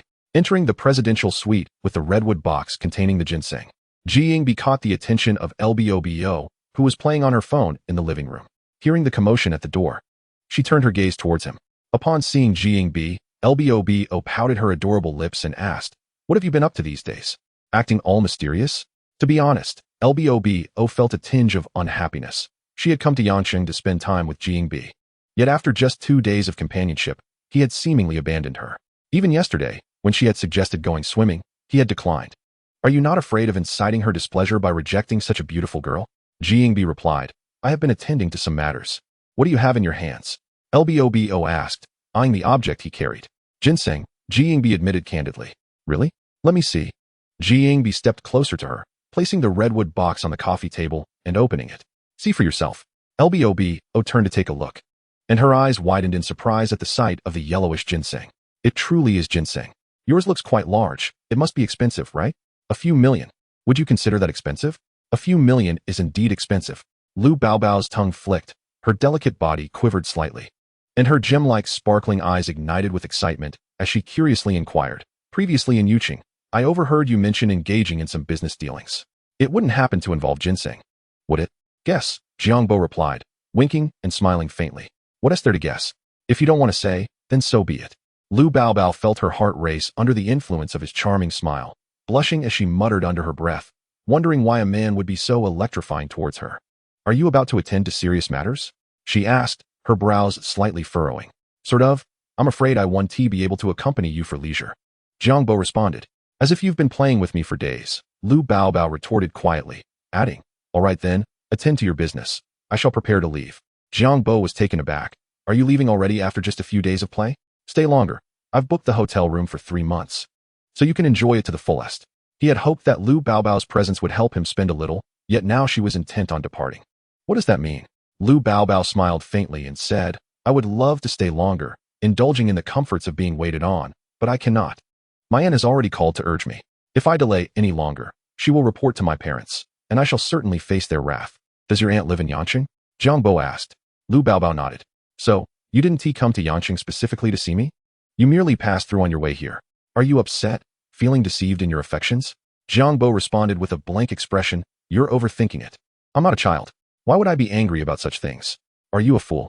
Lu Baobao jumped up from the couch, puffed out her chest, and angrily declared, "You insult me again. How vile. I shall bite you." With that, she lunged at him, but instead of biting, she merely pecked at the corner of his mouth like a dragonfly skimming the water.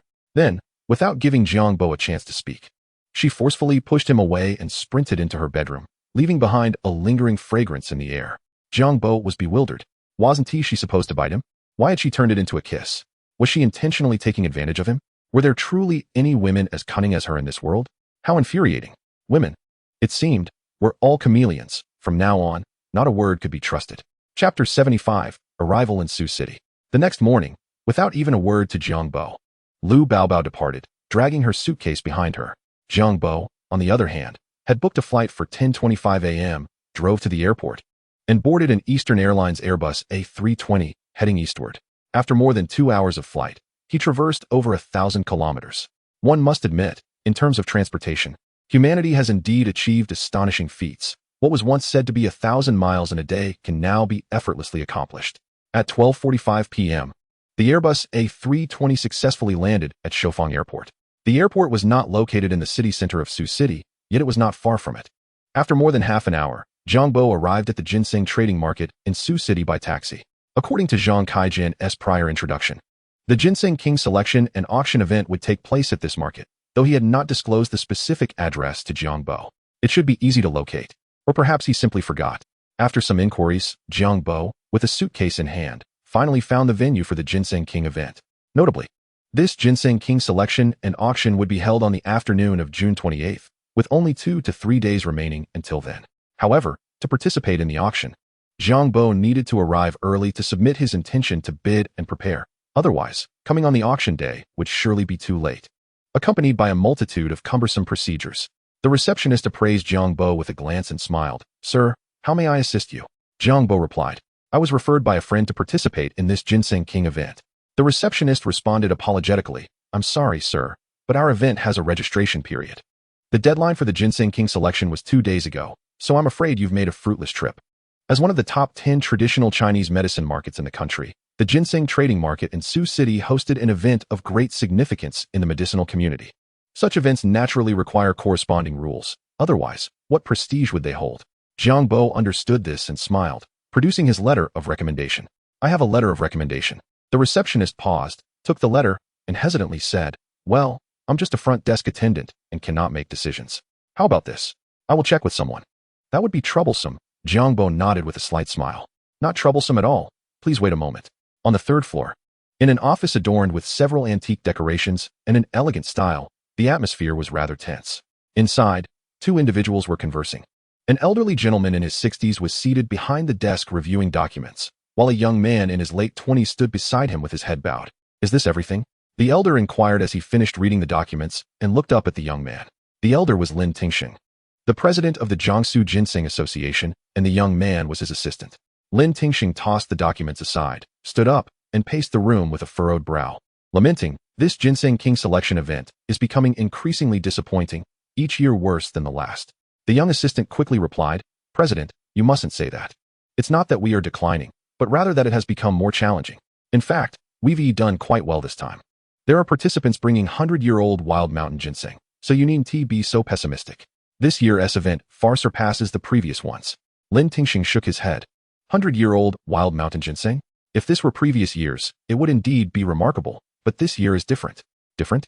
What happened? Lin Tingxing stood by the window, gazing outside with a hint of melancholy. The Ginseng King auction in Qinghe will take place 2 days after our event concludes. I have received news that this auction will feature 300-year-old Changbai mountain wild mountain ginseng. How could our Ginseng King selection event possibly compare?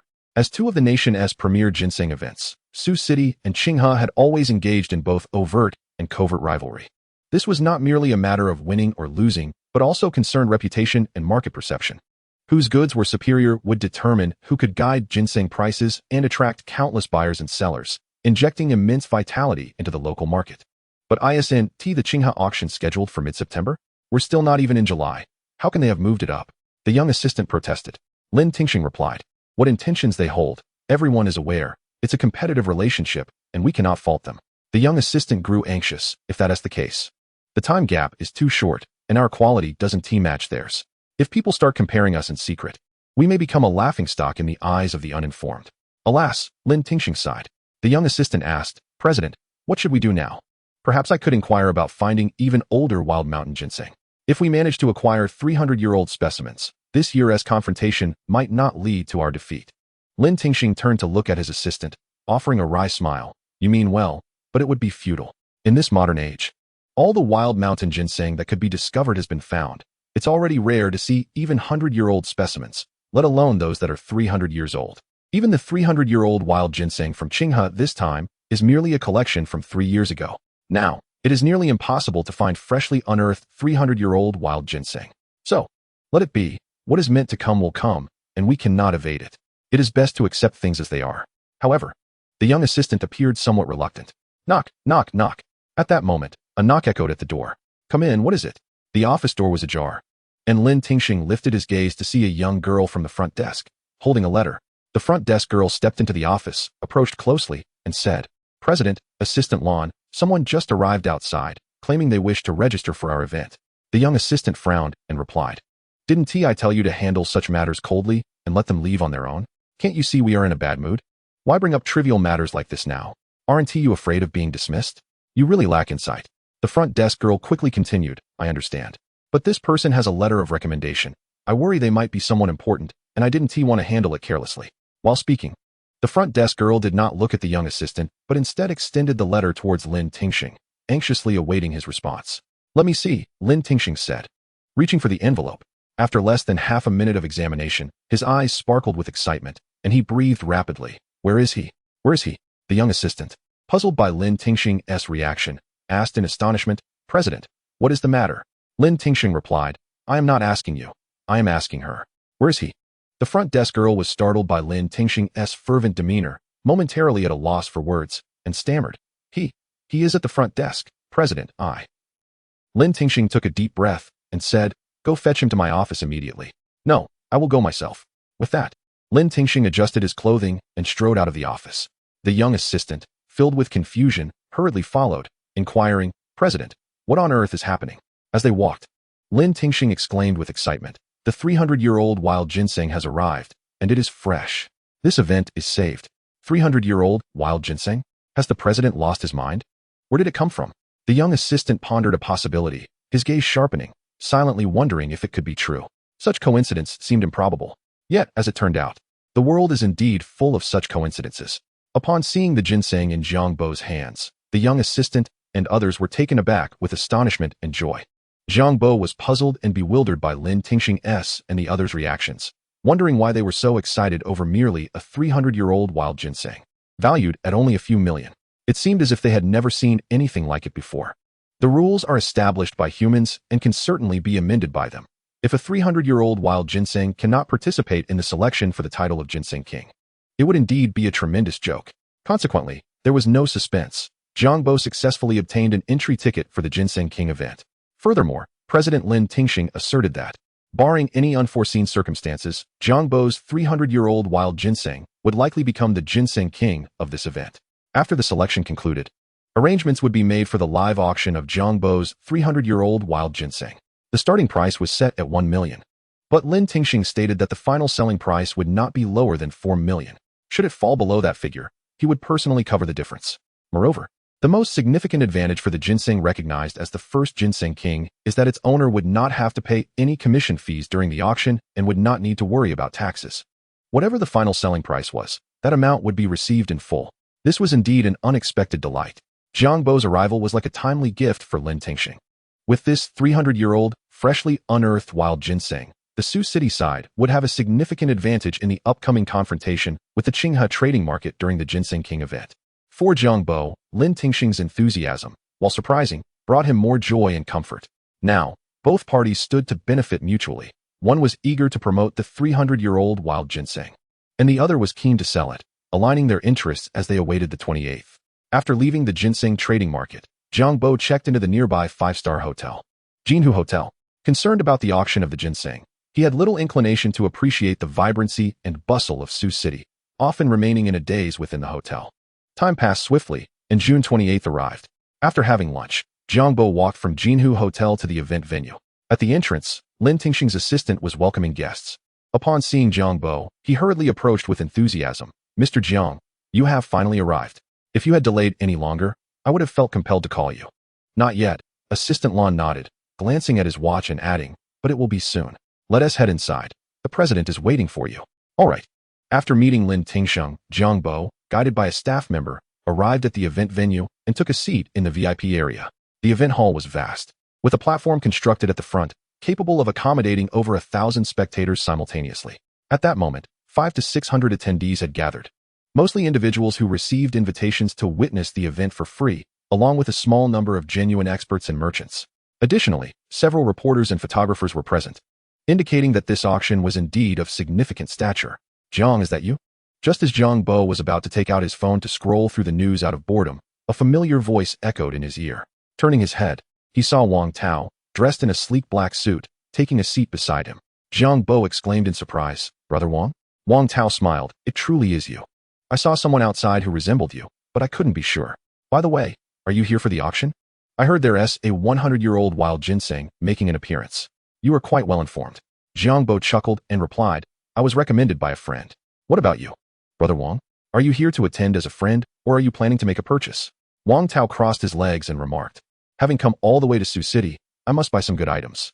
I must inform you in advance. I am determined to acquire that 120-year-old wild ginseng. You probably won't be able to compete with me." Jiang Bo laughed lightly, thinking to himself that he had no intention of competing, as he was there to sell ginseng, not to buy. However, Wang Tao's words left Jiang Bo somewhat perplexed. 120-year-old wild ginseng? Was it not 300 years? Wang Tao paused and said with a smile, "What 300 years? My young friend, the 300-year-old wild ginseng is not here. It will be at the Qinghe Ginseng King auction in a few days. Have you gotten your venues mixed up? Is that so?" Jiang Bo raised an eyebrow. "Is there any doubt?" Jiang Bo chuckled softly, beginning to understand that Wang Tao might be either uninformed or had failed to inquire properly. The Sioux City Ginseng King event featured more than just one 120-year-old wild ginseng. Of course, it was also possible that the organizers were keeping a secret and had not disclosed the presence of the 300-year-old wild ginseng, intending to create a buzz when the selection commenced. All of this was arranged by Lin Tingxing, and since Jiang Bo had signed an agreement with him, he had no fear of any tricks, just waiting to see how it would unfold. As the two engaged in casual conversation, time swiftly passed until the event commenced. A man clad in a blue suit took to the stage with a microphone, surveying the audience before speaking. "Hello everyone, I am the host Guang Chao. First and foremost, I would like to thank all the distinguished guests for taking the time out of your busy schedules to attend the 23rd Ginseng King selection and auction here at Sioux City's Ginseng Trading Market. This event is organized by the Sioux Nin Ginseng Association. Let us welcome President Lin to the stage for a speech." After the spirited Lin Tingxing took the stage, he delivered a few formal official remarks in accordance with protocol before promptly exiting. The host, Guang, continued, "The rules for this event remain consistent with previous years. We will first evaluate the participating ginseng. A total of 5 categories will be recognized: fresh wild ginseng king, sun-dried wild ginseng king, fresh transplanted mountain ginseng king, sun-dried transplanted mountain ginseng king, and fresh garden ginseng king. Next, we welcome the 10 esteemed judges to the stage. Subsequently, staff will present the participating ginseng for evaluation by the judges. Although there are 5 titles available, those knowledgeable in the field understand that transplanted mountain ginseng refers to ginseng cultivated in mountainous regions, while garden ginseng is typically artificially cultivated. Both of these varieties are inferior in quality and rarity compared to pure, natural wild ginseng. Thus, among the 5 titles, the only truly prestigious ones are the Fresh Wild Ginseng King and the Sun-Dried Wild Ginseng King. After several minutes, a specimen of 80-year-old sun-dried wild ginseng stirred excitement among the attendees.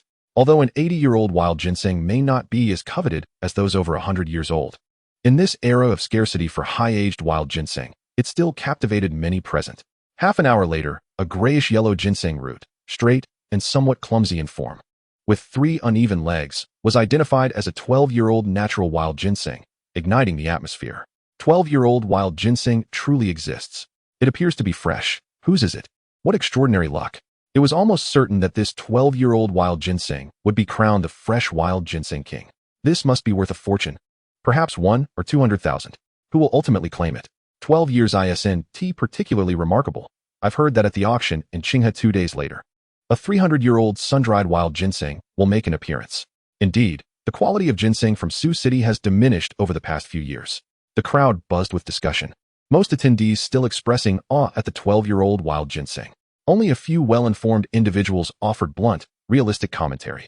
At that moment, in the VIP section behind Jiang Bo, 2 middle-aged men in their 40s were engaged in conversation. Congratulations, Boss Yang. Your 12-year-old wild ginseng should secure the top title at this ginseng event, one noted. Boss Yang smiled slightly. Let us hope your prediction holds true. He continued, I was fortunate to acquire this wild ginseng recently.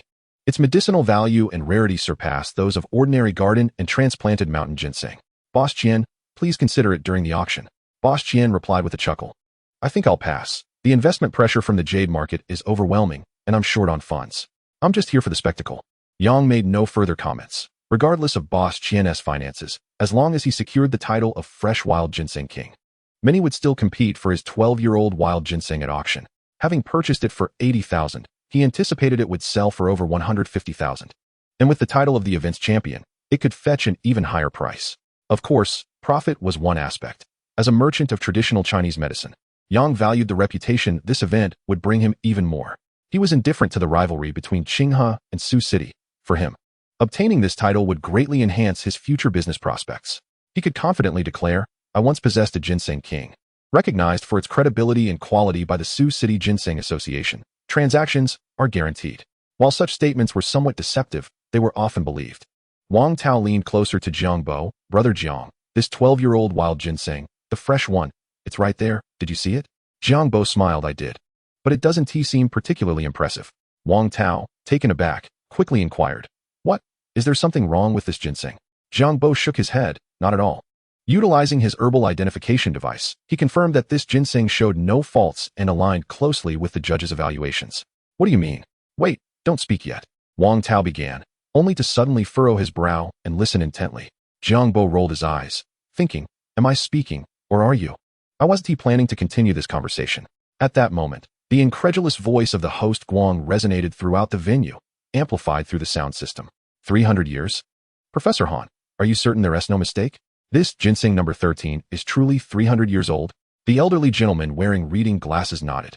Taking the microphone from Guang, he stated solemnly, indeed, this is a wild ginseng aged between 3 and 32 years. Using the basic 5 elements and 6 body identification method, we can see its skin has a deep yellow-brown hue, a hallmark of high-aged ginseng. Furthermore, this wild ginseng has fine, deep rings at the shoulder of the main root, with root hairs exceeding 14 centimeters in length, exhibiting exceptional flexibility and elasticity, unlike any other ginseng. In terms of form, this wild ginseng boasts distinctly visible legs, with a natural split and its roots gracefully aligned, presenting an exquisite humanoid shape. Such extraordinary wild ginseng has not been seen in many years. Guang echoed Professor Han's statements, his voice booming. Ladies and gentlemen present, did you hear that? Professor Han has just declared this is an extraordinary wild ginseng, aged 300 years. Remember, in previous ginseng events, the oldest specimen was merely 28 years old, and it was sun-dried. Yet today, we present to you a 300-year-old wild ginseng, a fresh specimen that resembles a human form. Even without Guang's enthusiasm, the atmosphere was electric. 300 years of wild ginseng? This is outrageous. I didn't bring any money. What am I to do? Surely this must be a rumor. Where would one find a 300-year-old fresh wild ginseng with such symmetry? It has to be fake. Have you lost your mind? Professor Han is an authoritative expert from the National Ginseng and Deer Antler Identification Center. His words cannot be false. No one expected Lin Tingxing had such a hidden gem. A 300-year-old exquisite fresh wild ginseng was beyond anyone's imagination. The crowd erupted in astonished murmurs, everyone discussing the remarkable discovery with their companions. A 300-year-old fresh wild ginseng, particularly one that was so symmetrically humanoid, had not appeared in the Chinese market in recent years. Its presence here was astonishing. How could this be? 300-year-old fresh wild ginseng? Boss Yang stood in a daze, utterly bewildered. What is happening? Wasn't he agreed that my 12-year-old wild ginseng would be the champion? This wasn't he according to the script. As he finally saw his wild ginseng presented, Jiang Bo let out a quiet sigh of relief. Nearby, Wang Tao incredulously remarked, "A 300-year-old exquisite wild ginseng? What is going on?" Instinctively, Wang Tao turned his gaze to Jiang Bo, recalling their earlier conversation about the 300-year-old wild ginseng. "Tell me this isn't related to you?" Jiang Bo nodded, confirming, "It is indeed mine." Wang Tao's lips twitched as he inhaled sharply, a look of incredulity on his face. "Indeed, it's truly yours. My goodness, where did you acquire this wild ginseng? Its form is so exquisite. You certainly have your connections." "I just happened to be fortunate enough to obtain it," Jiang Bo casually replied. "Regardless of luck, I must insist that you sell me this 300-year-old wild ginseng. I want it. I'm afraid I can't make that decision. It's already in the hands of President Lin and the others. It's going up for auction soon, and I fear I cannot interfere." Jiang Bo expressed his inability to assist. However, Wang Tao remained unfazed, determined to acquire the precious 300-year-old wild ginseng. Dismissing any concern for the previous one that was only 120 years old, he had no interest in it anymore. Whoever wanted it could have it, as he had set his sights on something far superior. Before long, the evaluation of the ginseng concluded. The host, Guang Xiao, held the list compiled by the judges and announced, "After more than 40 minutes of assessment by our 10 esteemed judges, all 136 entries have been evaluated. The winners are as follows. Number 28 has been crowned as the Fresh Garden Ginseng King. Number 76 has been named the Sun-Dried Ishan Ginseng King. Number 63 is the Fresh Ishan Ginseng King. Number 41, aged 80 years, is the Sun-Dried Wild Ginseng King. And finally, number 103, the exquisite 300-year-old Wild Ginseng, has been declared the Fresh Wild Ginseng King and also the overall Ginseng King of this event." At this point, Guang Chao paused before continuing. "Now that the evaluation has concluded, we will proceed to the highlight of this event, the auction of the 5 Ginseng Kings." 10 minutes later, Guang Chao stepped down, and Lin Tingxing took the stage to oversee the auction. Naturally, Jiang Bo's number 1 Ginseng King would be saved for last. After several minutes, it was finally time for the auction of the number 1 Ginseng King. Lin Tingxing stood before the auction table, wearing a broad smile, feeling exceptionally pleased. Next was the crowning item of the auction, the ultimate wild ginseng, the 300-year-old specimen that had just been awarded. To those who have yet to bid, what are you waiting for? Such a remarkable wild ginseng is a rarity, seldom seen in a decade. If you do not act now, you may never encounter such an opportunity again. Now, without further ado, we will begin the bidding with a starting price of 1 million, with increments of no less than 100,000. Let the bidding commence. As Lin Tingxing's words faded, Mr. Qian, sitting next to Mr. Yang, immediately raised his hand, shouting, 2 million. Mr. Yang was taken aback by Mr. Qian's sudden bid. "You actually placed a bid, and right from the start, 2 million? Didn't you say your jade investment was under pressure and that you were short on funds? Is this what you call being short on funds? You scoundrel. You are nothing but a traitor. You deceived me, and now you want to cut ties." Ignoring Mr. Yang's furious glare, Mr. Qian remained unfazed. After years of navigating the business world, deceiving and being deceived was a common occurrence. If one couldn't see through such trivial matters, their life would remain unchanged. Interest in the 300-year-old wild ginseng was not limited to Mr. Qian. Many others in the audience were eager to bid as well. Within 2 minutes, the price surged past 4 million. However, the value of this wild ginseng seemed to plateau around that figure, and bidding began to slow down after reaching 4 million. 460,000. Do I have any other bids? Lin Tingxing inquired loudly. Jiang Bo turned to Wang Tao beside him and chuckled. "Brother Wang, didn't you say you were determined to have it? Why aren't you bidding?" Wang Tao smirked slightly, responding, "No need to rush. I'm waiting for them to raise the price before I make my move, to avoid the hassle of competing directly." With that, Wang Tao raised his hand and exclaimed, 5 million. The room fell into a brief silence at the mention of 5 million. The 300-year-old wild ginseng was indeed enticing, yet 5 million felt a tad excessive. Most of those who bid earlier were not intending to consume it, but rather to collect or resell it. It was apparent that at 5 million, there was little to no profit to be made, and they risked incurring losses. After weighing the pros and cons, those who had previously bid chose to withdraw from competing with Wang Tao. Ultimately, with no one else willing to contend, Wang Tao successfully secured the 300-year-old wild ginseng for 5 million. After the auction concluded, Jiang Bo and Wang Tao had little interest in the subsequent networking event, and they quickly took their leave. Outside the ginseng trading market, Jiang Bo glanced at the uncomfortable Rolex on his wrist and noted that it was still not yet 3:30. Wang Tao lit a cigarette and chatted with Jiang Bo for a few minutes. "Brother, I must be on my way. I have some matters to attend to, so I won't be treating you to a meal today. Let us have a proper drink tomorrow after I finish my tasks," Wang Tao said as he extinguished his cigarette. "All right, I'll be off then," Jiang Bo replied with a smile, nodding before turning and walking down the street. Once Wang Tao watched Jiang Bo's figure disappear, he took out his phone and dialed a number. "Hello, old Chun. Has the auction concluded? How did it go on your end?" On the other end, Chun Shuilong's eager voice responded. Wang Tao's trip to Sioux City was not solely for his own affairs. He was also tasked by Chun Shuilong. A wild ginseng over 100 years old is exceedingly rare in this era, and having heard of it, Chun Shuilong, who had long desired to procure one for his elderly father, would certainly not let this opportunity slip away. Thus, he held high hopes for this auction in Sioux City. Regarding the 300-year-old sun-dried wild ginseng at the upcoming Qinghe Ginseng King auction in 2 days, Chun Shuilong held no expectations. For Wang Tao had informed him that it was beyond his reach due to internal arrangements at the auction. Chapter 79. 3 Tasks of Warmth with a Long Sigh. Wang Tao's tone carried a hint of irritating mockery. Yet, Chun Shuilong failed to catch this undertone. His mind solely focused on ginseng as he calmly inquired. "Did you not manage to acquire that century-old wild ginseng?" "No, I missed out on that one. The one aged 120 years was a failure on my part." Chun Shuilong pondered for a moment before expressing his disappointment. "Well, it can't be helped. There were many bidders for that item, so it's no fault of yours." "But there were no bidders. I didn't even attempt to bid," Wang Tao retorted with an irritating remark. Chun Shuilong was taken aback, questioning, "What do you mean by that?" Wang Tao replied leisurely, "While I did not secure the 120-year-old wild ginseng, I did manage to bid for a 300-year-old wild ginseng." 300 years? Chun Shuilong was stunned, his worries transforming into excitement as he exclaimed, "Wang, this is no joking matter. A 300-year-old wild ginseng? Wasn't it previously stated that there were no ginseng of such age in Sioux City? You're not trying to deceive me with an imitation, are you? I warn you. If my father sees through this, I will be in trouble, and if I'm in trouble, you won't fare any better." Wang Tao chuckled. "Rest assured, this 300-year-old wild ginseng has been verified by 10 experts on site. It is absolutely authentic. Moreover, this wild ginseng in Sioux City is not the same as the one in Qinghe. This is a fresh specimen, and its quality and form are exceptional. To be honest, had I not promised you, I would have kept this for myself to dehydrate and store. By the way, do you know who provided this wild ginseng?" "I can't guess that. Stop keeping me in suspense and just tell me," Chun Shuilong urged. "Ah, it was provided by Brother Jiang." "Brother Jiang?" "Indeed, Jiang Bo. The one who previously sold you He Wu. Is it really him?" Chun Shuilong certainly remembered Jiang Bo and held a significant impression of him. Initially, he thought Jiang Bo was merely a bit unconventional, but from that He Wu to 20 kilograms of gold, and now to this 300-year-old wild ginseng. Chun Shuilong realized that he had underestimated this young man, whose connections were quite extraordinary.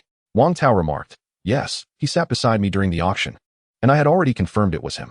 This 300-year-old fresh wild ginseng is a rare gem that cannot even be found in Changbai Mountain. He actually managed to acquire it.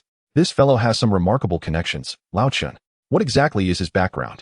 Why the sudden urgency to obtain this 300-year-old wild ginseng? Have you forgotten something?" Wang Tao chuckled. "So how much did it cost?" 10 million. Chun Shuilong nearly choked on his words. "Wang Tao, are you joking? Although 300-year-old wild ginseng is precious, it can't possibly be worth 10 million, right? Do you think I'm foolish and haven't researched this? And let us not forget, my father is quite the expert in this field." Wang Tao smiled. "You've certainly become more astute. You weren't fooled.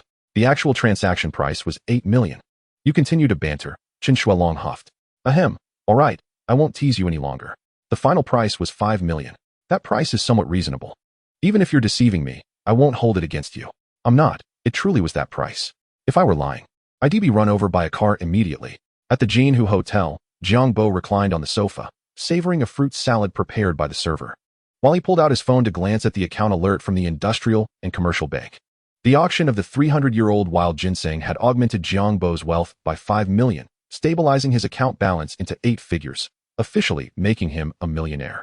With his current savings, he could purchase a home and a car in Yangcheng's third ring and even support a university belle, ensuring a joyful life. However, Jiang Bo's aspirations were far from trivial or simplistic. Some individuals are easily satisfied, likely because they lack a moderate ambition. The human heart is prone to expansion, and within a mere month or two, Jiang Bo had ascended to millionaire status.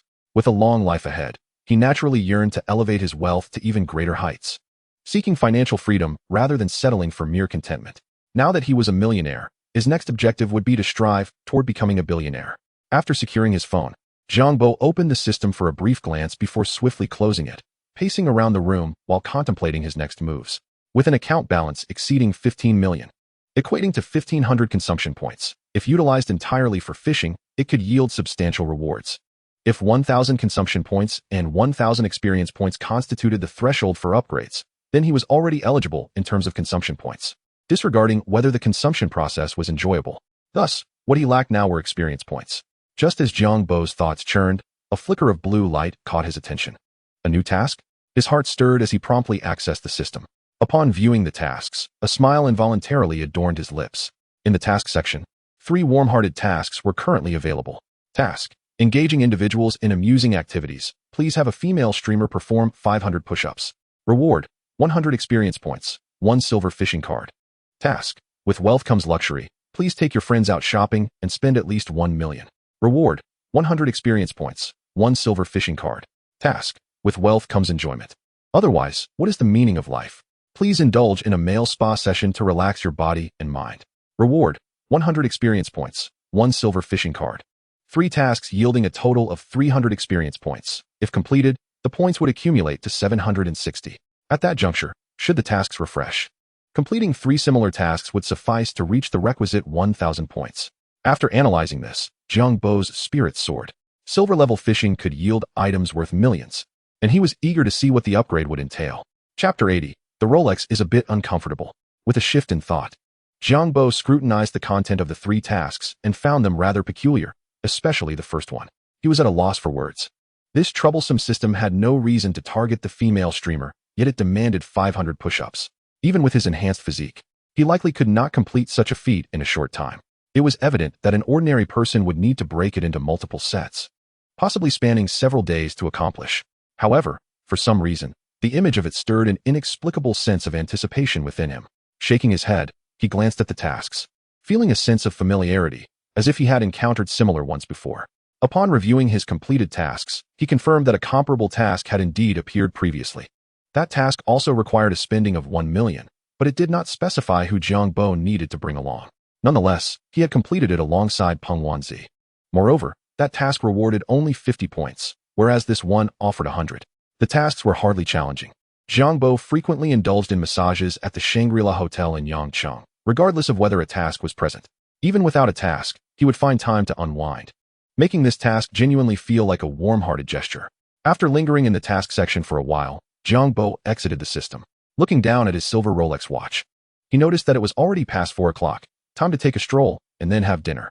This watch felt somewhat uncomfortable. Was it the watch's fault or his? Jiang Bo adjusted his wrist, frowning. Ever since he purchased this Rolex worth 720,000, he had worn it continuously for over a month. Yet he still could not acclimatize to its initial discomfort. It felt heavy, an unwelcome presence on his wrist, albeit not causing any physical harm. Yet it had begun to create some negative psychological effects. He contemplated removing it for a while, but hesitated. Perhaps it was just the watch, after all. It was only 720,000, not excessively expensive. In the future, he could buy a watch worth several million and see if it felt uncomfortable as well. At 7 o'clock in the evening, on the screen, a stunning female streamer was performing a lively dance. The suggestive nature of her performance was quite evident, with many viewers commenting on the color of the sniper's report in the chat. Upon entering, Jiang Bo remained silent, merely curious to see how long the female streamer would last before being banned. Sure enough, within 2 minutes, she received a warning from the administrator. The live content is in violation of regulations and is undergoing rectification. The live stream abruptly went dark, eliciting a mix of outrage and schadenfreude from viewers. In the streaming industry, as long as no reports were made, administrators typically remained indifferent, even if the content was slightly risky. However, if a report was filed and a violation was confirmed, then it was a different matter. Finding it uninteresting, Jiang Bo quickly logged out. Glancing around, he noticed Su Yun'er's live stream featured prominently on the homepage. Without much thought, he clicked in. Compared to the recently banned streamer, Su Yun'er excelled in both appearance and physique, presenting a much more pleasant sight. Regrettably, Su Yun'er refrains from dancing and dons rather excessive attire, rendering the experience somewhat lackluster. However, Jiang Bo is not present merely to witness a dance. The monotony of rhythmic swaying and shaking can induce nausea after prolonged exposure.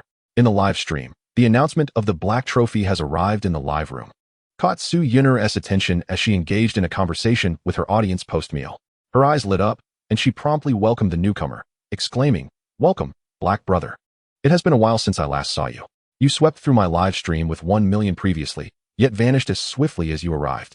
What brings you back today?" Since the last time the Black Trophy aided her, the individual who previously held the top spot, Fan Gu, had gracefully withdrawn from pursuing her. Understanding that their relationship could no longer flourish, Su Yun'er felt a twinge of regret over Fan Ji's departure, yet she felt a greater sense of relief.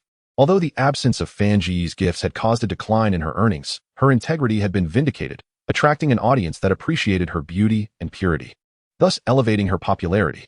Therefore, she held a deep sense of gratitude towards the Black Trophy. "Shall we play a game?"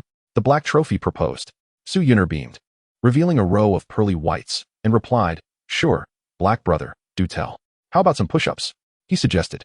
Jiang Bo's comments stirred the lively atmosphere of the chat. "Push-ups? You actually want Yun'er to do push-ups? This game sounds intriguing, I must see it." Others chimed in, amused by the unexpected request directed at such a lovely girl. Su Yun'er, bemused by Jiang Bo's comment, responded, "I can indeed do push-ups, but Black Brother, I just finished eating and have yet to digest. I'm afraid it might not be feasible." Jiang Bo pondered for a moment and replied, "All right then, never mind." After sending his message, he exited Su Yun'er's live stream. Surprised, Su Yun'er wondered if this straightforward gentleman truly departed without a word. Why didn't he suggest they chat a little longer, giving her time to digest before they commenced? Feeling somewhat speechless, she ultimately shrugged it off. Later that evening, after leaving the gym with her friend, Chiu felt quite famished and decided to dine at a nearby restaurant. She initiated a live stream and sent out a broadcast notification, quickly attracting a sizable audience with whom she engaged in casual conversation. Previously, thanks to the support from the Black Trophy, Chiu had garnered some recommendations from her guild, boosting her popularity and attracting more gift-giving viewers.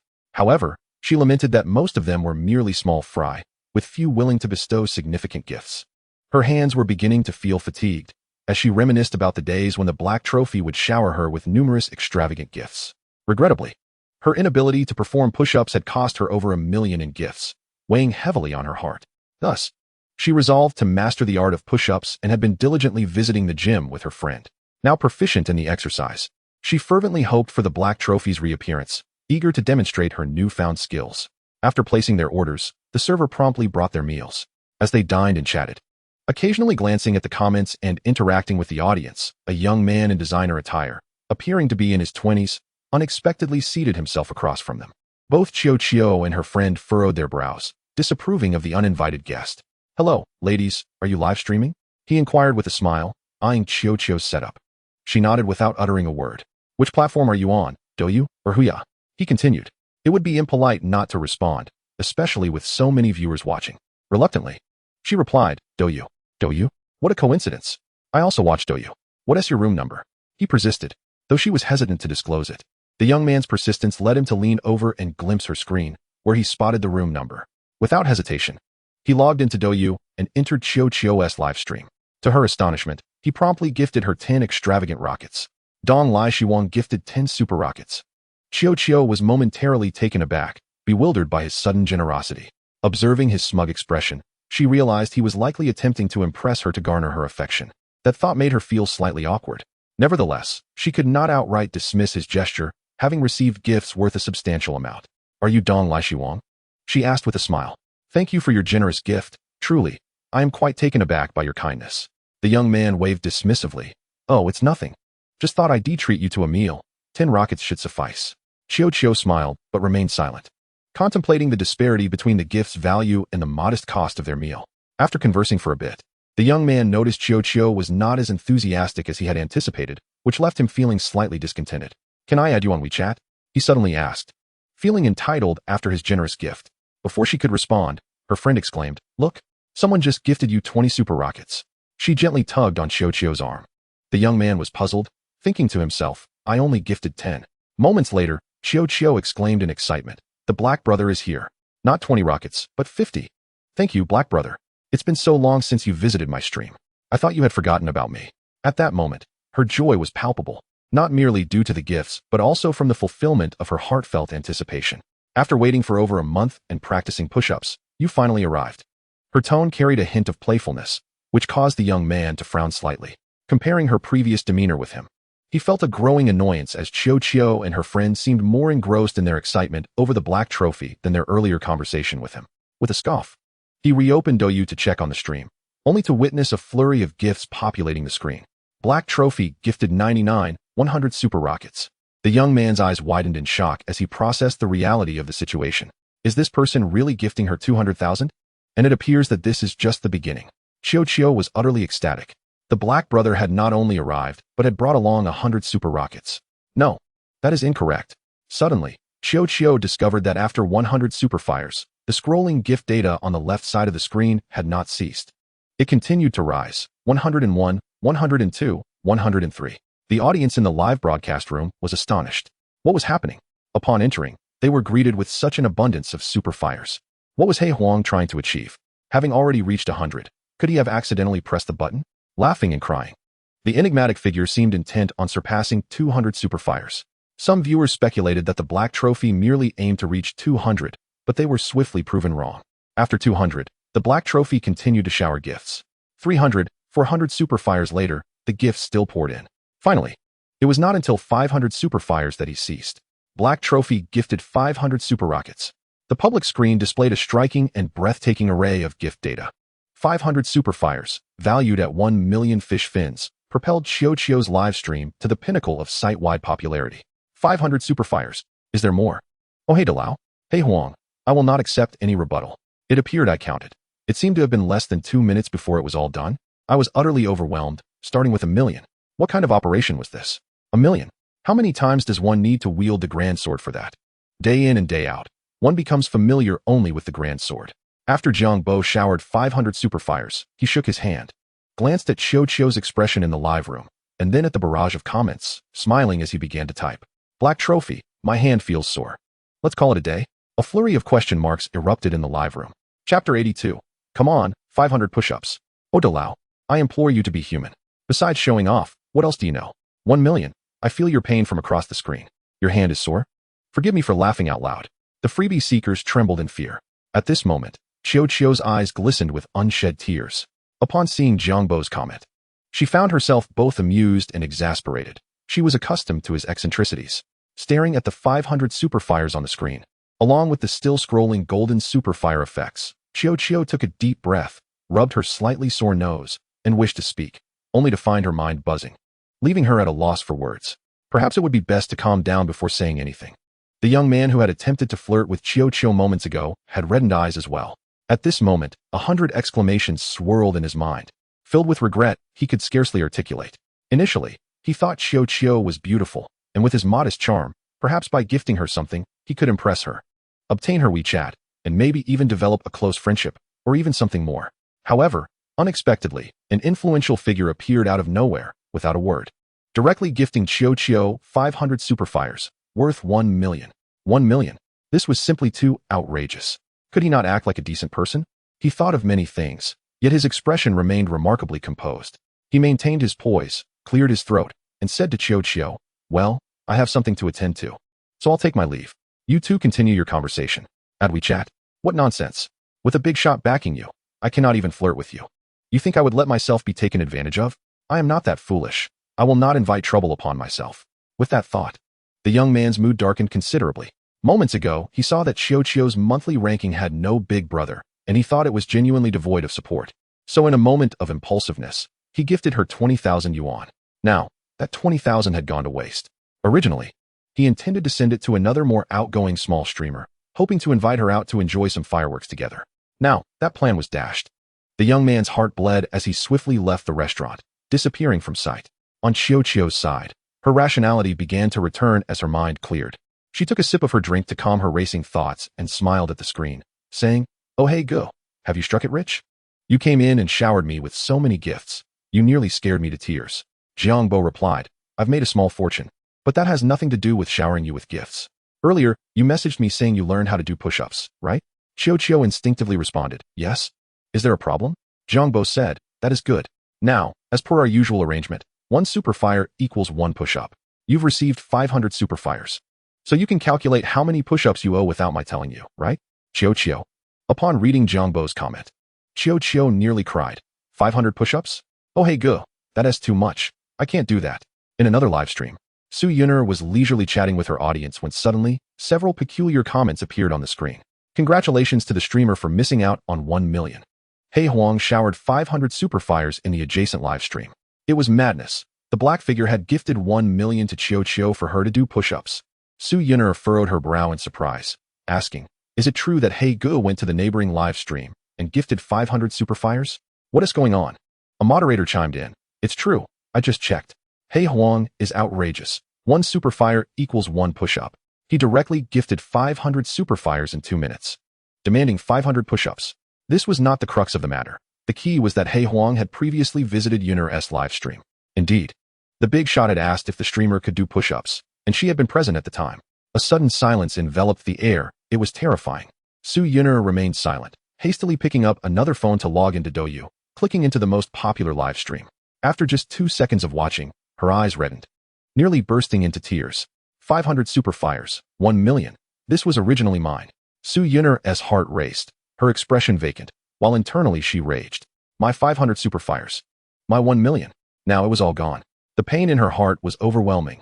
No, her entire being ached. She felt a strong desire to disappear. In Yang City, in a particular apartment, Lu Baobao had already settled into her aunt's 2-bedroom unit. At that moment, she was live streaming in her room when she noticed the audience's comments, confirming that Jiang Bo had once again showered gifts on another female streamer. Moreover, the most outrageous part was that it amounted to 1 million. What a scoundrel. Our relationship is so good, and yet he chooses to shower gifts on her. Lu Baobao felt incredibly frustrated, using the excuse of needing to use the restroom.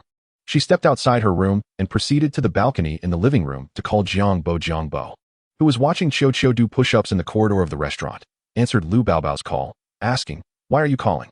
Lu Baobao exclaimed, "Do you not know why I'm calling? Are you insane? You actually showered so many superfires on that streamer named Qiao, demanding she do push-ups. Is that not acceptable?" Jiang Bo replied, "Absolutely not." Lu Baobao retorted loudly, "It's just push-ups. Why not gift them to me? I can do them too." Just moments ago, Lu Baobao had taken a glance at Qiao's live stream and noticed that she was indeed quite attractive. However, does that mean she is inferior? Lu Baobao did not think so, but Jiang Bo, that scoundrel, just wouldn't shower gifts on her. What does that mean? We have cohabited before. Our relationship is so good, yet he behaves so coldly? Jiang Bo chuckled. Gifting superfires to other female streamers is not the main point. The real issue is why not gift them to you, right? Lu Baobao's face flushed with embarrassment as she huffed, muttering, "One shouldn't let the good stuff flow to outsiders. We have known each other for so many years. We even used to live together. You just want to show off, don't you? You want to show off in my live stream. I will satisfy any request you have." Jiang Bo playfully inquired, "Are you saying that all requests will be fulfilled?" Lu Baobao was aware that Jiang Bo likely had mischief in mind. However, once words are spoken, they cannot be taken back. Gritting her teeth, she reluctantly replied, "I said so." Jiang Bo replied, "Very well, call me daddy 10 times, and I shall bestow upon your live stream 10 superfires." Upon hearing this, Lu Baobao's charming face flushed with anger. "If my dad finds out, he will surely beat you." Jiang Bo smirked. "Then let us keep it a secret, shall we?" Chapter 83. I clearly heard you call daddy. Lu Baobao bit her luscious lips, her voice laced with melancholic yearning. "You sent someone else 500 superfires, but for me just 10? How biased. So, do you want to proceed or not?" Daddy. Ah, what a good child you are. Ha ha. Jiang Bo found great amusement in her antics. Lu Baobao's little aunt, Lu Ying, having just completed her yoga session, entered the living room while wiping sweat with a towel. Upon hearing Lu Baobao calling for daddy, she approached and asked, "Are you on the phone with my brother? Hand over the phone, I wish to speak with him." Lu Baobao's face turned crimson as she hastily retorted, "It's not my dad." Lu Ying looked puzzled, her brows knitting together. "Is that so? I distinctly heard you call for daddy more than once." Observing her niece's flustered demeanor, she mused, "Could it be that I misheard?" Returning to her room, Lu Baobao plopped down on her soft chair in front of the screen, her expression suddenly one of astonishment. The heat and barrage of comments in the live stream appeared somewhat exaggerated. Upon closer inspection, the words, "Black Trophy Gift, Superfire X 100, flashed on the screen, leaving her both shocked and delighted. This fellow promised only 10 superfires, yet now he gifts 100. Is there some ulterior motive? Does he expect me to call him daddy 100 times? How wicked. As this thought crossed her mind, Lu Baobao felt an impulsive urge to inform her father, hoping he would deal with Jiang Bo. Yet, glancing at the 100 superfires displayed, a smile crept onto her fair face. Given such a generous gift, I shall let this slide. Should there be a next time, we shall see. After showering Lu Baobao with 100 superfires, Jiang Bo closed the Douyu livestream and tossed his phone aside. He accessed the system to observe the changes in his data. The tasks remained 3.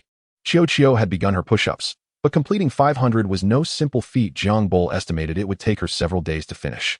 And he was not in a hurry, allowing her to progress at her own pace. Having just spent 1.2 million fish fins, his consumption value now stood at 168. Glancing at this modest amount, Jiang Bo felt an inexplicable urge to utilize it. Everything seemed to flow smoothly today. Perhaps he would try acquiring a silver fishing card? With that thought, he dismissed any concerns regarding the reasoning and directly deducted 100 points from his consumption value to purchase 1 silver fishing card. He then transitioned to the fishing zone and initiated his fishing endeavor, consuming 1 silver fishing card. Fishing. He had an inkling that this fishing session might yield something valuable, though he was uncertain if it was merely wishful thinking. Congratulations. You have obtained 61 million starting coins. Jiang Bo murmured. Well, it turns out it was just a fleeting notion. Although he did not catch anything of worth, he remained unperturbed. He merely wished to try his luck. With the remaining consumption value insufficient to buy another fishing card, Jiang Bo closed the system and soon lay down to drift into slumber. The following morning, as the sun rose above the horizon, Jiang Bo, having just awakened, received a WeChat message from Ningming. Black Daddy, I want to do push-ups too. It seemed that she had learned about Qiao's push-up endeavor from the previous night. Do these girls really keep such close tabs on me? Lu Baobao last night, Ningming this morning. This feeling of being monitored is rather disconcerting. Jiang Bo replied. However, I am not in the mood for push-ups. I only wish to hear you call me daddy. Ningming, upon reading this, felt both amused and exasperated. Without hesitation, she activated the voice function and called out Black Daddy several times before releasing the button. After a moment's thought, she texted, by the way, are you free recently? Jiang Bo replied, yes, why? Ningming continued, well, our school will be on break soon. I had been wanting to invite you to dinner, but I couldn't find the right time. However, once the break starts, I will have more free time. How about it, Black Daddy? Surely you wouldn't refuse my invitation? While he would not outright reject her, he did have to clarify, I am currently not in Yangqing. This remark piqued his interest. The young lady was quite forward. Jiang Bo felt it would be unkind to dampen her enthusiasm. Around 11:30 a.m., Jiang Bo received a call from Wang Tao. Hey, are you still in Sioux City? Want to grab a drink at noon? Jiang Bo replied, sure, send me the address. His visit to Sioux City was not solely for attending the Wang auction. He also sought leisure. Life, after all, should encompass enjoyment alongside earning. Merely existing without the joys of life renders one akin to a walking corpse. Had he been without wealth, he would not have harbored such thoughts, but now that he had money, everything felt different. Having recently sold the wild ginseng for 5 million, and with his tasks refreshed, all his previous worries seemed to dissolve into a sense of relaxation and ease. Bursting with vitality, Jiang Bo swiftly arrived at a restaurant named Yuji Private Kitchen, following Wang Tao's directions. Upon entering the bustling dining hall, he noted that nearly 20 tables were filled with patrons. Though Jiang Bo's arrival attracted little attention, several youthful and vibrant women cast curious glances his way. He soon spotted Wang Tao seated by a window and joined him. After sitting down, they began their conversation. Jiang Bo sipped his tea and asked, Wang Go, why choose the main hall instead of a private room? In Jiang Bo's understanding, affluent individuals like Wang Tao typically preferred private rooms for dining. Was it that this establishment lacked private rooms, or that they were fully booked? Wang Tao raised an eyebrow and replied, in places like this, why bother with a private room? With so many beautiful women around, dining while enjoying the view is quite pleasurable. Jiang Bo realized that their definitions of beauty differed. He decided against commenting further. Shortly, the waiter brought the dishes, and the two enjoyed a delightful selection of signature stir-fried dishes while sipping wine and engaging in light conversation. They deftly avoided discussing their respective careers, instead sharing anecdotes and lighthearted stories. However, as the meal approached its conclusion, Jiang Bo inadvertently caught sight of a tall, slender woman, momentarily rendering him speechless. How could she be here? Am I mistaken? In his line of sight was a woman dressed in a service uniform. carrying a tray adorned with several dishes. However, in Jiang Bo's recollection, this young lady had been riding in Xicheng. So how could she possibly have transformed into a waitress in Sioux City after merely half a month? Could she be a twin sister? Jiang Bo pondered in confusion. The woman was, in fact, Jing, not a twin. As Jiang Bo observed her, she seemed to sense his gaze and returned it. Upon making eye contact, Jing was momentarily taken aback. The male deity? Could it truly be him? Surely, he could not be here. Jing stood frozen, while another woman, walking towards her while engrossed in her phone, collided with Jing's tray 2 seconds later. Jing, lost in thought, lacked sufficient strength to hold on. The outcome was predictable. With a loud crash, the tray toppled, spilling delectable dishes and greasy sauces all over the woman's attire. Clad in a white dress, the woman found herself marred by the stains, her outfit now a disheveled mess. Glancing down in disbelief, she looked up at the astonished Jing, realizing she was a waitress, and, notably, more attractive than herself. Instantly, jealousy surged within her, and her face flushed with anger.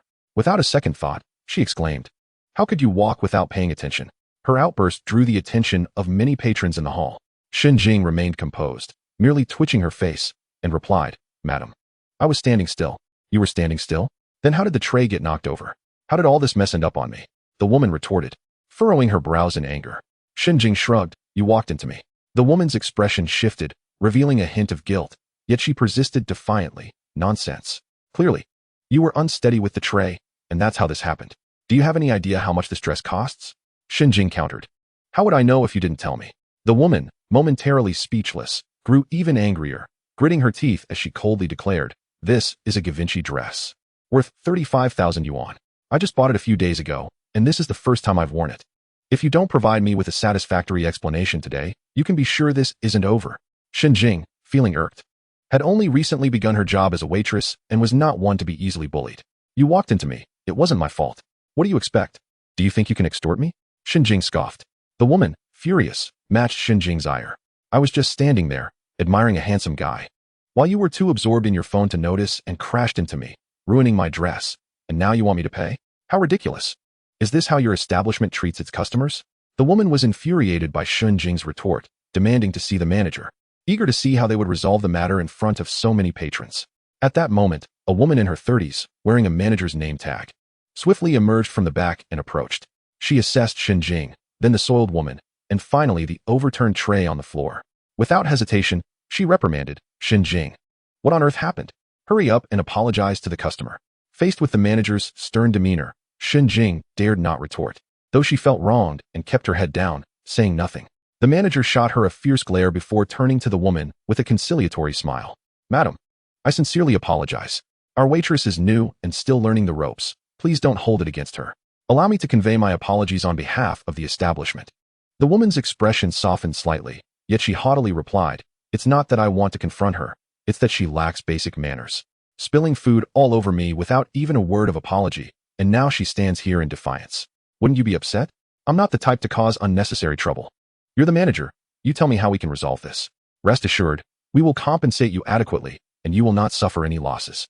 This dress is Givenchy. Worth 35,000. 35,000. The manager was taken aback. If it were a dress worth a few hundred or a couple of thousand yuan, it would be manageable. But 35,000 was a different matter entirely. The manager squinted at Jing, took a deep breath, requested the woman to wait a moment, and called for someone to clean up the mess before pulling Jing aside into a corner. "Jing, what were you thinking? Don't you know to watch where you're going? That's a 35,000 yuan dress. What do you suggest we do?" The manager said tersely. Jing, feeling aggrieved, replied, "It wasn't my fault. I was standing still, and she walked into me, knocking over the tray and spilling everything." The manager retorted, "You're still arguing? Standing still means you did nothing wrong. Didn't you think to move out of the way, or at least warn her?" Jing faltered, feeling somewhat guilty. She had been too preoccupied with the handsome figure to think about dodging. There hadn't been a chance to react until the tray was already overturned. The manager maintained a serious expression. "You've caused this trouble. The store won't cover the cost of that dress, but we can offer to pay you back." Jing's face darkened. "You expect me to pay 35,000? Absolutely not." Jing protested, wanting to reason with the manager. She understood that the manager's actions were meant to defuse the situation and protect the store's reputation. However, she felt it was unjust to bear the blame for something that wasn't her fault. Where was the fairness in that?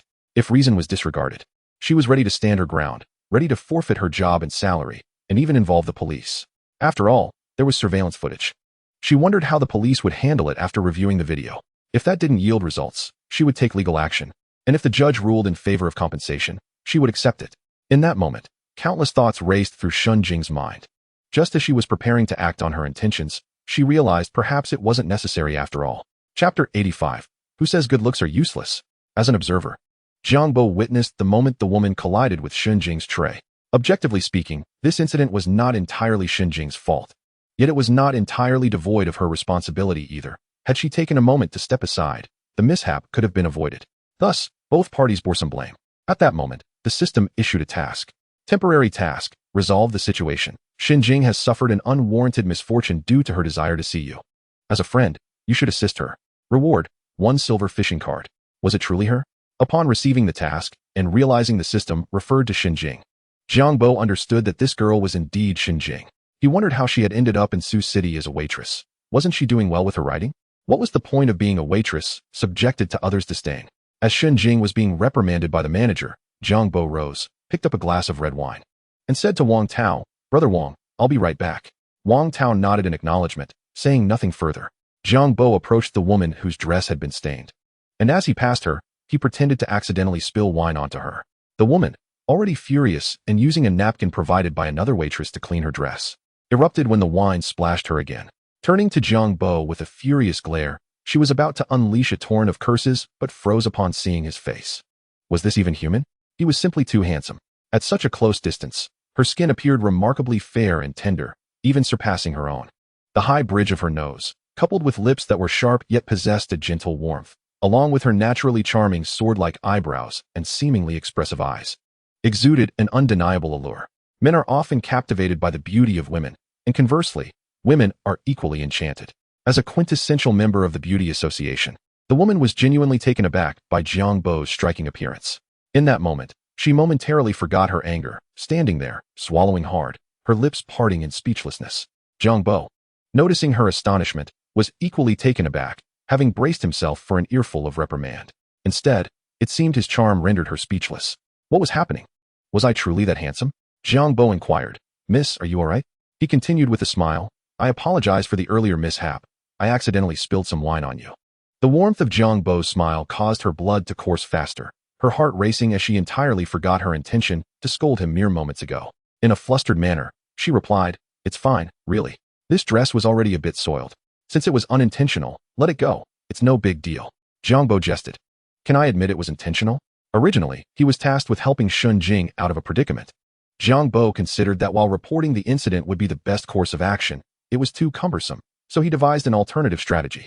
He lifted his glass and approached the woman again, ready to spill on her once more, intending to shift the blame onto himself. Wasn't it just a matter worth several thousand? Jiang Bo thought that compared to a Baiyin Shui Diao card, he could accept even hundreds of thousands. This way, Shun Jing would remain uninvolved, and he could simply take on the conflict, paying a little or enduring some complaints. However, Jiang Bo found himself bewildered as this woman did not conform to expectations. Enchanted by his looks, she refrained from reprimanding him and instead stated that even if he had splashed her, it was of no consequence. What was he to do now? This was not how the script was meant to unfold. As the situation evolved, Jiang Bo felt a bit confused. After a moment, he smiled at her and said, No, miss, you misunderstand. I actually did it on purpose. The woman paused, gazed at Jiang Bo for 2 seconds, then suddenly composed herself, smiling brightly. It's all right. Even if it was intentional, I'm not upset. Jiang Bo responded, What do you mean? I just admitted that I did it on purpose, and you're not angry? What are you up to? Do you have some hidden agenda? Jiang Bo was genuinely perplexed, sensing a hint of caution as he caught sight of her sparkling eyes. He cleared his throat and said, Even if you are not angry, I did indeed make a mistake. How about this? Give me your card number, and I will compensate you for the dress. The woman smiled sweetly. I don't need you to compensate me. It's just a dress, nothing major. As a matter of fact, her income was substantial, and she was not lacking that few thousand. She had merely been displeased upon seeing Shun Jing, the waitress, who was more beautiful than herself and wanted to stir up some trouble. Now, with such a striking man before her, she dared not indulge in petty grievances. There was hardly time to feign modesty. Her mind was elsewhere. How embarrassing, Jiang Bo remarked, raising an eyebrow. Is there truly such a peculiar woman? But you said you wouldn't accept compensation. I did not coerce you into saying that. So, I shall not compensate you. The woman replied, If you feel embarrassed, let us exchange WeChat. Next time, when you have the chance, treat me to a meal, and we can consider this matter settled. What do you think? This was a splendid suggestion. A smile graced Jiang Bo's handsome face as he replied, just adding WeChat? That is certainly no problem. Thus, the woman promptly exchanged WeChat information with Jiang Bo afterward. She did not linger in the restaurant, but bid farewell to Jiang Bo, leaving without casting a glance at Shenjing, striding away with a light-hearted gait. As for seeking compensation from Shenjing, don't be foolish. At this juncture, why pursue compensation? If the matter were to escalate, she understood she bore some responsibility, and ultimately, the compensation would amount to little. It was not worth leaving a negative impression on such a handsome man over a trivial sum. A stunning guy like him, who could make one drool with just a glance. If she could not catch a ride with him, she felt her life would have been in vain. Often, men may lose their wits due to beauty, and conversely, women too fall prey to the same. This phenomenon is commonly observed in reality and is not rare. As Jiang Bo watched her silhouette until it vanished, he received a prompt from the system. Congratulations on completing the task. You have earned a Baiyin Shui Diao card. Who says being handsome is of no use? Here it is, proving its worth. Jiang Bo mused. Although the resolution was somewhat unexpected, the issue had at least been resolved. And the rest was inconsequential. Once he departed the restaurant, he would block her. Wang Tao gave Jiang Bo a thumbs up and chuckled, Bro, your skills with the ladies are truly remarkable. Although he was unaware of the specifics of Jiang Bo's conversation with the woman, he could tell from her flushed cheeks and joyful demeanor that he must have charmed her. Was it even 10 minutes? It seemed not. Jiang Bo merely smiled, offering no explanation, and turned to leave. Approaching Shenjing, he glanced at the manager beside her, who promptly spoke, Sir, thank you for helping to resolve the situation earlier. We are truly grateful. The manager had been close enough to witness the exchange between Jiang Bo and the woman. Regardless of the topics they discussed or Jiang Bo's intentions, he had aided their private dining establishment in successfully diffusing the crisis. Otherwise, had the matter escalated, even if the woman was in the wrong, the restaurant would ultimately suffer the consequences. This was why the manager had suggested Shenjing compensate, seeking to quell the disturbance. After all, no customer wishes to dine in a restaurant where a commotion occurs. No matter how good the food is, people generally prefer to avoid trouble. Jiang Bo nodded slightly, offering no further comments, then pointed at Shenjing, saying, Come outside with me. Chapter 86. Who would dare marry you like this? Jiang Bo walked ahead, with Shenjing following closely behind.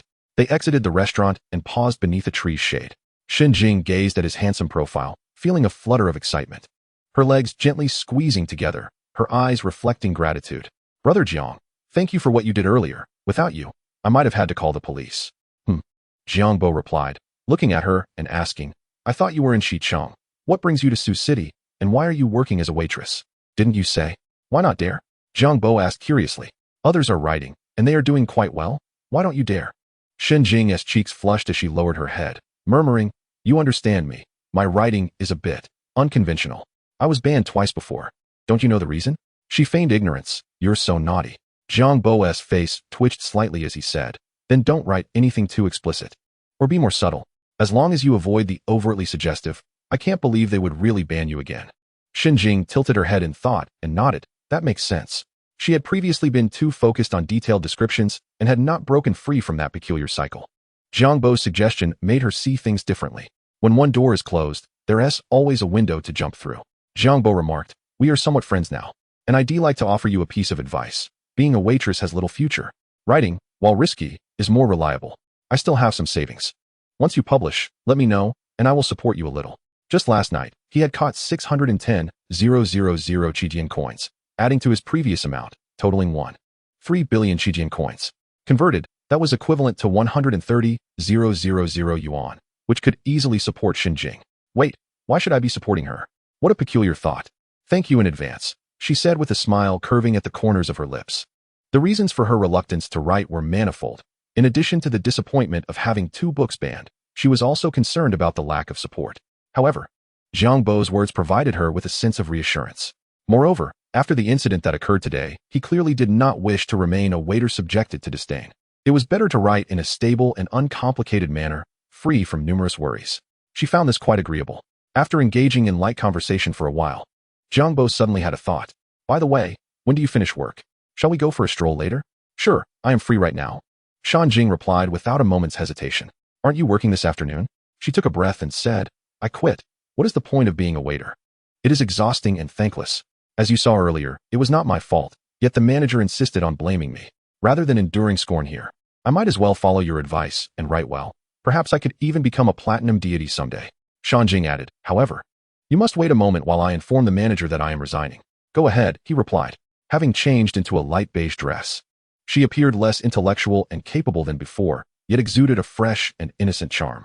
Although Shanjing did not possess the alluring and seductive qualities of her cousin that could tempt a man to sin, her beauty was nonetheless striking.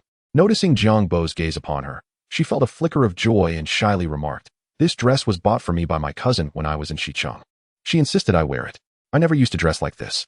Does it look a bit out of place? It looks quite nice, very suitable for you." Jiang Bo replied, "Really? That's a relief," she said, her eyes narrowing in delight, savoring the sweetness of being complimented by her idol. "You must be familiar with Sioux City. Are there any interesting places to recommend?" Jiang Bo inquired. "There are plenty of fun spots. It's still early. I can take you around slowly. How does that sound?" "All right, let us go then. Follow me," she said, assuming the role of Jiang Bo's impromptu tour guide, leading him through the streets of Sioux City. After spending the afternoon exploring, as evening approached, Jiang Bo initially intended to take Shanjing out for dinner before heading to a shopping center to spend 100,000 or so, then perhaps complete a couple of tasks on his list. However, he was soon interrupted. "Shanjing, you said you had urgent matters to attend to. Where are they?" Her father's voice cut in. Despite the excitement of dining with her idol, her spirits were dampened by her father's call. What made it worse was the feeling of being deceived by him, which left her quite frustrated. At that moment, her father, after extinguishing his cigarette, looked at Shanjing and said, "I just received a call from a friend at the UGC Fong Kai restaurant saying you quit your job?" "Yes, I resigned. Serving dishes and washing plates is not only arduous and low-paying, but I also have to endure scorn from others. I can't continue like this. I don't want to do it anymore," she replied. Her father had arranged this job for her to keep her occupied at home, so it was no surprise to him that she had resigned. Her father frowned and said, "You've only been working a few days, and you're already giving up? What is wrong with serving dishes and washing plates? Do you find it humiliating?" Shanjing remained silent, reclining comfortably on the sofa. Her father, witnessing her demeanor, became even more irate, pointing at her and admonishing, "With an attitude like yours, you'll abandon everything halfway. If you find it tiring and difficult, how do you expect to manage a good job? Look at you, a grown adult, yet you haven't even started dating, nor are you actively seeking employment, while others strive to improve themselves. What about you?" Shanjing chose not to respond. She was accustomed to her father's temperament and knew better than to retort at such moments, lest it escalate beyond a simple reprimand. At that moment, her mother emerged from the kitchen holding a kitchen knife. "What are you shouting about?" her mother asked. Seeing the knife in her mother's hand, her father's voice softened. "Ask your daughter why she quit a job she just started after only a few days, claiming it was too tiring."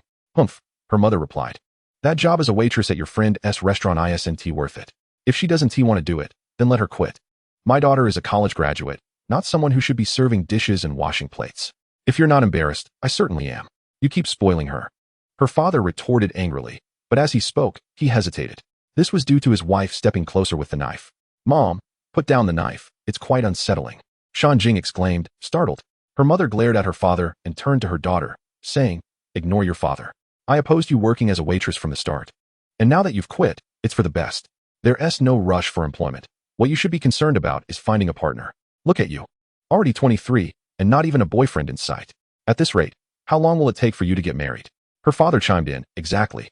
Spending your days at home, doing nothing. You should hurry up and get married so your mother and I don't have to look after you." Shanjing retorted, "Can you both stop pressuring me? I'm only 23. My cousin, 2 years my senior, hasn't he faced such pressure from my uncle and aunt?" Feeling overwhelmed, she grumbled to herself, calculating her next move, knowing that arguing with her parents was futile. Once she began to reason with them, they would simply counter with, "This is for your own good," leaving her feeling cornered. The next morning, after rising, Shanjing took her time in the bathroom, ensuring she looked her best. Her mother, upon seeing her, nodded in approval, thinking that her daughter had finally come to her senses. However, as soon as her mother's attention wavered, Shanjing slipped away, not intending to wait around for an arranged meeting. Today, she had a rendezvous with her idol and had no time for mundane matters. Initially, Jiang Bo had no desire for leisure activities, merely wishing to take Shanjing shopping. However, Shanjing insisted on visiting a garden. By 2:30 p.m., Jiang Bo felt overwhelmed and, with a straight face, asked, "Do you know if there's a mall nearby? Shall we take a look around?" Shanjing sipped her milk tea, pursed her lips, and pointed in a direction, saying, "Yes, just down that street is the Jin Ingui Ji Zhong Xian. Would you like to go?" "Yes, lead the way," he replied. "Certainly. Once we arrive at the mall, you can buy whatever you like, and I'll cover the bill." Jiang Bo said without a second thought. Shanjing paused, exasperated. That is not what I meant. I think this is a good idea. Jiang Bo smiled slightly. Seriously, could you stop smiling at me so easily? It's quite distracting, Shanjing thought, feeling a bit resentful. Jiang Bo, however, was oblivious to her inner turmoil. His only desire was to accompany her shopping and swiftly spend the million. Thus, under Shanjing's guidance, they soon arrived at the Jin Ingguji Zhongxian. As one of the high-end boutique industries in Sioux City, the Jining International Center is an elegant shopping mall that encompasses fashion department stores, imported supermarkets, gourmet cuisine, food courts, and creative lifestyle offerings. Upon entering the mall, the golden-themed ceiling presents an impressive grandeur. The atrium is adorned with bright crystals that complement the glass-like decorations, epitomizing the quintessential charm of Jining. Today is the weekend, and a steady stream of visitors come to shop, stroll, and indulge. Yet the spacious foyer and vast area create a lively atmosphere without feeling congested. As Shanjing and her companion ventured further into the mall, she unexpectedly encountered acquaintances. Two exquisitely dressed women, carrying designer handbags and adorned in high-end attire, approached her. Shanjing, is that you? Called out a fashionable woman with a ponytail. Her hair slightly styled at the ends. This woman was named Wu Wan, while the short-haired lady beside her was Zheng Qianqian, both of whom were Shanjing's high school classmates. How serendipitous to meet you here, Shanjing exclaimed, initially taken aback but quickly regaining her composure. Greeting them with a warm smile. Zheng Qianqian scrutinized Shanjing for a moment before saying, since the last class reunion, we haven't seen you. It's been 3 or 4 years, and you've changed so much. I remember you being quite slender and short with less radiant skin. But now, you are stunningly beautiful. Shanjing shared a similar experience with Jiang Bo. Both had experienced late development, only gradually becoming more appealing in adulthood. In contrast, Zheng Qianqian and Wu Wan had always been the epitome of beauty and fashion during their high school years, setting trends within their class. Feeling slightly bashful at Zheng Qianqian's compliment, Shanjing replied, I hardly consider myself beautiful. You both are the truly stunning ones. After years apart, you remain so captivating. The two women burst into laughter, then their gazes simultaneously shifted to Jiang Bo, revealing a hint of admiration in their eyes. Who is this gentleman? Care to introduce him? Wu Wan inquired. Shanjing quickly responded, oh, I almost forgot. This is my friend, Jiang Bo. He is visiting Sioux City for a few days, and I am his guide. Jiang Gu, these are my high school classmates, Wu Wan and Zheng Qianqian. Hello there, handsome. The two women greeted Jiang Bo hello. Jiang Bo replied with a brief nod, maintaining an aloof demeanor. Noticing Jiang Bo's cool disposition, Wu Wan refrained from further attempts to engage. Meanwhile, Zheng Qianqian continued to steal glances at Jiang Bo, her infatuation evident, leaving Wu Wan feeling somewhat embarrassed. With a sigh of resignation, Wu Wan cleared her throat and nudged Zheng Qianqian's arm, attempting to shift the conversation. Hey Qianqian, I just noticed something. What is it? Zheng Qianqian frowned at Wu Wan, displeased, her expression seemingly saying, can't you see I'm admiring a handsome guy? Wu Wan tugged at her skirt and asked, what brand is that dress? The fabric feels quite comfortable. How much was it? Shanjing felt a pang of embarrassment, replying, 30,000 yuan. Isn't that reasonable? Jiang Bo remained expressionless. Zheng Qianqian glanced at Wu Wan's attire and remarked, I hadn't noticed, but your black dress with ivory houndstooth is truly lovely. The material feels even nicer than mine. It must have cost a fortune, right? Wu Wan chuckled. Oh, not at all.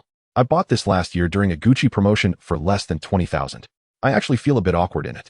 You're still saying I'm pretty? Just look at Shanjing. She's the real fashionista, far better at styling than I am. Shanjing felt somewhat at a loss, wondering why the conversation had shifted to her. Zheng Qianqian glanced at Shanjing, surprised, and said, honestly, that dress is indeed beautiful. Shanjing, where did you get that dress? It looks like it must be expensive.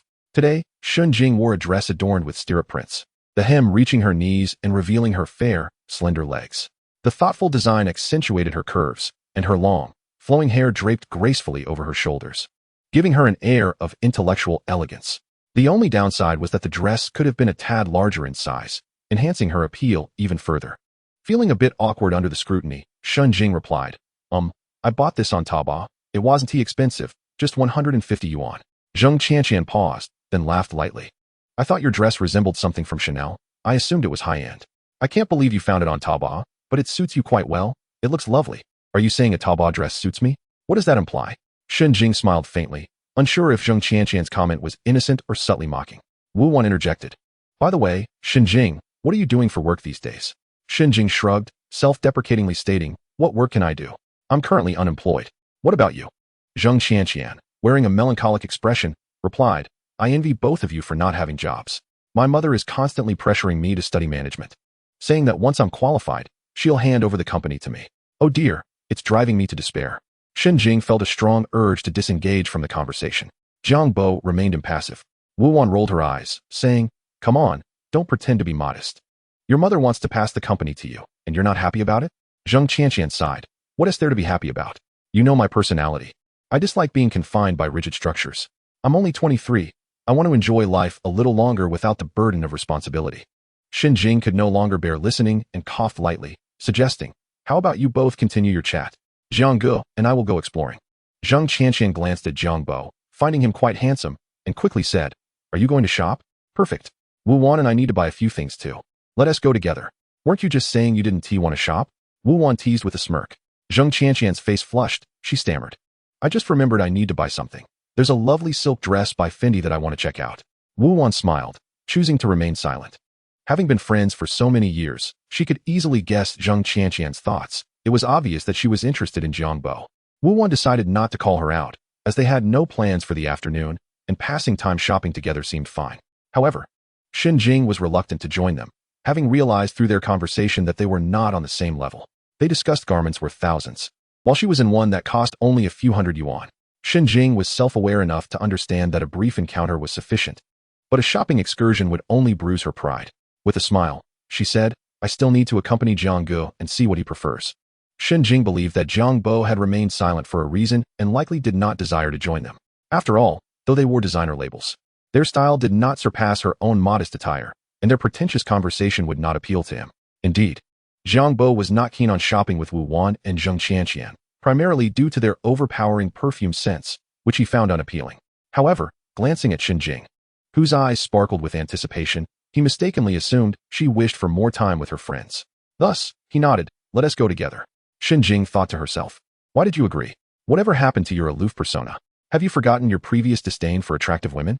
While feeling a pang of disappointment, she forced a cheerful expression, joining Wu Wan and the others in their shopping adventure. Upon ascending to the 4th floor via the escalator, Shen Jing suddenly clutched her abdomen. Her face flushed as she exclaimed, I'm experiencing some discomfort in my stomach. I need to use the restroom. Jiang Bo nodded in acknowledgement. Go ahead. I'll wait for you. No, you all continue to shop. I'll join you shortly once I feel better, Shen Jing replied hastily, bowing slightly to ease her discomfort as she hurried toward the nearby public restroom. After her departure, Jiang Bo turned halfway, resting his hands on the transparent glass railing. Gazing down at the bustling crowd below, Zheng Qianqian approached him briskly, flashing what she believed to be an endearing smile. Hello, handsome. My name is Zheng Qianqian. Jiang Bo glanced at her, already aware of her intentions. Excuse me for being forward, but may I inquire if you have a girlfriend? Zheng Qianqian asked. Having encountered countless similar situations since his university days, Jiang Bo understood precisely what she was thinking, merely attracted to his looks, harboring inappropriate thoughts. Yet, in his eyes, Zheng Qianqian, who could at most score a 79, failed to ignite any interest within him. To put it bluntly, he thought, I'm afraid you don't even qualify. Thus, with a smile, Jiang Bo directly addressed her. What? By asking me this, are you attempting to pursue me? Zheng Qianqian's cheeks flushed with embarrassment, but she boldly replied, Yes. Although it's our first meeting, I believe we make a great match. Would you consider it? Jiang Bo stroked his chin, his gaze appraising her for a moment before he responded tactfully. I have a bit of a cleanliness obsession. I prefer not to date someone with an X. Zheng Qianqian's expression shifted, yet she remained unperturbed, responding with a smile. That's not quite fair. I think dating is akin to purchasing a car. A brand new one, fresh off the lot, is often a mystery. It could have numerous flaws. However, a nearly new car has already gone through its break-in period and eliminated many issues, making it far more reliable. Don't you agree? Jiang Bo nodded. That does make sense. So what you're implying is, Zheng Qianqian prompted. Well, like most people, I still prefer buying a new car, Jiang Bo replied. Zheng Qianqian's smile faltered slightly, but undeterred, she continued, Please don't be like that. Jiang Bo, disinterested, thought that even if he were seeking a girlfriend, Zheng Qianqian would not meet his minimum standards. Wu Wan approached, noticing Zheng Qianqian's forlorn expression, interjected, Handsome. Our Qianqian is a good girl. If you don't have a girlfriend, perhaps you should consider her. Additionally, Qianqian comes from a wealthy family. Being her boyfriend could save you 2 decades of struggle. Save 2 decades? Jiang Bo wondered, Are you both blind? Can't you see the clothes I'm wearing and the watch on my wrist? Do I look like someone in need of money? Both women were so focused on his face that they had overlooked his attire. Zheng Qianqian quickly added, yes, I am very generous with my boyfriend. If we were together, I would give you all my monthly allowance. Whether you want to play games, buy skins, I would support you. Wu Wan asked, how much do your parents give you each month? It must be a substantial amount. Zheng Qianqian replied, around 70 to 80,000. You are truly fortunate, Wu Wan remarked. Although they came from affluent families, their parents did impose financial limits, preventing them from being wasteful. Having a monthly allowance of 70 to 80,000 was already quite impressive. Certainly, Wu Wan did not receive as much. With that thought, Wu Wan looked at Jiang Bo and said, so, handsome, considering a monthly allowance of 70 to 80,000. Wouldn't you reconsider? Our Qianqian has a great figure, a lovely face, and is rather naive. Girls like her are quite rare these days. Jiang Bo pretended not to hear. Yet inwardly he marveled at the situation. Who claims that being handsome is of no use? Here was a prime example of how his looks had attracted interest. All he needed to do was nod, and a free girlfriend would be readily available, along with a monthly allowance of 70 to 80,000. Sometimes, being good-looking truly pays off. Regrettably, he had no interest in such matters. Chapter 89. Jiang Bo could no longer contain himself. As Zheng Qianqian appeared somewhat disheartened, and her gaze toward him filled with longing, Wu Wan said, no worries, let us head over to Chanel and browse. With that, she took Zheng Qianqian by the arm, leading the way, while Shun Jing and Jiang Bo followed at a leisurely pace.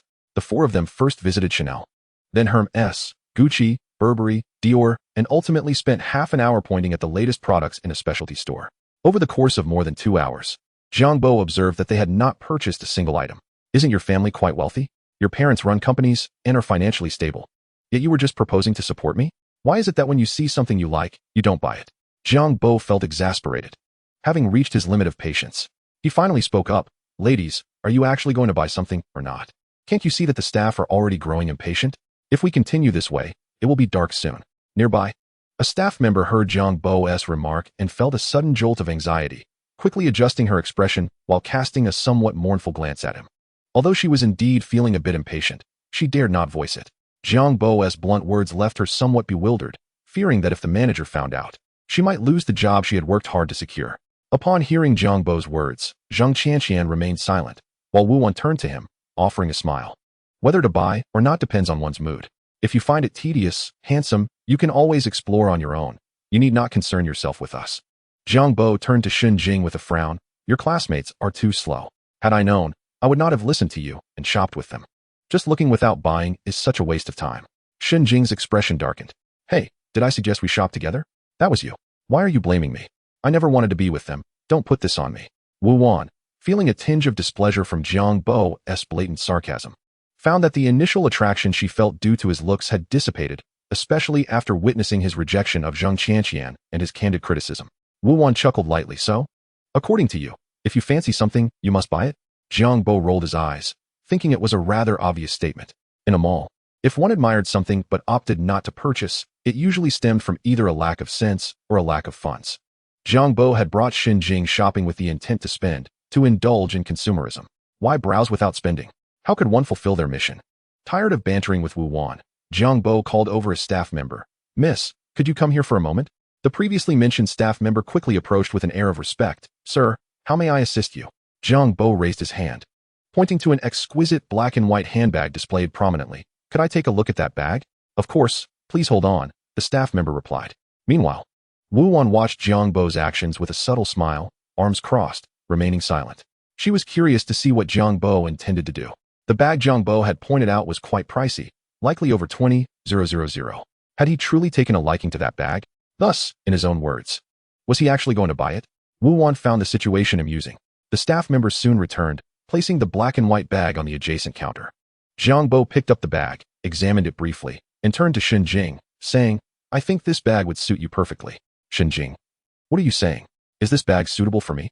Xin Jing found herself momentarily bewildered, questioning how she became embroiled in this situation. What do you want? Jiang Bo inquired again, turning to the sales assistant. How much is this bag?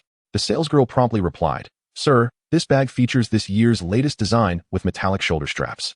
Jiang Bo impatiently interrupted her. No need for the details, just tell me the price.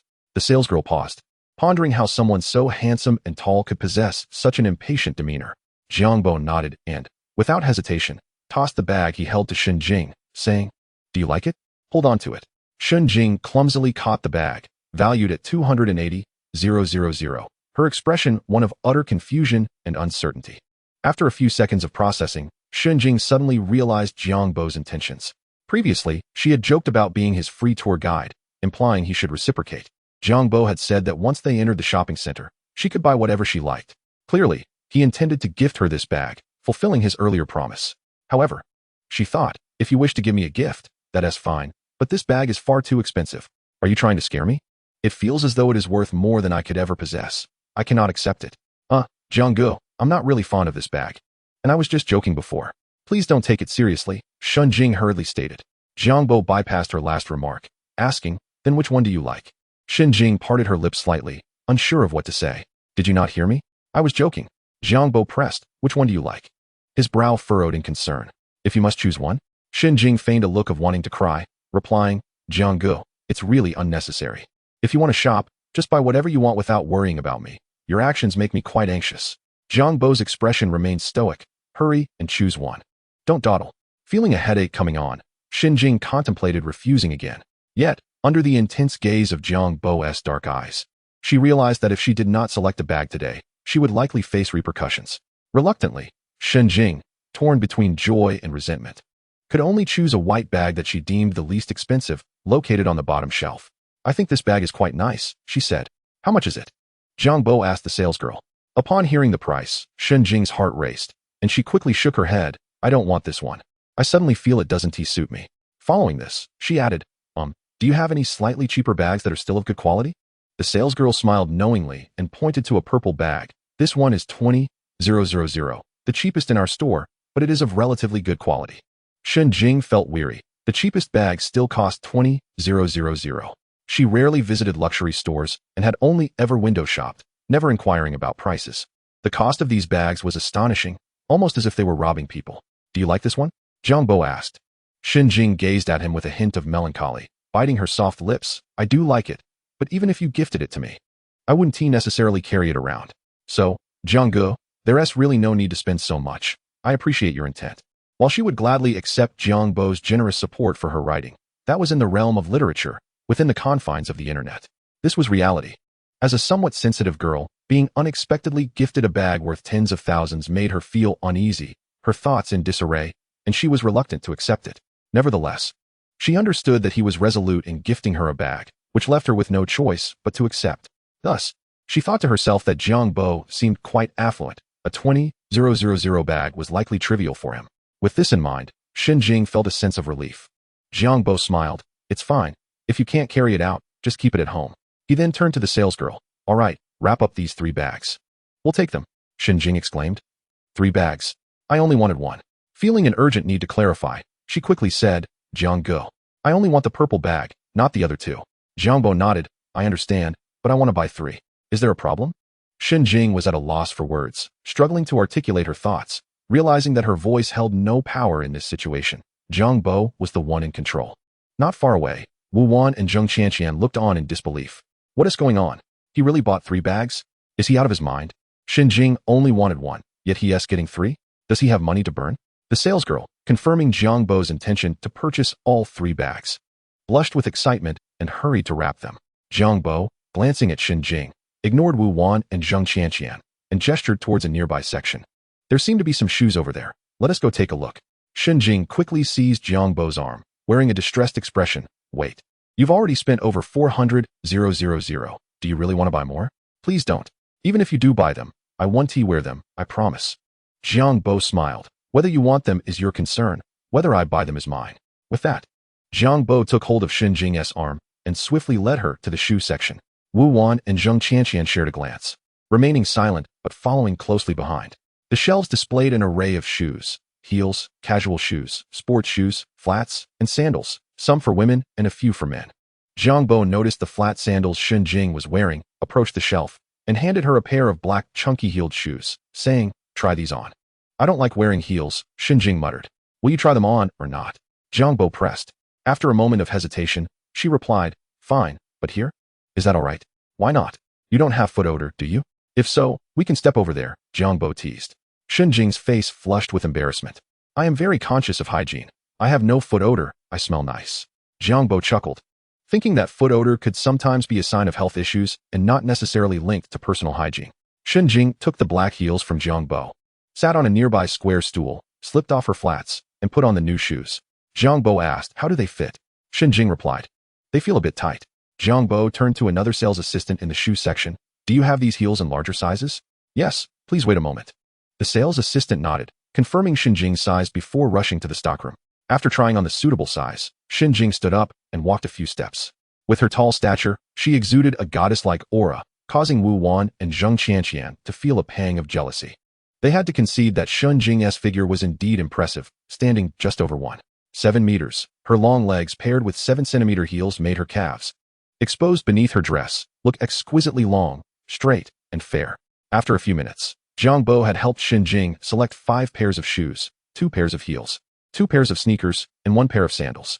Initially, one would assume the total would reach tens of thousands. However, upon checkout, Jiang Bo discovered it only amounted to 30,000, averaging around 6,000 per pair. This is incredibly affordable. In the boutique, Jiang Bo spent 450,000 yuan, carrying several shopping bags alongside Jing as they prepared to depart. Just when Jing thought the ordeal had concluded, Jiang Bo's actions conveyed to her that this was merely the beginning. Initially reluctant to enter, Jing found herself following Jiang Bo into the store, as he paid her no mind and ventured inside alone, leaving her with no choice. Wu Wan and Zheng Qianqian were astonished, witnessing Jiang Bo's swift and decisive card swipe in the boutique. They were left speechless, particularly Zheng Qianqian, who had previously hoped to impress Jiang Bo with her wealth. She now realized that he seemed utterly unconcerned with money. When she bragged about her family background, Jiang Bo must have viewed her as foolish. "What should we do now?" Zheng Qianqian felt hesitant to continue, her previous actions embarrassing her. How could someone who casually spent 450,000 yuan care about a monthly allowance of 70,000 to 80,000 yuan? "I was truly foolish."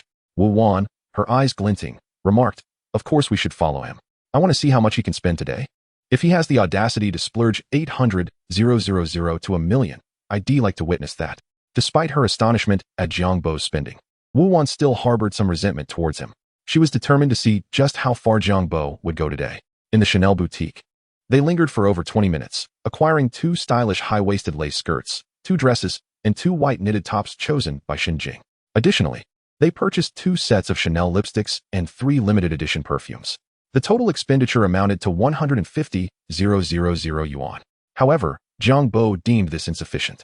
After settling the bill, he, to the bewilderment of Jing and her companions, retrieved a black Chanel boy bag priced at 180,000 yuan. Altogether, his spending at the Chanel boutique reached 330,000 yuan. Yet, he still fell short of the million mark. Upon exiting the Chanel store, Jiang Bo led Jing to Bulgari, where he spent another 10 minutes acquiring a hexagonal emerald and diamond snake necklace from the ladies' collection, exquisitely crafted at a cost of 260,000 yuan. In total, he had spent 1,040,000 yuan, successfully completing the task of shopping with friends for 1,000,000. Outside the Bulgari store, Jiang Bo activated the system screen, where a prominent notification appeared before him. Closing the alert, he glanced at the homepage. Expenditure totaled 1,720,000 yuan, with 560 points accumulated and 2 silver fishing cards obtained. This meant that once Chiu completed her push-up task, he could fish at least 5 times, perhaps even starting that very night if time allowed. Turning to Jing, who wore a blank expression, he inquired, "What's wrong?" Jing, in a daze, replied, "No matter what you say, I will not enter another store with you. I will wait outside wherever you go." In such a brief time, she had witnessed Jiang Bo spend 1,040,000 yuan. In less than an hour, he had spent over 1,000,000. The sheer speed left her feeling overwhelmed. Not only was Jing's mood complicated, but Wu Wan and Zheng Qianqian felt equally astounded. Although they came from decent families, their parents strictly regulated their allowances, amounting to 70,000 or 80,000 yuan for Zheng Qianqian, and even less for Wu Wan. Meanwhile, Jiang Bo had effortlessly spent 1,040,000 yuan in under an hour. What was most alarming was how effortlessly he spent, and if it weren't for Jing's reluctance, they felt he might have spent even more. What kind of person was he to spend money so freely? If he didn't have a wealthy background, who could afford such extravagance? In a moment, Wu Wan ceased to dwell on Jiang Bo's previous dismissive attitude towards them. She realized he had not intentionally targeted them, but rather found their indecision irritating. As for Zheng Qianqian, She was increasingly envious of Xinjing, believing that Jiang Bo's lavish gifts indicated his interest in her. A man so handsome and generous must be someone special. Xinjing seemed to possess an extraordinary fortune to have attracted such attention. Their emotions were tangled, and after exchanging a few words filled with envy, they took their leave. They could no longer remain, fearing that staying would only deepen their feelings of inadequacy. After Wu Wan and Zheng Qianqian departed, Xinjing asked, "Are you still planning to shop?" Jiang Bo replied, "I think we've done enough for today," having spent over 2 hours shopping. He felt fatigued and satisfied that the task had been completed. Xinjing sighed in relief. "You finally stopped. If we continued, I'm afraid my heart couldn't take it." With that, she placed the numerous shopping bags on a nearby table, unbothered by their cleanliness, and sat down, supporting herself with her hands while catching her breath. She glanced at Jiang Bo and asked, "What about all these things? You won't really be giving them all to me, will you?" Jiang Bo replied, "Do you not like them?" Meeting his deep gaze, Xinjing felt her ears warm and lowered her head, murmuring, "I do like them, but we are merely acquaintances. Accepting so many gifts makes me feel rather embarrassed." Uncertain if it was just her imagination, she pondered whether he had special intentions in inviting her to spend time together. If that were the case, it would be wonderful. Hearing her words, Xinjing's expression darkened. With a hint of sadness, she glanced at Jiang Bo and smiled. "I do like the gifts, but my cousin would probably sell them if I gave them to her, which would be a shame." Jiang Bo responded, "Regardless, the gifts are yours now, and what you do with them is your choice." For Jiang Bo, Xinjing's feelings about the gifts were inconsequential. What mattered most was that she had accompanied him in spending 1,000,000 yuan, thus fulfilling the task. All other unrelated matters he chose to disregard. After resting for a while at the shopping center, they stepped onto the bustling street. Jiang Bo remarked, "I feel a bit tired from shopping these past few days. I plan to go for a spa treatment. Would you like to join me? Are you taking me for a big sword treatment?" Xinjing asked, perplexed. Jiang Bo rolled his eyes, saying, "The big sword treatment is one thing. The two should not be conflated. The big sword referred to online typically has a suggestive meaning. However, what I mean is entirely different. In a broader sense, it includes well-known treatments such as hydrotherapy, aromatic massages, and cleansing rituals. Modern techniques mainly utilize the 5 senses to achieve a harmonious balance of essence, energy, and spirit, facilitating complete relaxation." Xinjing's eyebrows twitched as she quietly murmured, "But I heard they mean the same thing." Jiang Bo, uninterested in explaining further, asked, "So, will you join me?" Xinjing cast a glance at the numerous bags she held and said, "Perhaps I should reconsider. Carrying so many valuable items with me while accompanying you to forge the Dabao Jian makes me feel rather uneasy. If we were to be discovered during a room inspection, it would surely spell disaster. I shall not go."